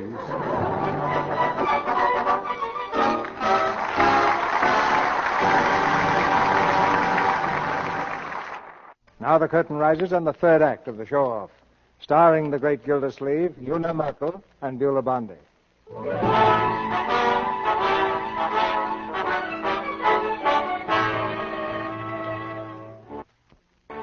It's the morning of Aubrey's trial. In the corridor, just off the courtroom, the luckless show-off stands cracking his knuckles with nervousness. For the first time in his life, Aubrey is scared. With him is his benefactor, a sad-faced, sad-eyed man, his brother-in-law, Frank Highland. And take it easy, Aubrey. Don't try to tell the judge his business. If he finds you, just keep your mouth shut. I'll take care of whatever it costs. Gee, Frank, certainly is swell of you to stick by me like this. Oh, it's all right. If I can ever do anything for you, just tip me off. Yeah. Things certainly been going awful lately. Did you hear about Joe? Joe? No. What's the matter with Joe? He had a deal all set for $50,000 for his invention. Went down there yesterday and they wouldn't even see him. Well, what do you know? No explanation or anything. No. Well, just goes to show you. You can't trust those fellas as far as you can throw them. Yeah. Wish I knew what gummed it up. So do I. Aubrey. Oh, hello, Amy. Glad you got here, kid. Hello, Frank. Hello. Well, I'll see you later. I got to get some coffee. No refills, Frank. See you in court. Well, honey. Aubrey, are you nervous? Nervous? Who, me? Yeah. Oh, Aubrey, don't worry. It'll come out all right. It's not only the trial, Amy. That isn't so much. I got something else on my mind, Amy. I've just discovered I'm a terrible heel. Aubrey! That's right. It's an awful blow to me after all these years. Oh, what are you talking about? Amy, listen.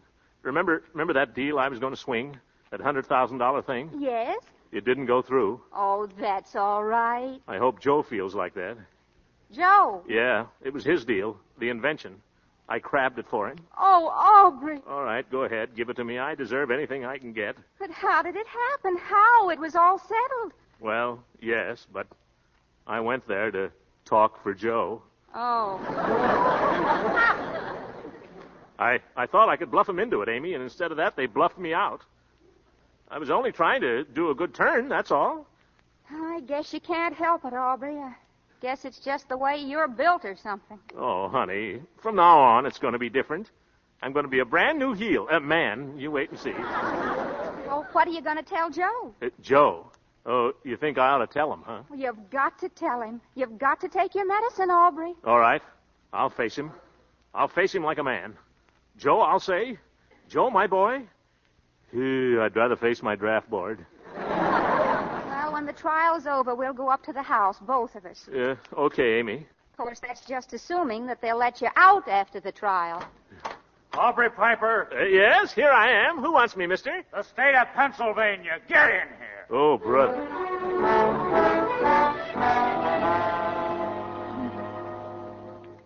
Here it is. Look, Clara, it's in the papers already. About Aubrey? You'd know it was about Aubrey if they didn't even mention his name. Oh, what's it say? Mad motorist fined $1,000. That's him, all right. I suppose Frank had to pay it, too. Aubrey Piper of 903 Lehigh Avenue was arraigned today before Magistrate Lister to answer to the charges of reckless driving, injuring a traffic officer, and operating an automobile without a license. Magistrate Lister heard a plea of leniency and fined the defendant $1,000. Look, there's his picture. Aubrey's picture? Carnation and all. I'd like to get my hands on that fool. I'd tell him a thing or two. Disgracing the whole family. Well, here's your chance. Oh, hi, Clarabelle. Come on in. Hello, Amy. Hello. Well, it's all over. The said and done. Sign on the dotted line. Greetings, Mother Fisher. You're looking very beautiful this afternoon. Pretty as a gangster's moll. Yes, sir. Shut up. What's the matter, Mother? What'd they do to him, Amy? Oh, nothing much. I'll tell you what they tried to do. You keep quiet. Nobody wants to hear what you've got to say about it at all. Well, I told them down there what I had to say about it, whether they wanted to hear it or not. I told them plenty. And then they fined you, didn't they? A little. Yes, they fined you $1,000. It's all right here in the paper. Mad motorist fined $1,000. Is that what they called me? Why, I'll sue them. Let me see that. Not a bad picture, is it? Oh, give me that paper. What do you want to do? Put it in your scrapbook? Oh, Mama, let's not fight about it. We're in trouble enough right now. Let's forget it. Oh, sure. Forget it. Is Joe here, Mama? No, he ain't.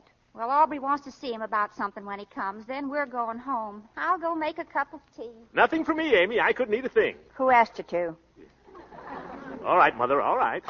Is that you, Paul? It's me, Mom. Oh, come in. You've got company. Who is it? Oh, hello, Aubrey. Oh, hi, Joe. How'd you make out today, Aubrey? Well, I'll tell you. They fined him. He's lucky he isn't in the Hooskow right now. Oh, that's too bad. Joe, listen, I got to speak to you about something. Not now, Aubrey. I'm pretty busy. Yeah, but it's very important, Joe. What could you have to say that's important?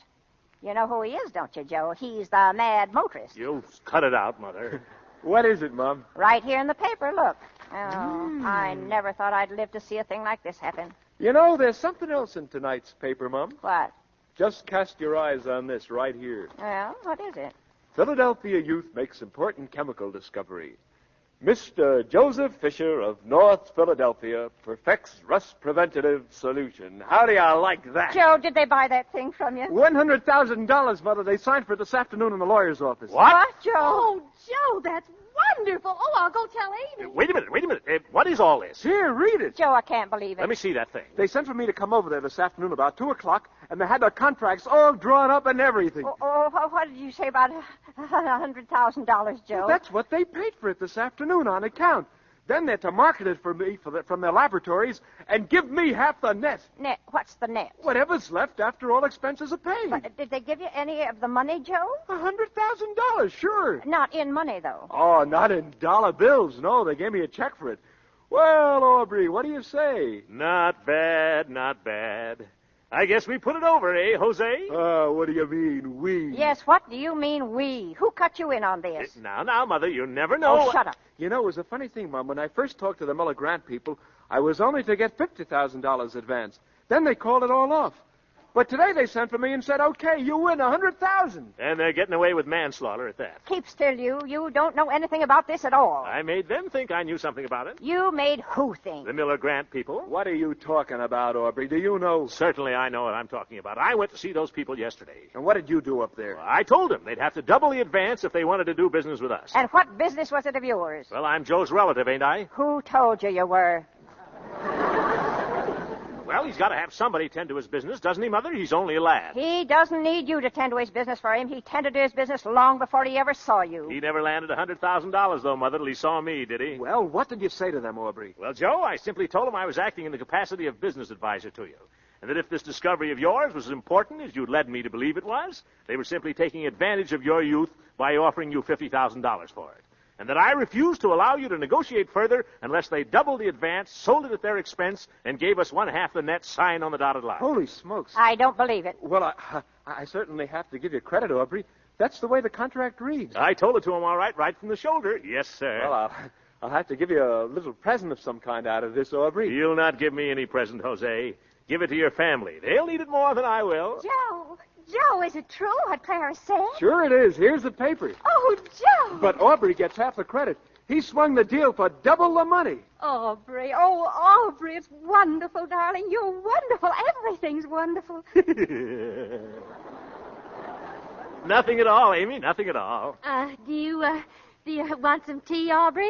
Tea? Yes, I might, Clara. And a sandwich. I'll fix you something, Aubrey. Sure, anything he wants, eh, Aubrey? Well, thanks, folks. Can I help, Amy? No, you just sit down there, Aubrey, and rest. Rest? Oh, thank you. Oh, Amy, that newspaper there. Just hand me the financial page, will you?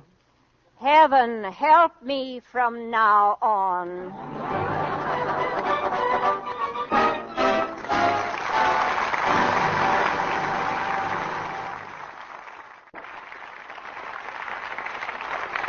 Ladies and gentlemen, next Sunday is the beginning of Boy Scout Week. This year marks the 33rd birthday of scouting in this nation, a third of a century of service. Every Boy Scout is working for his country now, helping to win the war. And tonight we join millions of other Americans in saluting their great work.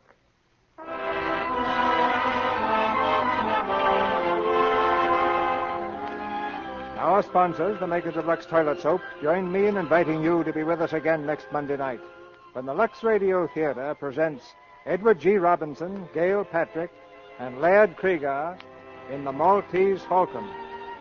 This is Cecil B. DeMille saying good night to you from Hollywood.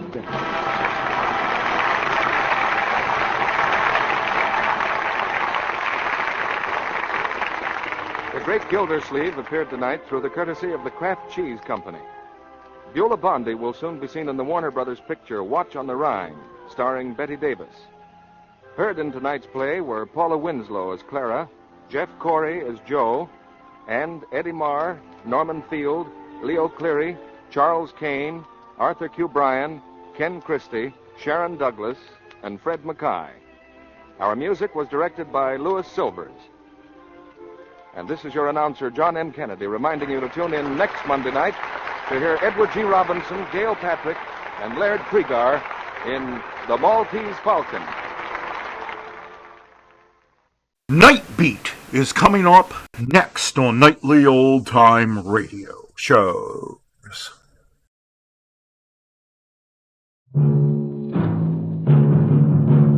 Night Beat.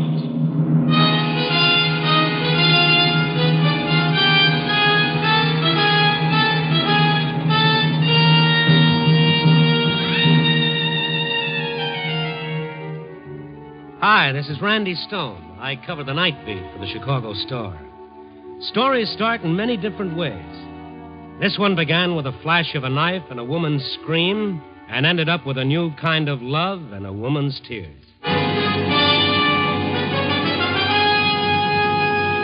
Night Beat, starring Frank Lovejoy as Randy Stone.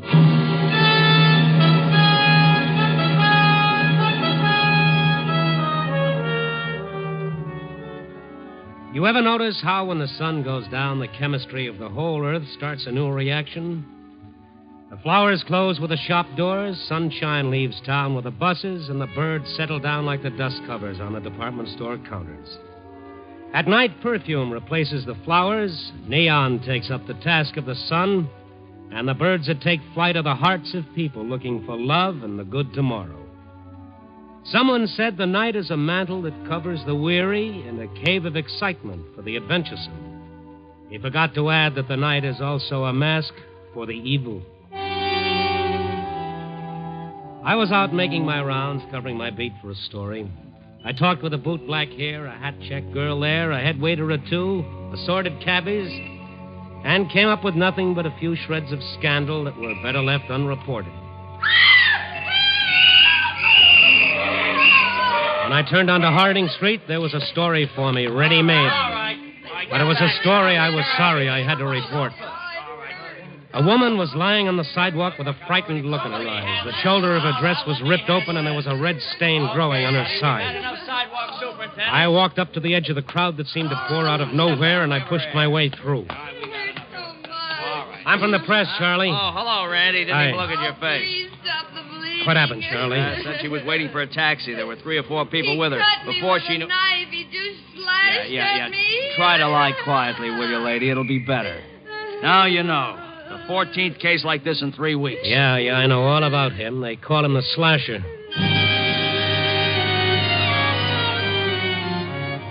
Like a good newspaper man should, I got the names, the places, the what, why, and how, and then I phoned them in. Whoever did it moved into the darkness so fast nobody could get a good look at him. And the man the whole police force had tried to find for 3 weeks had come and gone like a vampire phantom. And another woman, they were always women, lay on the ground wounded. The whole thing disgusted me, and after the police had cleared things up, I went into Mike Creshaw's place for something cold to take the hot, dry taste out of my mouth. Yeah, wouldn't that curdle your hair? Yeah? Right on this very street. I'd like to get my hands on that screwball. Just one hand. I'd fix him so as he wouldn't be able to cut paper dolls. I hope they catch him soon. Why don't you newspaper men do something? You got the power in this town. Well, nobody knows what he looks like, where he comes from, or where he goes. What would you do if you were a newspaper reporter? Well, now that you mention it, I don't know. But sometime, somewhere, they're going to catch him. And things are going very bad with this gent. Very bad indeed. Here, let me put a head on it. Thank you. Mike, tell me, where'd you get those new murals on the walls? All right, huh? Yeah, we had them done just last week. The place looks like a magazine cover, huh? Mm-hmm. Look at those legs. Who did them? Oh, some joker named Rick. Rick Bennett. Works over at the Hofbrau now. I got him the job. Me. That's pretty good-looking art for a bar. Hey, you owed us a tab. We let him pay it off that way. What's the matter with the face of that girl, the one on the right? Hey, you know, I've been wondering about that myself. I think he must have made a mistake somewhere. What do you think? Maybe he did make a mistake. Yeah, but look at that shape. Rick Bennett at the Hofbrau, huh? That's the guy. Does sketching. Thank you, Mike. I'll see you later. I didn't tell Mike what I was really thinking because it sounded too far-fetched to be true. But that mistake on her face looked to me like a scar. Why would a guy paint a scar on a beautiful woman's face? I dropped into the Hofbrau to get a look at this Rick Bennett. He was sitting in a corner booth with a pad of sketching paper, some charcoal, and some pastels. None of them were busy. I walked over. How much does a sketch cost? $1. Mm-hmm. Well, that's a deal. Here's your buck. Caricature or serious? Oh, serious. I'm going to give this to my girl. Don't waste your time. Turn your head, will you? A little more. Okay. You been around here long? 3 weeks. You been here all night? Just came in 10 minutes ago. Uh-huh. Mm-hmm. I'm an orphan. I got 3 teeth missing. I was a shot put champion in high school, and my favorite food is liver and onions. Anything else? No, not right now. He finished the picture in a few minutes. Without a word, he handed it to me. It was a perfect and talented reproduction, except for one thing. Down the left side of my face was a long, jagged scar. It's my trademark. Want your buck back? No, not especially. This is the strangest trademark I ever heard of. And the reporter hears of a lot of strange things. What? Hey, you a newspaper man? Uh-huh. Yeah, give me the sketch. Yeah. There. It's clean. No scar. And here's your $1 back. This one's free. Oh, thank you. I get this preferential treatment just because I'm a reporter? That's right. If I'm going to ask a favor of somebody, I have to use better manners. If you don't mind, I thought maybe you could help me. What's your problem? I came here looking for a girl. Yeah. Ever seen her? No. Her name is Selma Vasek. She's beautiful. Too beautiful for her own good. She sings and dances a little. Well, I don't dance. Well, maybe you've been in a nightclub somewhere and she danced by. Can't seem to place her. It's the most important thing in the world that I find this girl. Being a reporter, you get around. You should know a lot of people. I do, but I'm afraid she isn't one of them. Selma's somewhere in Chicago. I know it. I'm not leaving this town until I find her. All right, calm down. Why do you want to find her? You ever hear of love? You know, boy meets girl. We had a little quarrel. Boy loses girl. She left. But I want to see her and make it all up to her. Got an extra copy of her picture? I got hundreds of them. I can give them to you in watercolors and oils and tempera and pastels and mud, plaster, or blood. And if I happen to see her? You tell her Rick Bennett, the love of her life, is looking for him. And Rick Bennett hasn't forgotten and that he's got something for her. There was something about his recent appearance in town and his morbid interest in scarred flesh that made me creep a little along the spine. It seemed to me that for her own good, I might be wise to look up the girl whose name on the picture read Selma Vasek. But where do you start in a city of 5 million with just a picture and a suspicion? And I remembered Bennett had said Selma Vasek was a dancer. I knew nightclub entertainers got jobs through agents, so I began looking up every agent I could find at that hour. On my 12th one, little Al O'Brien, I got a nibble. And now it seems to me, Randy, if you dyed this hair brunette and plucked those eyebrows a little and starved this girl for a few weeks, she'd be a dead ringer for a dame on the floor show at the Blue Marlin. Are you sure? Of course, you'd have to change the name, too. The dame at the Blue Marlin is called Honey Kane. The Blue Marlin was 5 minutes from Little Al's by cab, and I journeyed over. It was a drab joint needing paint and a new B in the sign and better liquor. I cased the chorus once, spotted Honey Kane, and went in the stage door.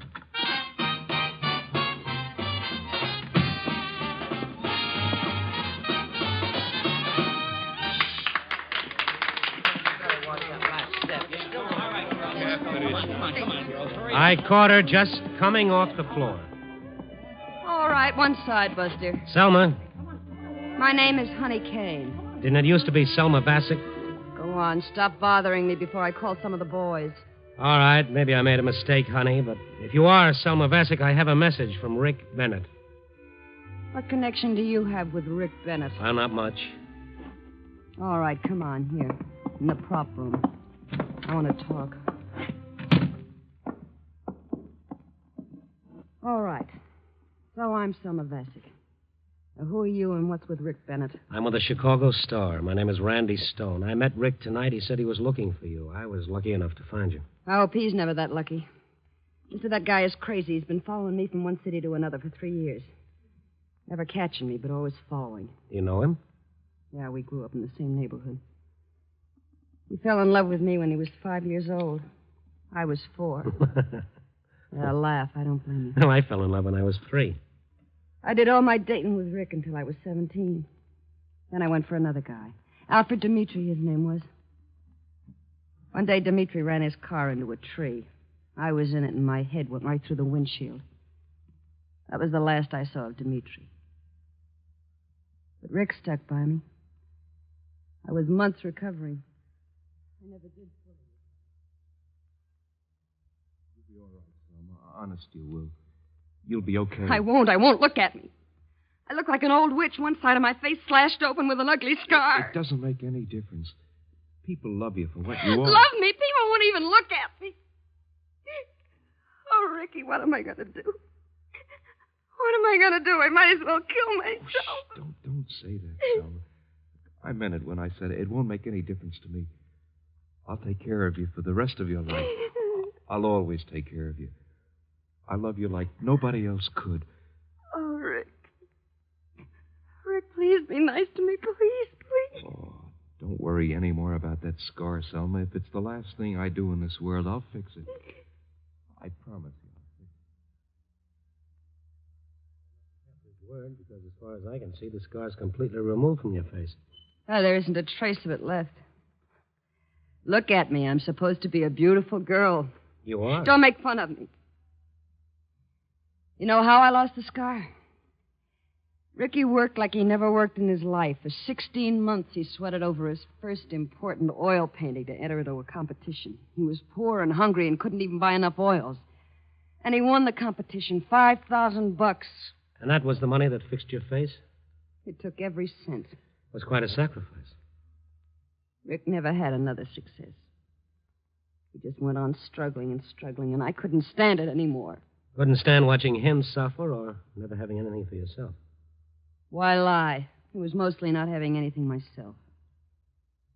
Guys were beginning to look at me in that sweet way all over town, and all of a sudden I knew how to get money. Get up on the stage, behind the lights, become a rich, famous star. So I threw Rick over and left town. He's been chasing me ever since. You wouldn't consider going back to him? Go back to him, me? What have I got to bring him now? I'm not the same girl he was in love with. I haven't got the scar on my face anymore. I've got it inside. I'm another person. And the names for it aren't very nice. When he sees what I've turned out to be, I think he might want to kill me. You really think that, Selma? Yeah, that's what I think. Selma, would you rather I didn't tell Rick where you are? I'll pray for you every night if you don't tell him. All right, it's your life.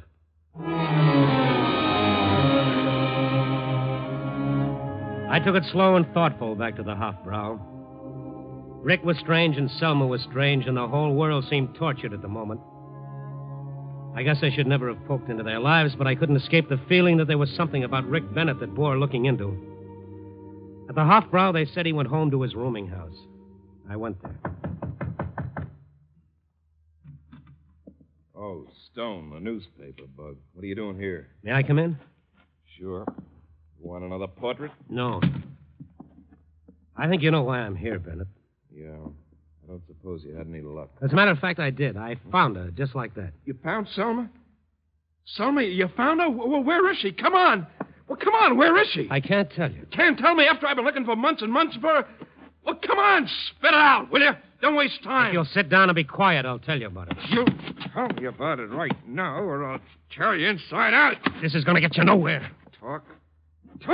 I'll break every bone you have. Now, you want to get up and talk sense now? All right. Don't tell me. I never needed anybody before. I don't need anybody now. All right, don't tell me. I'll find her myself. When I do, she'll wish she never saw me. Put down that knife, Bennett. Yeah? You come within a foot of me, reporter. You'll be sliced in half now. Get away from that dog. Go on, move!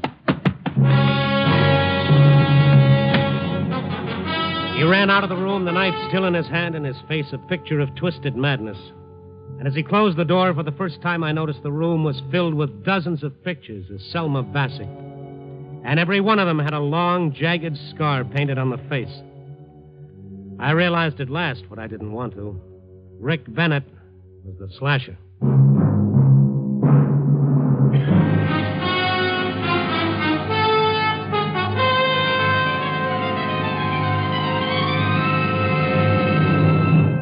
NBC is bringing you Night Beat, starring Frank Lovejoy as Randy Stone. Of Duffy's Tavern. The welcome mat is out at Duffy's, and your host will be the ungrammatical Archie, played by Ed Gardner. As usual, Duffy won't be there, but he'll be represented by his charming daughter, Miss Duffy. Clifton Finnegan and Eddie the waiter also will be on hand to join in the mischief with Archie. It's top Friday evening listening later tonight with Duffy's Tavern over most of these NBC stations. And a reminder, this Sunday on NBC, it's The Big Show, an hour and a half of the best in comedy, music, and drama.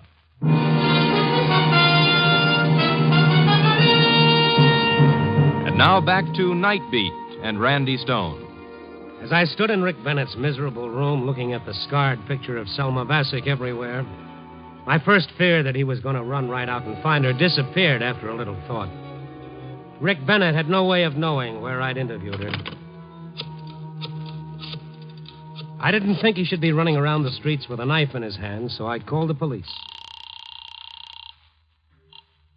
Central Division, Sergeant Friends. Sergeant, my name is Randy Stone. I'm with the Chicago Star. Can you take something down? Height, about 5'11". Weight, about 170. Late 20s. Hair, black. Eyes, gray, I think. Last seen wearing a dark blue suit, no hat, no gloves. His name is Richard Bennett. He's the slasher. He's the slasher. I just tangled with him, and he was carrying a knife. Also, I ran into him 2 blocks from where a woman was slashed tonight, and also, I've talked with him long enough to think that he thinks he's got a good reason for slashing people. Who'd you say this was? Randy Stone, Chicago Star. You sober? Yes. Where does this Bennett guy live? Well, he used to live where I'm calling from now, but I don't think he'll be back here. Okay, Stone, thanks for the tip-off. We'll get an all points out on him right away. Shouldn't be hard to pick him up. After that, I jumped into my car and headed for the Blue Marlin to have another interview with Honey Kane, alias Selma Vasek. The neons were out when I got there, but a grizzly old man with a red face was mopping the floor. Everybody's gone home, mister. Open again 5 tomorrow afternoon. Come back then. Really be twirling then. Look, Pop, I'm trying to get a hold of one of the girls in the show. Who isn't? And who you calling Pop? All right. If I could land something better than mopping floors, I'd want to get a hold of one of them myself. Oh, please. Look, her name is Honey Kane. Do you know her? Sure. I do it up in my tails and haul out my Cadillac and take her out champagne drinking every night. Go on, beat it. I got my mopping to do. Where can I find out where she lives? I've got to get in touch with her. Try Julius. He knows those things. Julius? His stage manager. Real short, yellow-livered guy. He don't let me stand in the wings and watch the last show. Wouldn't hurt him nothing doing that. Yeah. Where can I find him? In the hobnob across the street. Being a big shot.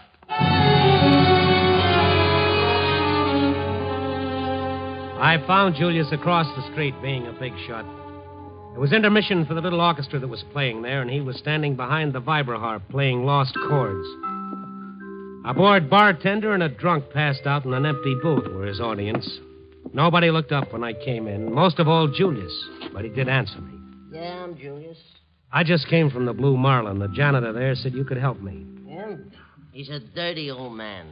I'm trying to locate one of the girls in your show. A lot of people are, brother. Now, why don't you... I went all through that with the janitor. I don't want to go through it with you. Now, my name is Stone. I'm a reporter. I'm on a story. I want to talk to Honey Kane. Do you have her address?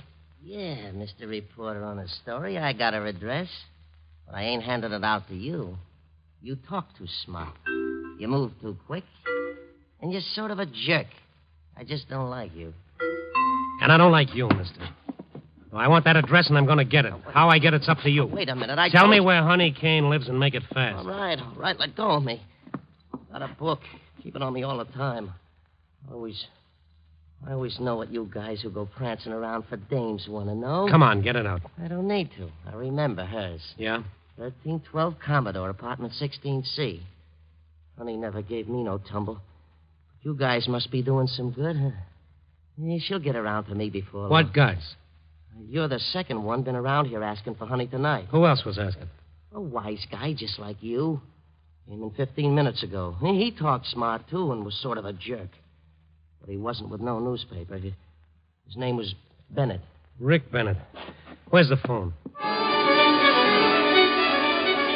When Rick Bennett had run from his room with a knife in his hand, I didn't think he had any way of locating Selma Vasek, but I'd underestimated his ability to trace my steps.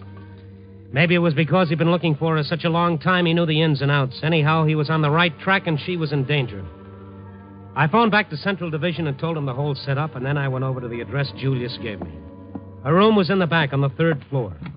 2 uniformed policemen were already there inspecting the ripped bedspread and the slashed furniture. Selma was nowhere in sight. Oh, I'm Sergeant Knight. You're the guy who phoned in about this? Yeah, that's right. If he's on foot, he ought to be somewhere around the neighborhood. What do you figure? Came up here, Took her with him, maybe. I don't know. You can never tell what this kind will do until they do it. We need a description on her. Can you fill it in? Well, about 5'4", dyed blonde hair, 100 pounds, 25 maybe. Anything else? Yeah, she might be wearing a slash like all her pictures. Where can I get those? Rick Bennett's rooming house. Here's the address. Charlie. Yeah, Tom. You better hop to this address and pick up some pictures of the girl. And get out a pickup on her as soon as you have a good description. Right. See you. Okay, Stone. Thanks. We'll give you a buzz when we pick him up. Or her up, or something. You'll want the story. Yes, I'll want the story, Sergeant. I suppose I wanted the story. I don't know how I felt. Maybe I was seeing things like Slasher Found. Art student revenges himself on prodigal sweetheart. It wasn't a story for the papers. It was a case history for a psychologist. Something that had come under chromatic shock and the byproduct of sadism. It was 4:30 in the morning, and I didn't like the story or the night or the people, so I went home to my own apartment to get away from everything. Hello, Mr. Stone. I didn't know where else to go. I didn't get away from anything. It was Selma Vasic, without makeup, without coat, and without hope. She looked pretty well shaken. How did you get in here? I called the paper and told them I had a story for you. They gave me your address. Then I woke the manager and told him I was your sister. Sister, huh? That's a good one. Yeah, I know I don't look like anybody's sister. But I had to come somewhere. Why did you tell Rick where I was? I didn't tell him. I don't know how he found out. I was just coming up the stairs to my place when I saw him on the landing. I turned around and came here. Let me stay here for a while, then I'll go away. He's out looking for him. And I'm scared of him. I'm scared to death. Well, you ought to be scared. Right down to your double-dealing roots, you ought to be scared. The boy loved you once with everything he had and every way he could. Look what you made him. Look what you did to him. I know it. I know it. Yeah, all because of you. He was probably a nice kid once with nice, normal, warm feelings. Now they might have to shoot him down before they bring him in. If they get him without that, he'll have to be trotted off to the state institution to see if they can pin him back together again. What did you come here for? I came here because you're the only man. The only man who's ever talked nice to me since Rick. I guess I better go. No, stay. I'll phone the police and tell them you're safe. You can't go out now.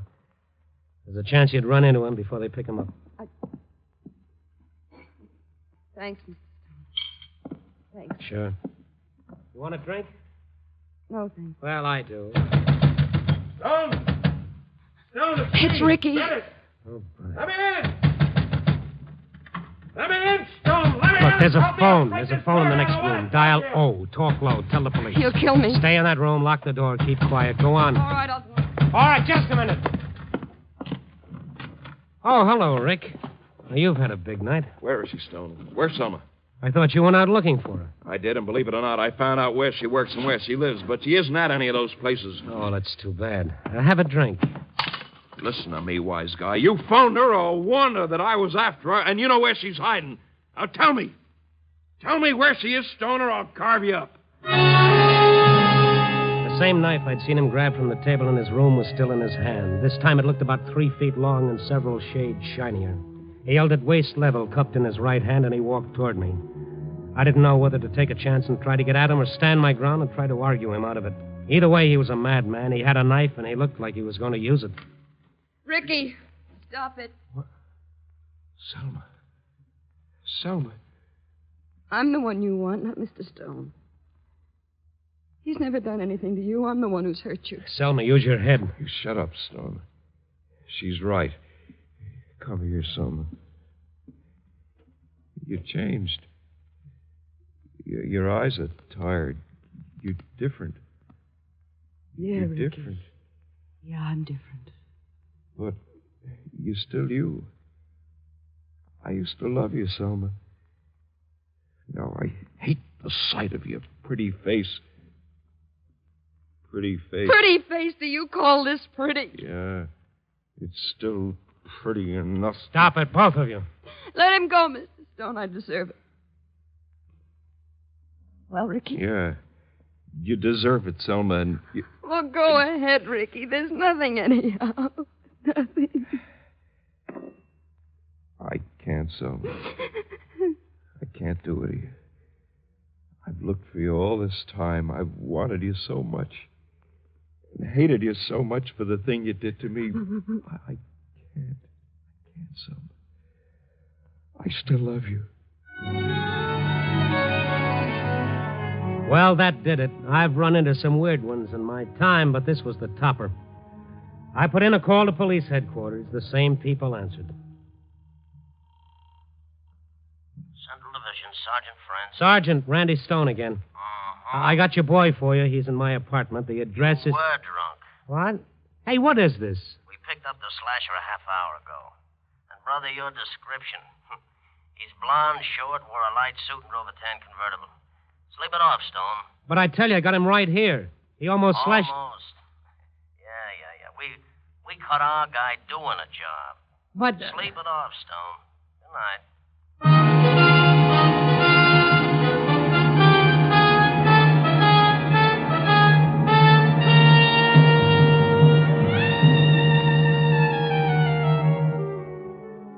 Yeah, that's how mistakes almost happen. But that isn't all. A psychiatrist examined Rick Bennett. He prescribed love, affection, honesty, and rest. He said it might take a long time. And Selma Vassick said she didn't have anything to do for the next 50 or 60 years. So the last I saw of the two of them, they were looking around for a preacher. Me, I looked around for a moral. I hate to say it, but I can't think of anything else. A definition of love. Love is so close to hate, and hate is so close to love, that if you find yourself hating someone you love, you're liable to love someone you hate. That makes sense? Love never does, people. Copy, boy.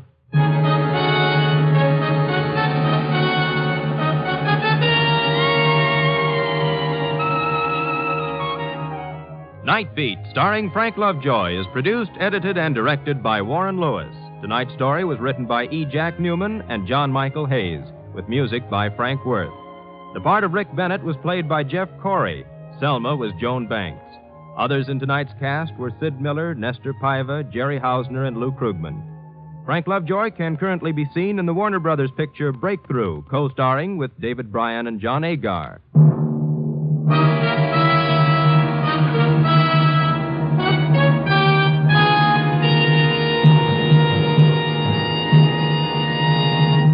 Night Beat came to you from Hollywood. Ladies and gentlemen, this is Frank Lovejoy. Tonight ends our present cycle of Night Beat. In the very near future, we're hoping to be back on the air with a new series. Would you watch your local paper for the time and date? And meanwhile, if you've enjoyed our stories as much as we've enjoyed bringing them to you, perhaps we'll hear from you. Until then, good night.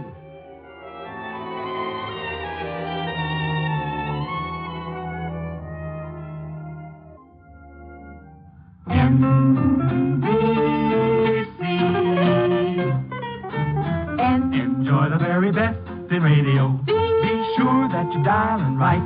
Seems like the very best in radio. Morning, noon, and night is from this station. Morning, noon, and night, NBC. Join Steve Mitchell on another dangerous assignment tonight on NBC.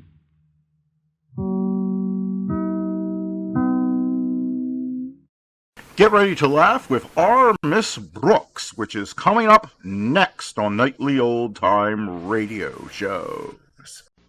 Palmolive Soap, your beauty hope, and Luster Cream Shampoo for soft, glamorous, caressable hair bring you Our Miss Brooks, starring Eve Arden.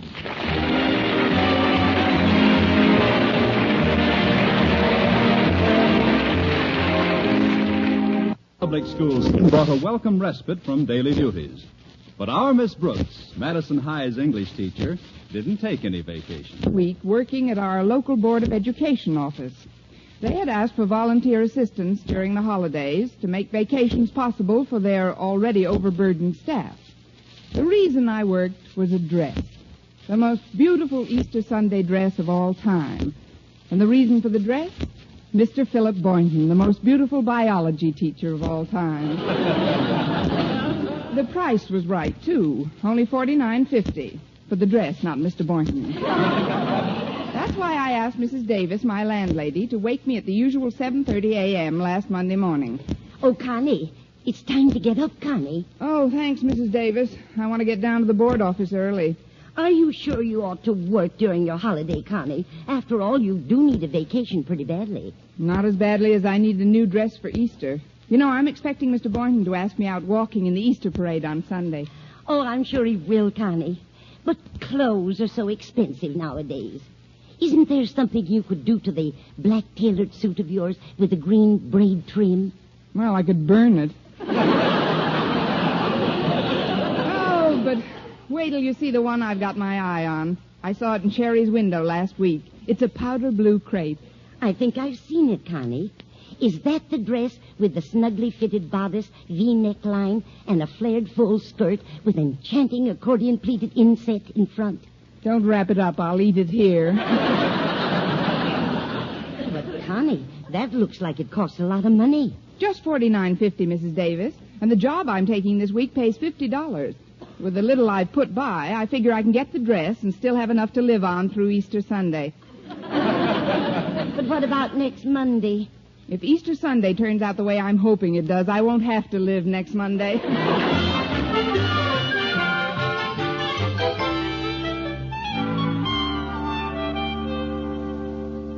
As the personnel manager of the board, I'd like to extend a cordial invitation, Miss Brooks. Oh, thank you, Mr. Gleason. I've been looking forward to working here. Should be a complete change for me. All new faces. We're very grateful for the fact that you offered your services during this holiday week.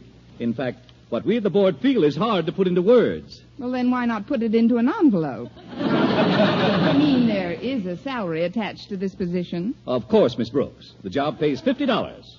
Is that all right? Oh, that's more than all right, Mr. Gleason. Well, if that's the case, we could... It's just 50 cents more than's all right. Now, if you'd give me some idea of my duties... I am not in charge of your department, Miss Brooks, but I'd like to caution you about the boss you will have. He's rather an exacting type of person. Now, I'll call our office boy, and he'll show you where to find your new boss. Boy? Boy. Here I am, Mr. Gleason. Right on the job and raring to go. Why, it's Walter Denton. Oh, hello, Miss Brooks. What are you doing here? I might ask you the same question, Walter. How come you're not on vacation? Well, it's this way, Miss Brooks. I like to see a nice relationship between teacher and pupil, but we're all here for one reason, remember? To catch up on some work. Agreed? Oh, sorry, Mr. Gleason. What do you want me to do? I want you to take Miss Brooks over to the acting head of the filing department. His office is right down this hall. 4th door on your left. Yes, sir. Come along, Miss Brooks. All right, Walter. Thanks again, Mr. Gleason. Thank you, Miss Brooks. Well, so far it's a tie. One new face and one old face. But it seems like a pleasant enough place in which to work. Work? You mean you're here to work during Easter vacation? But why? I asked you first. Why are you working? Well, that's simple. I'm working to get some new clothes. After all, I can't drape my clever carcass in a sharp set of threads without I nail some extra veil. Now, why are you here?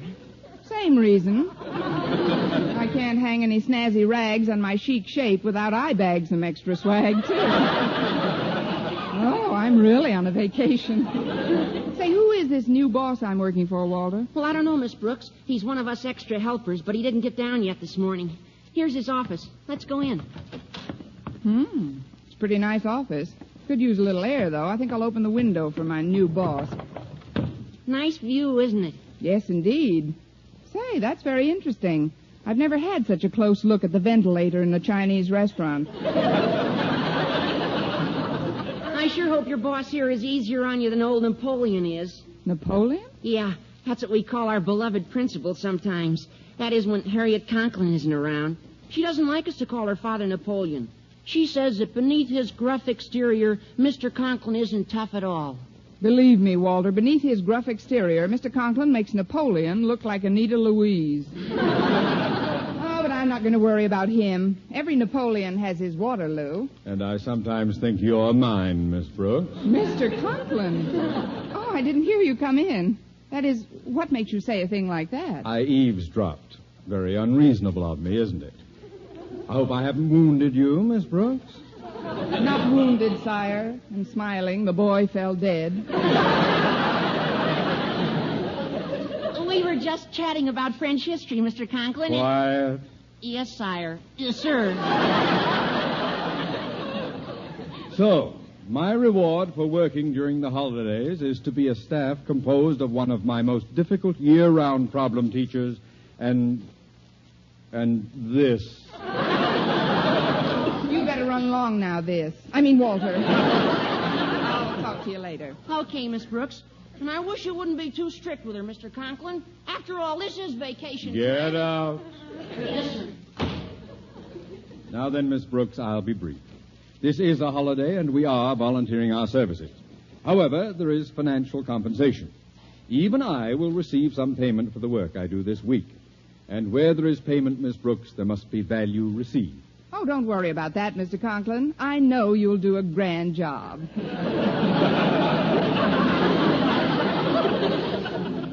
I'm not worried about my doing a job, Miss Brooks. It's you. I expect you to conduct yourself here with the same enterprise, concentration, and serious-minded effort that you put into your... No. It had better be more than that. Now, if you'll just step down the hall, my secretary will show you the filing room. Yes, sir. Oh, before I go, Mr. Conklin, would you mind telling me why you're working this week? Not at all, Miss Brooks. I'm working to acquire a new Easter outfit for myself. My wife, in her customarily ingenious manner, has already provided herself with a new hat and dress. How did she do that, Mr. Conklin? By spending the bulk of our life savings. Now, I've got to get some new clothes or look like a rag picker by comparison. Well, that's a very human reaction, Mr. Conklin. Not a bit Napoleonic. Well, I must say you're an observant person, Miss Brooks. I've always tried to be just a plain, straightforward human being. As a matter of fact, my favorite slogan is the good old American saying that goes, Liberté, égalité, fraternité. Bonjour, mademoiselle. See you at Elba, monsieur. Let's see now, where's that secretary who was talking? Miss Brooks, can I help you? Harriet Conklin. Well, this is a real Madison reunion, isn't it? I'm just acting as Daddy's secretary during the holiday, so I can latch on to some lettuce to bribe the Easter Bunny. Clothes? Check. Now, if you'll follow me, Miss Brooks, I'll show you to the file room. It's just a few doors down. And there's another auxiliary worker in there already, whom I know you'll just adore, Miss Brooks. Who's that, Harriet? You'll see. Here we are. I'll open the door for you, but you're going in alone. Oh, but Harriet, I don't... In you go. What's that? Oh, hello, Miss Brooks. At last, a new face. It's me, Mr. Boynton. Well, so it is. I didn't recognize you without the white mice in your hair. That is, the surroundings here are so different from school. It does seem strange to see you outside of a biology laboratory. Thanks. Somebody left the lid loose, and I escaped from my job. I didn't mean it that way, Miss Brooks. I'm certainly happy to see you down here, but why are you... Why are you? To get myself some... Me too. I made up my mind to get a new suit after last year's Easter parade. I was certainly embarrassed in that brown herringbone, remember? Well, to tell you the truth, Mr. Boynton, I was so embarrassed myself, I didn't notice your embarrassment. When I think of what I wore last season, I just have to laugh. Oh, what an old rag. A black tailored suit with green braid trim. Well, if we're to get new outfits, we'd better put in a good week's work starting right now. Of course, this filing room's pretty small for two people to work in, isn't it? Yes, it is, isn't it? Well, I'll just go over here Oops. to the... Oh, excuse me. Gosh, every time we turn around, we're going to bump into each other. Mr. Boynton. Yes, Miss Brooks? First one who stops turning is a sissy.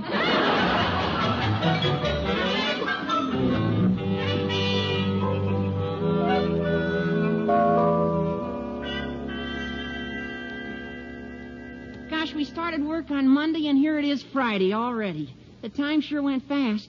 It seems as if I only worked an hour. You worked less than an hour. Here's the pay window, Miss Brooks. You can get in line right behind Walter and me. Thanks, Harriet. Keep the line moving, please. Next. Oh, that's me, Mr. Gleason. Denton Walter. Here's your check, Denton Walter. Happy Easter. Thank you, sir. I'm next. Brooks, Constance. Brooks Constance. Here you are, Brooks Constance. Happy Easter. Thank you. Easter happy to you, Gleason mister. Now, let's see now. With this $50, I can... Oh, wait a minute. Excuse me, Mr. Gleason. Something wrong, Miss Brooks? Why, yes. This check is for $37.50. I thought I was to receive $50. Deductions, Miss Brooks. Withholding tax, Social Security, unemployment. Then, of course, there's the $5 contribution, which all volunteer workers at the Board of Education must make to the pension fund for old teachers. Pension fund for... Mr. Gleason, Yes, Miss Brooks? give me mine now. I just aged 30 years.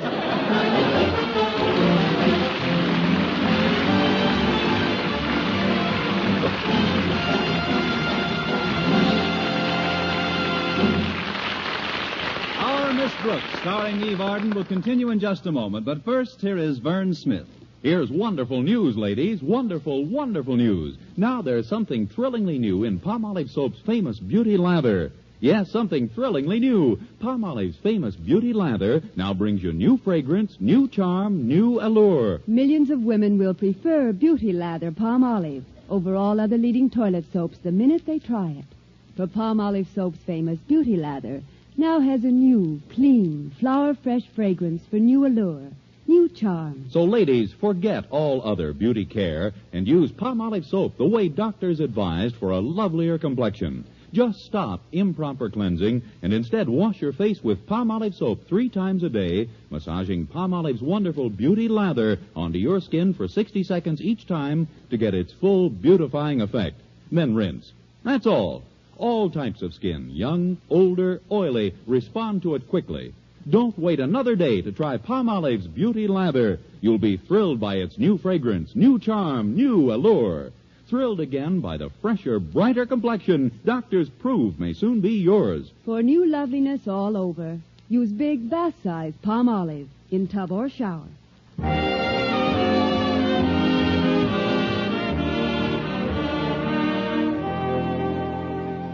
Well, Saturday morning finally rolled around, but the $12.50 between me and my blue crepe Easter dress didn't roll around with it. Right after breakfast, Mrs. Davis and I sat down in the living room and tried to figure a way out. I know what, Connie. Maybe Sherry's department store will let you owe them the $12.50. You know, pay it off on time. I'd rather not ask them, Mrs. Davis. But why not? They might bring up the $14 I owe them for my black suit. I'd be happy to loan you the money myself, Connie, but honestly, I haven't got it. Oh, I wouldn't think of accepting a loan from you, Mrs. Davis, inasmuch as you haven't got it. I've got just enough petty cash left to buy the things we'll need for tomorrow's Easter party. Party? Yes, didn't I tell you? I've asked some of our friends in for a little egg hunt and Easter luncheon. I'm going out to get the eggs and coloring in a few minutes. Sounds like fun. I'm going to write the names of all my favorite people on the eggs and hide them individually. But there are 2 names which I'm going to hide right next to each other. Guess which ones, Connie? Mr. Boynton and myself? No, Lum and Abner.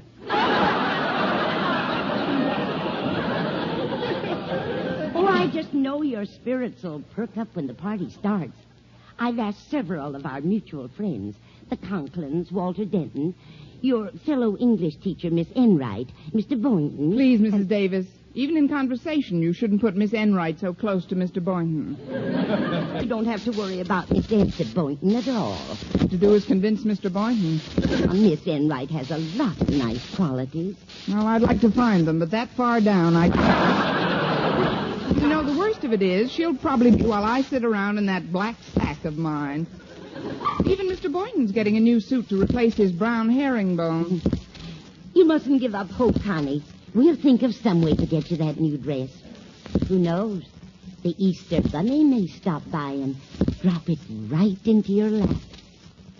Well, I'm going to the market now, dear. All right, Mrs. Davis. What are you going to do? What can I do? I'll just sit here and make a lap.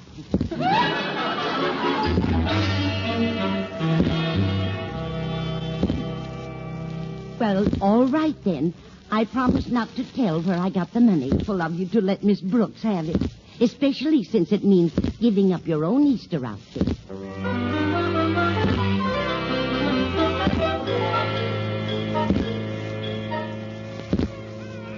Old rocking chairs got me, cane by my side. Fetch me $12.50, or tomorrow I will hide. Unless that's the Easter Bunny, I'm not interested. Oh, coming. Well, tell if it isn't Miss Enright. Good morning, Miss Brooks. I hope I didn't awaken you. Awaken me? Awaken you. Awaken me? Awaken you. Awaken me? Get enough. I hope I didn't get enough beauty naps. Time. You to remember that. Aren't you... Well, aren't you going to ask me in, Miss Brooks? Let's go into the living room. Let's go into the living room. Let's go into the living room. Sit down, Miss Enright. Thank you, dear. Thank you. Rickety old thing, isn't it? Rickety old thing, isn't it? Now, look here, Miss I Enright. just came by to lend a hand with the arrangements for tomorrow's Easter party. Who? I mean, that was very nice of you. But Mrs. Davis will be. Oh. Well, I assume you've got your Easter outfit all set. Oh, yes. Except for a few odds and ends I could pick up this afternoon. Ensemble. My dress alone cost over $100. Money. Oh, I didn't buy it out of my salary. Papa, Bill? Can your Papa help you out with your name? But you'll love my name. But you'll love ash drape over the hips. Oh. A bustle on you? Yes. What's wrong with my wearing a bustle? Nothing, darling, but isn't that like carrying coals to Newcastle? If that's how my friendly overtures are received, I'll just be running along. See you to the door, Miss Enright? No, thanks, Miss Brooks. You'd better stay in your rocker and exercise your wits. Goodbye, darling. I don't care what she wears. If I were Mr. Boynton, I'd ask me out instead of her any day.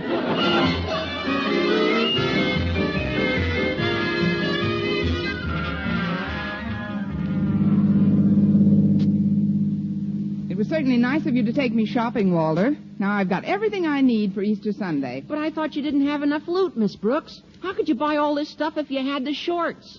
The shorts? Oh, not enough money.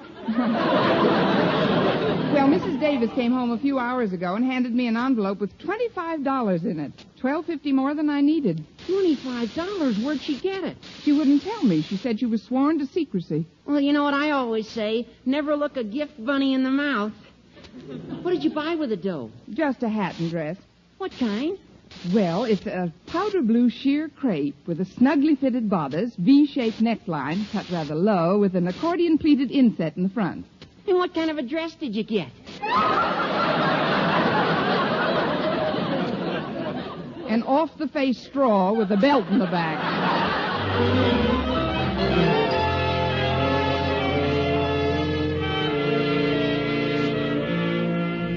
And to the girl I'm taking to the Easter parade. And now, folks, before we have lunch, let's all join in the grand egg hunt. Will you explain the rules, Connie? I'll be glad to, Mrs. Davis. What are they? I think I know, Miss Brooks. We all hunt through the house for the eggs, and as we find them, we bring them to Mrs. Davis, who marks our names down on a piece of paper. That's right, Walter. Then the one who finds the most eggs gets the prize. Isn't that correct, Daddy? If I find any eggs, I'm going to eat them. I'm starved. Now then, get ready, everyone. When I say 3, the hunt is on. And remember, I'll be sitting at the kitchen table with a pencil and paper. Ready? 1, 2, 3.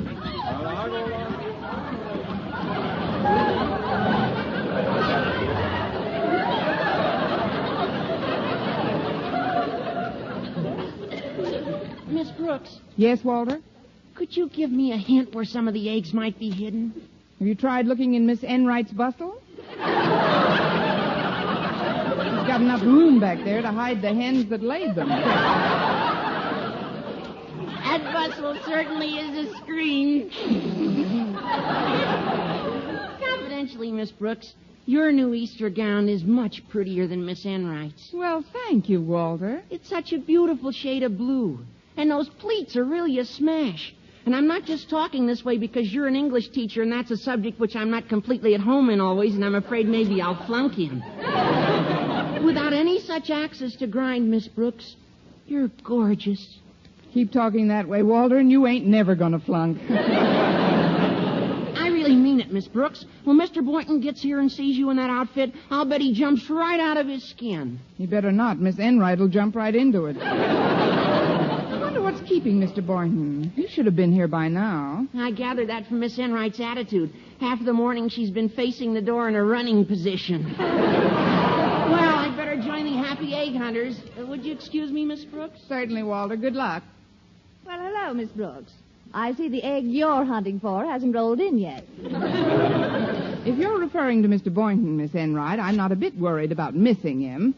The minute your quarry makes an appearance, I'm sure your bustle will come to a point. Miss Brooks, let's let bygones be bygones, at least for a little while. May I compliment you on your gown? Oh, please do. It's lovely. Well, don't puff up like a powder pigeon. I merely said the gown was lovely. Oh. The regrettable fact remains that no matter how lovely the gown we wear, some of us still manage to make it look like the bag it came in. That does it.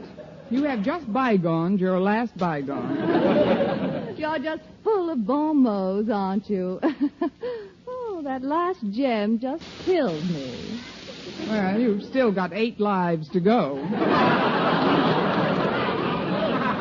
then, try looking in the back of the house, folks. They must be someplace. What's the trouble, Mrs. Davis? Oh, they've only found half of the dozen eggs I hid, Connie. They can't seem to find any of the others.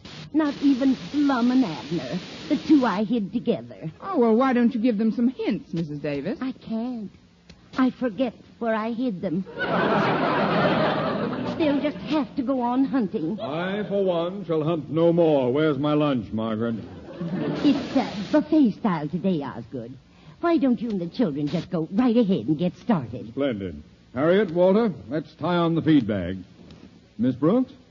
No, thanks. Miss Enright, why don't you join Mr. Conklin and the kids? I'm sure they'll miss you more than I would. No, thanks, dear. I'll just stay right here. I wish Mr. Boynton would show up. I'm getting a little tired of peering out the window. I think I'll just sit down here facing the door. Ah! What's the matter, Connie? I just found Lum and Abner. Oh, what a shame, darling. The eggs splattered all over your blue dress. Oh, this is awful. These eggs weren't even boiled, Mrs. Davis. I'm sorry, Connie. I must have forgotten. Oh, dear. Oh, that reminds me. There was something else I forgot to tell you. What? Mr. Boynton called while you were in the shower and said he wasn't coming over. But would you meet him in the park near the zoo right away? Meet him in the park? But my dress is ruined. What'll I wear? Does it matter really, darling? Remember, there's another Easter parade next year.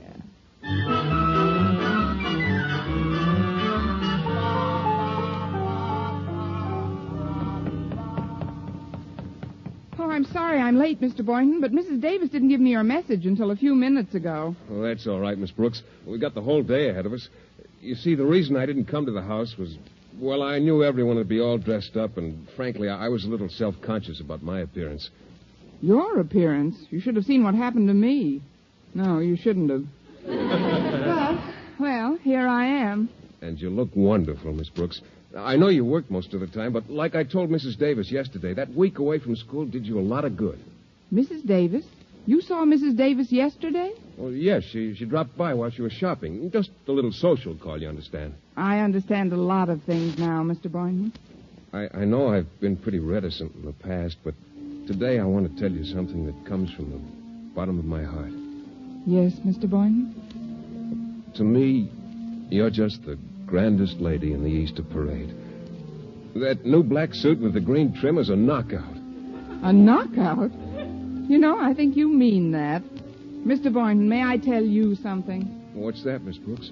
You're the grandest Easter bunny that ever wore a brown herringbone suit.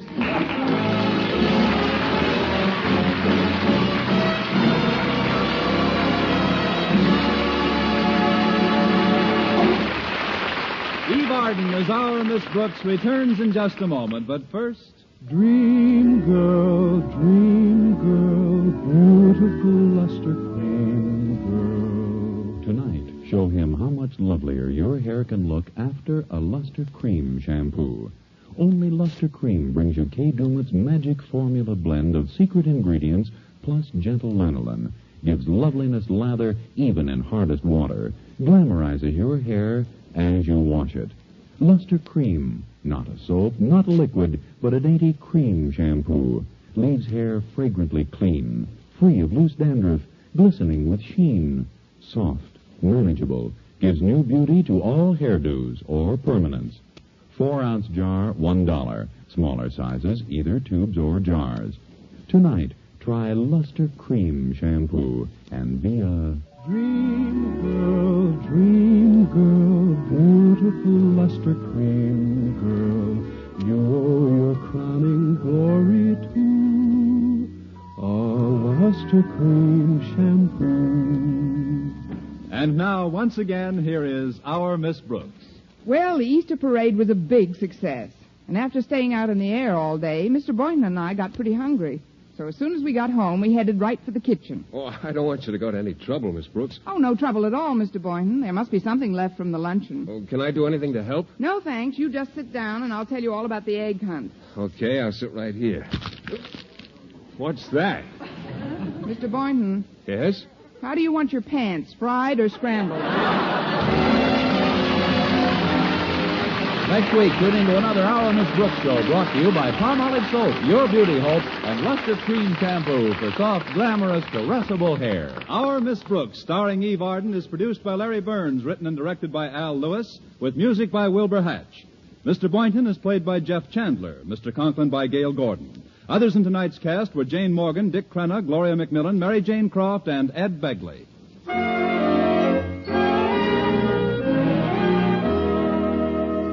Here's good shaving news. 3 men out of every 4 can get more comfortable, actually smoother shaves with Palmolive Brushless Shaving Cream. This is not just a claim. Here's the proof.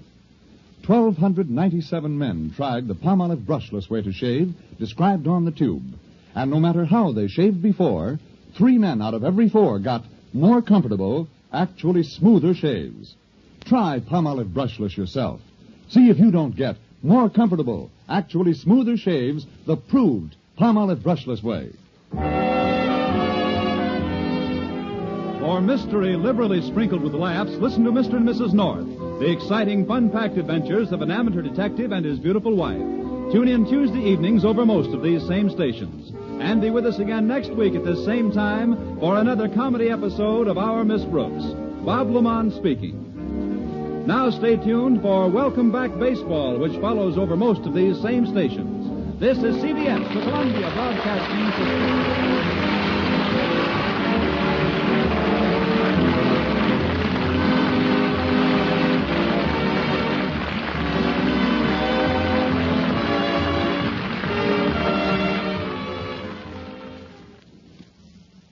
One of the most acclaimed shows of all time, Orson Welles' Mercury Theater of the Air, is up next.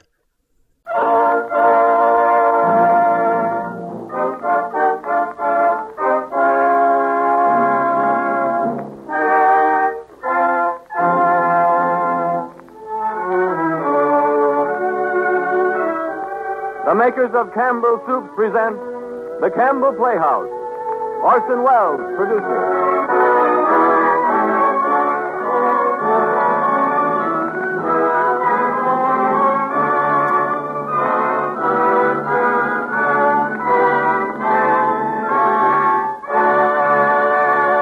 Good evening, listeners. This is Ernest Chappell speaking. Tonight, the Campbell Playhouse presents Orson Welles in his own radio version of Counselor at Law. Heading the cast are Aline McMahon of the theater in Hollywood and Gertrude Berg, who leaves her role as Molly Goldberg on her own program, The Rise of the Goldbergs, to appear on another broadcast for the first time.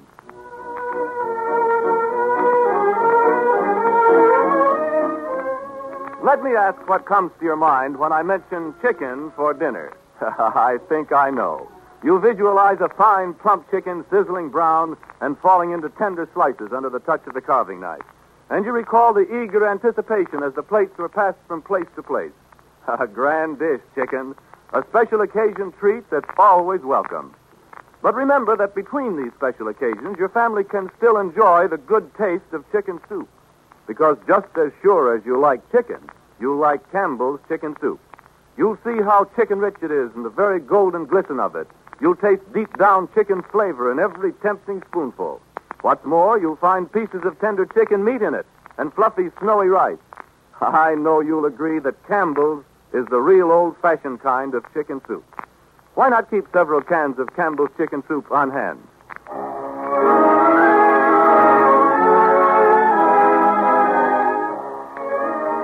Good evening. This is Orson Welles. The Campbell Playhouse, as I've already mentioned, is a radio show and not a broadcast from the stage. Our stories are addressed to you in your homes and not to an audience that we can see. And only on special occasions are inhabitants of the outside world admitted to the mysterious privacy of the studio from which these words are originating. Tonight is such an occasion. But tonight our story is about courtrooms and judges, laws and lawyers, and nobody knows less about these things than I do. And nobody knows more than my good friend, Mr. Samuel S. Leibowitz, who's been kind enough to come up here and check my script for inaccuracies and to advise me on points of legal procedure. Under the circumstances, the least I could do was to ask him to stay for the broadcast. For Mr. Leibowitz, as everybody knows who can spell out a headline, has been prominent in more celebrated trials than you could shake a docket at. It is hardly necessary to remind you of the Irwin case, the Vera Stretz case, the Scottsboro trial, the bread knife murderess, the mother-honor slayer, the vendetta woman, or the gigolo murder. With this enviable and unprecedented career behind him, I am fairly sure that Mr. Leibowitz examined my case very thoroughly before he took it on. I can hardly hope that he will defend my performance of counselor at law. I can only hope that our broadcast will not detract from his record. Ladies and gentlemen, may I present counselor at law, my legal advisor for tonight, Mr. Samuel S. Leibowitz. Thank you, Orson.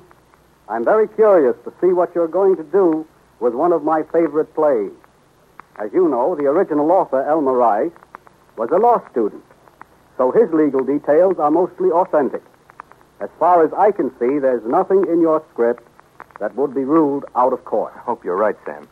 And I hope you like our show. And now, if you'll just sit over there with Mrs. Leibowitz and pretend you're the jury, Aline McMahon, Gertrude Berg, and the rest of us of the Campbell Playhouse will present our case to you, and I promise you we'll all be very interested to hear your verdict. Ladies and gentlemen, and Mr. and Mrs. Leibowitz, the Campbell Playhouse presents Counselor at Law by Elmer Rice and remains obediently yours. And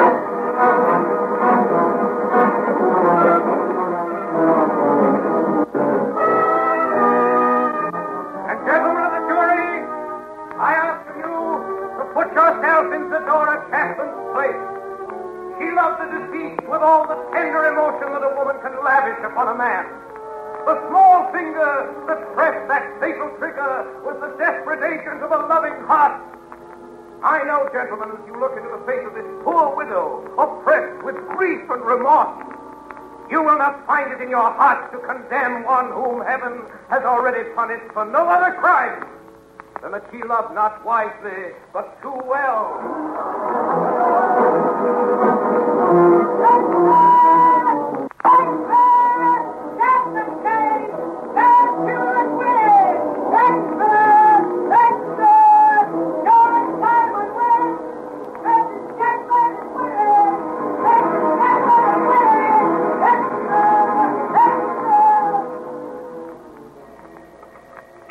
Simon and Tedesco. Hello? Is Mr. Tedesco there? Yes, I'll put you through. Hello? Simon and Tedesco. Who's calling, please? Mr. McGee. No, Mr. McKee. Mr. McKee, Taylite and Kitty? That's right, of Bartlett McKee. One moment, please. Mr. McKee of Bartlett McKee calling Mr. Tedesco. Oh, Henry. Yeah, what is it? Here, Henry, will you distribute this mail? Oh, gee, I gotta get out these notices of trial. Can't you even sort it? Say, who's the office boy around here, you or me? Simon and Tedesco.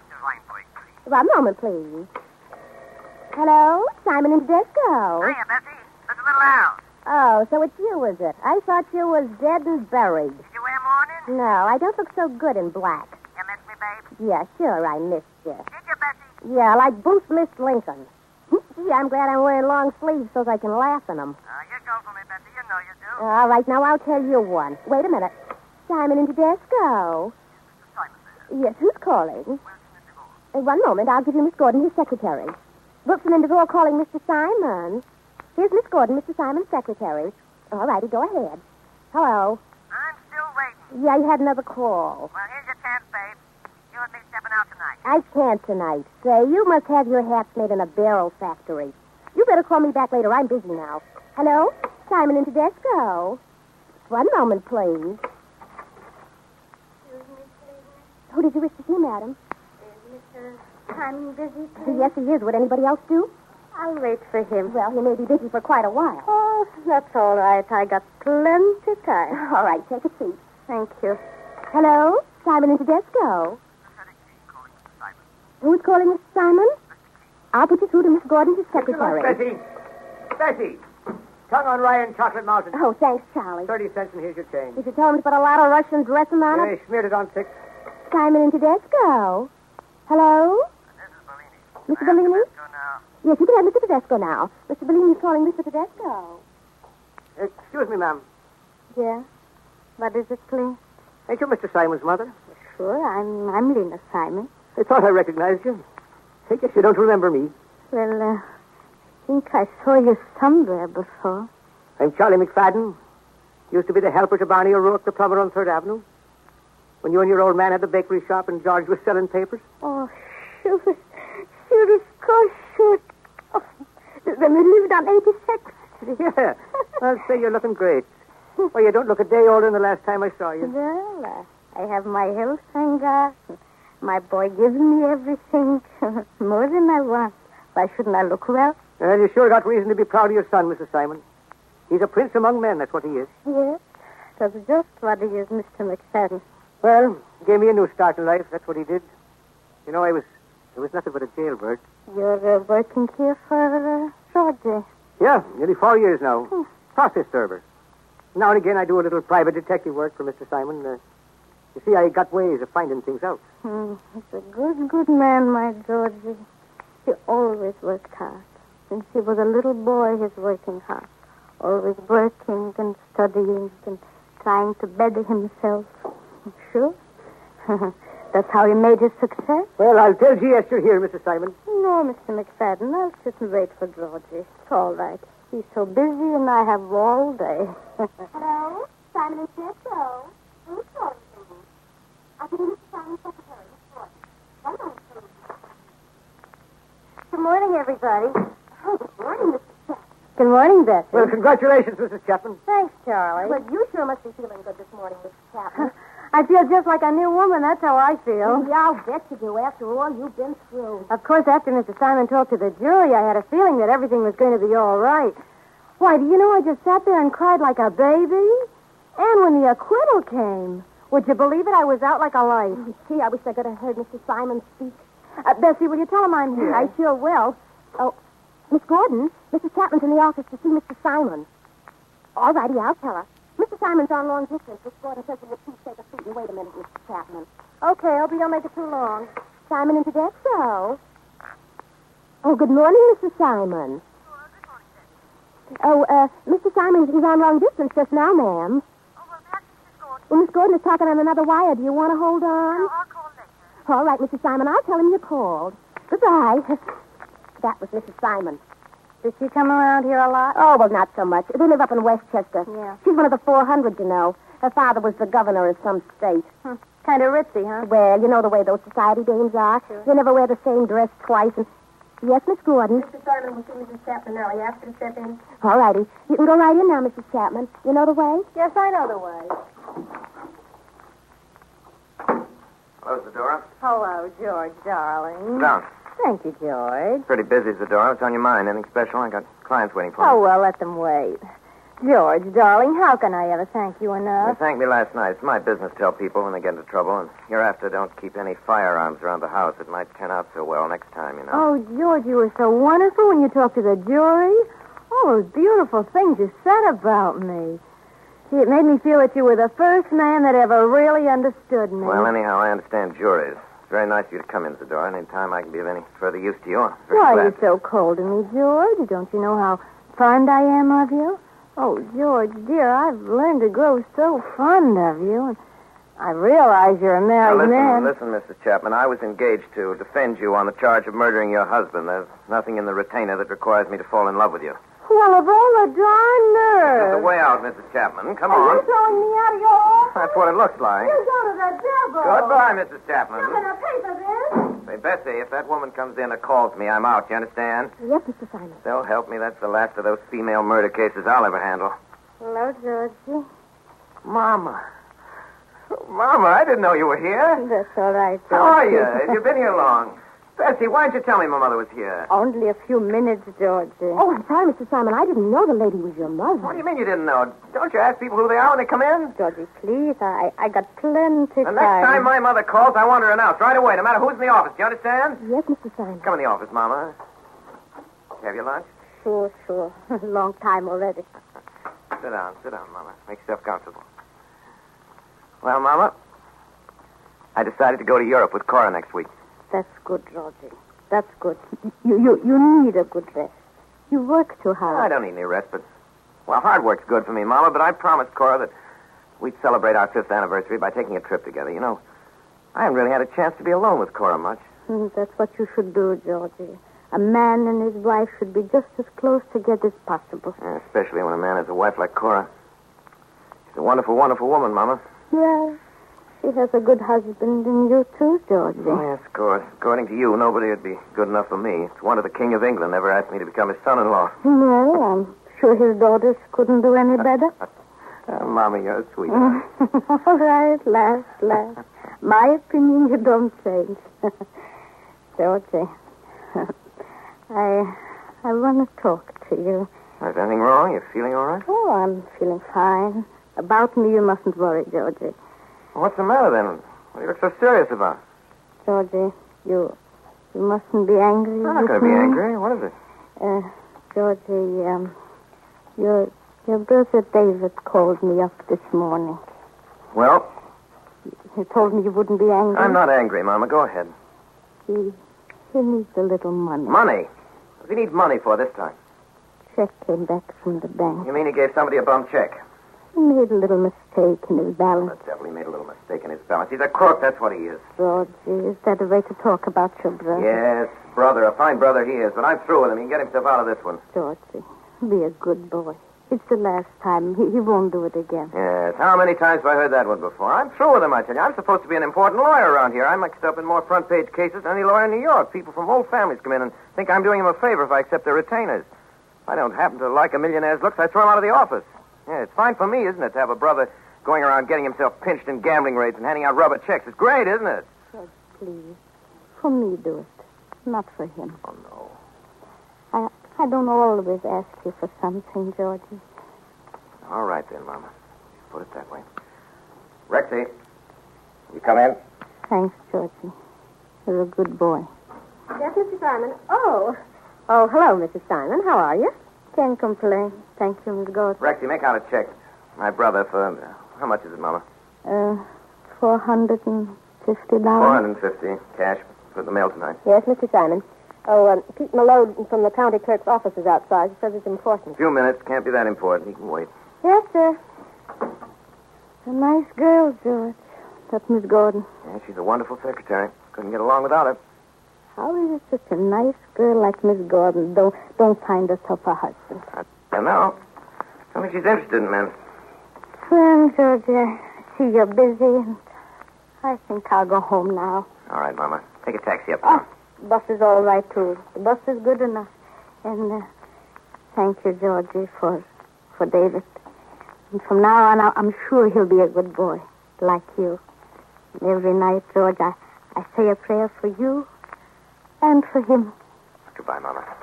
Goodbye, Georgie. Take care of yourself. Goodbye. Rexy. Yes, Mr. Simon? Rexy, how much did I tell you to send a bill to Mrs. Richter for? Oh, 5,000. I better make it 6 and send it to her as soon as the separation agreement is signed. I wanted to get it while she's still grateful. Yes, sir. Oh, Mr. Simon. Yeah, what is it? Motion to dismiss Palin against White National comes up this morning. Getting adjournment. And here's a money order for $50 from Mrs. Moran in that accident case. Send it back. She can't afford to send me $50. Hello, Mr. Simon's office. Miss Gordon speaking. What is it now? It's Mrs. Simon. Oh. Hello, darling. How are you? How are you, dear? I'm fine. a hard time getting you. Yeah, I was talking to Washington. You didn't get home last night. No, the jury didn't come in till after midnight, and by the time I got it out, it was nearly 2. George, Yeah? did you check on the reservation? Oh, yes, darling, on the Paris. Say, why don't you have lunch with me? Can't. I have a date. Oh, I see. I'm sorry. Oh, that's all right, darling. I'll see you this afternoon around 3. Thanks. Goodbye, sweetheart. All right, anything else? Well, Pete Malone's still waiting to see you. Oh, and there's a wire from Washington. I don't understand it. All it says is yes, and it's signed XYZ. Let's see it. Swell. Get Joe Fishman of Fishman & Company right away. Come to buy 5,000 shares of Gulf Coast Utilities at the market. But, Mr. Simon, you said only last I week... know it's a lousy start, but that wire's a hot tip. The court's going to dismiss the complaint against the company, and the stock's due for a little whirl. Go on, hurry. What are you waiting for? Do what I tell you and send in Pete Malone. Yes, Mr. Simon. Bessie. Yes, Miss Gordon. Mr. Simon will see Mr. Malone. Yes, Miss Gordon. Oh, and Mr. Simon, before you go out, Mr. Tedesco would like to have a word All with right. Come in. Hello, George. Oh, what's on your mind, Malone? Plenty, George. I'm afraid it's not good news. Sit down, spill it. You know my brother Ed, the warden up at Elmhurst. Sure, I know him. How's getting along up there? Oh, he's getting along all right. They tipped me off to something I think you ought to know. All right. Do you ever remember handling a case for some fellow named, wait a minute till I think of his name. It's some Dutch or Hebrew name, something other Stein. Wait, I think I wrote it down somewhere. Yes, here it is. Breitstein. Johann Breitstein. Remember him? Yeah, I remember. Johann Breitstein, his German boy. I defended him on a larceny charge about 8 or 9 years ago and got him acquittal. What about it? Was there something about an alibi? Yeah, he had an airtight alibi. That's why the jury acquitted him. Yeah, well, it seems there was another guy who was mixed up in the case. Is that right? Yes, he established the alibi for Breitstein. That's it. Well, this bird's doing a stretch up at Elmhurst, and it seems he had a session with a friend of yours who's a member of the parole board. What are you talking about? A man by the name of Francis Clark Baird. Ever hear him? Yes. Well, what about him? Well, this bird's been giving Francis Clark Baird some song and dance about that alibi being framed up. What do you mean, framed up? Well, I'm just telling you what Ed told me over the phone last night. This guy Baird on the grievance committee of the Bar Association, too? Yes, I think so. Well, that's what Ed said. He says he's got a hunch that Francis Clark Baird would like to get something on you, George. I guess that's right, too, ain't it? Sure he would. I licked him to a fare you well in half a dozen cases. Well, that's what I said to Ed. There's nothing to it, Ed, I says. George is too smart a boy, I says, to let himself get mixed up with anything like that. Only I thought I'd better tip you off. Thanks, Pete. It was swell of you to let me know. Hey, what do you think of those silk stockings trying to pull a thing like that on me? Well, you know how it is, George. These guys that came over on the Mayflower don't like to see the boys from 2nd Avenue sitting in the high places. We're just a lot of riffraff to them. Yeah. Rexy, come in, please. Yes, Mr. Simon. I got to be getting back to the office. So long, George. Come around the club some night. Yes, I will, Pete. Thanks for the steer. Keep the change. So long. So long, Pete. Yes, Mr. Simon? Listen, Rexy, I got a job for you. It's important. Yes, sir. About 8 or 9 years ago, I defended a fellow named Johann Breitstein in General Sessions. I want you to get hold of Breitstein right away. Let everything else go until you locate him, understand? Yes, I certainly will. And get me all the papers out of the files and have them here for me this afternoon. People against Johann Breitstein. Then send up to General Sessions and order a transcript of the stenographer's minutes of the trial and locate Breitstein. And ask Mr. Tedesco to step in here right away, and I don't want to be disturbed. Yes, Mr. Simon. Okay. Yes, Mr. Simon? Is Charlie McFadden out there? He's gone to the bank. All right. Get a hold of him as soon as he gets in. I want to see him. Hello, John. What is it, George? You want to see me? John, you're my partner. Got a right to know this before anyone else. You ever hear of Francis Clark Baird? Baird? Yes, I heard of him. He's got something on me, and he's going to break me. What do you mean he's got something on you? Well, you think I'm crazy when you hear this, and maybe you're right. I once helped a fellow out of a jam by putting over a fake alibi. Subornation of perjury? Yeah, that's right. They can't get me on a criminal charge. The statute of limitations is run, but they can disbar me, and they will. Disbar you? What I said. George, how did you ever get yourself mixed up in anything like that? Don't ask me. I was just a fool, that's all. I'll tell you how it happened. 9 years ago, a kid by the name of Breitstein had stolen $12 out of a locker in a bathhouse. Well, I advised him to plead guilty and get off the few months. Then I discovered that he was a fourth offender and that a conviction meant a life sentence. Well, I didn't know what to do about it, so finally Breitstein said he could get a fellow to swear that he was in his house in Jamaica the day the robbery was committed. I couldn't refuse, John. I'd known the kid and his family. I knew he'd go straight if I got him off, and he has, too. I just couldn't see that kid get a life sentence, so... Like a sucker, I went into it. Now the chickens are coming home to roost. But, has this fella Breitstein been squealed? No, the guy that fixed the alibi's been talking, making a play for parole. And, of course, Francis Clark Baird has to be on the parole board. It's funny in a way. For years, that Yankee's been trying to get something on me. Every time he's drawn a blank, and now this one thing that was dead and buried and forgotten falls right into his lap, and it's as good as if I'd misappropriated $1 million. Well, can't you bluff it too, George? Well, maybe yes, maybe no. Trouble is that the case won't bear any investigating. Oh, good Lord. What am I going to do, John? They're going to disbar me, sure as fate. It's rich, isn't it? I guess there's not much use going to Francis Clark Baird with the whole story. That's a laugh, John. Might as well throw a biscuit into a cage of a man-eating tiger. Well, I know some ways that you could get him that would put an end to his funny business forever. John, listen, we're a long way from Sicily, boy. Put it out of your mind. You'll make me sorry that I told you in a minute. Well, what good is a rat like that? He's out after our scalps, isn't he? And why? Because we came from the streets and our parents talk with an accent. Oh, what's the good of talking about all that? He's technically right and he's doing his duty. Well, you're not licked yet, George. We'll pull all the wires we can. Thanks, John. I know I can count on you to the last drop of blood. It's one bright spot in the picture. Got you and one or two other friends that'll stick to the finish. And a wife that's 100%. That makes it worth fighting. That's the boy. You know, maybe I'm building this thing bigger than it really is. See how it works out. I just wanted you to know about it, John, that's all. Yes? What is it? Harry McFadden's coming, Mr. Simon. Send him in right away. Well, I guess I'll be going, George. I'll see you later. Come in, Charlie. All right, John, I'll give you a call when I come back for lunch. Thanks. All right, George. Keep your chin up. Okay, John. Thanks. You want to see me, Chief? Yeah, Charlie. Sit down. Listen, Charlie. Something I'd like you to do for me. It's pretty important. Okay, Chief. There's a lawyer by the name of Francis Clark Baird. Sure, I know him. He's right across the street in the French building. Yes? What I'd like you to do, Charlie, is to see what you can find out about him. You want him shadowed, is that it? Yeah. Well, Rexy, come in, please. Yes, Mr. Simon.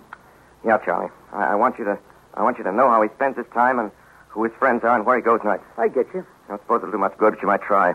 Leave it to me, Chief. I got lots of ways of finding things out. Yes, Mr. Simon. Listen, Rexy. All right, Charlie. Thanks a lot. So long, boss. Rexy, did you locate Brightstein? Well, I found out where he works. He's out on a job, and we're trying to get him. Well, have him come to the office the minute you find him. All right.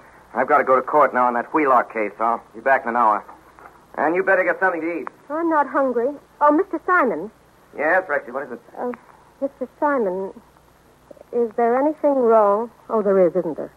Of course not. Why is there anything wrong? Well, because if there were anything that I could do, Mr. Simon... Now you can mind your own business. That's what you can do.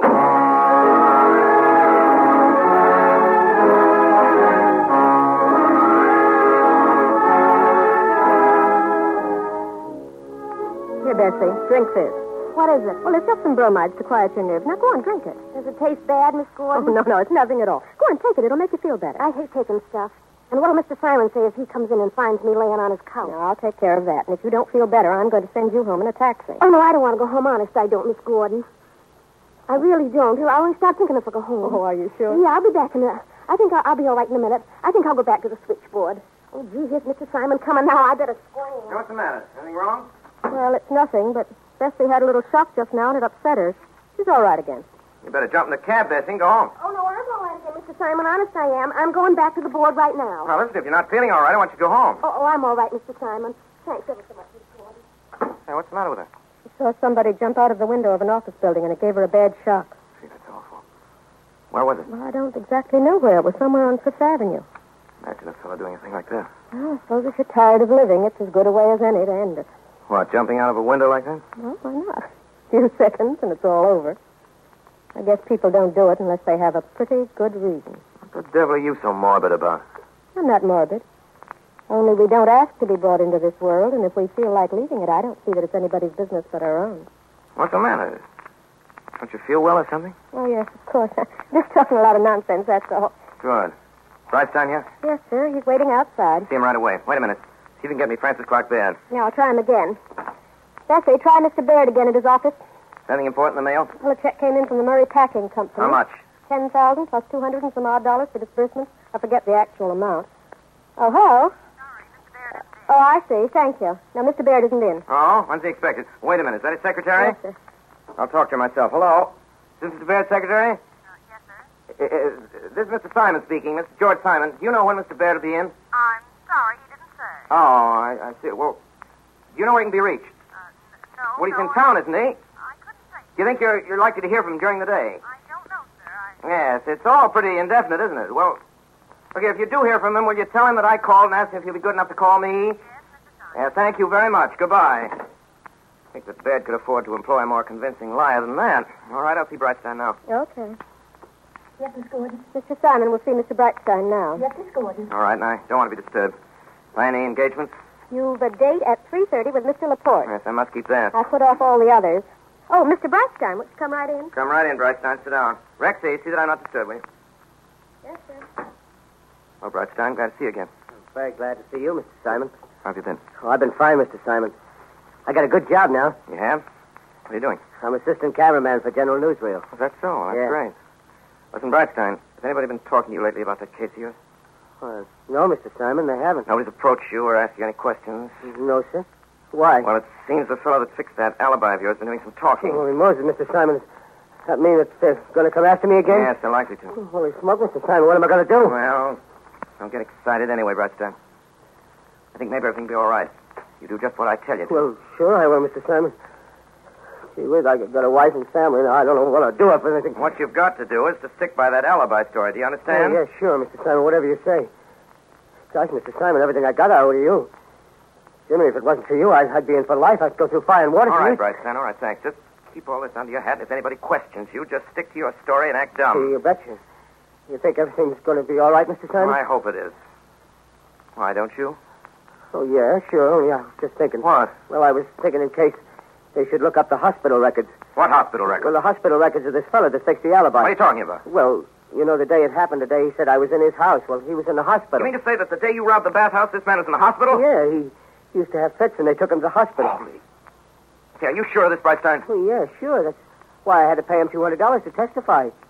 He was afraid they'd find out about him being in the hospital that day. I thought you knew all about him, Mr. Simon. First I ever heard of him. Gee, I hope everything's going to be all right. Yeah, so do I. What is it, Rexy? Well, Goodbye. Goodbye, Mr. Simon. Goodbye, Brett. You, Yes, Rexy, what is it? you rang. Yeah, did I? I rang? Hmm. Well, I forgot what I wanted. Yes. Yes, Bessie? Mr. Simon is here. Oh, ask her to come right in. I don't want to be disturbed, Rexy, no matter what it is. Yes, sir. And keep trying to get Baird. Try him at his club. Yes, Mr. Simon. Hello, darling. Hello, George. You're looking wonderful. Oh, what is it, George? You were so mysterious on the phone. Well, darling, I'm sorry to have to tell you this. European trip is off. I know it's a big disappointment to you, and I never in my life looked forward to so much. Something has come up. I can't get away. But you were so certain only yesterday that nothing could keep you from going. What is it? Another $100,000 fee? Oh, I wouldn't have called off our honeymoon, darling, for a retainer from the United States Steel Corporation. Then it's not business detaining you? Well, it is and it isn't, yeah. I don't know just how to tell you. Well, tell me, George, what it is. It doesn't help matters to pile up the suspense. No, I guess you're right. Well, darling, I'm in trouble. The worst trouble I've been in my whole life. Well, tell me. Well, I'm threatened with disbarment. Oh, how perfectly ghastly. Yeah, I knew it'd shock you, and it's been a shock to me, I can tell you. I don't understand it. Disbarment? Why, I thought...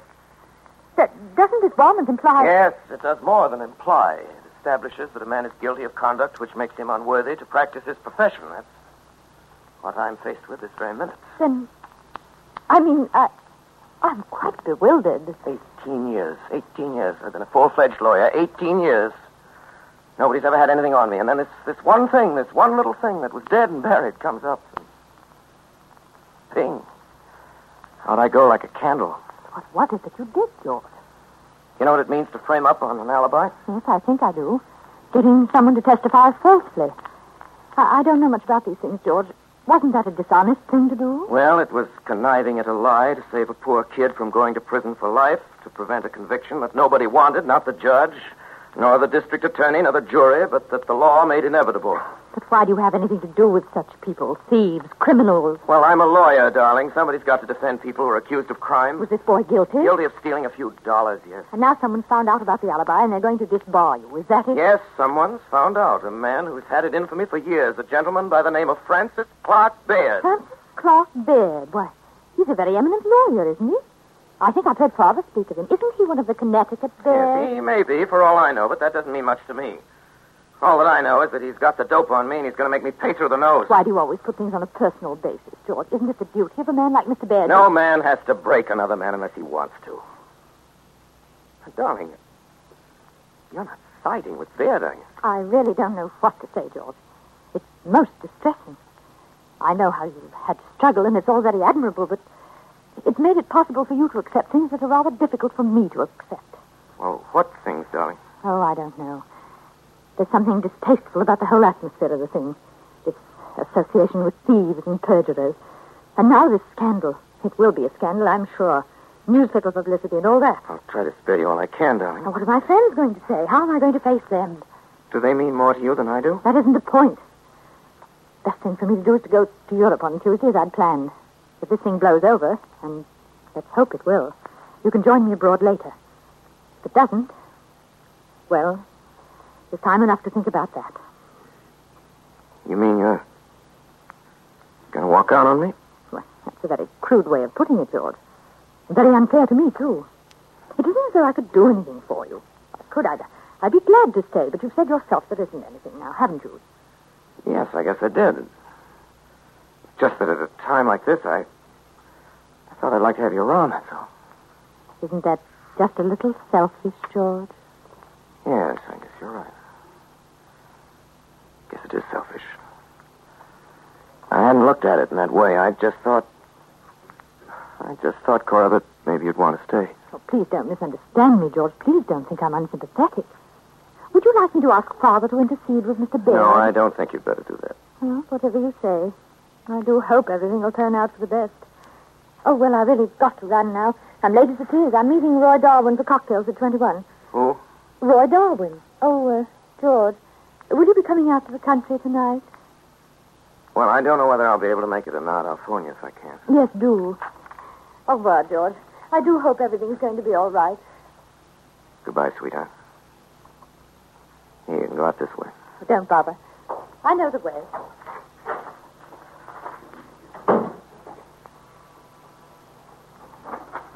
Rexy, any luck with that bed call? No, I called his club. They said he wasn't there. Sure they did. Lousy. Knows who it is, and he's ducking. Mr. Simon, it's time for you to leave for your luncheon appointment with Mr. Laporte. What? Oh, yes. It's time to leave? Yes, sir. All right. So, you know, Rexy, maybe that guy wasn't so crazy after all. What do you mean, Mr. Simon? The one that jumped out of that window. Maybe he's better off that way. Troubles are over. But what you I said- know I did. Maybe I was wrong. What's the matter? Nothing. What are you crying about? I'm not crying. It's nothing. Nothing at all. What's the matter with you lately? Nothing the matter with me. Don't you feel well? Yes, of course. Maybe you've been working too. Maybe you ought to have a little vacation, huh? No, I don't want any vacation. Well, maybe I'll be going away myself soon, then you get a good rest. I don't want a rest. I'll get a cab for you now. Never mind, I'll find one. If anyone calls me, I'll be back in an hour. And get me a reservation on the 4 o'clock plane to Washington. Yes, Mr. Simon.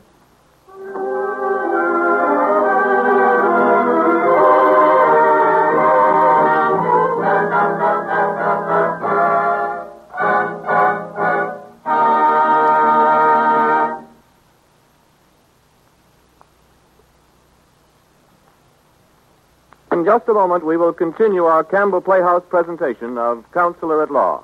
This is the Columbia Broadcasting System.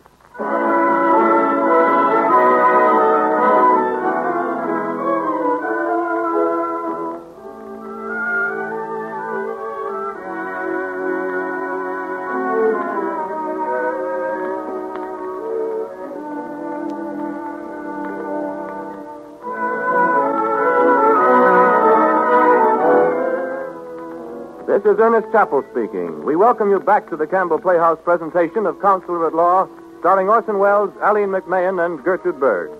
This is, frankly, an interruption, but a very brief one. In our first performances of the new year, we wish to thank you for your ever-increasing use of Campbell soups, which make these programs possible. Last year, 1938, you bought more Campbell soups than in any previous year in our history. Naturally, we appreciate it. In these Campbell Playhouse programs, we are making our talks about soup quite short so that they'll not interfere with your enjoyment. From time to time, we shall suggest that you try a certain soup that may be new to you or one that you're not using often. All we ask you to do is to try these various Campbell soups and see for yourself how good they are. We now bring you the second half of Counselor at Law, starring Orson Welles, Aline McMahon, and Gertrude Berg. Simon and Tedesco. Mr. Tedesco, who is calling, please? I'll give you Mr. Tedesco. 1 moment, please. Mr. Simon's out of town. It's almost 5 now. You better call back in the morning. All righty. Simon and Tedesco. Well, I'll give you Miss Gordon as secretary. 1 moment, please. Simon and Tedesco. Hello. Yes, this is Mr. Simon's office. Miss Gordon speaking.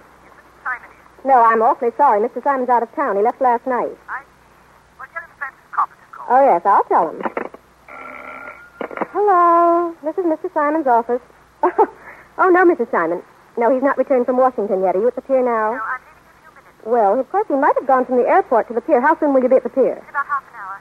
If I don't say goodbye, will you? All right, I will. I hope you have a pleasant trip, Mrs. Simon. Thank you. I hope you fall overboard, Mrs. Simon. Yes, isn't that yet? No, Mr. Tedesco. It's almost 5. I think he may have gone right to the French line pier. Mrs. Simon's boat sails at 6 for Paris. Oh, I forgot to send her a telegram. You want me to take care of it for you? Yes, if you don't mind. All right, I'll send it right away. Hello, John. Oh, good afternoon, Mr. Simon. Hello, Rexy. Oh, Mr. Simon, your wife just called up. Yeah? I'll call up the pier. No, never mind. I'll go down there in a few minutes. Have a taxi ready for me, about 15 minutes. Yes, sir. Oh, did you arrange about the books and flowers? Yes, sir. Fresh flowers every day. Yes. Do they undertake that? Yes, is that all? Yeah, that's all. Well, John, Pete Malone and I just got back from Washington. Well? Might just as well have saved ourselves the trip. What did he say? Oh, he handed out the usual line of bull about what a great guy I am, how he loves me like a brother, about what a tough break it is if this thing has to come up. Yes, well, is he going to do something about it? Not a thing. Pete tried to get him to make a personal appeal to Baird, but it wasn't a bit of use. Oh, the yellow rat. Why didn't you tell him that if it hadn't been for you, he never would have got the nomination? Oh, what's the use? He doesn't know it already. It's because he doesn't want to know it. I don't blame you for being good and saw, that dirty little sneak. I know, but what do you expect? This is a cutthroat game we're in. It's every man for himself. Well, John, I'm about at the end of my rope.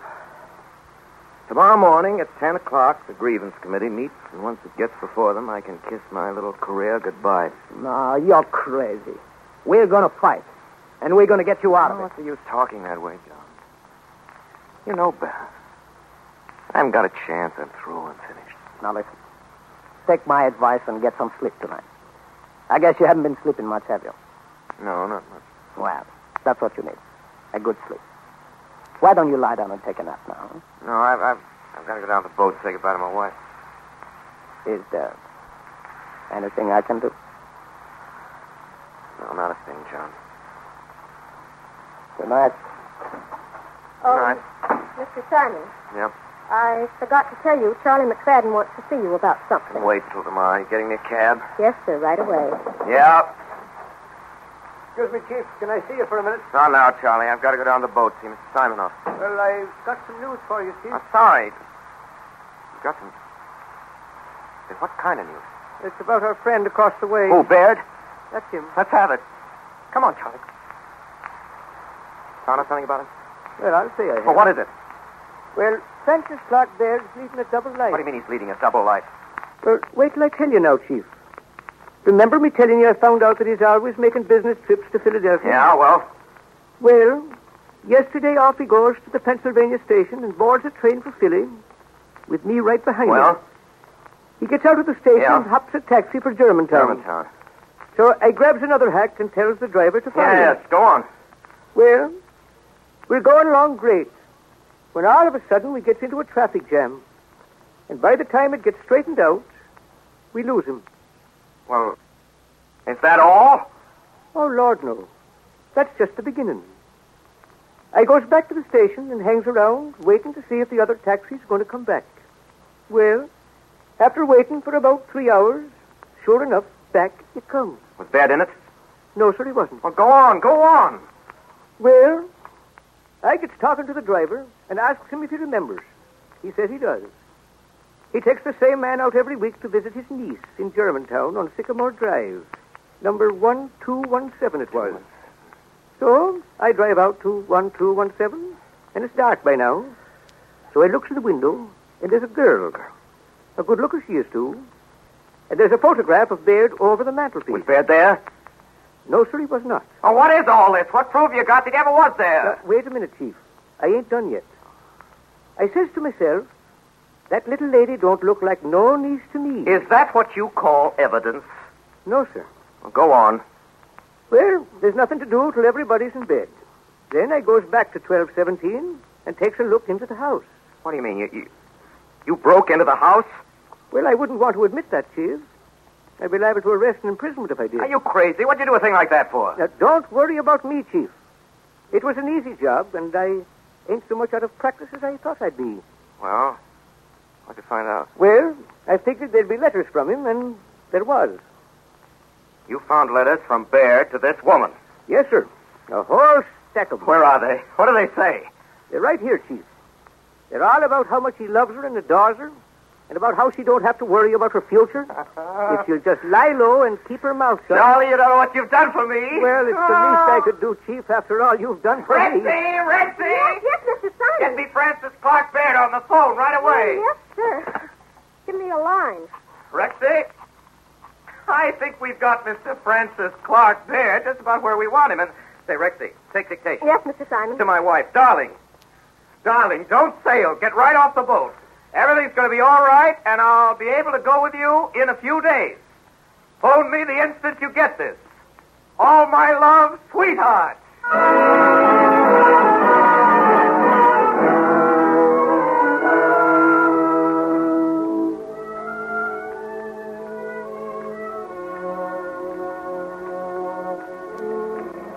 Simon and Tedesco. Who's calling, please? I'm sorry, Mr. Tedesco's gone for the day. Simon and Tedesco. Simon, please. 1 moment, please. I'll give you a secretary. Oh, Bessie, Mr. Simon's not to be disturbed. He's having an important conference with Mr. Francis Clark Baird. Yeah, if any calls come, I'll take them out here. Okay, Miss Gordon. Good evening, everybody. Oh, good evening, Mrs. Simon. Miss Gordon, is my son here yet? Well, there's somebody in there with him, and I think it's kind of important. Oh, won't you sit down? He won't be very long. All right, I'll wait. I got plenty time. How are you today, Miss Gordon? Oh, I'm all right, thanks. And you? Oh, I can't complain. You know, Miss Gordon, every time I come in the office here, I always think of the first place my Georgie worked. Oh. Border Street. Yeah, she was 13 years old. 13. She was an office boy already for Hirsch and Rosenthal. For $4 a week. Oh, well. Yeah, $4 a week he started. Yeah, and today he's the biggest lawyer in New York. Miss Gordon, he's feeling all right. Yes? As far as I know now. Why? I don't know. Every day this week when he called me up, he sounded so blue. Oh, well, if there was anything wrong, he'd have told me. Yes, Miss Baird, that'll be perfectly satisfactory. Now, after you. Thank you. Hello, Mama. What are you doing here? Hello, Georgie. Mr. Baird, I want you to meet my mother. How do you do, Mrs. Simon? How do you do? You know, Mr. Baird, she's a regular old shrew. If I don't behave myself, she comes after me with a rolling pin. Georgie, how can you talk such foolishness? I'm afraid I really must be going. Oh, must you? I'm very sorry. All right, Mr. Baird, and thanks for coming in. Why don't you drop in someday and have lunch with me, Mr. Baird? Thank you very much. Good day, Mrs. Simon. Bye. Goodbye. That's my pal, Francis Clark Baird. He's one of the finest, handsomest, blue-blooded, stuffed shirts I ever met. What's the matter with you, Now, there's Georgie? nothing the matter with me. I'm just feeling good, that's all. Can't I feel good if I want to? Oh, I'm glad you feel good, Georgie. I'm feeling fine, Mama. I never felt so fine in my life. Say, how about a little dance? Come on. Give us a dance. Georgie, are you silly?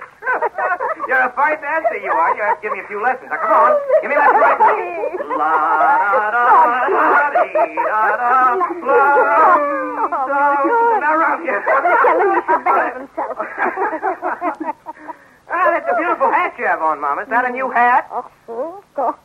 2 years ago it was new. I never saw it before. Here, Mama, buy yourself a new hat. I don't want a new hat, Georgie. I want you to buy yourself a new hat. Come on, take it, Mama. Georgie. Say, Bessie, go home. I won't need you anymore. Oh, you're expecting Mrs. Simon to call. That's all right. I'll take the call myself. Go on, Bessie. Beat it. Yes, sir. And say, Bessie, treat yourself to a show tonight. You and your boyfriend. Oh, gee, thanks, Mr. Simon. Good night. Good night. Say, Rexy, you can go home, too. Oh, I'm in no hurry. Go on home, I tell you. Don't you know there's a law against night work for women? Oh, is there? Are you sure you don't need me? Listen, if you don't go right away, I'll drop you out of the window. Go on, run along. All right, I'll get my things. Well, good night, Mrs. Simon. Good night, Miss Gordon. Good night. George, why do you act like crazy? I don't know, Mama. I'm just feeling good, that's all. Would you like to see me feeling good, Mama? Well, I didn't think you were feeling good, Georgie. That's why I came to see you. Over the telephone, you sounded so blue. I was worried about you. Oh, there's nothing to worry about, Mama. I had one or two important things on my mind. Everything's all right now. Everything's fine. I feel great. I knew there was something wrong. It's all over now, I tell you, Mama. Now, wait a minute. That must be Cora. Hello? Hello? Yes, darling, it's me speaking. Now, listen, sweetheart. Sweetheart. I've got some wonderful news for you. Listen. Everything's all right. Everything's all right, honey. You know, the Baird matter. Well, it's all fixed up. I knew you would be. And listen, darling, get right off the boat. We've only got 10 minutes. Why, did you get my note? Yeah, well, you still got time to get off. Honey, we'll have a little celebration tonight. You know, just the two of us, you and I. Well, but, darling, it's only postponing it a few days. Darling, you mean you don't want to? I see. Yeah, sure. I wouldn't want you to do anything unreasonable, no, dear. No, it's all right. No. No.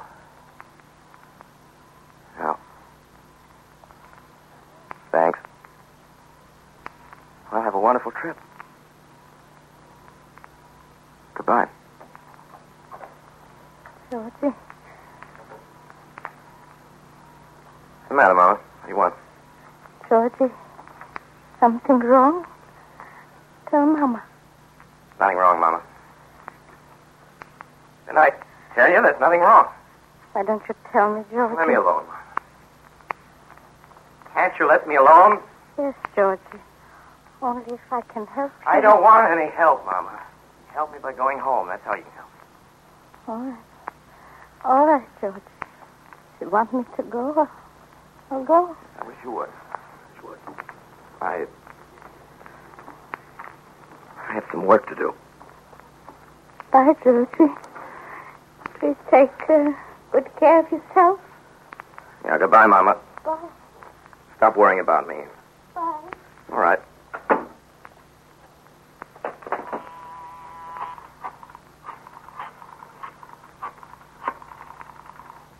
Hello? Hello. I'd like to speak to Mr. Roy Darwin, please. He's out? Oh, is that so? He left for Europe. When did he sail? 6 this evening? I see. Hello. Do you happen to know the boat he's sailing on? The Paris. Thank you.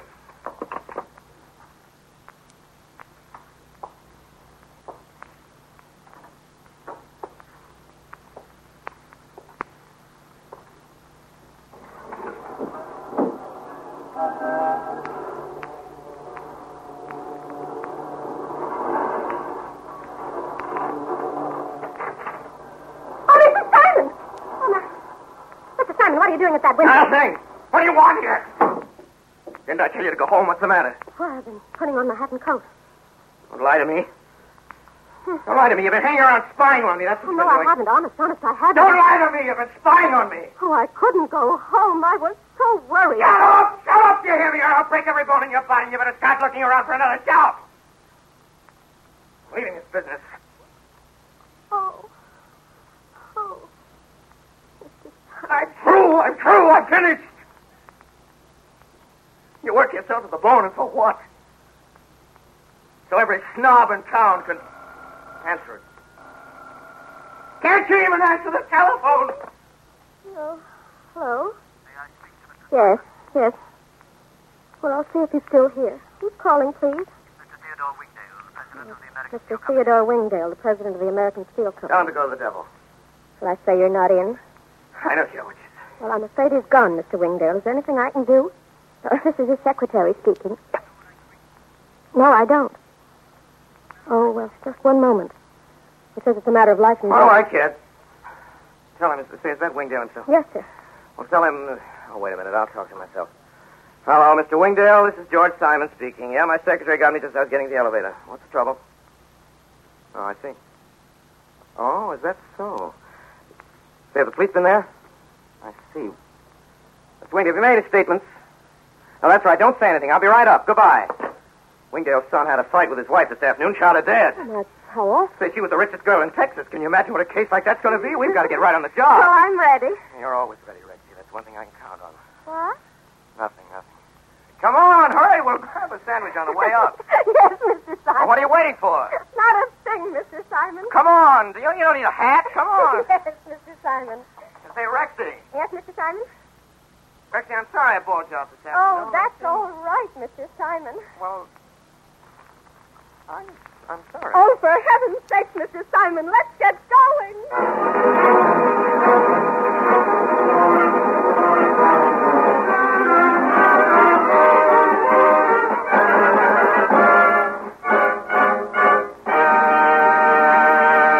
You have just heard Orson Welles in his own Campbell Playhouse production of Counselor at Law by Elmer Rice. In just a moment, Orson Welles will bring you his guest of the evening, Mr. Samuel S. Leibowitz, noted trial lawyer, and the leading players of tonight's cast, Aline McMahon and Gertrude Berg. But first, as I said a little while ago, you and your family can enjoy the good taste of chicken anytime just by serving Campbell's chicken soup. You see, it's made the good old-fashioned way. Campbell's chefs use all the meat of government-certified plump chickens. Then they simmer the broth long and slowly until it positively glistens with golden richness and delicious chicken flavor abounds in every spoonful. They add snowy rice and pieces of chicken so tender it almost melts in your mouth. But after all, the proof is in the eating. So why not have it this weekend? Because just as sure as you like chicken, you'll like Campbell's chicken soup. Now, here is Orson Welles. And here is Mr. Leibowitz. Well, Orson, the jury requires no deliberation. Mrs. Leibowitz and I have reached our decision. We find you guilty. Guilty of a good show in the first degree. Well, Sam, I won't appeal that. You know, this isn't the first lawyer I've played on the radio. Yes, I remember you used to be quite famous for your impersonations of me on news broadcasts. For a while there, I thought it was I. Sam, I'd like you to meet the accessories before the fact. Aline McMahon, please take the stand. Your witness, Mr. Leibowitz. Miss McMahon, I followed you on the stage and in the pictures. Well, thanks, Mr. Leibowitz. I followed you in the headlines. And I'd like to tell you how much I've enjoyed your performance of Regina Gordon tonight. Is that the whole truth and nothing but the truth? So help me. Call Gertrude Berg. Mrs. Berg, is it not true that during numerous 15-minute periods from Monday through Friday, you are known to millions of radio listeners as Mrs. Goldberg? Yes, Mr. Leibowitz. And is it not true that tonight is your first appearance outside that radio series? I must remind you, Gertrude Berg, that anything you say may be held against you. Yes, Mr. Leibowitz. And it's been so very pleasant working with Mr. Wells that I hope it won't be the last. I must caution the witness that it won't be if I can help it. And now, Orson, as to your performance as George Objection. Simon, as your legal advisor, Orson, I urge you not to object to what I'd like to say. Objection sustained. Such references are irrelevant, immaterial, and calculated to prejudice the radio audience. Thank you, Sam, anyway. And thanks, Aline and Mrs. Berg. Case dismissed.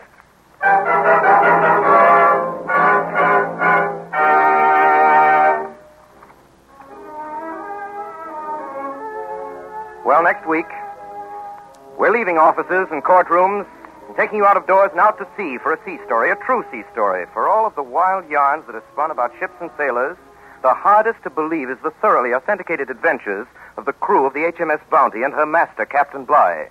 Nordhoff and Hall have retold these adventures in 3 bestsellers. The name of the first of these was the name of a great movie. It is also the title of next week's broadcast. Until then, until Mutiny on the Bounty, until next Friday night, the Campbell Playhouse is obediently yours. Heard on tonight's program was Manhattan Serenade by Louis Alter. This is the Columbia Broadcasting System.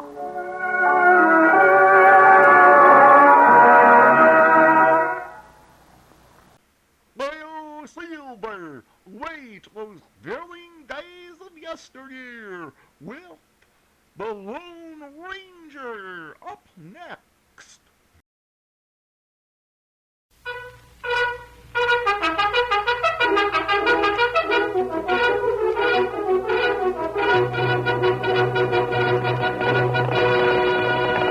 Hi-yo, Silver, away! A fiery horse with the speed of light, a cloud of dust, and a hearty hi-yo, Silver, the Lone Ranger.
The discovery of gold started a new wave of immigration into the western United States.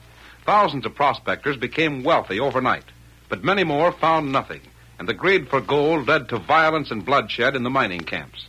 It was there that the masked rider of the plains met his most exciting adventures and did his greatest work in the cause of justice. Return with us now to those thrilling days of yesteryear. From out of the past come the thundering hoofbeats of the great horse Silver. The Lone Ranger rides again. Come on, Silver! We're heading for the hill country. There's going to be trouble. Hi-yo, Silver, away!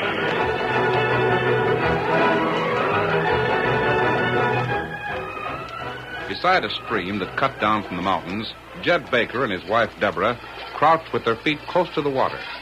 While Baker methodically scooped gravel from the bottom of the stream into a flat pan and swished it carefully, his wife, just as methodically, rubbed gravel into the clothes she was washing. Jed paid no attention until a buckskin shirt slapped the water. Oh, dag-nabbit, Deborah, will you quit that? Now what's biting you? Here I am panning for gold, and you keep doing your washing right alongside me. Clothes got to be washed, Jed Baker. When we was dwelling in a house in town, I always washed them. Now we're camped out here on this lonely river without nothing but a lean-to to shelter us. But by hickory, washing is washing, and I aim to do it. Oh, jumping mavericks, that does it. Look at how you muddied up that water. Will you go down and scream a little? I can't even see the gravel. Pick up that pan. Deborah, I tell you, Pick it up, Jed, and stop being sulfide touchy. You don't have to see what you're scraping that pan to do your work. Besides, ain't no gold dust here nohow. Gold dust, nothing. There's nuggets. Nuggets, I'll bet. Nuggets big as my fist. Nuggets bigger than a calabash cord. I tell you... You don't never learn, do you? How long we been tramping and traipsing around looking for gold and not finding none? Deborah, I'm asking you polite. Take up that wash and head yourself downstream. Oh, all right, I'm a-going. You're getting crabbier and crabbier every day. I'll get where I won't bother you none. Now, you pick up that pan and start swishing gravel. Don't fret about me. I'll find gold. I'll find it. God, nuisance. What for do you have to wash clothes? What's the sense to... Oh, what's this here? Sitting right here in the gravel I dumped out of the pan. Looks as if... Jehoshaphat! Deborah! Deborah, come running! Say, sakes are just left. Come here, come here! What in tarnation is the matter with you Look. now?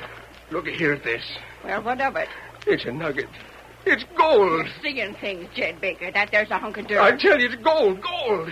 Here, I'll clean it off for you in the water. I can tell by the weight of it, Deborah. I tell you... Here now. Jed, sure looks like gold. Take it. Heft it in your hand. Land sakes, mighty heavy. Deborah Baker, it's gold. The gold of Mother Earth. It's a gold nugget, and it's big. We won't want for nothing. Jed, you mean after all these years we struck it rich? We can have the things we wanted for all these years? It's our claim, Deborah. All registered and in our name. Ain't nobody can take it from us. Nobody. We can get us a big house in town. Maybe Amarillo or Tucson. Tucson, nothing. We can go clear to St. Louis or New Orleans. Well, we can have a house with wooden floors. 2 floors. One for daytimes and one for sleeping. I can get me a spinning wheel and a lace shawl from Mexico and... Jed, we ain't dreaming. Oh, it's no dream, Deborah. That there gold nuggets... Jed! Deborah, it's a couple of riders. Quick, hand me the carbine. Them bullets. Get into the lean-to. Jed, who are they? I don't know, but they ain't getting here. We got the rock wall close behind our lean-to. They can only get to us from the front. Get away from there! Jed, it's a masked man. Yeah, I see him. A masked man and an Indian. I'll learn them. What's he saying? Says they're friends.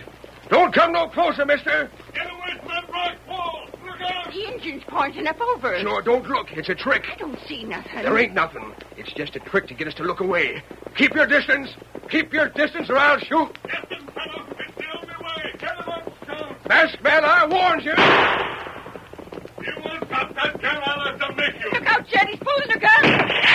Saddle, take the woman. I'll get the man. You come up on saddle. Let go of me, Engine. Up on the saddle, mister. Get away. Leave your hands off me. You're coming whether you want to or not. Come on, Get up, Scout. What in tarnation are you doing? You're getting this up on your horses like you were taking this someplace. Let go. We are taking you somewhere. We're taking you out of danger. That's far enough, Kemosabe. Yes, Tonto. Far enough. Oh, Scout. All right, Silver, old boy. Mister, what's this here all about? I'm sorry I had to shoot that gun out of your hand, but you wouldn't listen to my warning. Warning? What kind of warning? You looked at Cliff. I looked afore, didn't see nothing. You were too close to the base of the cliff.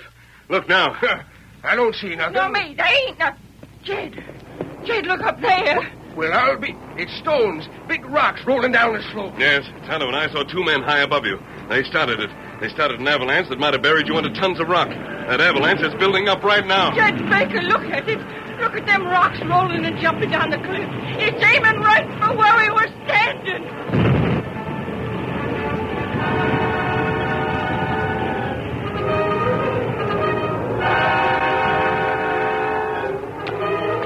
There's a heap of rock here, Deborah. You'll never get it off out using blasting powder. Jed, the lean-to, it's buried deep, way deep. And the stream's covered up complete. Lean-to, rifle, everything we had buried under them rocks. Gold nuggets gone, too. You're lucky, Baker. You and your wife are still alive. Masked man, you and the engine sure done us a service. Yeah. How come you rode out here, mister? We were back in Navarro, Baker. We heard 2 men talking about you. Huh? You know anyone in Navarro? Do we, Deborah? No, can't say as we do. Of course, we filed this claim in Navarro, Jed. Yeah, this one and several more.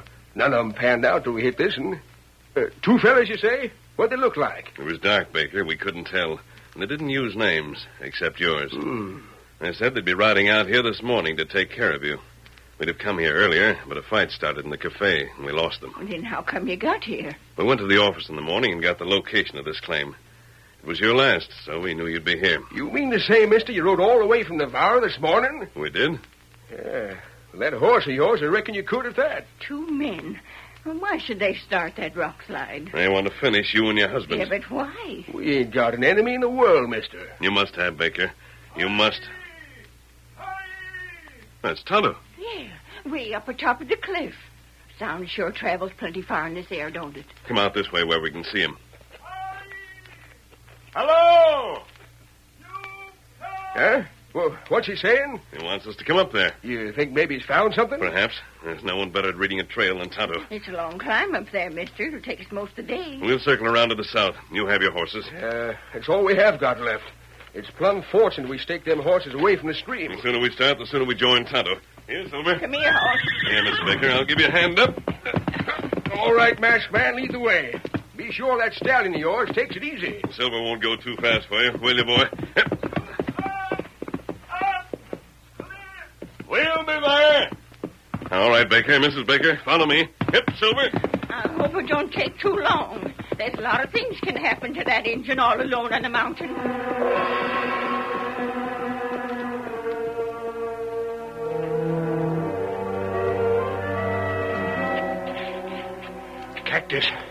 Cactus, where are you? Over this way, Sneed. You're taking your time. Did you get a look at whoever it was doing the yelling? Yeah, a redskin. Huh? Injun, standing right smack where you and me started that rock slide this noon. Did he see you? No. Unless you're rock surface, you couldn't trail a wagon train, Cactus. Who do you reckon the Injun is? Must be one of the two hombres of Warren Baker and his wife. And two we seen riding toward the creek? Yeah. And just when we was going to finish him. We ain't stopping just because we missed what, Sneed? Well, I said we ain't stopping, Savvy. Now, look. You and me happen to know that old claim of Baker's, the one on the other side of Navarro, that claim's got gold. Yeah? Baker just didn't go deep enough to find it. Sure. Because the claim is still registered in his name, the way for us to get it is to get rid of Baker. That's why we come out here, to finish him before he learns about it. Nobody knows but us. Yeah. But somebody might notice. And if they did, the next time Baker went into Navarro for supplies, it'd get to him. So he ain't getting to Navarro. Say, Cactus. Yeah? You figure Baker run into something on this claim? Huh? Well, when we was getting set to start that rock slide, him and his wife seemed like they was acting mighty odd down there. Ah, you loco, Sneed. It was too far to see good. Besides, there ain't nobody lucky enough to hit gold twice in a row. Even when he don't know about the first time. Yeah, reckon you're right. Reckon, I'm certain. And if we're going to finish Baker, we got to do something about that engine. Yeah. He's alone, huh? The others just started up this way. It'll take him plenty of time to get here. Yeah. Plenty of time. You got something cooking up, Cactus? Sneed, there's two of us and only one engine. He's a big fella, Cactus. That don't matter. Two again one. Sneed, if we get him took care of before the others get up here, we gotta jump on him, savvy? I get you, Cactus. And this here rock don't leave no trail. Not unless we do it deliberate. Huh? We'll grab that engine. We'll grab him now. Just you do like I tell you, and we'll get the rest of them as easy as rolling off a log. Now, let's get going.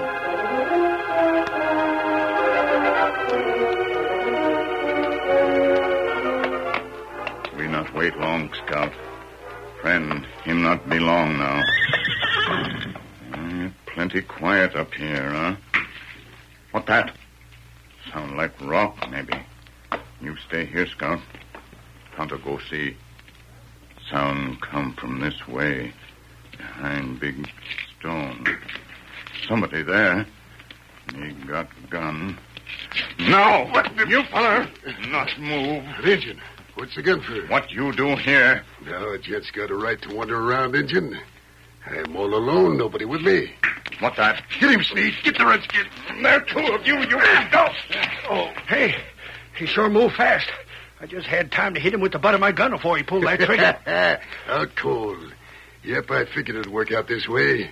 He was hid right behind that shoulder rock. The engine come up to me, he was right behind him. All right, give me a hand. We're getting him out of here? Yeah, we'll load him on his horse. Then we're heading back to the mountain a ways. We'll leave a trail, Savvy. We'll build trail markers out of stones. A trail? But Baker and the others can come after us. Sure they will, sure. They won't be expecting us. Huh? On account it'll look like the trail of just one gent, Savvy. It look like a trail the engine planted special for them to follow. And when they follow that trail, they're going to run smack into so many bullets they won't know what hit them.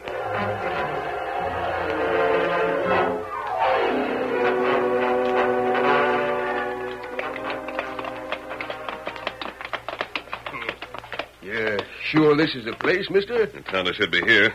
There's the rock pile down below us. Gosh, it's sure a long way down. I don't see the redskin. Neither do I. Possibly he... Yeah? Here, Tonto left this pile of stones as a guide for us.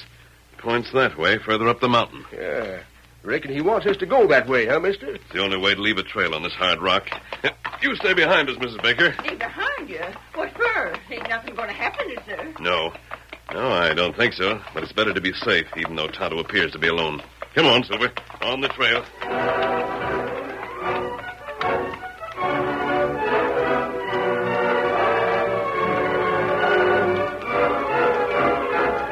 The curtain falls on the first act of our Lone Ranger story.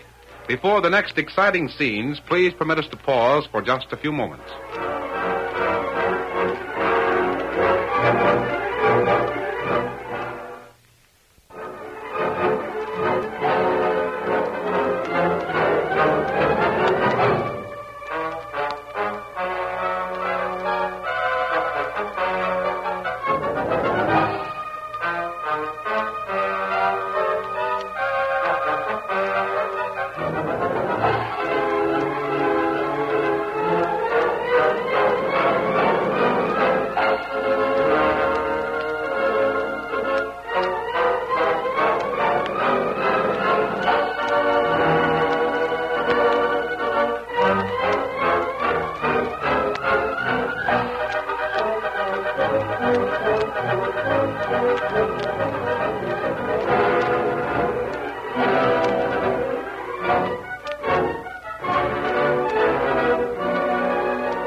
Now to continue our story.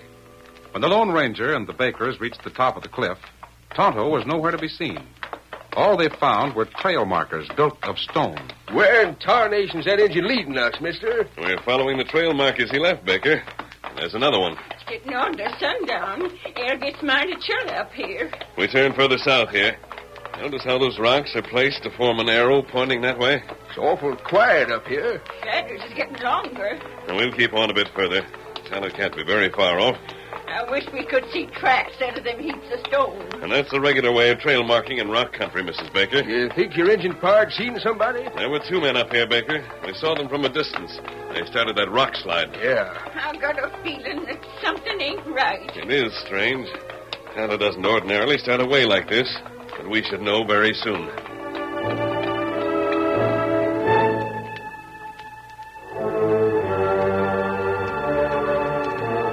See him yet, Sneed? The back trail's getting into shadow, Cactus. Hard to be certain. You better be. Well, I'm watching. How about that engine? Back there with the horses. He's tied. We ought to put a bullet into him. Don't be an idiot. The shot would echo all over the mountain. We'll take care of him when we ambush them others. Supposing they don't fall for this trap. They will. They ain't got no reason to suspect nothing. Yeah, you sure built up them heaps of stone. It'll be Baker's finish, Sneed. Him and whoever's with him. With Baker gone, we can take over his old claim easy. And I heard something else from the engine. Yeah? Baker struck gold right down below, too. Huh? Yeah. There's placer gold right under that rock pile. Baker was holding the nugget in his hand when we started the slide. Hey, use a little blasting powder? Yeah. We got 2 gold claims instead of 1. Pretty good, huh? Doggone good. Cactus, all we gotta do is... Hey, what the... Hey, that sounds like one of our horses. The horse is nothing. Can't be. We got the hoofs wrapped up so they don't leave no scratches on the rock. I can see the trail a long way, Cactus. It ain't nobody coming. It must be the engine's horse. Didn't you stake him out? Sure I did, but still... Come on, we'll take a look-see.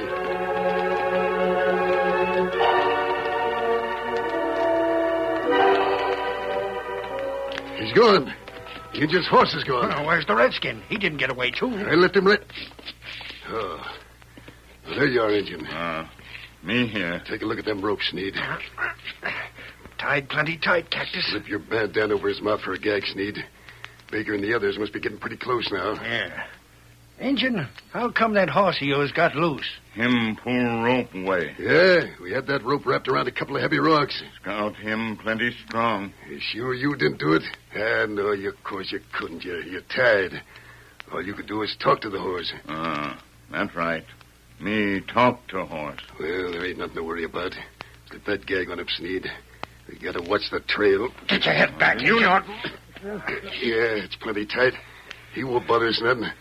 Let's get back to the lookout. But that horsey is the paint. What about the horse? What about it? Well, supposing that Injun told his horse to head down the trail. You're supposing too much. It's 1,000 to 1 shot, Sneed. It can't happen and it won't. Now we're getting back to that lookout. It's starting to get dark, but we can spot him coming again the sky. And we gotta be there to pull triggers. Come on.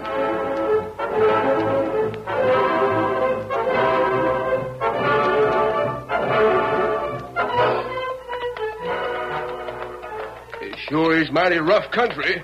Stands right up on edge. It does, Baker. The trail keeps going up. Look at this here straight up and down cliff beside this mountain stream. Sure is a peculiar rock, ain't it? Why, yes. What's the matter? Anything special about it? I don't know. It's hard to tell. Masked man, mister, Yes, Mrs. Baker? this here air is awful thin. I've got to rest a while. Why, of course. I hadn't noticed. I'd sure like a drink of water. Now, let me help you off your horse. Here's fine drinking water. Thank you kindly, mister.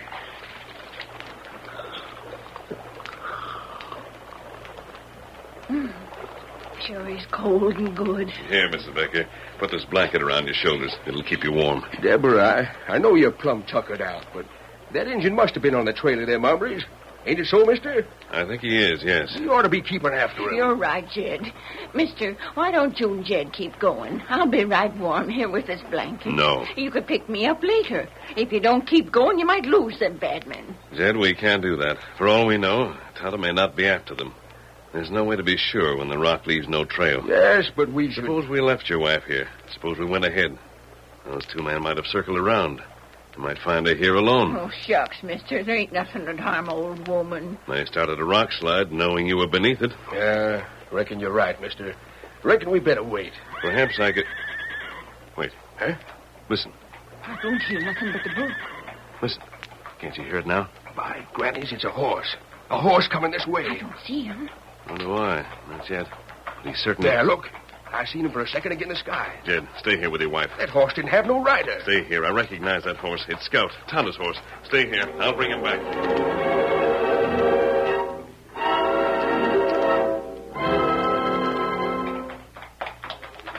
Baker, there's been a change in my plans. I see you got the horse. It's Scout, Tonto's horse, with a halter hanging loose. That can mean only one thing. Yeah? Scout would never leave Tonto any more than Silver would leave me. He'd only do it under orders. You mean your horses would take orders like that? Silver and Scout would. What do you mean the plans have changed? Just that, Mrs. Baker. Jed, we're going on, you and I. Huh? But you just said... Yes, I know. I said we couldn't leave Mrs. Baker here, but now we can. Mister, all this sounds loco. Perhaps it does, but I know what I'm doing. Mrs. Baker, you'll stay here. When you hear shots, light a fire. And don't move away from this rock. Stay right here.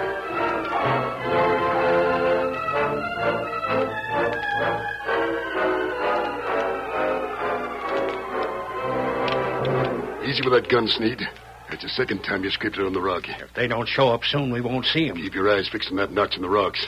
That's the trail we fixed. Well, we got a clear shot again in the sky, as long as the sky don't get much darker. We can spot him clear. Now...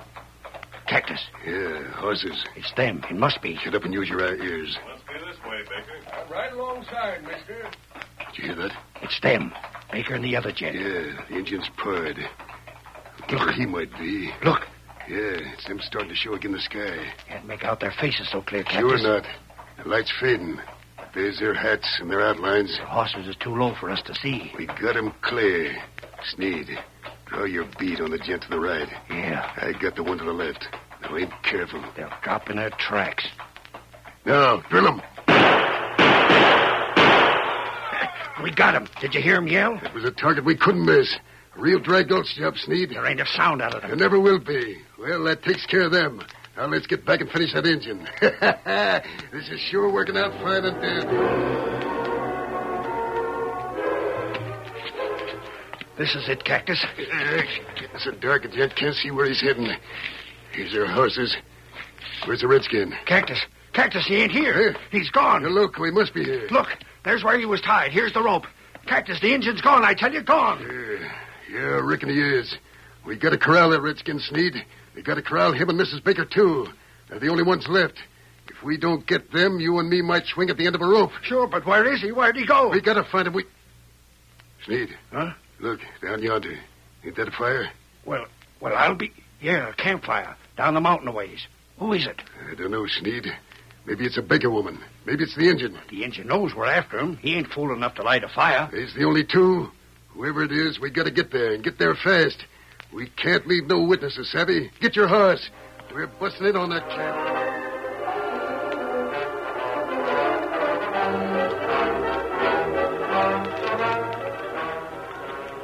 Masked man said start a fire. I started one, but I sure wish I knew what happened to Jed. Well, it ain't Mrs. Baker. Now, don't move, ma'am. I'm just looking for you. Nice big fire you got here. Ain't it, Sneed? Sure is. You two varmints.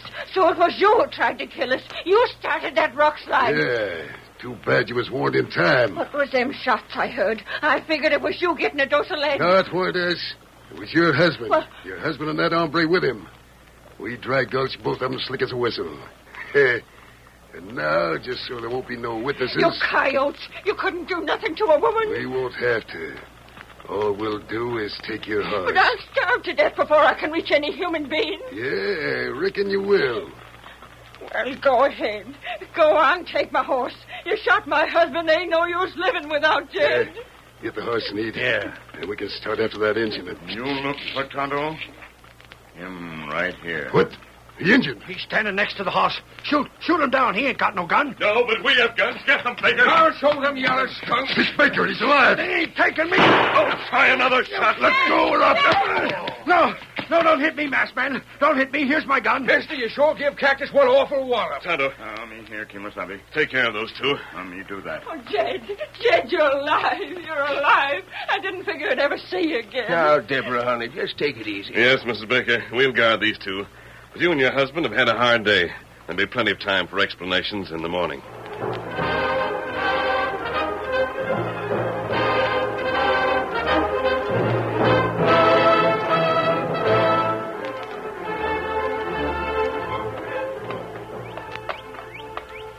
All saddled and ready to go, Tonto? Uh-huh. I'm tied up good. Yeah, you got us. If I'd have known you was a Lone Ranger, maybe I'd have done different. But it beats me how me and Sneed missed you, Baker. We shot you less than 30 paces away from a steady rest. What you saw wasn't us, Sneed. It was getting dark. All you had to guide you were two outlines against the sky. You see, Baker and I put blankets on branches with our sombreros above, and that's what you shot at. Well, I'll be... Well, that's it. Then you set the redskin free. You had Mrs. Baker start a fire because you knew we'd head for it. Yes, Cactus. You set a trap and landed in one yourself. All right, Baker. We can start... Mister, come here. Yes? I can't believe my eyes. Look at this here rock right next to the stream. It looks like gold. Is it gold? Mrs. Baker, it is gold. What you found down below was just placer gold. Dust washed down by the stream. And this is the real vein of good ore. You mean you knew it all the time? I saw it last night. That's why I was so definite that your wife stayed right here beside this rock. Mister, then you're rich. You've got enough gold to get That anything. isn't my gold, Baker. Eh? What do you mean? I mean, it's yours. Yours and your husband's. Ours? Yes. Tonto and I have no use for gold, and you can use it, and you deserve it. And it's the richest gold I've ever seen. And now Tonto and I must go. We've got 2 prisoners to deliver to the law. And you'd better follow our trail. You've got a file on your new claim. All right, Tonto. We're heading for town. Get him up, Scout. Come on, Silver. Come on, old boy. Oh, Silver! Away!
have just heard is a copyrighted feature of the Lone Ranger, Incorporated.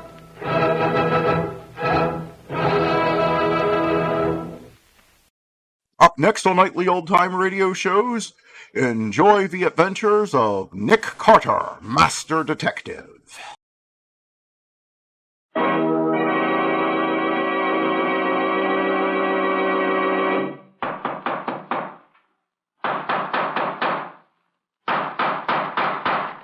What's the matter? What is it? It's another case for Nick Carter, Master Detective.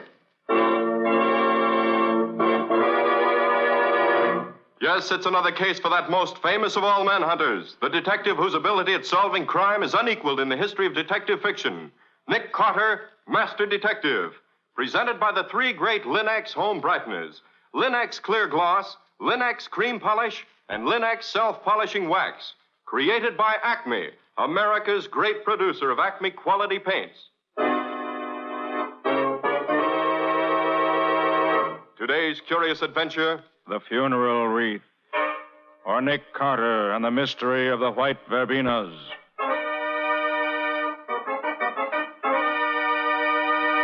In just a moment, we'll hear how Nick Carter made a funeral wreath give him the answer to a cold-blooded murder. But first, a word of advice. As a homemaker, you know what a job it is to keep a home attractive. That's why you've appreciated the new beauty which Chemtone, the miracle wall finish, has brought to your walls. And that's why you'll appreciate Linex Cream Polish, which restores your furniture's original handsomeness in one quick, easy application. Yes, Linex Cream Polish saves one whole step in your housekeeping routine, for it cleans as it polishes without tiresome rubbing. And it removes cloudy dust and polish accumulation, banishes fingerprints, helps to conceal ugly scratches, drying to a hard finish that leaves no oil to attract more dust. So ask for Linex Cream Polish now at your hardware, paint, or department store. Headquarters for all three great Linex home brighteners and Chemtone, the miracle wall finish that covers in one coat. And now for today's mysterious adventure with Nick Carter. As we look in on Nick's office, we find Lieutenant Riley telling Patsy and Nick about a rather unfortunate experience. Well, it's like this, you see, Nick. Tonight, after old man Bramwell gave me the devil this morning about there being 4 robberies on his street in 3 weeks, I picked the best man I got on the force, and I sent him up to Pine Street, where all these robberies been taking place, and I told him to watch like his life depended on it. Mm-hmm. And then about 1 o'clock this morning, I got to thinking about it, and I decided to go up there and have a look for myself, just to be sure, you know. Sure, I know. The demon of the police force goes on the job himself. Oh, now, look, Nicky, you got to let me tell this or not. Sorry, Riley. Go on with your story. Well, like I said, I went to Pine Street myself, and I found the cop I'd sent up there was right on the job okay, and everything was quiet as far as I could see. So I asked him how he was making out. Nothing stirring so far, Lieutenant. No suspicious characters around at all. You've been right here all the time, eh, Green? Oh, every minute, Lieutenant. Good. I just dropped around to be sure. Lieutenant, have you got a minute to spare? What do you mean, have I got a minute? Well, it's like this.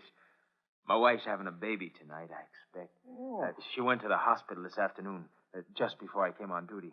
And being as how I'm out here where no one could reach me, well, I just kind of thought I'd you like want to find call out. to see if you're a father yet? Well, yes, sir. And I thought that if you wouldn't mind watching here a minute, I just phoned from the drugstore just around the corner. It'll only take me a minute, sir. Oh, if you wouldn't mind. sure. Go ahead and phone. I'll wait until you come back. But don't stand gabbing for a half an hour, man. Oh, I won't, sir. So he went off and left you all alone, huh? Oh, too bad. I'll say it was too bad. If we'd both been there, we might have got that dirty crook. So what happened then, Lieutenant? Well, I stood there in the shadow of the corner house, you see, watching. Uh-huh. And a moment later, I saw a dark figure come out of old Bramwell's house, which was just 2 doors up the street.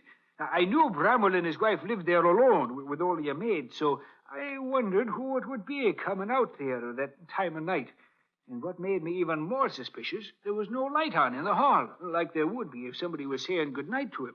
So I says to myself, I'll just go over and find out who he is, because I'm not taking no chances tonight. And you went over? I did that. The guy just stood there at the top of the steps. He seemed to be fumbling with something in a bag there. And as soon as I got up to the house, he turned around and hung something right beside the door. But it was too dark to see what it was at first. But as he started down the steps, I saw it was a funeral wreath with a long streamer of purple ribbon on it. How was the man dressed, Riley? Just like an undertaker, Nick. Black gloves and a tall hat and a long black coat. Could you see his face? No, not very well in the dark, Patsy. Well, I wasn't looking for nothing like that. So I asked him who was dead. I regret to inform you that Mr. George Bramwell has just passed away. Bramwell, you say? Old man Bramwell himself? Yes, very suddenly. Almost in his sleep, you might say. Oh, and he was down to see me just this morning. Looking fine, he was. Yes, very sad. Well, if you'll pardon me, I must be going. Allow me to present you with one of my cards, in case you ever have need of a man in my profession. A card? Oh, yeah, thanks. This is J. Atherton Osgood, mortician. Yes. If you should ever need my services, I shall be happy to be of service in any way I can. Atherton Osgood. Osgood?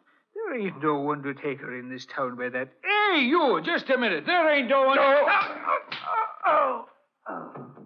So long, Copper. Lieutenant, what happened? That man, the one with the black bag. Well, there's nobody on the street, Lieutenant. What happened to you? The undertaker. He knocked me down. What's that? That came from Bramwell's house. Come on. Are you all right, sir? Can you walk? Of course I can walk. Let's get going here. What's the matter here, lady? What are you screaming about? Look there. Bramwell, with his head all smashed in. Oh, gosh, Lieutenant, no wonder you're worried. I'm afraid to read what the newspapers will say. I can see him now. Lieutenant Riley of the Metropolitan Police talks to murderer on steps of murder's man's home and then is tricked into letting him go. Oh, 'tis a sorry day for me. Well, Riley, feeling sorry for yourself isn't going to hurt you anywhere. This man interests me. He goes to commit a murder and takes a funeral wreath along to hang on the door of his victim's home. That's a new one on me. Nick, why don't you give Riley a hand? See if you can't find this crook for him. I think I will, Patsy. That is, if Riley wants me to. Wants you to? What do you think I've been telling you this for? Just to pass the time of day? Very well, Riley, very well. Since you begged me so politely, I'll be only too happy to put my talents at your disposal. Where do we begin, Nick? Now, you say the murderer wore gloves, so you must have left no fingerprints behind him. Yeah, that's right, Nick. And I went all through the rogues gallery this morning. And there's nothing there that looks like him. Which leaves us, if I'm not mistaken, with two clues. The funeral wreath and the card he gave you. Neither one of them is worth the tinker's dam. No? Why not? Well, that's the same kind of wreath they tack on anybody's door when there's a death in the family. And you certainly don't think that guy forked over his own card, do you? You're wrong on both counts, Riley. Now, how do you figure that, Nick? Well, take the card first. May not be, probably isn't his own, but it's somebody's card.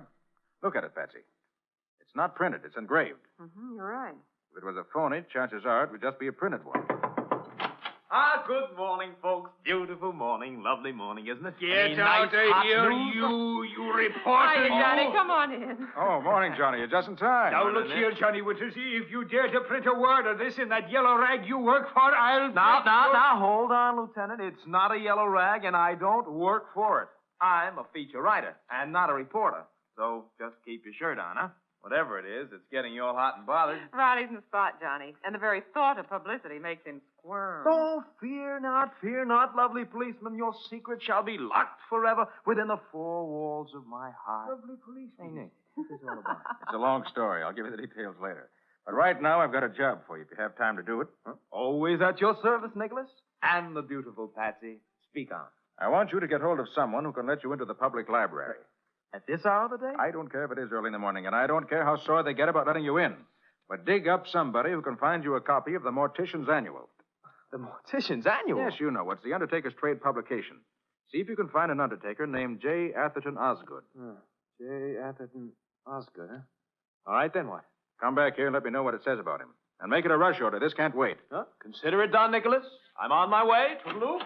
Nick, are you batty? Did you mean to tell me you think that guy's name really was J. Atherton Osgood? Not at all, Riley. But since it's a genuine business card, he must have picked it up somewhere along his travels. This man Osgood may help us get a line on him. It's too much for me, Nick. You want me for anything more here? No, not just now, Riley. I'll let you know if I do. Well, what are you going to do? I'd rather be shot than do what I have to do, Nick. What's that, Lieutenant? Go down to headquarters and explain to the reporters how it happened that crook got away from me last night. Oh, well, good luck to you. And you better put a shamrock over your left ear for luck. Okay, Nick, okay. Have your fun. But you're laughing at a sick man. So long. So long, Lieutenant. I don't envy Riley when the reporters get after him. Well, Patsy, we've got something to do ourselves. Get me the latest city directory. It's right here, Nick. I was using it. What do you want to know? I want a list of all the florists in the city. What on earth for? We're going to call on them and see which of them made this funeral wreath and for whom. So get busy.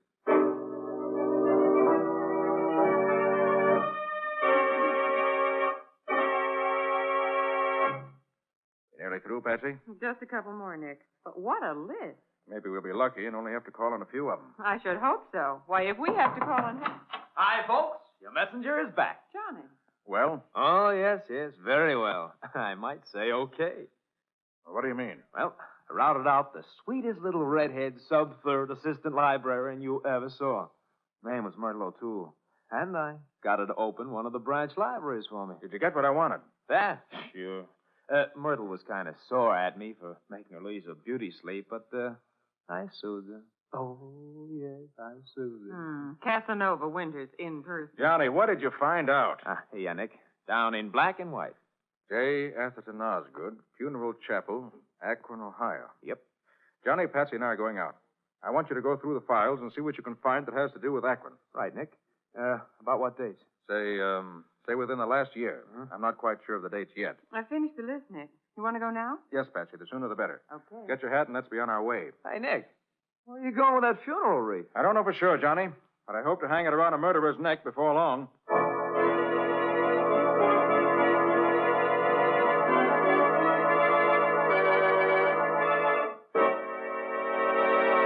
So Nick believes the funeral wreath, which the killer hung on his victim's door, will lead him to the killer himself.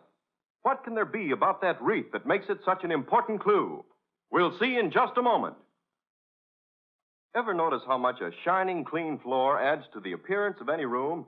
All your rooms will look brighter, more attractive, when you protect your wood floors and linoleum with Linex Clear Gloss, the durable coating that flows on easily without brush marks, drying to a hard, tough finish which wears and wears and looks well for a long, long time. Linex Clear Gloss gives a lustrous, transparent finish to all wood or linoleum surfaces in your home, resisting boiling water, hot grease, perfume, fruit acids, even alcohol.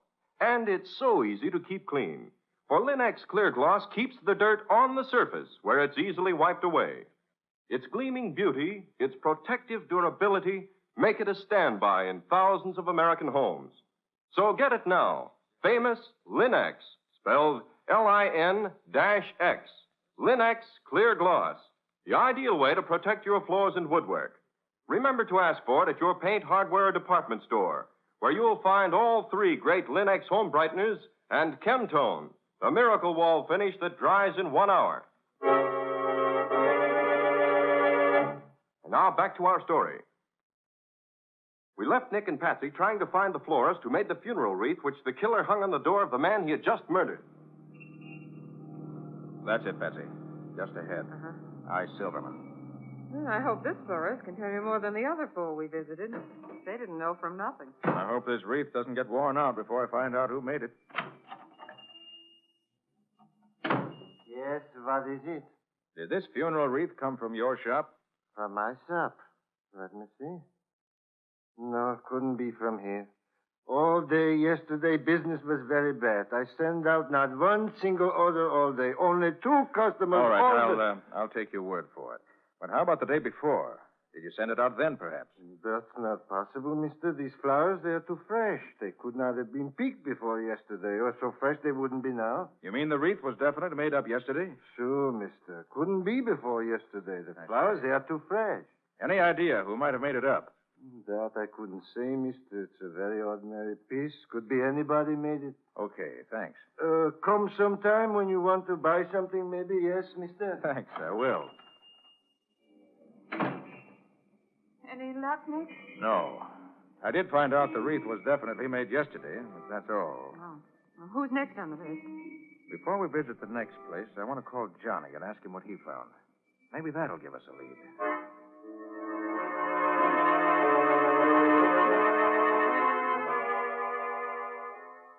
Yeah, I found 3 notices from the Akron police, Nick. Any of them the man we want, Johnny? Well, I can't tell. Descriptions are so general, they don't mean much. What are the dates on them? Oh, one is dated almost a year ago. One is dated about 3 months ago, and the other is 2 months ago. I see. Well, not much help there, I'm afraid. And, wait a minute. 2 of the men are wanted for murder and robbery, and the other for robbery alone. Okay, Johnny, sit tight. I may need you again. So long. So long, Nick. I gather he didn't find anything that will help us. No, not without some additional evidence. Too bad. Well, we better call on the next florist on our list. That's the only lead we have that's any good.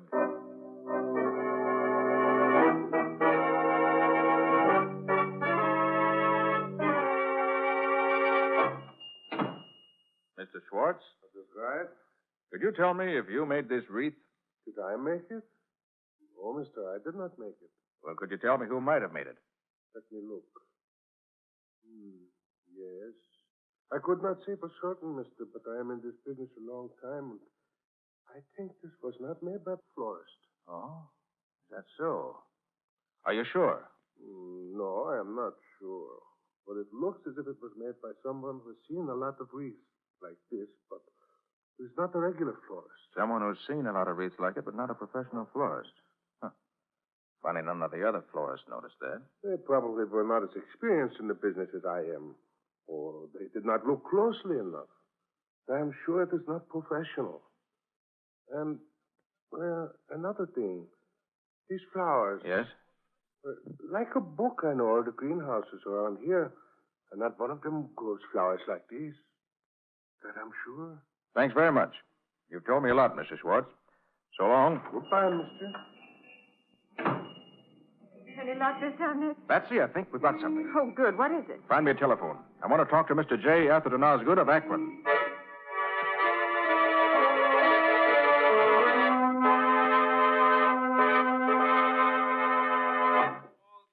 Sallow-looking man, thin cheeks, looked like a cartoon of Old Man Gloom.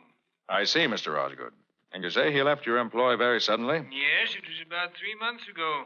He went home one night and he never showed up again. No word from him at all. That's the man, all right. Thanks very much, Mr. Osgood. Could he help you, Nick? Yes, Patsy. He says he had a man working for him as undertaker's assistant who left him suddenly about 3 months ago. Oh. And his description of the man agrees with Riley's description of the man who killed Bramwell last night. So what do we do now? Visit some more florists? No, Patsy. We visit some undertakers.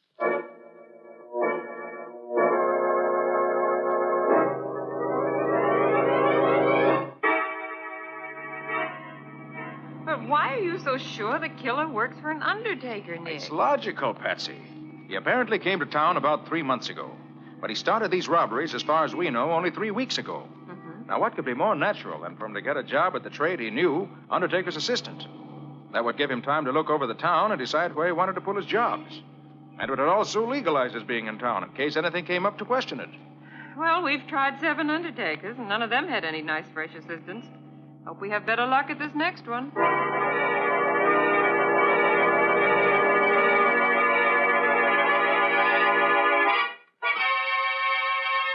Why, yes, Mr. Carter, we do have a new assistant, a Mr. Carnes, a very fine man, most efficient. Came here about 3 months ago, but I'm sure he can't be the man What does he look like? Why, he's about as tall as you are, not nearly as heavily built. His cheeks are thin, and he looks rather like... Like Old Man Gloom? Well, I wouldn't like to say that, but he does. Well, now that you mention it, he does rather resemble that character, yes. I'd like to see him. Why, he's not here today, Mr. Cantor. He's home packing his bag. Packing his bag? You mean he's leaving town? Oh, just overnight, that's all. We're shipping one of our late clients to Cleveland. Mr. Carnes is going with the body to deliver it to relatives there. I see. Well, do you mind telling me where your Mr. Carnes lives? Why, I'm not sure, Mr. Carter. I've never become that friendly with Mr. Great Carnes. heavens, man. Surely you know where your own employees live. Oh, but he's not one of my employees, Mr. Carter. I'm not the head of this establishment. Mr. Grayson is. He could tell you, of course. Well, where's Mr. Grayson? I'll ask him. I'm very sorry to say he's not here today. Not here? No, he's been called out into the country to supervise a very special... All right. And you say you don't know Carnes' home address? No, I don't. But I believe he lives on Oakmont Terrace, if I remember correctly. Oakmont Terrace? Yes, Mr. Carter, but I don't know the number. I'll find it. Oh, by the way, this body that Carnes is taking to Cleveland, who got it ready for shipment? Why, our Mr. Carnes did. He came to work early this morning in order to get it ready in time, and now he's... Thanks, that's all I want to know. So long.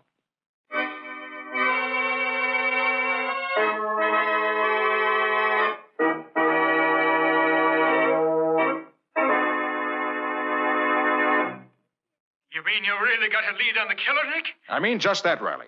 He lives on Oakmont Terrace, but I don't know the number. Now listen, Riley. Meet me at the corner of Oakmont and Denbrough as soon as you can. Okay. I want you to identify the man for me when I find him. I'll be out there in 2 shakes of a lamb's tail, Nick. I want to get my hands on that guy. I'll give him the worst trouble. Yes, I know, Riley, but wait till we catch him first. See you at Oakmont and Denbrough in 20 minutes.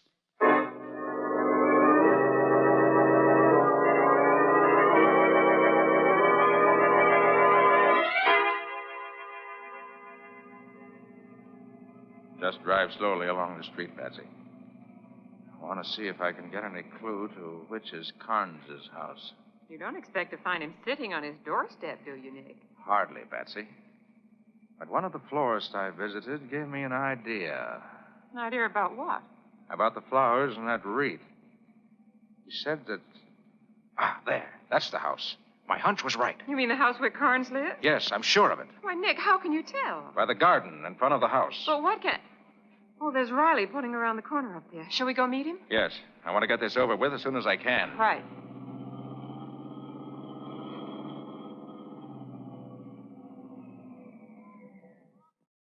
Hey, Nick. What's cooking? Just this, Riley. I feel sure the killer of old man Bramwell lives in that gray bungalow up the street. Huh? I think he's probably in there now. I'm going in and see. You wait outside in case he gets away from me. Oh, but why not let me go in? Because you know him when you see him. I don't, so you wait outside. And you, Patsy, stay down here at the corner out of the way. But suppose he tries to shoot you, Nick. Wouldn't it be safer to take Riley in? If there's any shooting, Riley can come in and give me a hand. I'll do that, Nick, and happy to get a shot at that rat. Okay, let's get going. Leave your car here so he won't suspect anything if he should happen to look out the window. Yeah, sure. Hey, but how'd you happen to get on the track of this smug, Nick? Investigation, Riley. Huh? Investigation and deduction, plus common sense. That don't tell me much. I'll give you the details later. All right, here's the house. Now remember, stay here unless they're shooting or unless he gets away from me. Mm-hmm. Then you grab him. Right, Nick. Good luck.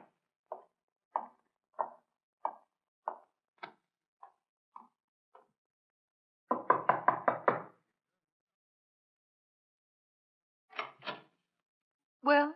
Mr. Carnes here? Yes, that second door there. Shall I call him? No. He's expecting me, thanks. Oh, all right. You can go right in then. Thanks. Hey, what the... Your name, Carnes? Yeah, so what? I want to talk to you. Is that any reason for busting into a guy's... I mean, is that any reason why you should enter my room without knocking? Why, yes. I was afraid I might not catch you if I lost any time. You seem to be leaving town.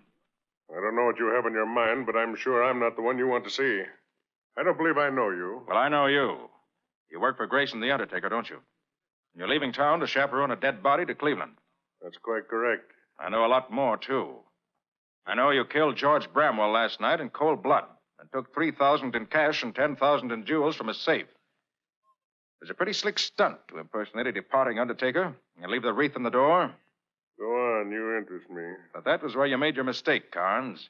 Because a florist told me that wreath wasn't made by a real florist, but by someone who's seen lots of them. So I figured that the killer who might have worked for an Undertaker at some time was you. So you picked me out as the culprit. There's another mistake to use that card you picked up in Akron.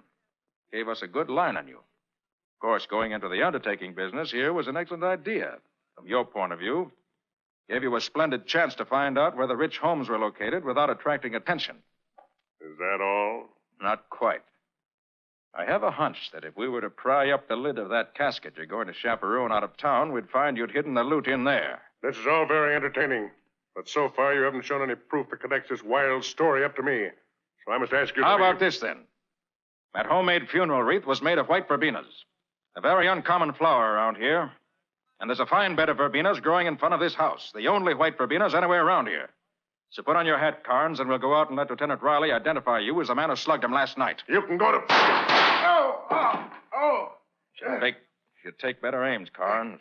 You really hope to shoot your way out. You got nothing on me. I was just trying to... Whatever you were trying to do, that shot you fired just now was a signed confession of guilt. You all right, Dick? Did you get it? Yes. Everything's under control, Riley. There's your killer. Hey, that's the guy, all right. Convicted by his own funeral wreath, which is poetic justice if I ever heard it.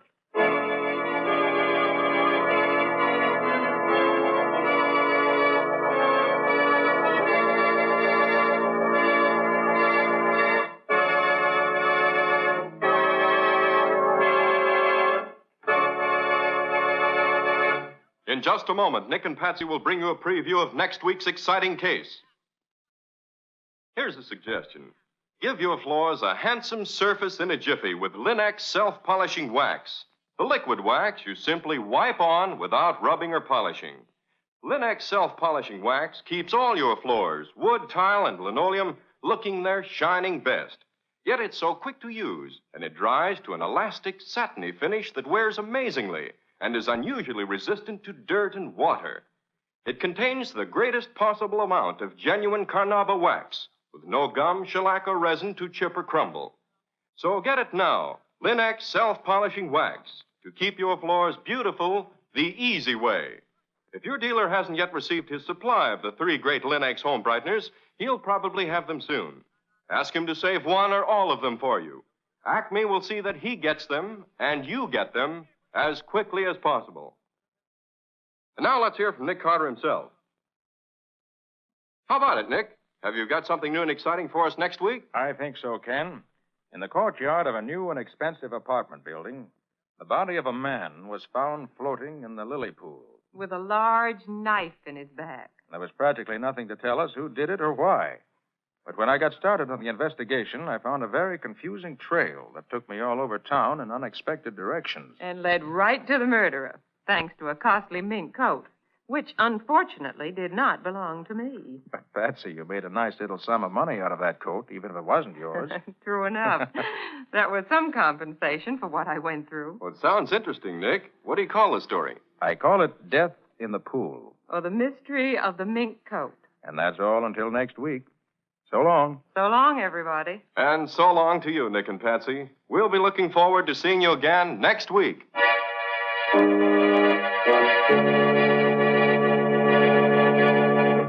Next week at the same time, listen to another curious experience of Nick Carter, Master Detective, entitled Death in the Pool.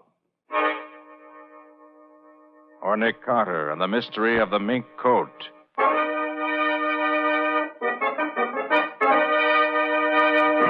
Nick Carter, Master Detective, is a copyright feature of Street and Smith Publications, Incorporated. It is presented at this same time and over these same stations by the 3 great Linex home brighteners. Linex Clear Gloss, Linex Cream Polish, and Linex Self-Polishing Wax. Created by Acme, America's great producer of Acme quality paints. In the Nick Carter Adventures, Lon Clark is starred as Nick. Helen Choate is featured as Patsy. Lieutenant Riley is played by Humphrey Davis. Original music is played by Lou White. The programs are written and directed by Jock McGregor. This is Ken Powell speaking for the thousands of Linex dealers all over America and saying so long until next week. This is Mutual.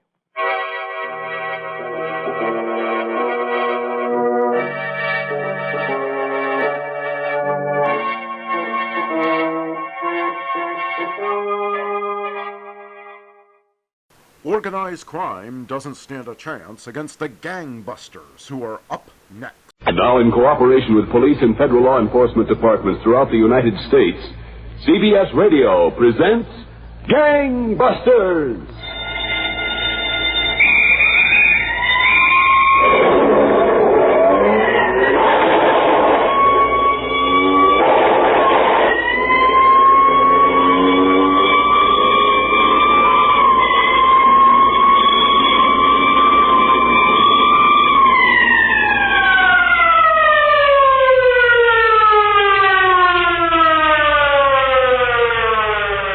Gangbusters. The only national program that brings you authentic police case histories has asked Mr. Louis J. Whiteman, former Special Assistant to the Attorney General, Criminal Division, United States Department of Justice, to narrate tonight's case. By transcription, Mr. Whiteman. Thank you, and good evening, Gangbusters listeners. Suppose we opened tonight's case not too many months ago in the city of Washington, D.C., in a small tailor shop on a side street near the Union Station. A young man was pressing the trousers of a customer who waited behind a partition.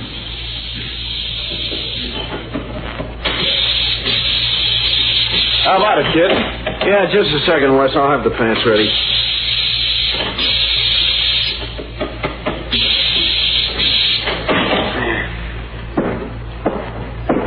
There you are, Wes. Here's the pants. Yeah, you're fast, kid. Yeah? Thanks. All right, now, make it snappy with the jacket, will you? I got a big operation on. Wes. Yeah, kid? How about taking me along on one of those big operations? I could be a lot of help, you know. You stick to your job here, you're better off. How about that coat, Yeah, right away. And don't put any creases in the sleeves. No creases in the sleeves, Wes. I'm going to use the phone. Help yourself, Wes.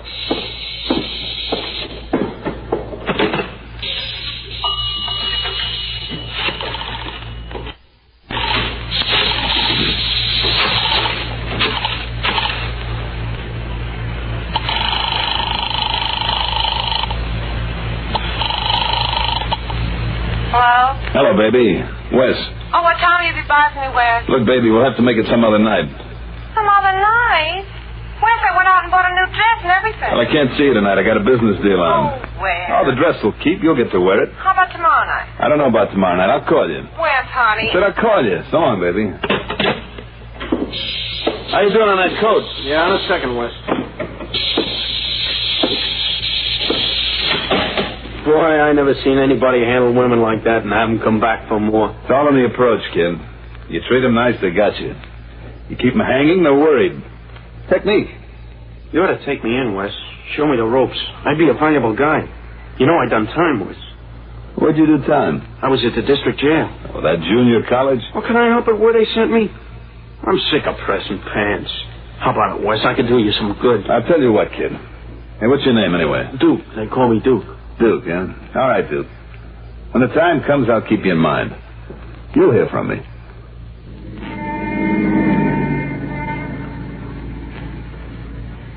Well, where is he? You told him 7 o'clock. He'll be here, Eddie. Take it easy. I don't like standing on street corners waiting, Vic. Wes should know when you say 7 o'clock, that means 7 o'clock. We got plenty of time, Eddie. But Wes should know. Yeah, maybe you should. Hey, look, Eddie. Yeah? You know, Wes is a little too easygoing for our type of operation. I mean, everything with him is dames, clothes. You know, maybe it'd be a good idea to check him out of the deal. Yeah, I'd feel a lot better with... Hey. We need 3 guys, at least 3 guys in this caper tonight. 2 to handle the driver, 1 to drive the truck to the drop. Yeah, I know we do, Eddie. We'll let Wes help us.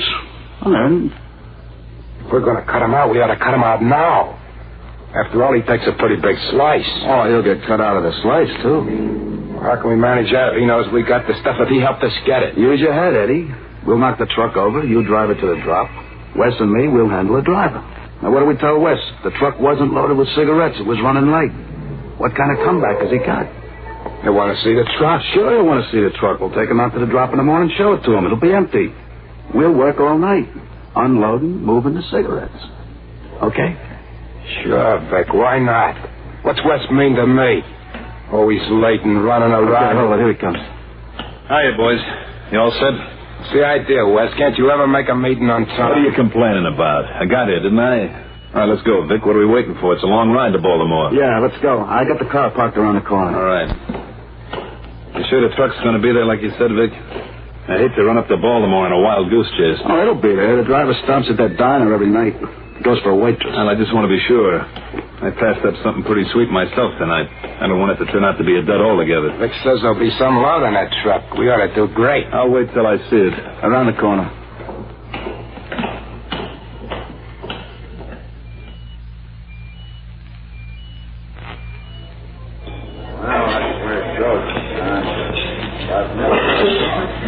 Another cup of coffee, big boy? Nah, honey, I can't. I gotta drag that truck into Wilmington. Oh, that's too bad. You ever get into Wilmington? On occasion. If it's an occasion. Well, do you have a night off? Sure. Thursdays. Well, how do you like that? Thursday's my night off, too. Suppose we get together, huh? Well, if I got to. Hey, Gray, how about a little service down this way? All right, I'll be there. I'll stop in tomorrow night and we'll talk about it, okay, honey? Okay. All right. What's my bill, huh? Oh, coffee and pie at 35 cents. Hey, honey, I'll see you. See you tomorrow night, huh?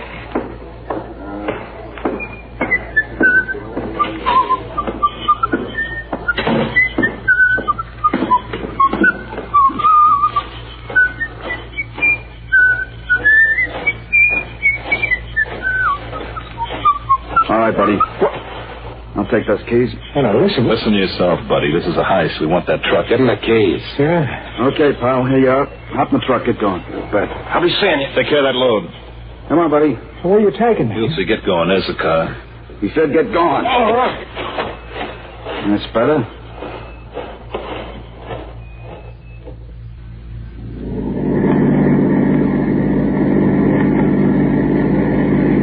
All right, pull up the road here. Yep. Hey, now, listen, guys. Be quiet. You'll get hurt worse.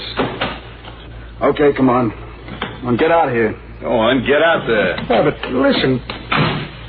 Go on. Walk in the brush. Hey, guys. What? Yeah.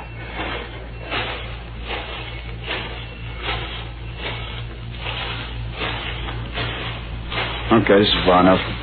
Hey, fellas. Give it on. Oh, don't shoot me. Who's going to shoot you? This is going to be worse than shoot. No, stop playing with him. Lay him out. Yeah. No. That ought to keep him quiet. Okay, let's get moving.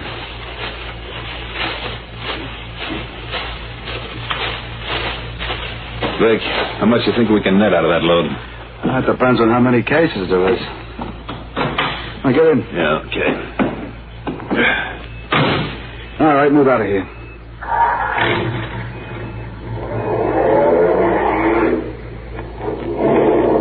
You sure that Eddie jerk knows the way to the drop?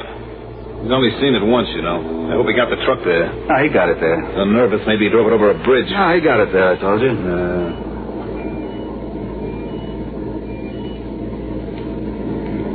Maybe we ought to go check up on him.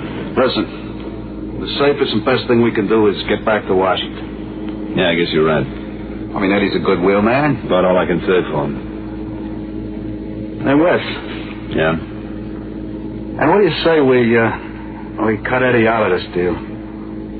Altogether? Altogether. I'd cut the score 2 ways instead of 3, wouldn't it? It sure would. You think you can manage it? With Eddie, I mean? Sure, I can manage it. How? Well, I'll tell him the truck was loaded with dog food instead of cigarettes. Suppose he looks inside the back after he gets it to the drop. I told him not to break the seals. He won't. Okay, Vic. You got a deal. Good. Glad to catch you in. All right. Look, you don't mind if I make some time going back, do you? It's early yet. Maybe I can still see this tomato. Yeah, okay. Make some time, Wes. Just don't get us stopped by any law.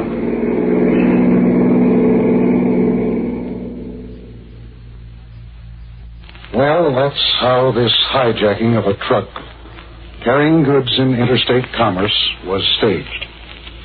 And as a direct result of the robbery, there was considerable activity in the Baltimore field office of the Federal Bureau of Investigation, as agents were summoned from their homes and from other assignments. Hello, Mac. What do we got? Maryland State Police just called, Gordon. The driver of a Richmond-Wilmington truck reported he was hijacked. Oh, where? Outside of Baltimore. 3 guys stuck guns on him as he was coming out of a diner. 2 of them took him out in the woods and slugged him. The 3rd drove off in a truck. What was in the truck? Cigarettes. Well, they know their trucks. Invoiced at about $30,000, yeah.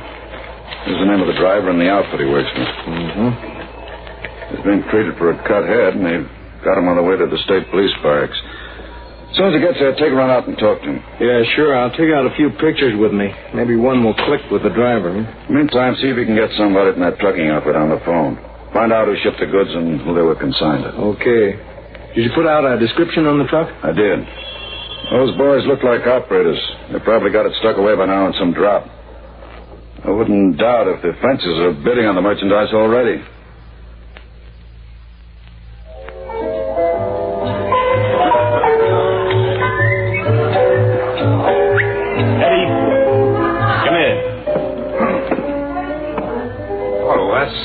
How you been?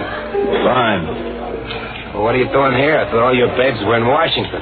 Oh, I don't know, Eddie. Thought maybe I'd run into somebody interesting. Well, I got a date, Wes. What's your hurry? I want to talk to you. Sit down. I got this date, Wes. All right, let her wait.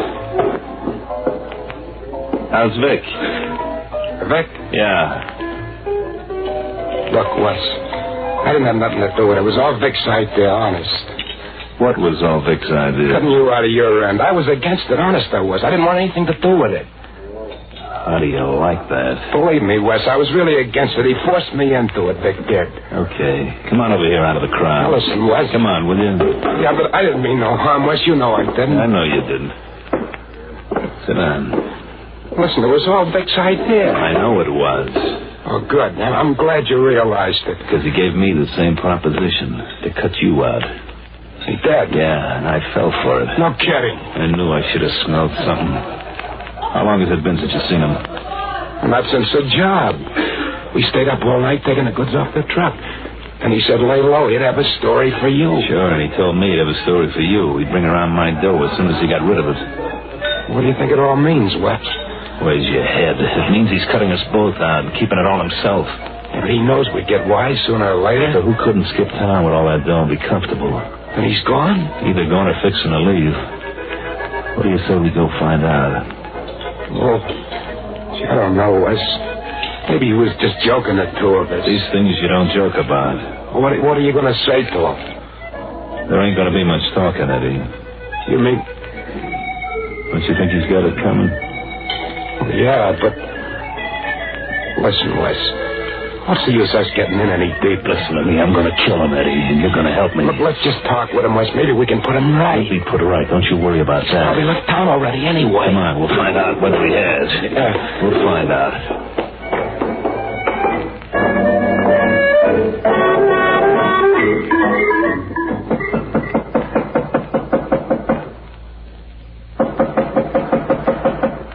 You see, I told you, Blue Town, Wes. Knock again. Knock again, will you, Eddie? Yeah. Ah, come on. It's no use. Let's get out of here, will ya? Hello, Vic. Oh, hi, boys. Hey, what's on your mind? Hiya, Vic. We want to talk to you, Vic. How about what? Invite us in. We'll tell you about one. Sure. Come on in. Thanks. Yeah, thanks. What are you, packing suitcases, Vic? Where are you going, on a vacation? Business trip to New York. Mm-hmm. Well, go ahead. Sit down in the living room. I'll fix you a drink.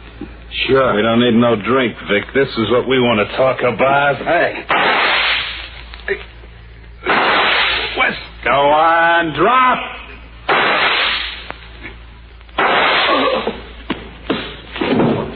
All right, now let's find that dough.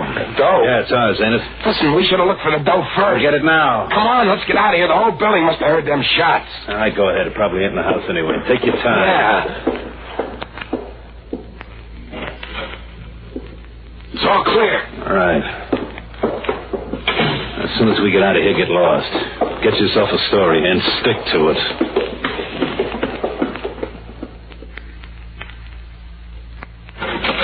Get on in there, Eddie. All right, don't shove. Take it easy. I'm gone. Here he is, Mac. Sit down, Eddie. Uncomfortable standard. Sit down. Okay. All right, Eddie. We know you're a good friend of Vic's. That may be so, but I didn't push him. I was dancing at the time in a dance hall. I got a dozen witnesses. It's not our case whether you kill him or not, Eddie. The detectives are on their way over to talk to you about that. But before they do, we want to know all about those truck hijackings. Listen, if I give you an inch, you'll want a mile. I don't know anything about anybody hijacking trucks. I don't know anything about anybody killing Vic. I got a dozen witnesses. He's got a dozen witnesses, all right, Mac. Just my own information. Who did kill Vic? Well, how should I know? I was dancing. Who are his friends? I didn't know he had any friends. How about you? Oh, except me. And you've got no idea who put 4 bullets into him? I told you I was dancing. And you've got a dozen witnesses? At least a dozen. All right. Take them upstairs. Let those city detectives have them when they get here.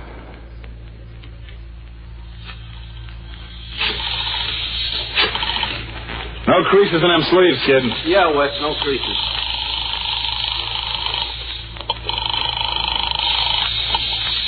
Hello? Hi, baby. Wes, where have you been? Oh, busy. Am I going to see you tonight? Sure, why not? I'll be around. Well, don't stand me up. Hey, did you hear what? What? Your friend Eddie got picked up. He did? Yeah, by the FBI. How do you know? I didn't see anything in the papers. Well, papers have to have everything. He was picked up. He was with Lois when a couple of them nailed him. All right, now listen to me. I can't see you tonight. I'm going to be busy. Oh, where? Then I'm going to leave town. Now, you'll hear from me. Do you understand? Yeah, Wes, but... But nothing. You'll hear from me. So long. Why, Wes, you sure do handle it. Listen, kid, you wanted me to take you along on something, right? Yeah. Okay, you're coming along. Something big, Wes? Big enough. I need some dough to land. That jerk Eddie's probably screaming his head off right now. About what, Wes? About nothing. You know how to pick up a car? Sure, I can get a car. All right, get one. Be by for me about 9 o'clock. Where, at your house? No, not at my house. You know where Huckabucks is? Yeah, I know, Wes. All right, pick me up in front of there and be ready for a little action. Now go on. Finish up my coat.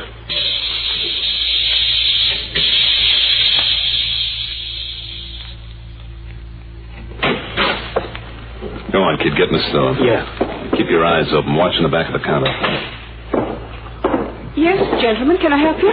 Yeah, you can help us. Pound of bologna and all your dough. Now get him up. Get him up. Oh, please, don't shoot me, please. I won't shoot you if you behave. Go on, kid. Get behind there and get the dough. Yeah, get the dough.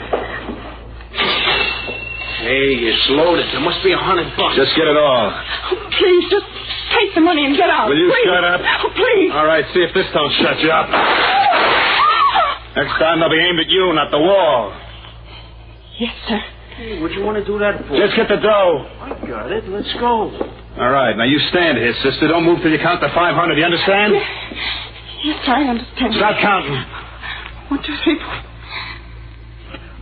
4, 5. Let's go. 6, 7, 8, 9. All right, kid, get to the car. I think we did okay, Wes. We'll see when we count it. Go on, get in. There must be plenty. Get this crate moving. Yeah.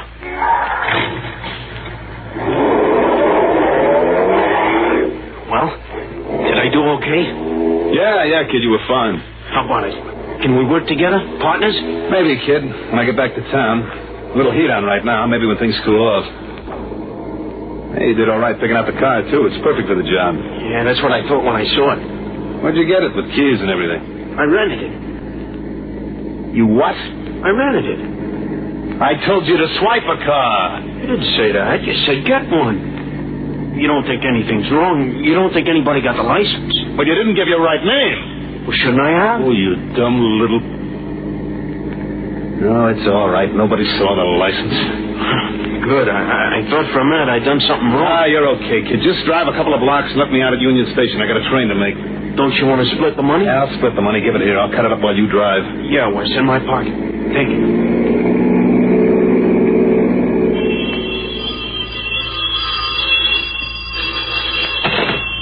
Special Agent McKay. Hello, Mac. Gordon.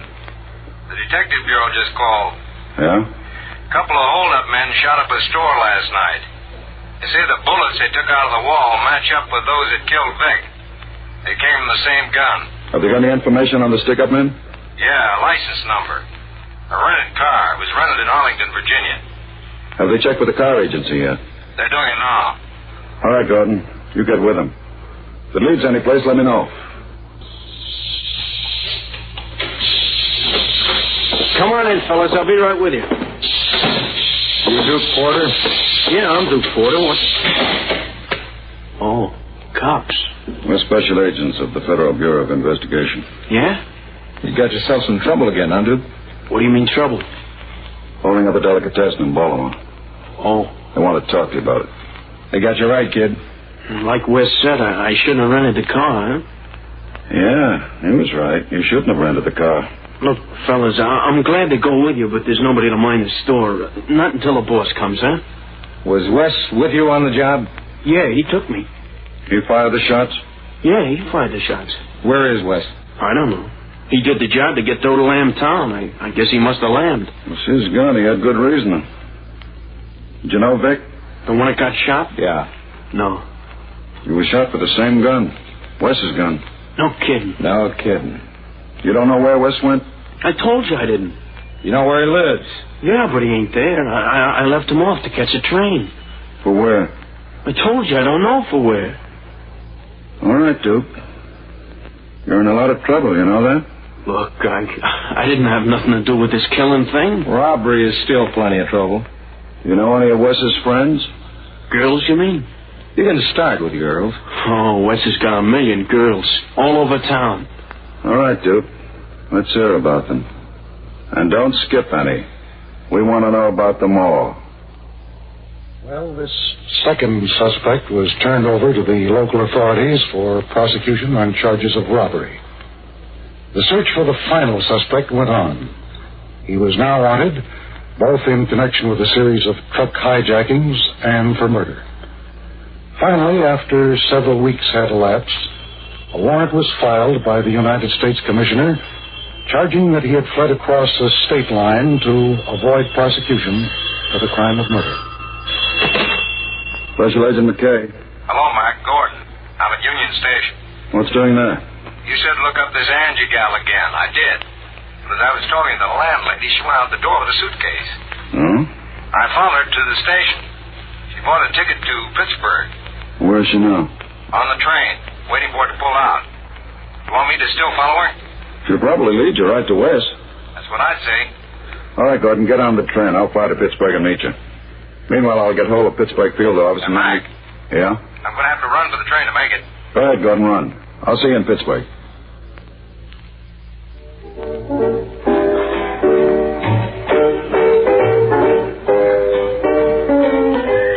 Wes is anxious to meet her. He sure doesn't show it. I checked the long-distance records before I left. There was a Pittsburgh call for her. Must have been to set up a meeting here. But you don't know for sure it was. No, it came from a public phone. No, she's got to meet someone. Right off the train and into a bar she goes. You don't think he suspects a trap? Could be. At least we're pretty sure he's in Pittsburgh. If he suspected a trap, he'd get out as fast as he could. Yeah. Let's get over to that table. Sit down. I sure hope this doesn't turn out real. Coming through that door. Is it him? It's hard to make him from the picture, but... It's him. All right, watch your step. We don't want anybody hurt. Sorry, I'm late. Oh, worried, Wes. Well, I still got a hard time finding my way around this town. You rushed me up from Washington. At least you could be on time. I told you, baby, I was sorry. Did you bring the dough? Yeah, I brought it. All right, let's have it. I'm nearly broke. I'll give it to you if you tell me what this is all about. Look, give me the dough. Never mind what it's all about. Wes, Okay. Come on, let's grab him. Yeah. Hurry up, will you, Angie? Okay, Wes, on your front. No, you don't. Watch him. Yeah. What's this all about? Sit where you are, Angie. Come on, Wes. On your feet. Get up. All right. What are you, Pittsburgh cops? The special agents of the FBI. What did it? When I phoned Angie, was that the sucker move? Go back a little farther than that, Wes. When you shot Vic, that was the sucker move. Now go on. Out that way. You too, Angie. All right, I'm going.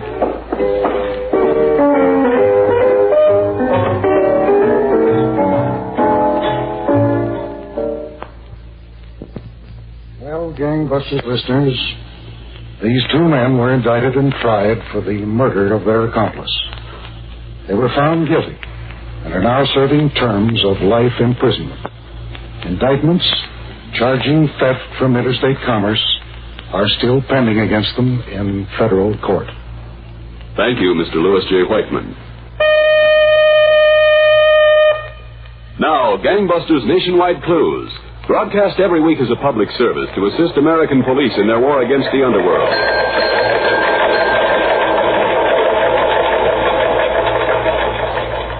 Attention all citizens. Watch for Lloyd Reed Russell, one of the 10 most wanted men in the country. Wanted by the FBI for unlawful flight to avoid confinement for the crime of assault. Listen carefully to his official description. Lloyd Reed Russell, age 31, 5 feet and a half inches, 147 pounds, small build, brown hair, bald on top, brown eyes, medium complexion, basic work as fireman or farmer. This man has 2 prominent scars, 1 3.5-inch ragged laceration in center of forehead, and 1 3-inch cut on forehead above right eye. He also has noticeable scar on left eyebrow near nose. He has a very broad nose. Caution, Russell is probably armed and he is considered dangerous. He has escaped from custody twice and once shot and wounded a police officer in fleeing from prison. Attention all citizens, be on the lookout for Jose Desidoro Hernandez, wanted by the FBI for unlawful flight to avoid prosecution for the crime of robbery. His official description: Jose Desidoro Hernandez, alias Skelly, age 26, 5 feet 9 inches, 130 to 50 pounds, slender build, black hair, brown eyes, dark complexion. May seek work as a barber or plumber. This man has a cut scar on the left side of his face from temple to jawbone, and a small scar on his left wrist. He has a stooped posture. Caution, Hernandez may be armed with a gun or knife and should be considered extremely dangerous.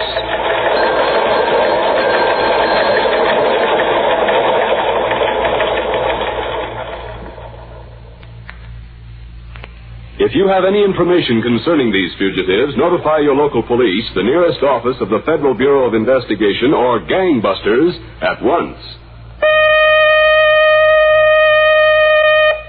Tonight's Gangbusters case was dramatized by Stanley Niss and directed by Leonard L. Bass, with Mandel Kramer and Edwin Bruce in leading roles. The entire production was supervised for CBS Radio by John Ives. Gaylord Avery speaking.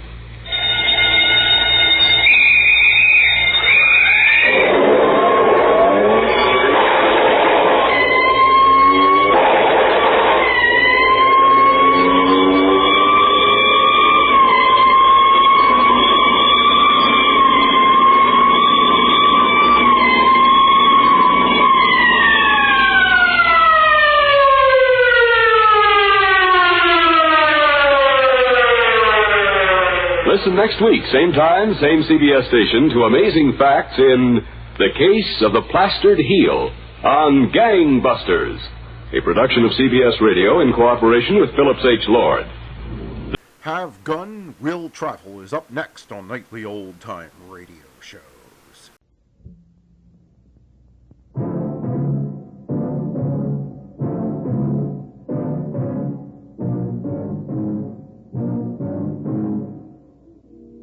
You have me confused, O'Bannon, but don't bother to explain now. Ride out of here before that mob decides to hang you.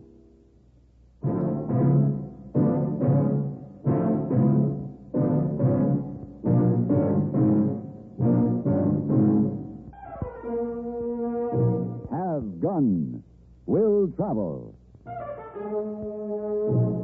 Starring Mr. John Daner as Paladin. San Francisco, 1875. The Carlton Hotel, headquarters of a man called Paladin.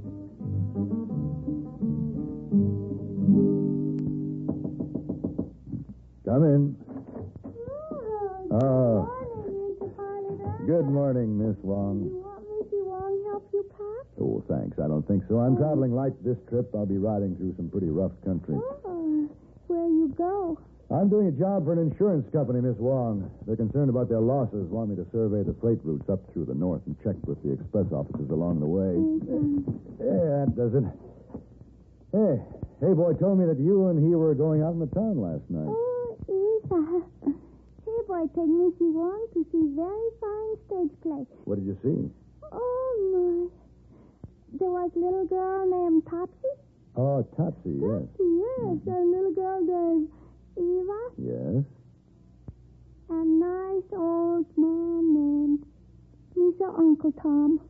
Mr. Uncle Tom. Mr. Uncle Tom, Mr. You know what, Mr. Paladin? Poor Mr. Uncle Tom, I understand, Miss Wong. A little girl named Eva, Oh, Mr. Paladin, we have such a good time.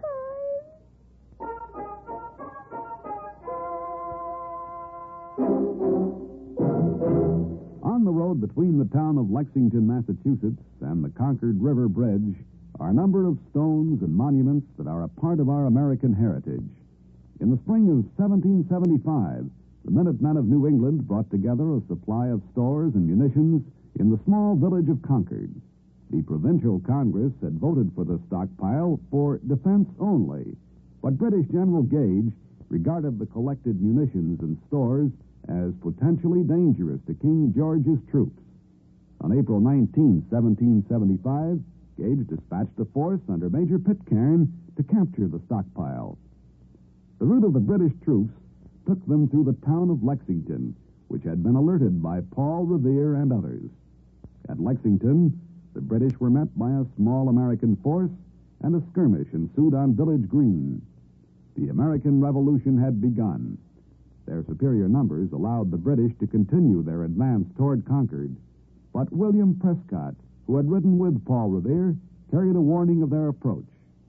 Pitcairn's British regulars moved into Concord and occupied north and south bridges, while a small group of Minutemen waited across the river for reinforcements. When help for the Colonials arrived from nearby towns, the British were forced to withdraw across North Bridge.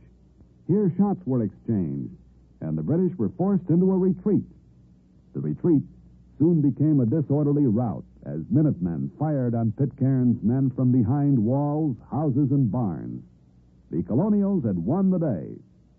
Today, the brave actions of the American fighting men at Lexington and Concord are marked by many monuments, including the famous statue of the Minuteman.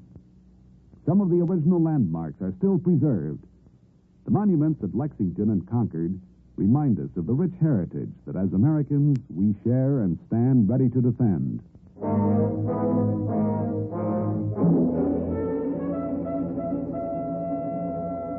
The towns along my route were scattered, and the distances were great. I had reached northern Nevada, and I was following a trail that wound its way over a rugged mountain pass. The trail had been chipped from a rocky cliff, which rose straight up on one side, and then took a sheer drop of several hundred feet on the other.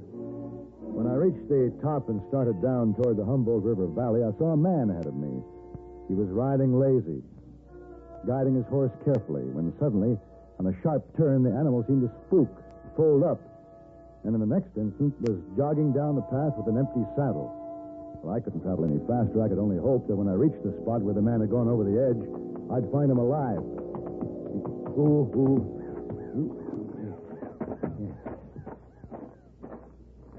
Hey, down there. Can you hear me? Yes, man, and it's a fine sound to be sure. Are you all right? Oh, I'm fine. Until this bit of a tree stump I'm hanging to gives way. You got any kind of foothold down there? Some. I've got a rope up here. Hold on, I'll get it to you. Oh, that's fine, sir. Oh, now. Easy, boy. Now stand. All right. Here she goes. You got it? I got it. I tied it around your waist. Yes, sir. Let me know when you're ready. I'll start hauling. Yes, I'm trying. Good. Ah, there. Yeah. Ready now. All right. Here we go. Now hold it, man. What? What's the trouble? Why, would you give us a bit of slack on that rope, will you now? It's the present for Katie. What's that? Katie's present that fell out in my pocket. I can reach it if you give me a bit of slack. How's that? Oh, that's fine, sir. All right, haul away, my hearty.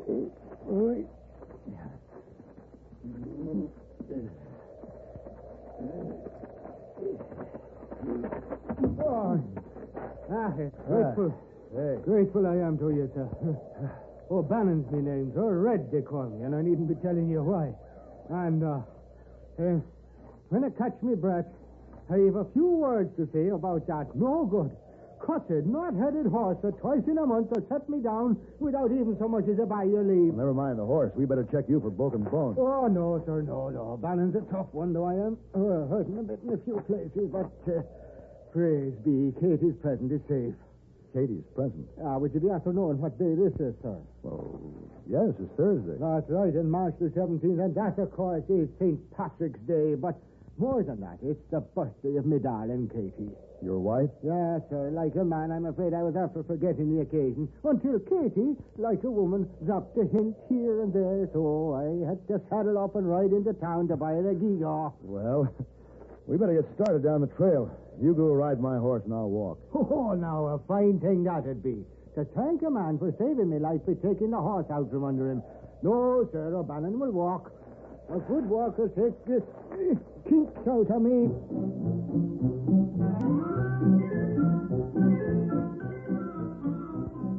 It was almost sundown before we reached the O'Bannon farmhouse.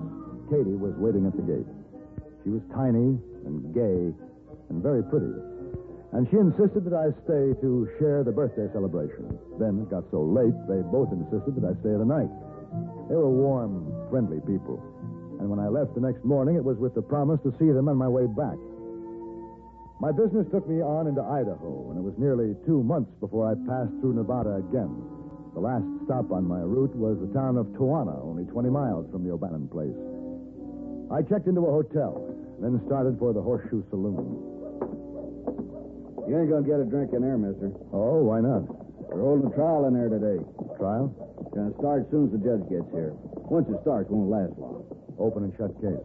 Yeah, I just kept watching. I knew I'd see the fella again someday. Who's that? Fella on trial. Robbed my stage, killed my shotgun rider. I got a good look at him. I knew I'd spot him again, and I did. Over in Lander County. Sheriff brought him in. You gonna visit the trial? No, I have business at the freight office. Just thought I'd have a drink first. We'll fix him. Dirty killer. A fellow named of O'Bannon. O'Bannon? Know him? Well, I'm acquainted with an O'Bannon up this way, but I'm sure it isn't the same one. Well, we're gonna fix him. Quick and good.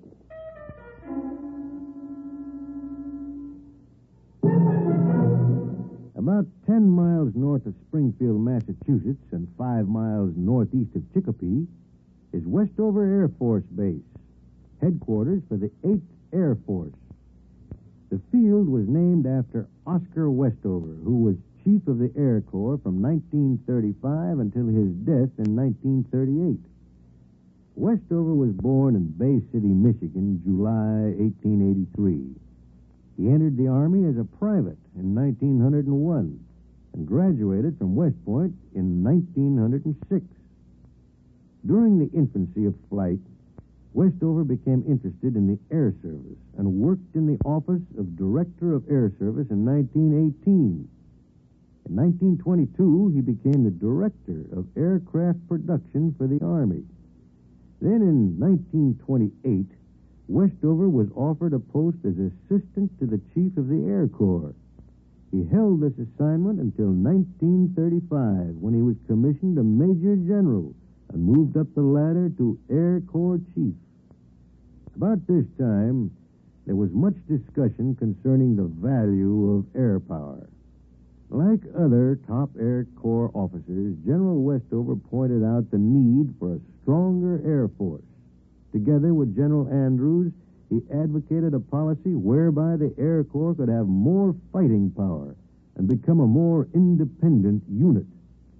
Unfortunately, in 1938, Westover was killed in a plane crash before his recommendations were placed in effect.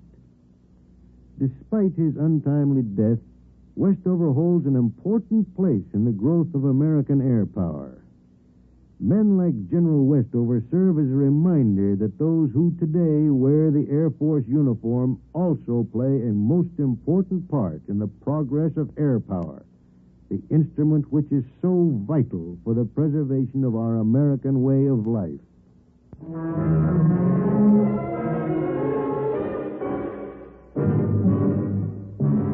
I had started down the street to the Toanna freight office when I saw the sheriff bringing the prisoner from the jail. It was hard to believe. But the O'Bannon on trial was my red-haired friend of the mountain trail.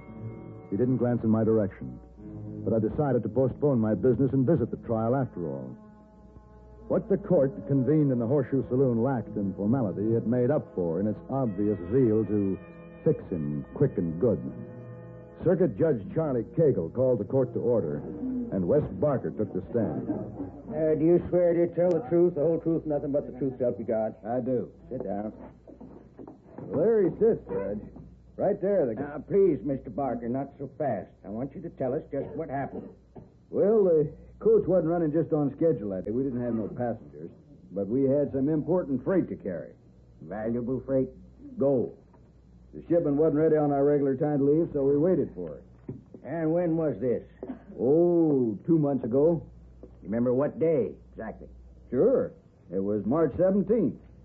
We just got a ways out of town, about sundown it was, when this man right here, he busts out in the road and flags us down and yells, "This is a holdup." He got a gun right in my face. Now, Joe Pinelli rode shotgun with me for 6 years. He knew when to throw down on a holdup man, when not to. Joe didn't throw down on this fella, but he plugged him anyway. Got a shot off at me, too, but he just nicked me. He took the gold? What he could carry. And I got a good look at him. And last month, when I seen him over in Lander County, I recognized him and told the sheriff. That's him sitting right there. Yeah, I guess that'll be all, Mr. Parker. Judge Cagle, Your Honor. Yes. Say, don't I know you? I think so. My name is Paladin. Sure. Now, what can I do for you, Mr. Paladin? I'd like to be sworn in, Your Honor. A man's life is at stake here, and I just don't understand it. There's something terribly wrong. Well, come on up here. Thank you. All right, let's keep it quiet now. You swear to tell the truth, the whole truth, nothing but the truth, so help you God? I do. Sit down. Judge, if this murder and holdup occurred on March 17th, about sundown, the man sitting here, O'Bannon, can't be guilty. Quiet down.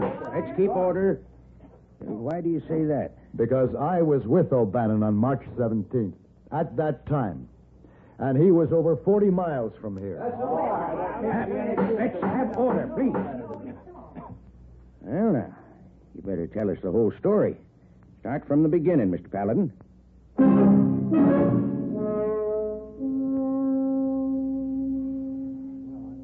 All right, case dismissed. That's all for today. Mister? Yeah. I can't figure what your game is, but you sure didn't make yourself any friends here. Look, I'm sorry, Barker. I told the truth. Yeah. You might have put a reasonable doubt in the judge's mind, but I know better. You said yourself it was almost sundown when the holdup occurred, and it must have all happened pretty fast. You could be mistaken, you know. No mistake. I saw O'Bannon kill my shotgun rider. Joe had a lot of friends. If the law ain't going to take care of the man that murdered him, maybe his friends will have to. That's mighty careless talk, Barker. Look at that. Sheriff's turning him loose. That dirty killer walking out of town a free man when he ought to be hanging on the end of a rope right now. And we can thank you for butting him with your big lying mouth. I didn't lie. I know better. Now, like I say, I don't know what your game is, but it ain't over yet. Here comes your friend. You ain't seen the last of this. You can tell him. Hey, O'Bannon. Oh, hello, friend. O'Bannon, you better get out of here. Well, thanks. And what do I owe you? What do you mean? Well, one good turn deserves another. What can I do for you? What do you want? Well, I don't want anything. I had to tell the truth. Truth? Mister, you never saw me before in your life, and you know it. Listen, if it's some sort of a joke, I don't appreciate it, and I'm afraid this is no time for questions and answers. These people watching us, they're in an ugly mood. They don't waste any love on me, do they? They're dangerous. I've seen it happen too many times.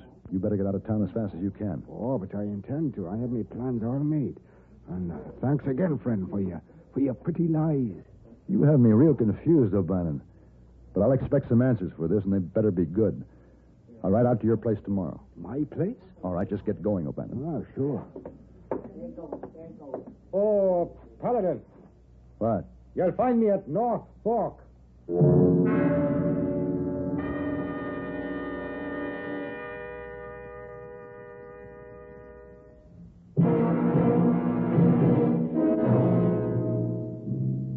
I watched O'Bannon walk away, trying in my mind to make some kind of sense out of the whole thing. His last remark was easily heard by the people left in the courtroom, and with the mood that crowd was in, he might just as well have been sending out invitations to his own lynching. There was no question about it. If he really intended to show up in North Fork, he'd have a lot of angry men waiting for him. As soon as I had finished my business the next day, I headed out of town in the direction of the O'Bannon farmhouse. I wanted to see Katie. As I rode up to the house, I noticed a winded, lathered horse ground-tied in the front yard. Ooh.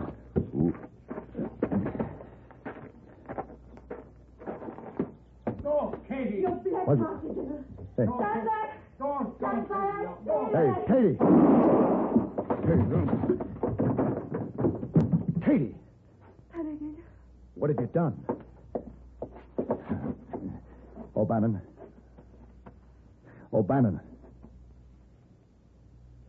He's dead. God have mercy on me.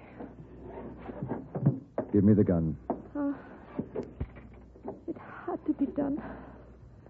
I don't understand this, Katie. Your own husband. No, not my husband, not Red. It is Liam O'Bannon lies there. Liam. Born of the same mother within the same hour.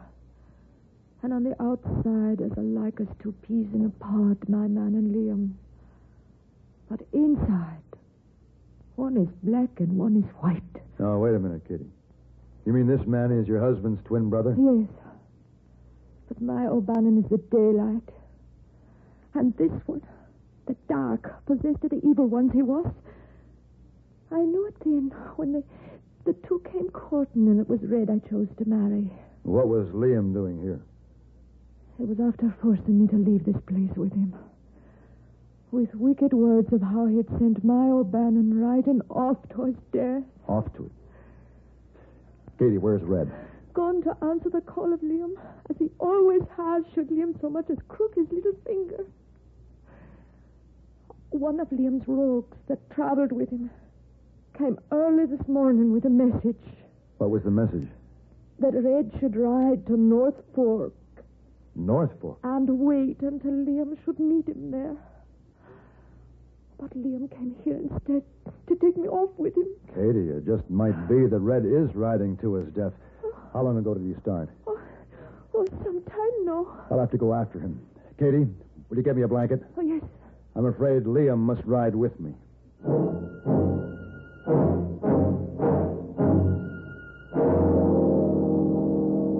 As the crow flies, North Fork wasn't far.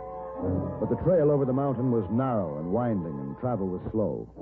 With the head start Red had, it was a chancy thing whether I could reach there in time to save him from the trap he was riding into. It was late in the day when I saw the little town just ahead. All right, mister, that's far enough. Barker. Drop your gun. I've got something to tell you. We had to listen to you once before. We're done listening now. Drop the gun. Mister, we ain't going to take any interference this time. I told you it's up to us now to take care of the man who killed our friend Joe Pinelli. We're waiting for him. You mean he hasn't shown up yet? No, but we'll get him. Well, you won't have to wait any longer.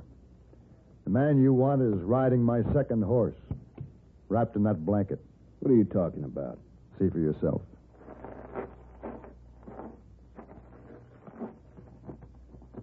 It's him, all right. What happened? Doesn't matter. The death of your friend Joe Pinelli has been avenged, Barker. An eye for an eye. That's what you wanted, isn't it? So now I trust you'll give Liam O'Bannon a suitable burial. Then I started back down the mountain trail. Whatever had delayed Red O'Bannon's trip to Norfolk had saved his life. But I became more and more concerned as to what had happened to him. I reached the end of the rocky ledge, and there, off to the right, in a grassy meadow, was a horse that looked somehow familiar. He was nibbling grass and wearing an empty saddle. I turned around and went back up the trail. Hey, Red! Red O'Bannon! Hey! Hey, Red! Like the voice of an angel. Oh. Red? Yes.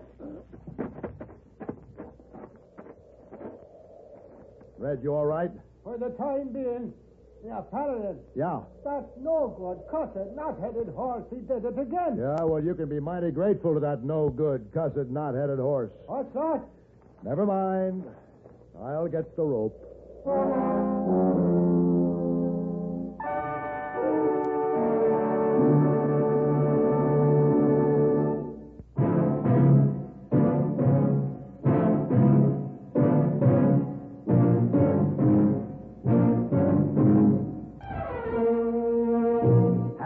Gun Will Travel. Created by Herb Meadow and Sam Rolfe, is produced and directed in Hollywood by Frank Paris and stars John Daner as Paladin, with Virginia Gregg as Miss Wong. Tonight's story was specially written for Have Gun Will Travel by Ann Dowd. Specially featured in the cast was Ben Wright, with Harry Bartell, Jack Moyles, and Gene Bates. This is Hugh Douglas inviting you to join us again next week when CBS Radio presents Have Gun Will Travel.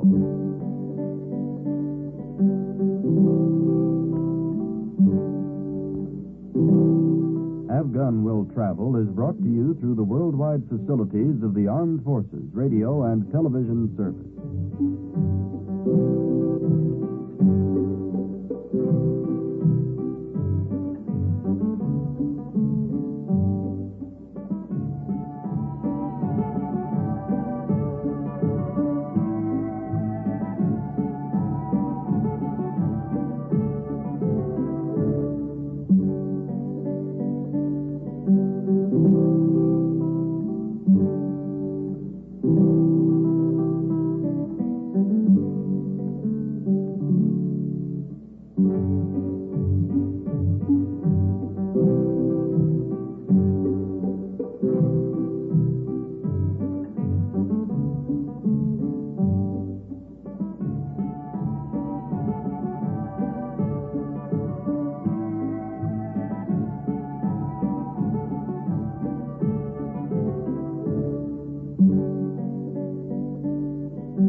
Hop Along with Along Cassidy, up next.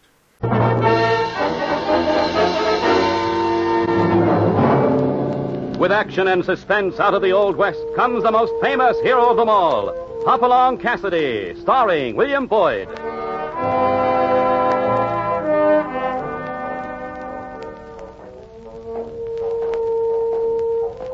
The ring of the silver spurs heralds the most amazing man ever to ride the prairies of the early West. Hop Along Cassidy, the same Hoppy you cheer in motion pictures, and the same California you've laughed at a million times. Raw courage and quick shooting have built a legend around this famous hero. Hop Along is a name to be feared, respected, and admired, for this great cowboy rides the trails of adventure and excitement. William Boyd as Hop Along Cassidy, and Andy Clyde as California. What's our story this time, Hoppy? The Phantom Panther, we call this. California and I were at the end of a long day's trek through the Mesa country on our way home to the Bar 20. We were thinking about setting up our overnight camp when I saw something I didn't like. California, hold it. What's the matter, Hoppy? Oh. Yeah, man by that rock holding a rifle. Let's go up easy. Howdy, stranger. Howdy. He looks friendly enough. He does now. He was holding that rifle as if he was ready to use it. Evening, mister. Evening. Won't you get down and sit a while? My name's Purvis. Folks hereabouts mostly calls me Pop. I'm Hop Along Cassidy. This is California Carlson, my partner. Hop Along Cassidy. Sure pleased to meet up with you. Howdy, Carlson. Howdy. Excuse me mentioning it, Mr. Purvis, but you seem to be keeping a sharp eye on all those steers out there. Yeah. And it may sound loco to you gents, but I'm watching for something that can't be seen. Sure does sound right. Wait, California. Mr. Purvis, I don't mean to be too curious, but maybe you'd like to tell us what's bothering you about those critters out there. Sure, I'll tell you. Practically every night for 4 weeks, something's been killing off them steers. And them as ain't killed are getting skinny and off their feed from being stampeded. Steers killed and stampeded. What's causing this, Purvis? The panther. A panther? Well, one bullet from that .30-30 you got there should stop any panther I ever saw. Yeah, any you ever saw. But no one has ever seen this varmint. This here's a phantom panther, Cassidy. A phantom, you hear, is a ghost cat. A phantom panther. A killer. I tell you, in 4 weeks I've lost 40 calves and a dozen prime yearlings. Well, when it first began, I got together the local ranchers and we watched and we hunted for that cat, but He can't be seen. He can't be seen and he can't be killed. But why are you out here watching over yourself tonight, Purvis? No, nobody'll help no more. Folks say it's no use hunting a ghost. Fact is, they're all just plain scared. Can't see I'd gotten to the idea of hunting a ghost panther myself. So all your neighbors have given up? Just about. We're holding another meeting tomorrow morning at the bank over at Broken Arrow. Don't know what good it'll do. Well, go anyway, Purvis. California will now show up, too.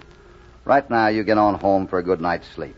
We'll stay here and watch your herd tonight. Well, now that's right friendly. And I sure do thank you. And you'll be at the bank tomorrow? You can count on us. Then good night to you. Gee, Josephat, if I don't think maybe we'll get that panther yet. We'll try, Purvis. Good night. Good night. What's your figure, Harvey? I don't figure yet, California. I was thinking. A phantom panther. What in blazes was that? A panther, California. Let's get him. Circle left. I'll cover this side. Clouds are blocking this, but I'll try. Harvey up.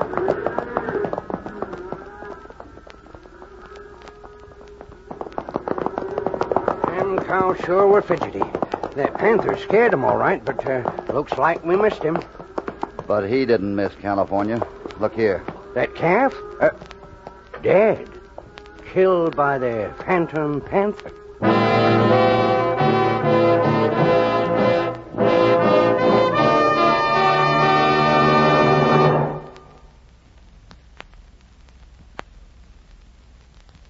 Now back to Hopalong Cassidy and our story, The Phantom Panther.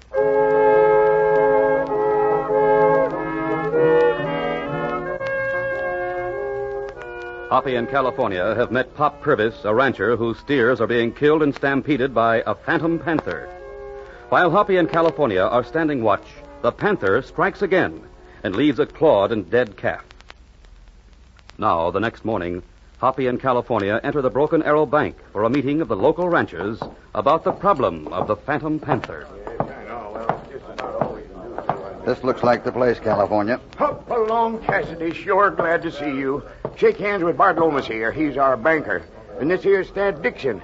Has the valley spread next to my range. Hi, Loomis. Dixon. How you do? This is my partner, California Carlson. Hi, Dixon. California. Howdy, Jay. Purvis, I got bad news.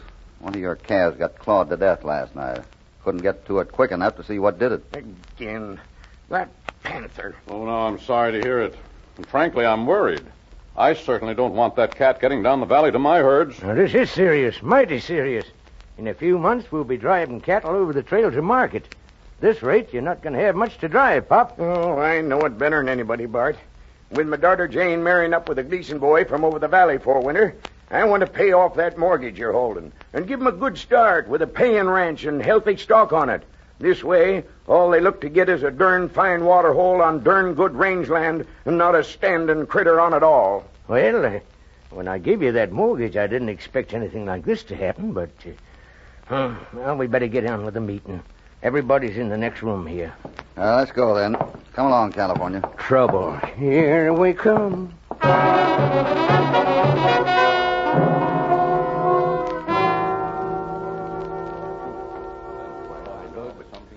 So what I say is, setting up a watch for that panther won't get us anywheres, Pop. You said yourself he strikes in one place one night and a couple of mile away the next. But, Ben, if enough of us was to circle the herd, he'd have to cross the line somewheres to get at the steers.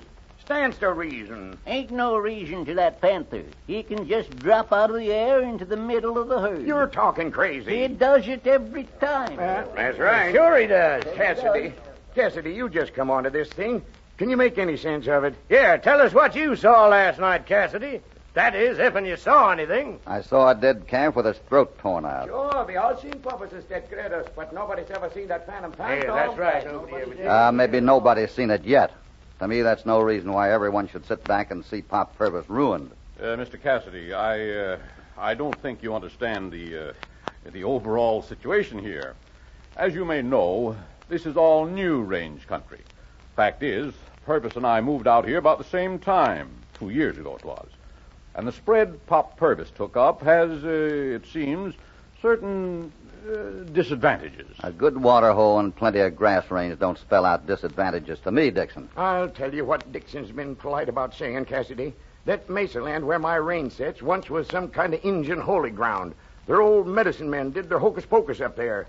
Bad medicine it was, supposed to drive out their enemies. Now, what folks around here are all thinking is that the panther that's killing my stock ain't a real varmint, but a spirit. The Injun bad medicine spook critter. You mean to say all these men believe that granny talk? You ain't heard it all yet, Cassidy. The night we all watched, why, 12 of us was riding that range. That cat caught 2 critters dead. 12 of us was there, and we didn't see it. But just last night you was there yourself, Cassidy, and you didn't see nothing. Yeah, how about him? There you are, Mr. Cassidy. Now, maybe you understand the situation better. Maybe I do understand, Dixon. At least I understand there are a lot of scared hombres in this room. And just what do you propose to do about it, Cassidy? Just this. Phantom or not, I'm going to get that panther.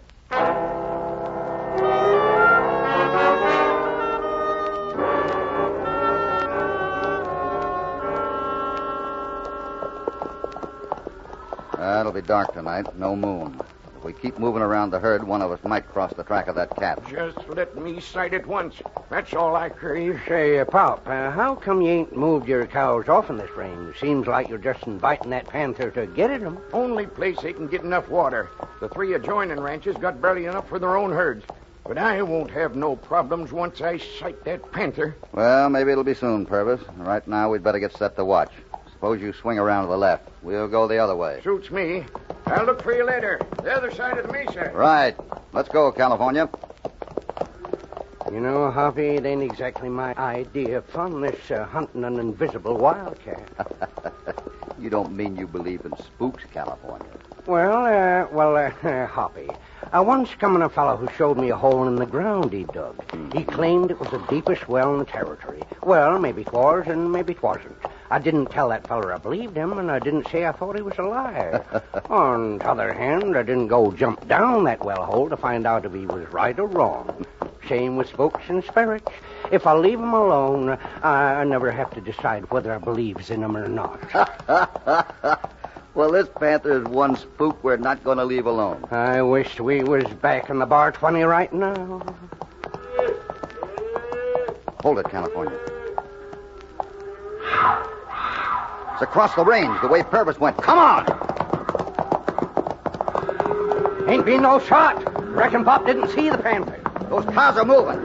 Let's get them milling in a circle. They're stampeding, Hoppy. I can't string them. Head them into that gulch. The cliff wall will stop them.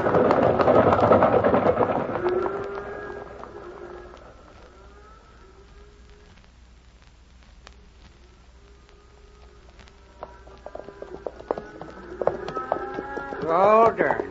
That was the wildest ride I ever took since I tried riding a range buffalo. Yeah, luck was with us. If we hadn't been able to make the leaders veer off, the whole herd would have gone over that bluff. Say, I wonder where Pop Purvis was doing all the commotion. He was on the wrong side of the herd to help any. Yeah, probably waiting for us now. California. Look there. Pop's horse. Huh? Yeah, and the saddle's empty. There's Purvis on the ground. Let's get down and take a look.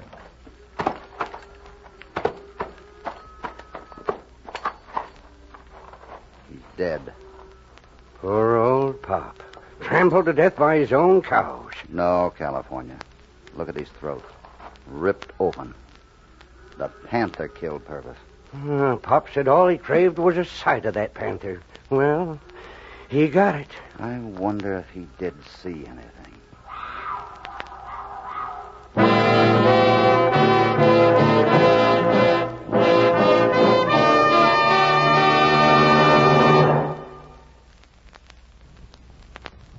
Now, back to Hopalong Cassidy and our story, The Phantom Panther.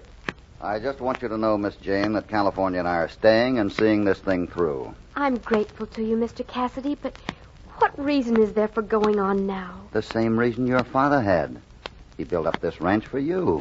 In trying to protect it, he died. Yes. And Hoppy and me, we'll just take over from where he left off. But I can't let you two risk your lives for me like that. Let that be our lookout, Miss Jane. Well, you seem to have callers, Miss Jane. Come in. Hi. Hi. Mr. Loomis, Mr. Dixon, Clark, and Ben. It's most kind of you to call at this time. Not at all, Miss Jane, not at all. Personally, I want to say that as your neighbor and friend, I hope, you know you can count on me for anything. Thank you, Mr. Dixon. Miss Jane, I don't guess I have to tell you how every one of us feels for you on account of old Pop. I mean your pa. And a lot of the women folk will be coming over soon to do what they can, Miss Jane. You're almost kind. There's something else, Miss Jane. Maybe this ain't exactly the right time to bring it up, but all the men feel it's kind of important you hear it right off while Along Cassidy can hear it, too. You can talk to me anytime, Loomis. You know that. Please say whatever it is, Mr. Loomis, if it's so important. Yes, sir, Miss Jane. Your pa lost a lot of cattle to that phantom, Panther. But we say leave it alone before anybody else gets killed. You'd see this killer go loose? This ain't no ordinary cat, Cassidy. I seen plenty of Indian medicine in my time, and I tell you nobody'll ever see this cat, and nobody'll ever kill him. Well, there's something in what Clark says, Cassidy. Lots of things just can't be explained or understood. Suppose you explain just where this idea of yours leaves Miss Jane Purvis. Yes, I'd like to hear that part of it, Mr. Loomis. Well, it's up to you, Miss Jane, of course, but maybe you ought to sell out your herd now. At least you'd get some cash that way. 10 cents on the dollar. Would that be enough to keep you from foreclosing the mortgage on her range land, Loomis? Well, business is business. Nobody'd take it at any price. Not till that Phantom Panther gets himself back to where he come from.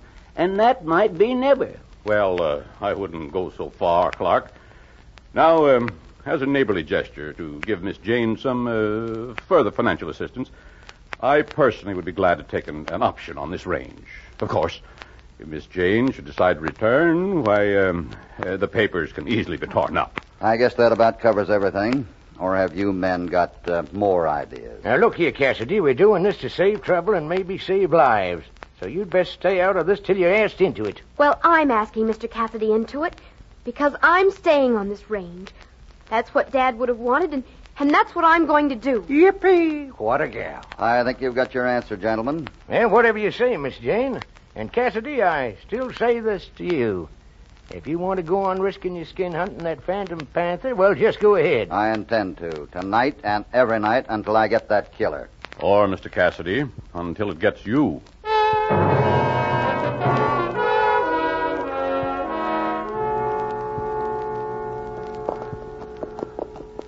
Just too many cows here for just the two of us to watch, Hoppy. We got only one thing to watch for, California. The Panther. Yeah, and where's he going to strike from this time? Well, there's a breeze tonight, and a panther would approach from downwind so the cows wouldn't get his scent.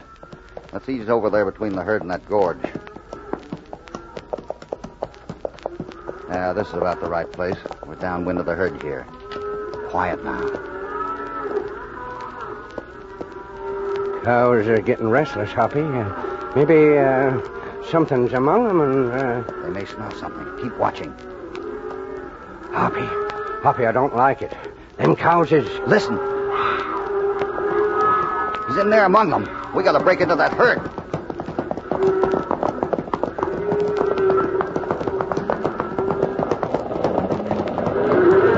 We can't do it, Hoppy. They're coming right at us. Solid. Quick, fire some shots. That may turn them. Too late, Hoppy. They're stampeding. And they're moving this way, fast. Hoppy, we can't stop them. And we can't get out of this gorge. They'll smash us again the cliff.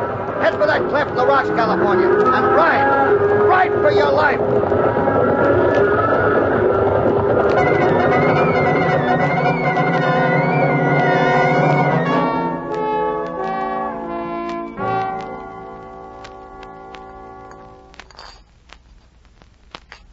Yep, Miss Jane, Hoppy and me have had plenty of narrow escapes, but last night were only a little narrow crack in the cliff saved us from being trampled.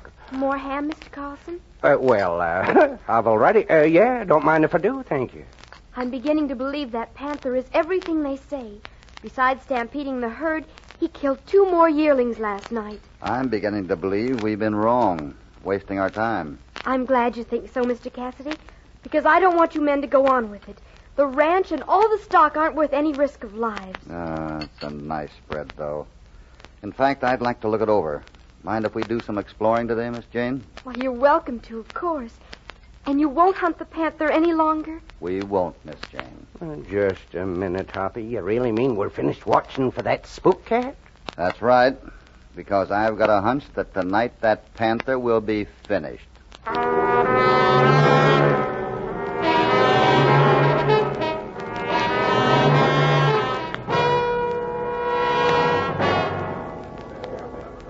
Well, Cassidy, Miss Jane tells us you wanted a final get-together.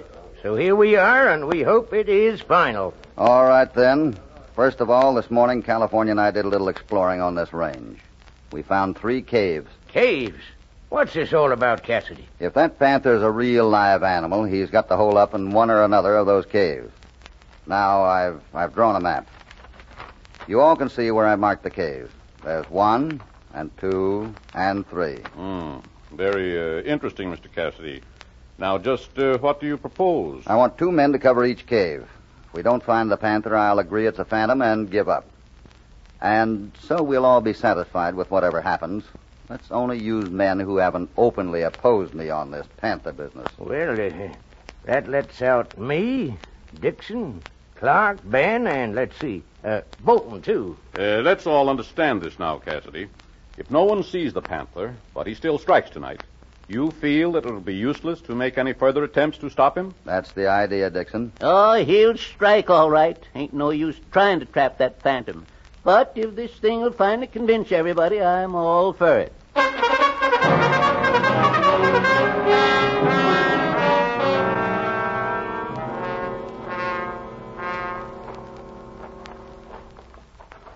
Hoppy, I still don't see why you didn't tell me about this 4th cave at the meeting. Because, California, I didn't want anyone to know we were going to cover it. You see, this 4th cave was the only one that showed signs of anything having been in it. You mean panther signs? Well, at least not signs of any kind of panther I ever ran across before. I wished it weren't so dark. Yeah, it'll be darker in the cave. Now, here we are. Be quiet and be careful. Don't worry. I ain't aiming to invite no attention to myself. Can you make out anything, Hoppy? Eyes aren't used to the dark yet. Easy now. There's a bend in the cave back here. I'm right behind you.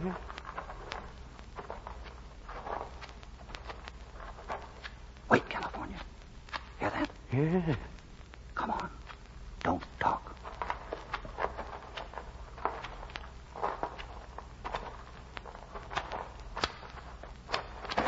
Ouch! The ledge above you, Hoppy. Look out! Watch out, Calip. Oh! Where are you, Hoppy? Oh! What in it's getting away. Ain't sure I got him, Hoppy. Hoppy, Hoppy. Hoppy, you all right? Hoppy.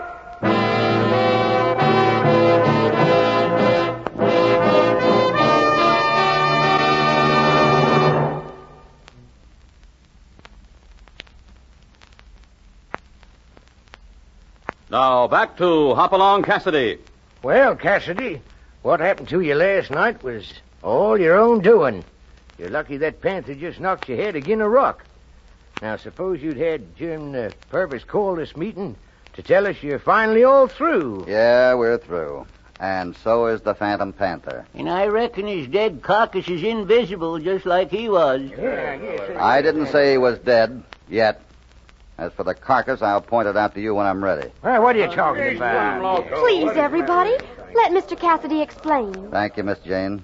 When I examined that 4th cave yesterday, I saw marks on a smooth, flat ledge. Marks where something, maybe claws, had been sharpened. Something had been using that cave. And unless the panther was a ghost, it had to have a hideout. I figured that cave was it. That don't mean nothing. It meant plenty. I'd noticed another thing. Each time any cows were killed and the herd stampeded, the panther's cry came right from the middle of the herd. Any wild animal would have caused a commotion among the cattle as soon as they smelled it. That convinced me the Phantom Panther had to be A man. A man? What man could be such a low-down varmint? The man whose ranch really had disadvantages.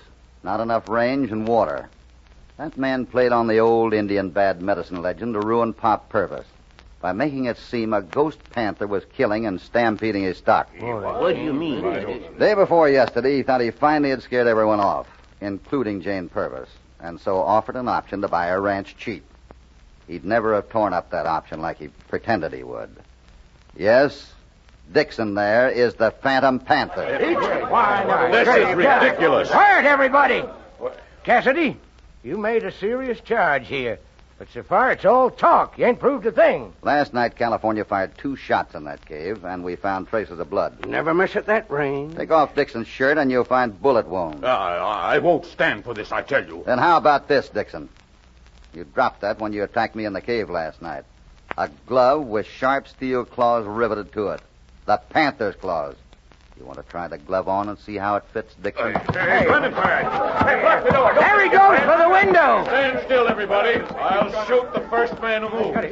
Your game's up, Dixon. You might as well give in and take what's coming to you. Is that so? Well, first, Mr. Hopalong Cassidy, you take what's coming to you. Is he going to shoot? Nice shooting, California. You picked his gun right out of his hand. Sure. I didn't want to hurt him much. Well, gentlemen, and Miss Jane, California and I'll leave you to deal in your own way with the Phantom Panther. Mr. Cassidy, I don't know how I can ever thank you. Miss Jane, when you're ready to marry that Gleason boy, suppose you just invite California and me to the wedding. Of course I will. And will you really come? Oh, sure. I just love weddings, so long as they don't happen to me.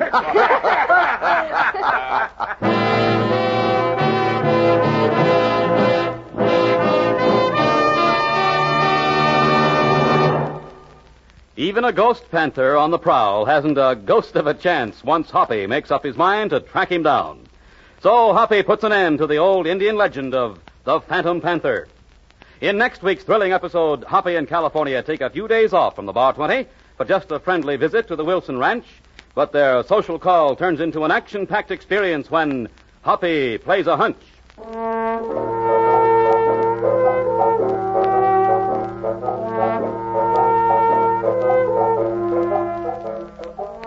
Along Cassidy, starring William Boyd, is transcribed and produced in the West by Walter White, Jr. The Phantom Panther was written by Paul Adams, with original music under the personal direction of Albert Glasser. All stories are based on the characters created by Clarence E. Mulford. This is a Commodore production.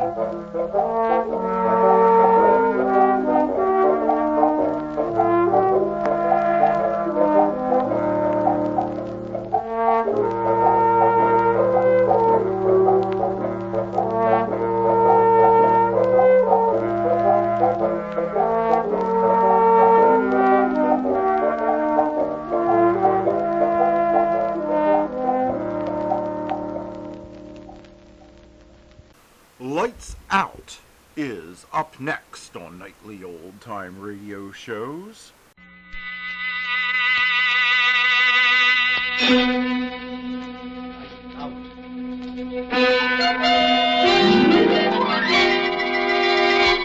It clicks. It clicks. It clicks. What clicks?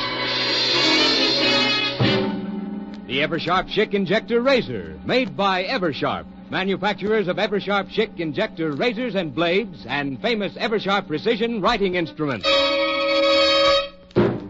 Hideous things come out of the darkness to prowl the tortured earth. Evil hands stretch forth to seize. Evil eyes are watching. Unholy voices whisper and quarrel in the fearful silence. Death stalks. Loathsome, horrible death. Dare you put out your lights and listen to Boris Karloff in a story of horror in the deepening darkness? Dare you listen to Lights Out?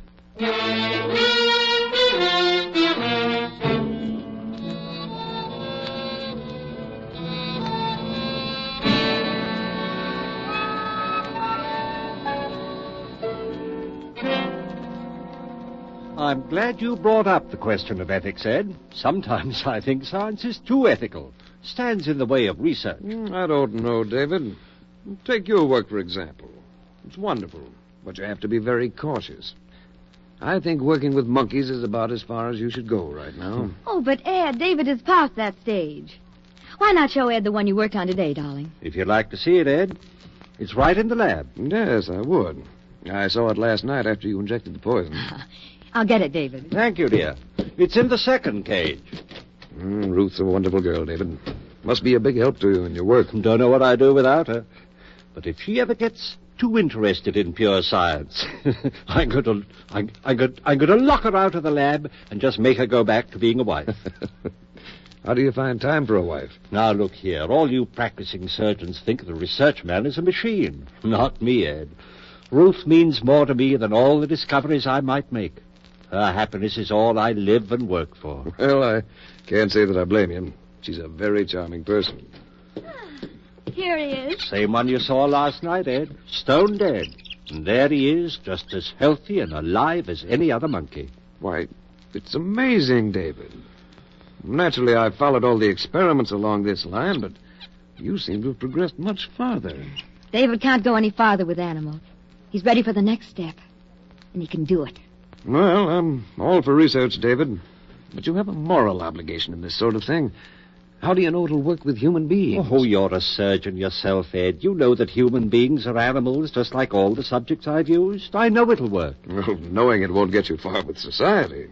You'll have to submit proof. I know that, and I've tried every way I can think of to get a human being to demonstrate on. He's tried insane asylums, penitentiaries, everywhere. No one will listen to me. Well, in a way, you can't blame them. Even to me, with my training, the idea seems, well, blasphemous. My dear Ed, you can't stop scientific progress because of a so-called moral concept. Besides, what could be less blasphemous than to triumph over death? I'm sorry, but I can't see it that way. I wouldn't want to try it on me. When I'm dead, I want to stay dead. Oh, that's foolish, Ed. Well, if I die first, I want David to use me for a subject. Ruth. Don't look so startled, Ed. She's always been my strongest supporter, but I'm not going to use her as a subject. I like her too well as a wife. Still, it gives me the shivers to hear you talk that way, Ruth. Why? I've seen David's work grow to where the technique is perfect. Before long, his experiments will be recognized by the whole medical world. And if I can help him achieve that goal, I'm willing to do anything. Living or dead. I mean it.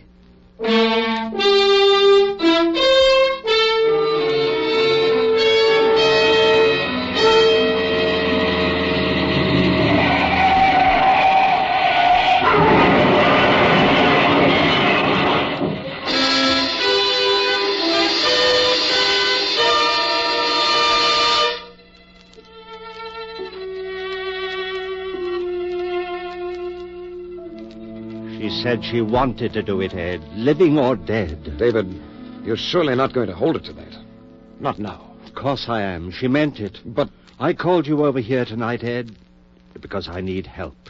Don't tell me that. But I want you to help me bring Ruth's... To bring her here? That's exactly what I mean. David. Will you help me? Or must I bribe some stranger? David, why don't you give this thing up? It's inhuman. Ed, if I succeed, I'll have Ruth back. Don't you see how much it means? Well, yes, if you're successful. Oh, I've no doubt about that. Look, I've got my laboratory record. 714 times I performed the experiment on guinea pigs, rabbits, monkeys. 714 times it's been successful. Don't you see? But, David, this is no laboratory experiment. Ruth was your wife. She is my wife. The only woman I ever loved. That's why I want to bring her back here and start her breathing and living again. There's an ugly name for what you're asking me to do, David. I know. Grave robbery. But there's a better name for it, Ed. Death robbery. We'll rob old man Death.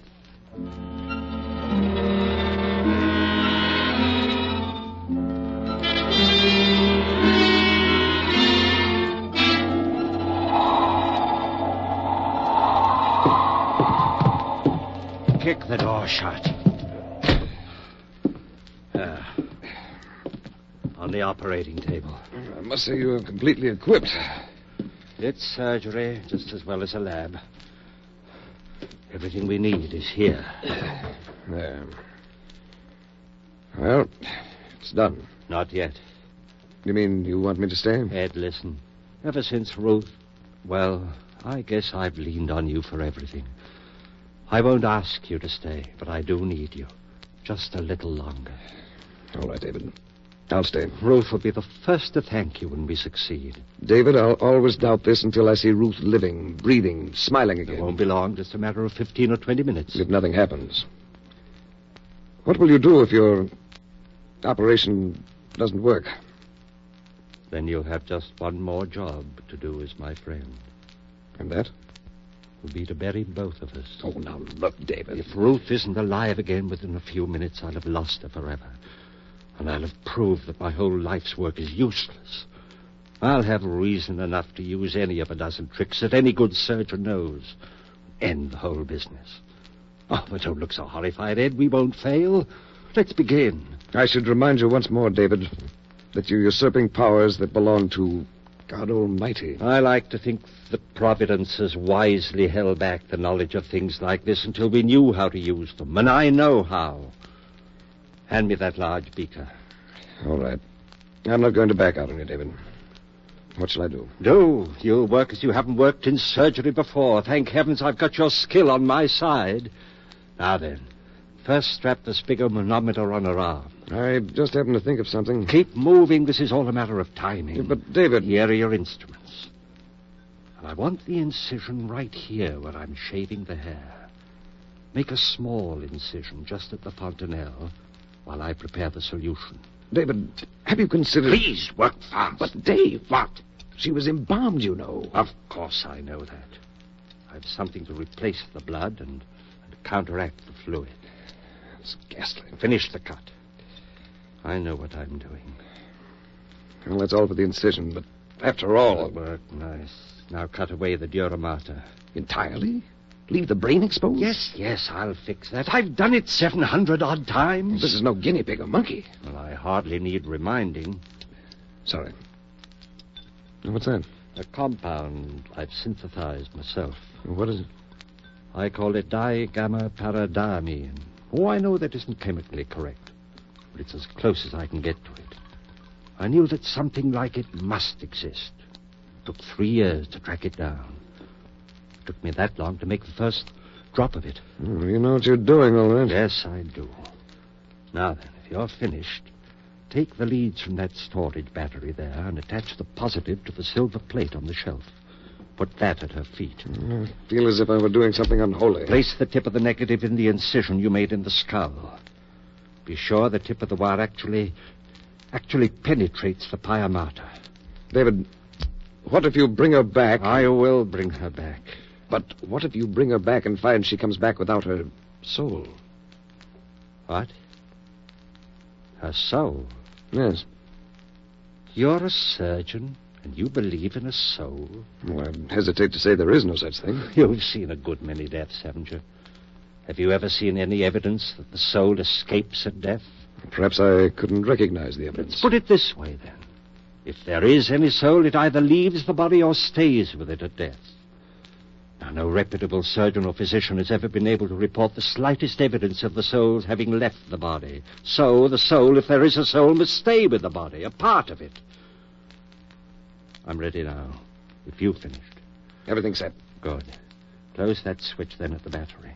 Watch the meter and keep the current between plus and minus 5 of 150.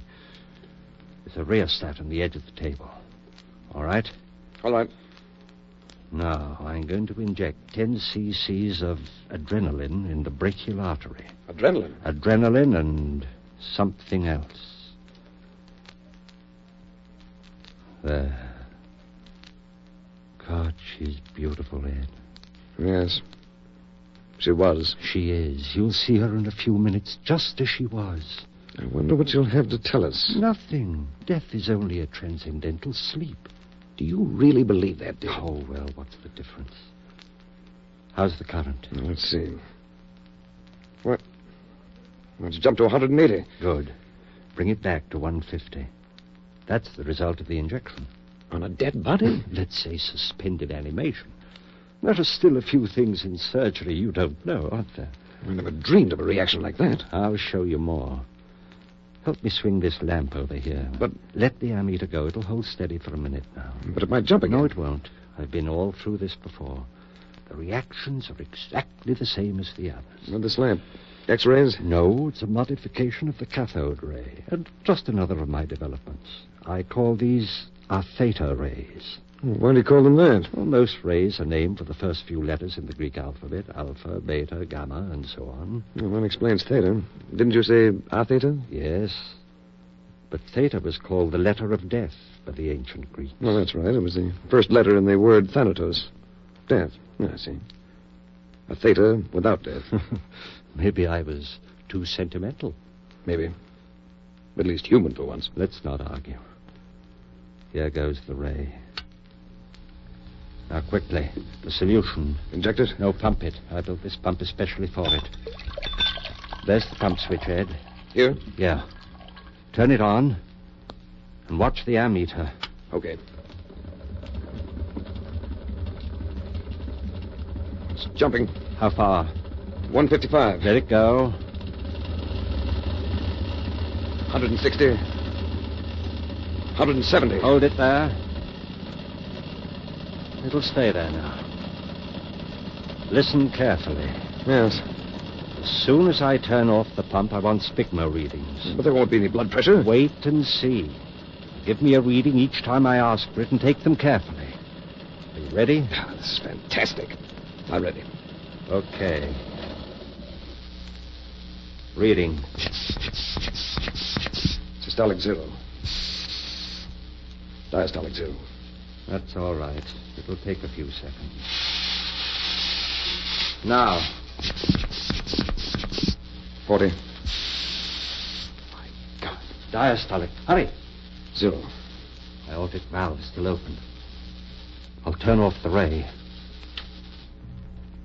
Reading. 48. Over 42. David. Not yet. Now the stopwatch. 7 seconds after I say go, I want the systolic. Now you have it? Right. Ready.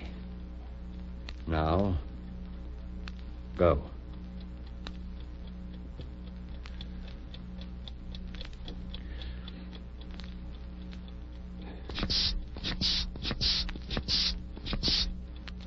$60. Good. Just what it should be. Lord, look at my hand. Well, I don't wonder. Ruth, darling, just a few more minutes. All right, Ed. Now the ray again. We'll know the answer very soon.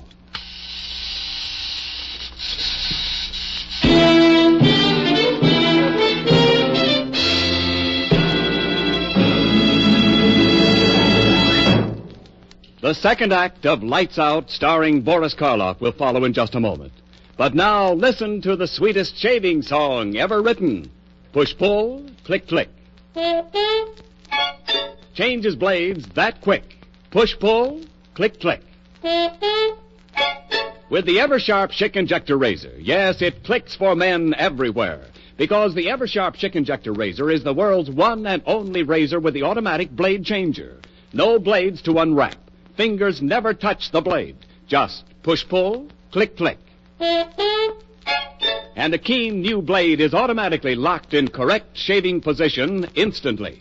It clicks because the Eversharp Schick Injector Razor makes shaving 50% faster, 100% safer, 200% smoother. Just try the Eversharp Schick Injector Razor for 1 week. See for yourself the difference. It's a $1.75 value. Special now, only $1.25, complete with 20 blades. For the shave of your life, the rest of your life, switch to an Eversharp Schick Injector Razor. Get yours tomorrow. Push-pull, click-click. Buy an Eversharp Schick.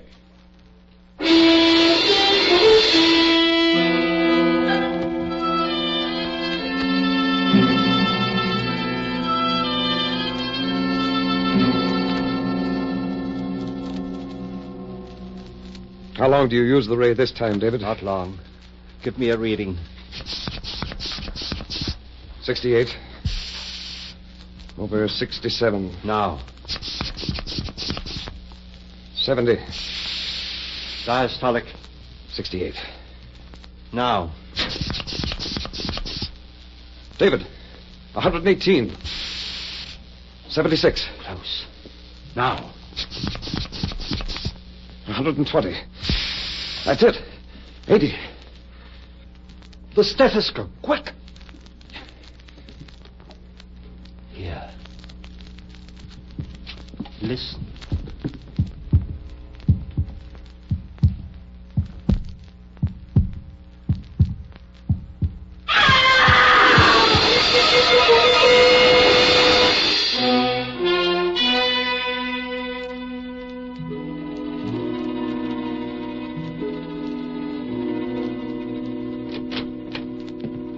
Still asleep?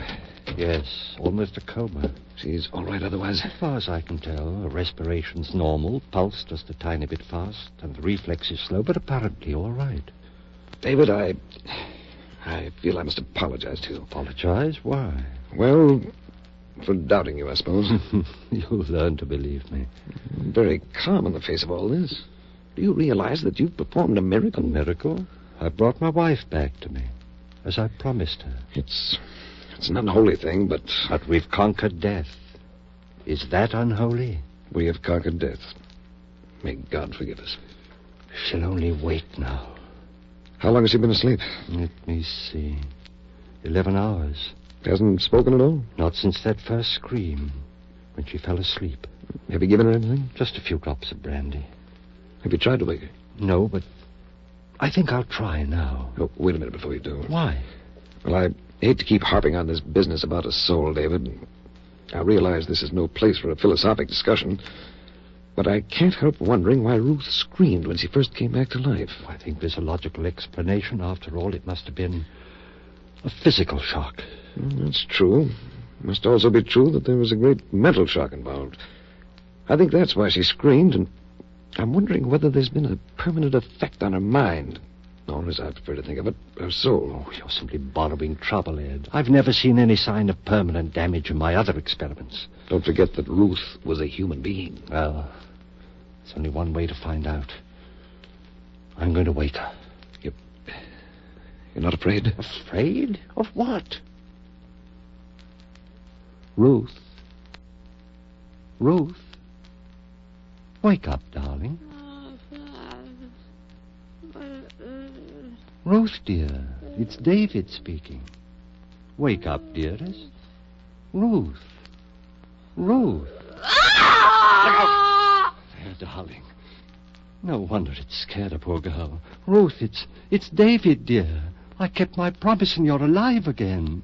Oh, you're all right, honey. It's David. You're... Ruth. Ruth.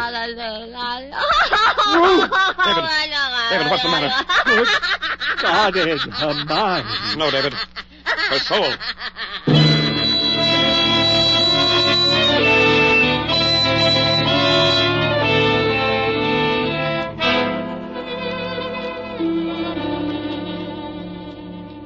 David, you'd better go out for a little exercise now. I'll stay here with her. I'll stay while you go out and walk around a bit. You've been there with her since 8 o'clock last night without any let-up. Go on, I'll stay. Ed. I know, old boy.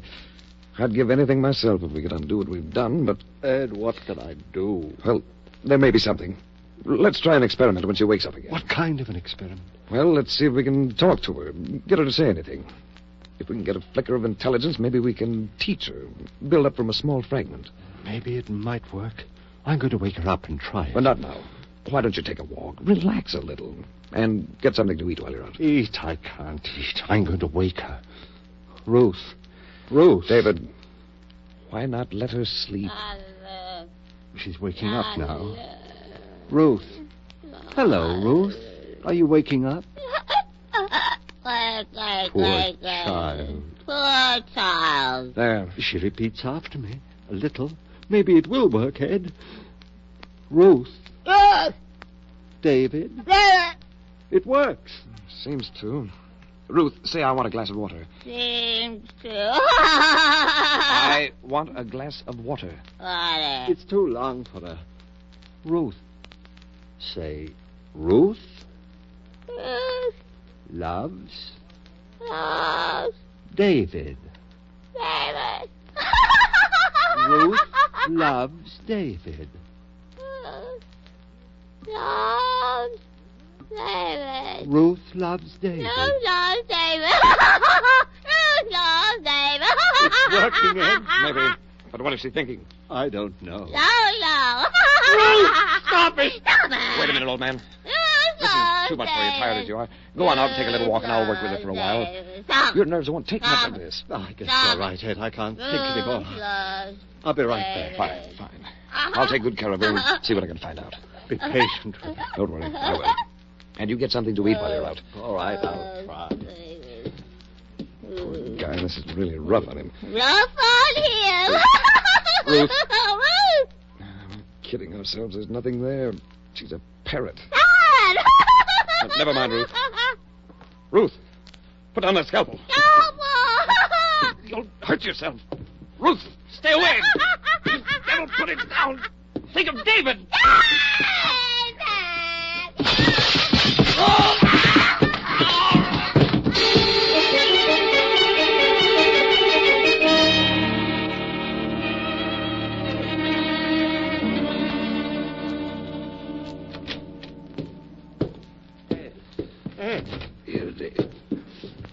Ed, for God's sake, what happened? Ruth.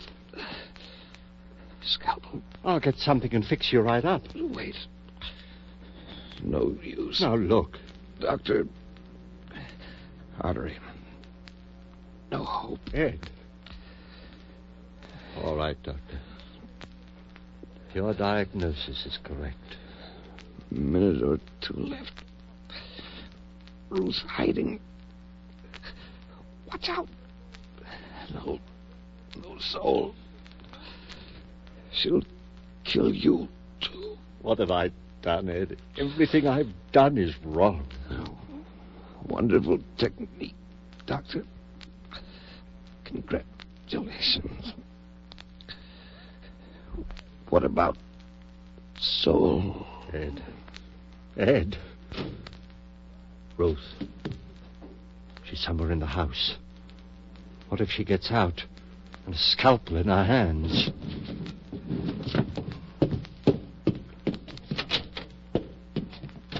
There's been enough damage. Ruth! Ruth! Basement. I'd better take a gun.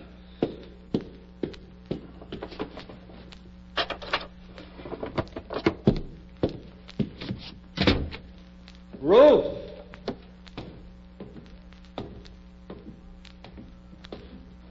Ruth! Wish I had more light.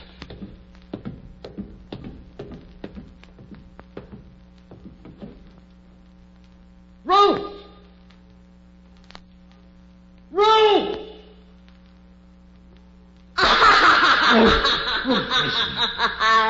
Listen. Ruth, now give me that scalpel. You'll hurt yourself. Ruth! Ruth loves David. Ruth, come back! Ruth loves David. Come back!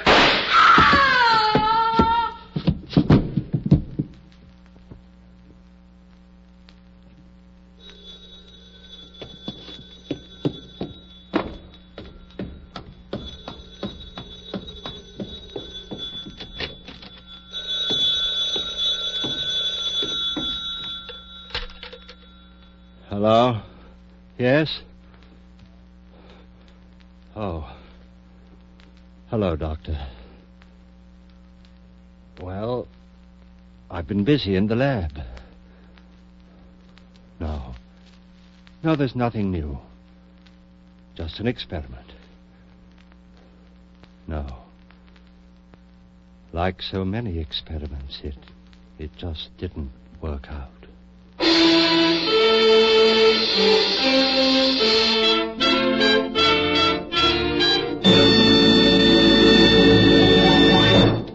Eversharp Schick has just presented Boris Karloff in the first of the new series of mystery and terror stories, Lights Out. In just a moment, we'll tell you about next week's story. But first, no matter what kind of razor you use now, here's a challenge. There's a better, easier, faster way to shave. Eversharp Schick Injector Razor has banished forever 90% of the nuisance that makes shaving such a chore. Ends nuisance number 1. No time wasted. Eversharp Schick Injector Razor has been proved at least 50% faster. Ends nuisance number 2. It's safer. Patented guard bar prevents skin irritation, even under nose. Eversharp Schick shaves clean and smooth without skin irritation. Ends nuisance number 3. Nothing to take apart or put together. World's easiest razor to clean. Just rinse, shake, put away. Ends nuisance number 4. No blades to unwrap. Fingers never touch the blade. Just push-pull, click-click. Because Eversharp Schick's the world's one and only razor with the automatic blade changer that locks a keen new blade, the world's sharpest blade, in correct shaving position instantly. Yes, it's 50% faster, 100% safer, 200% smoother. So for the world's quickest, easiest, cleanest shave, change to Eversharp Schick Injector Razor. It's $1.75 value, but special now for only $1.25, complete with 20 blades. Buy yours tomorrow.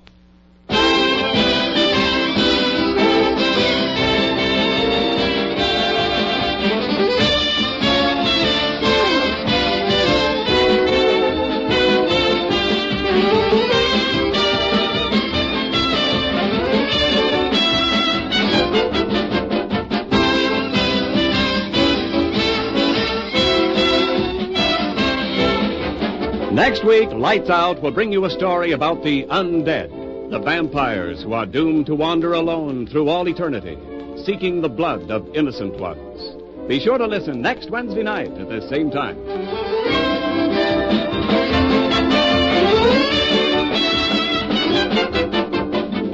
Lights Out is produced and directed by Bill Lawrence. The script is by Paul Pierce and Willis Cooper.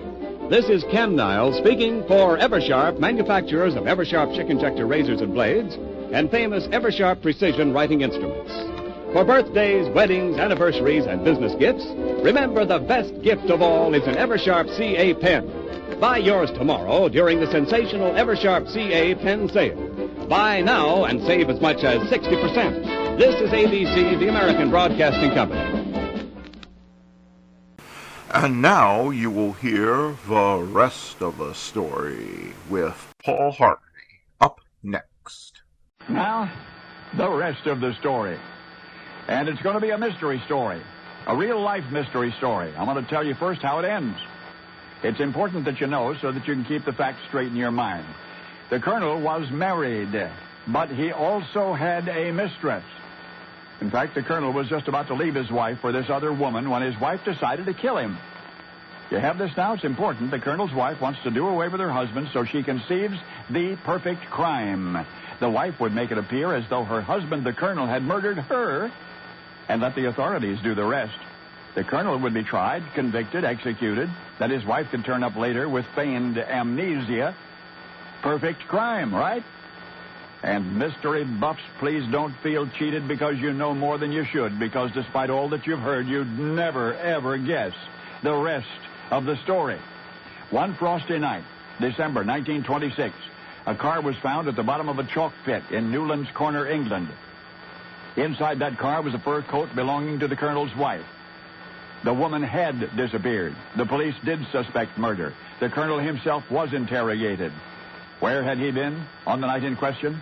Well, the colonel explained he'd been at a dinner party. What was the occasion? The colonel appeared embarrassed because the dinner party was, well, for himself and his lady friend. They were going to announce their engagement. The detectives looked at each other. Was the colonel at the party all evening? No, he had received a telephone call from his wife. She'd gotten wind of what was going on and was about to come to the party to make a scene. Naturally, the colonel had to go home for a while to calm his wife. Did he? Well, yes, the colonel went home, but nobody was there. So he returned to the party. Had the colonel and his wife been on good terms prior to her disappearance? Well, yes and no. Well, not exactly. They'd had their disagreements. In fact, they'd had quite a row the morning before the dinner party about the colonel's lady friend. If the detectives prejudged the colonel guilty, you can imagine why. Because his testimony was terribly incriminating. Meanwhile, a force of 2,000 was organized to search a 40-square-mile area for the missing body. The authorities dragged the deep water hole near the chalk pit where the car was found. Tracking dogs and light planes scoured the area. Publicity mounted steadily. The London newspapers were calling the incident the crime of the century. The Daily News offered £100 for any information leading to the solution of the mystery. And who is being asked not to leave town? The colonel, of course. Obvious motive. The mistress' involvement. No alibi. And, of course, you knew he didn't do it. You knew his wife was hiding out, waiting for her husband to be convicted of murder and sent to the gallows. You knew because I told you. But there's something you didn't know. The colonel's wife had figured everything out. She'd left the ignition keys off when she pushed the car into the pit so police would know that it was pushed and not driven. She'd even left a fur coat in the car. It was very cold that night, remember? So when investigators found it, they would not suspect that she had left the scene herself. Yes, the colonel's wife had figured it all out, except for one thing. There was no place she could hide. 12 days after her disappearance, her famous face was recognized on the other side of England. For not only was the colonel's wife well known, but she, of all people, should have been able to get away with murder. For the colonel's wife, the real-life almost murderess, was the author of fiction's most successful whodunits. She was the mistress of mystery, Agatha Christie. And now you know the rest of the story.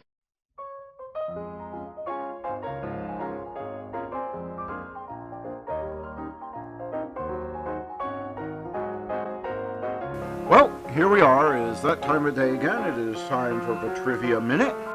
And here we go. Springfield, Illinois is the second most populous city in the state of Illinois, coming in just behind the Chicago metropolitan area with a population of 116,250. Springfield is a bustling city with plenty of attractions and activities to offer its residents. From the Abraham Lincoln Presidential Library and Museum to the Illinois State Capitol,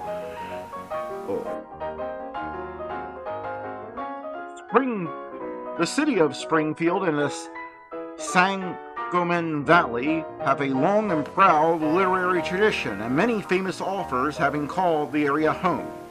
Abraham Lincoln, Vachel Lindsay, Edgar Lee Masters, John Hay, William H. Hardin, Benjamin P. Thomas, Paul Angel, Virginia Effort, Robert Fitzgerald, and William Maxwell are just some of the renowned writers who have lived and worked in Springfield and the Sangamon Valley.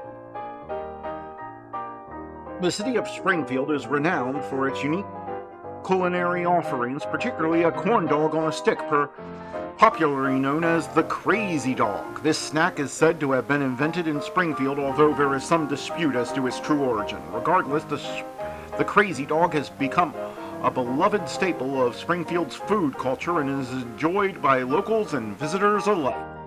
And that was the Trivia Minute. I certainly hope you enjoyed this stream, and until I see you next time, have a great day and God bless.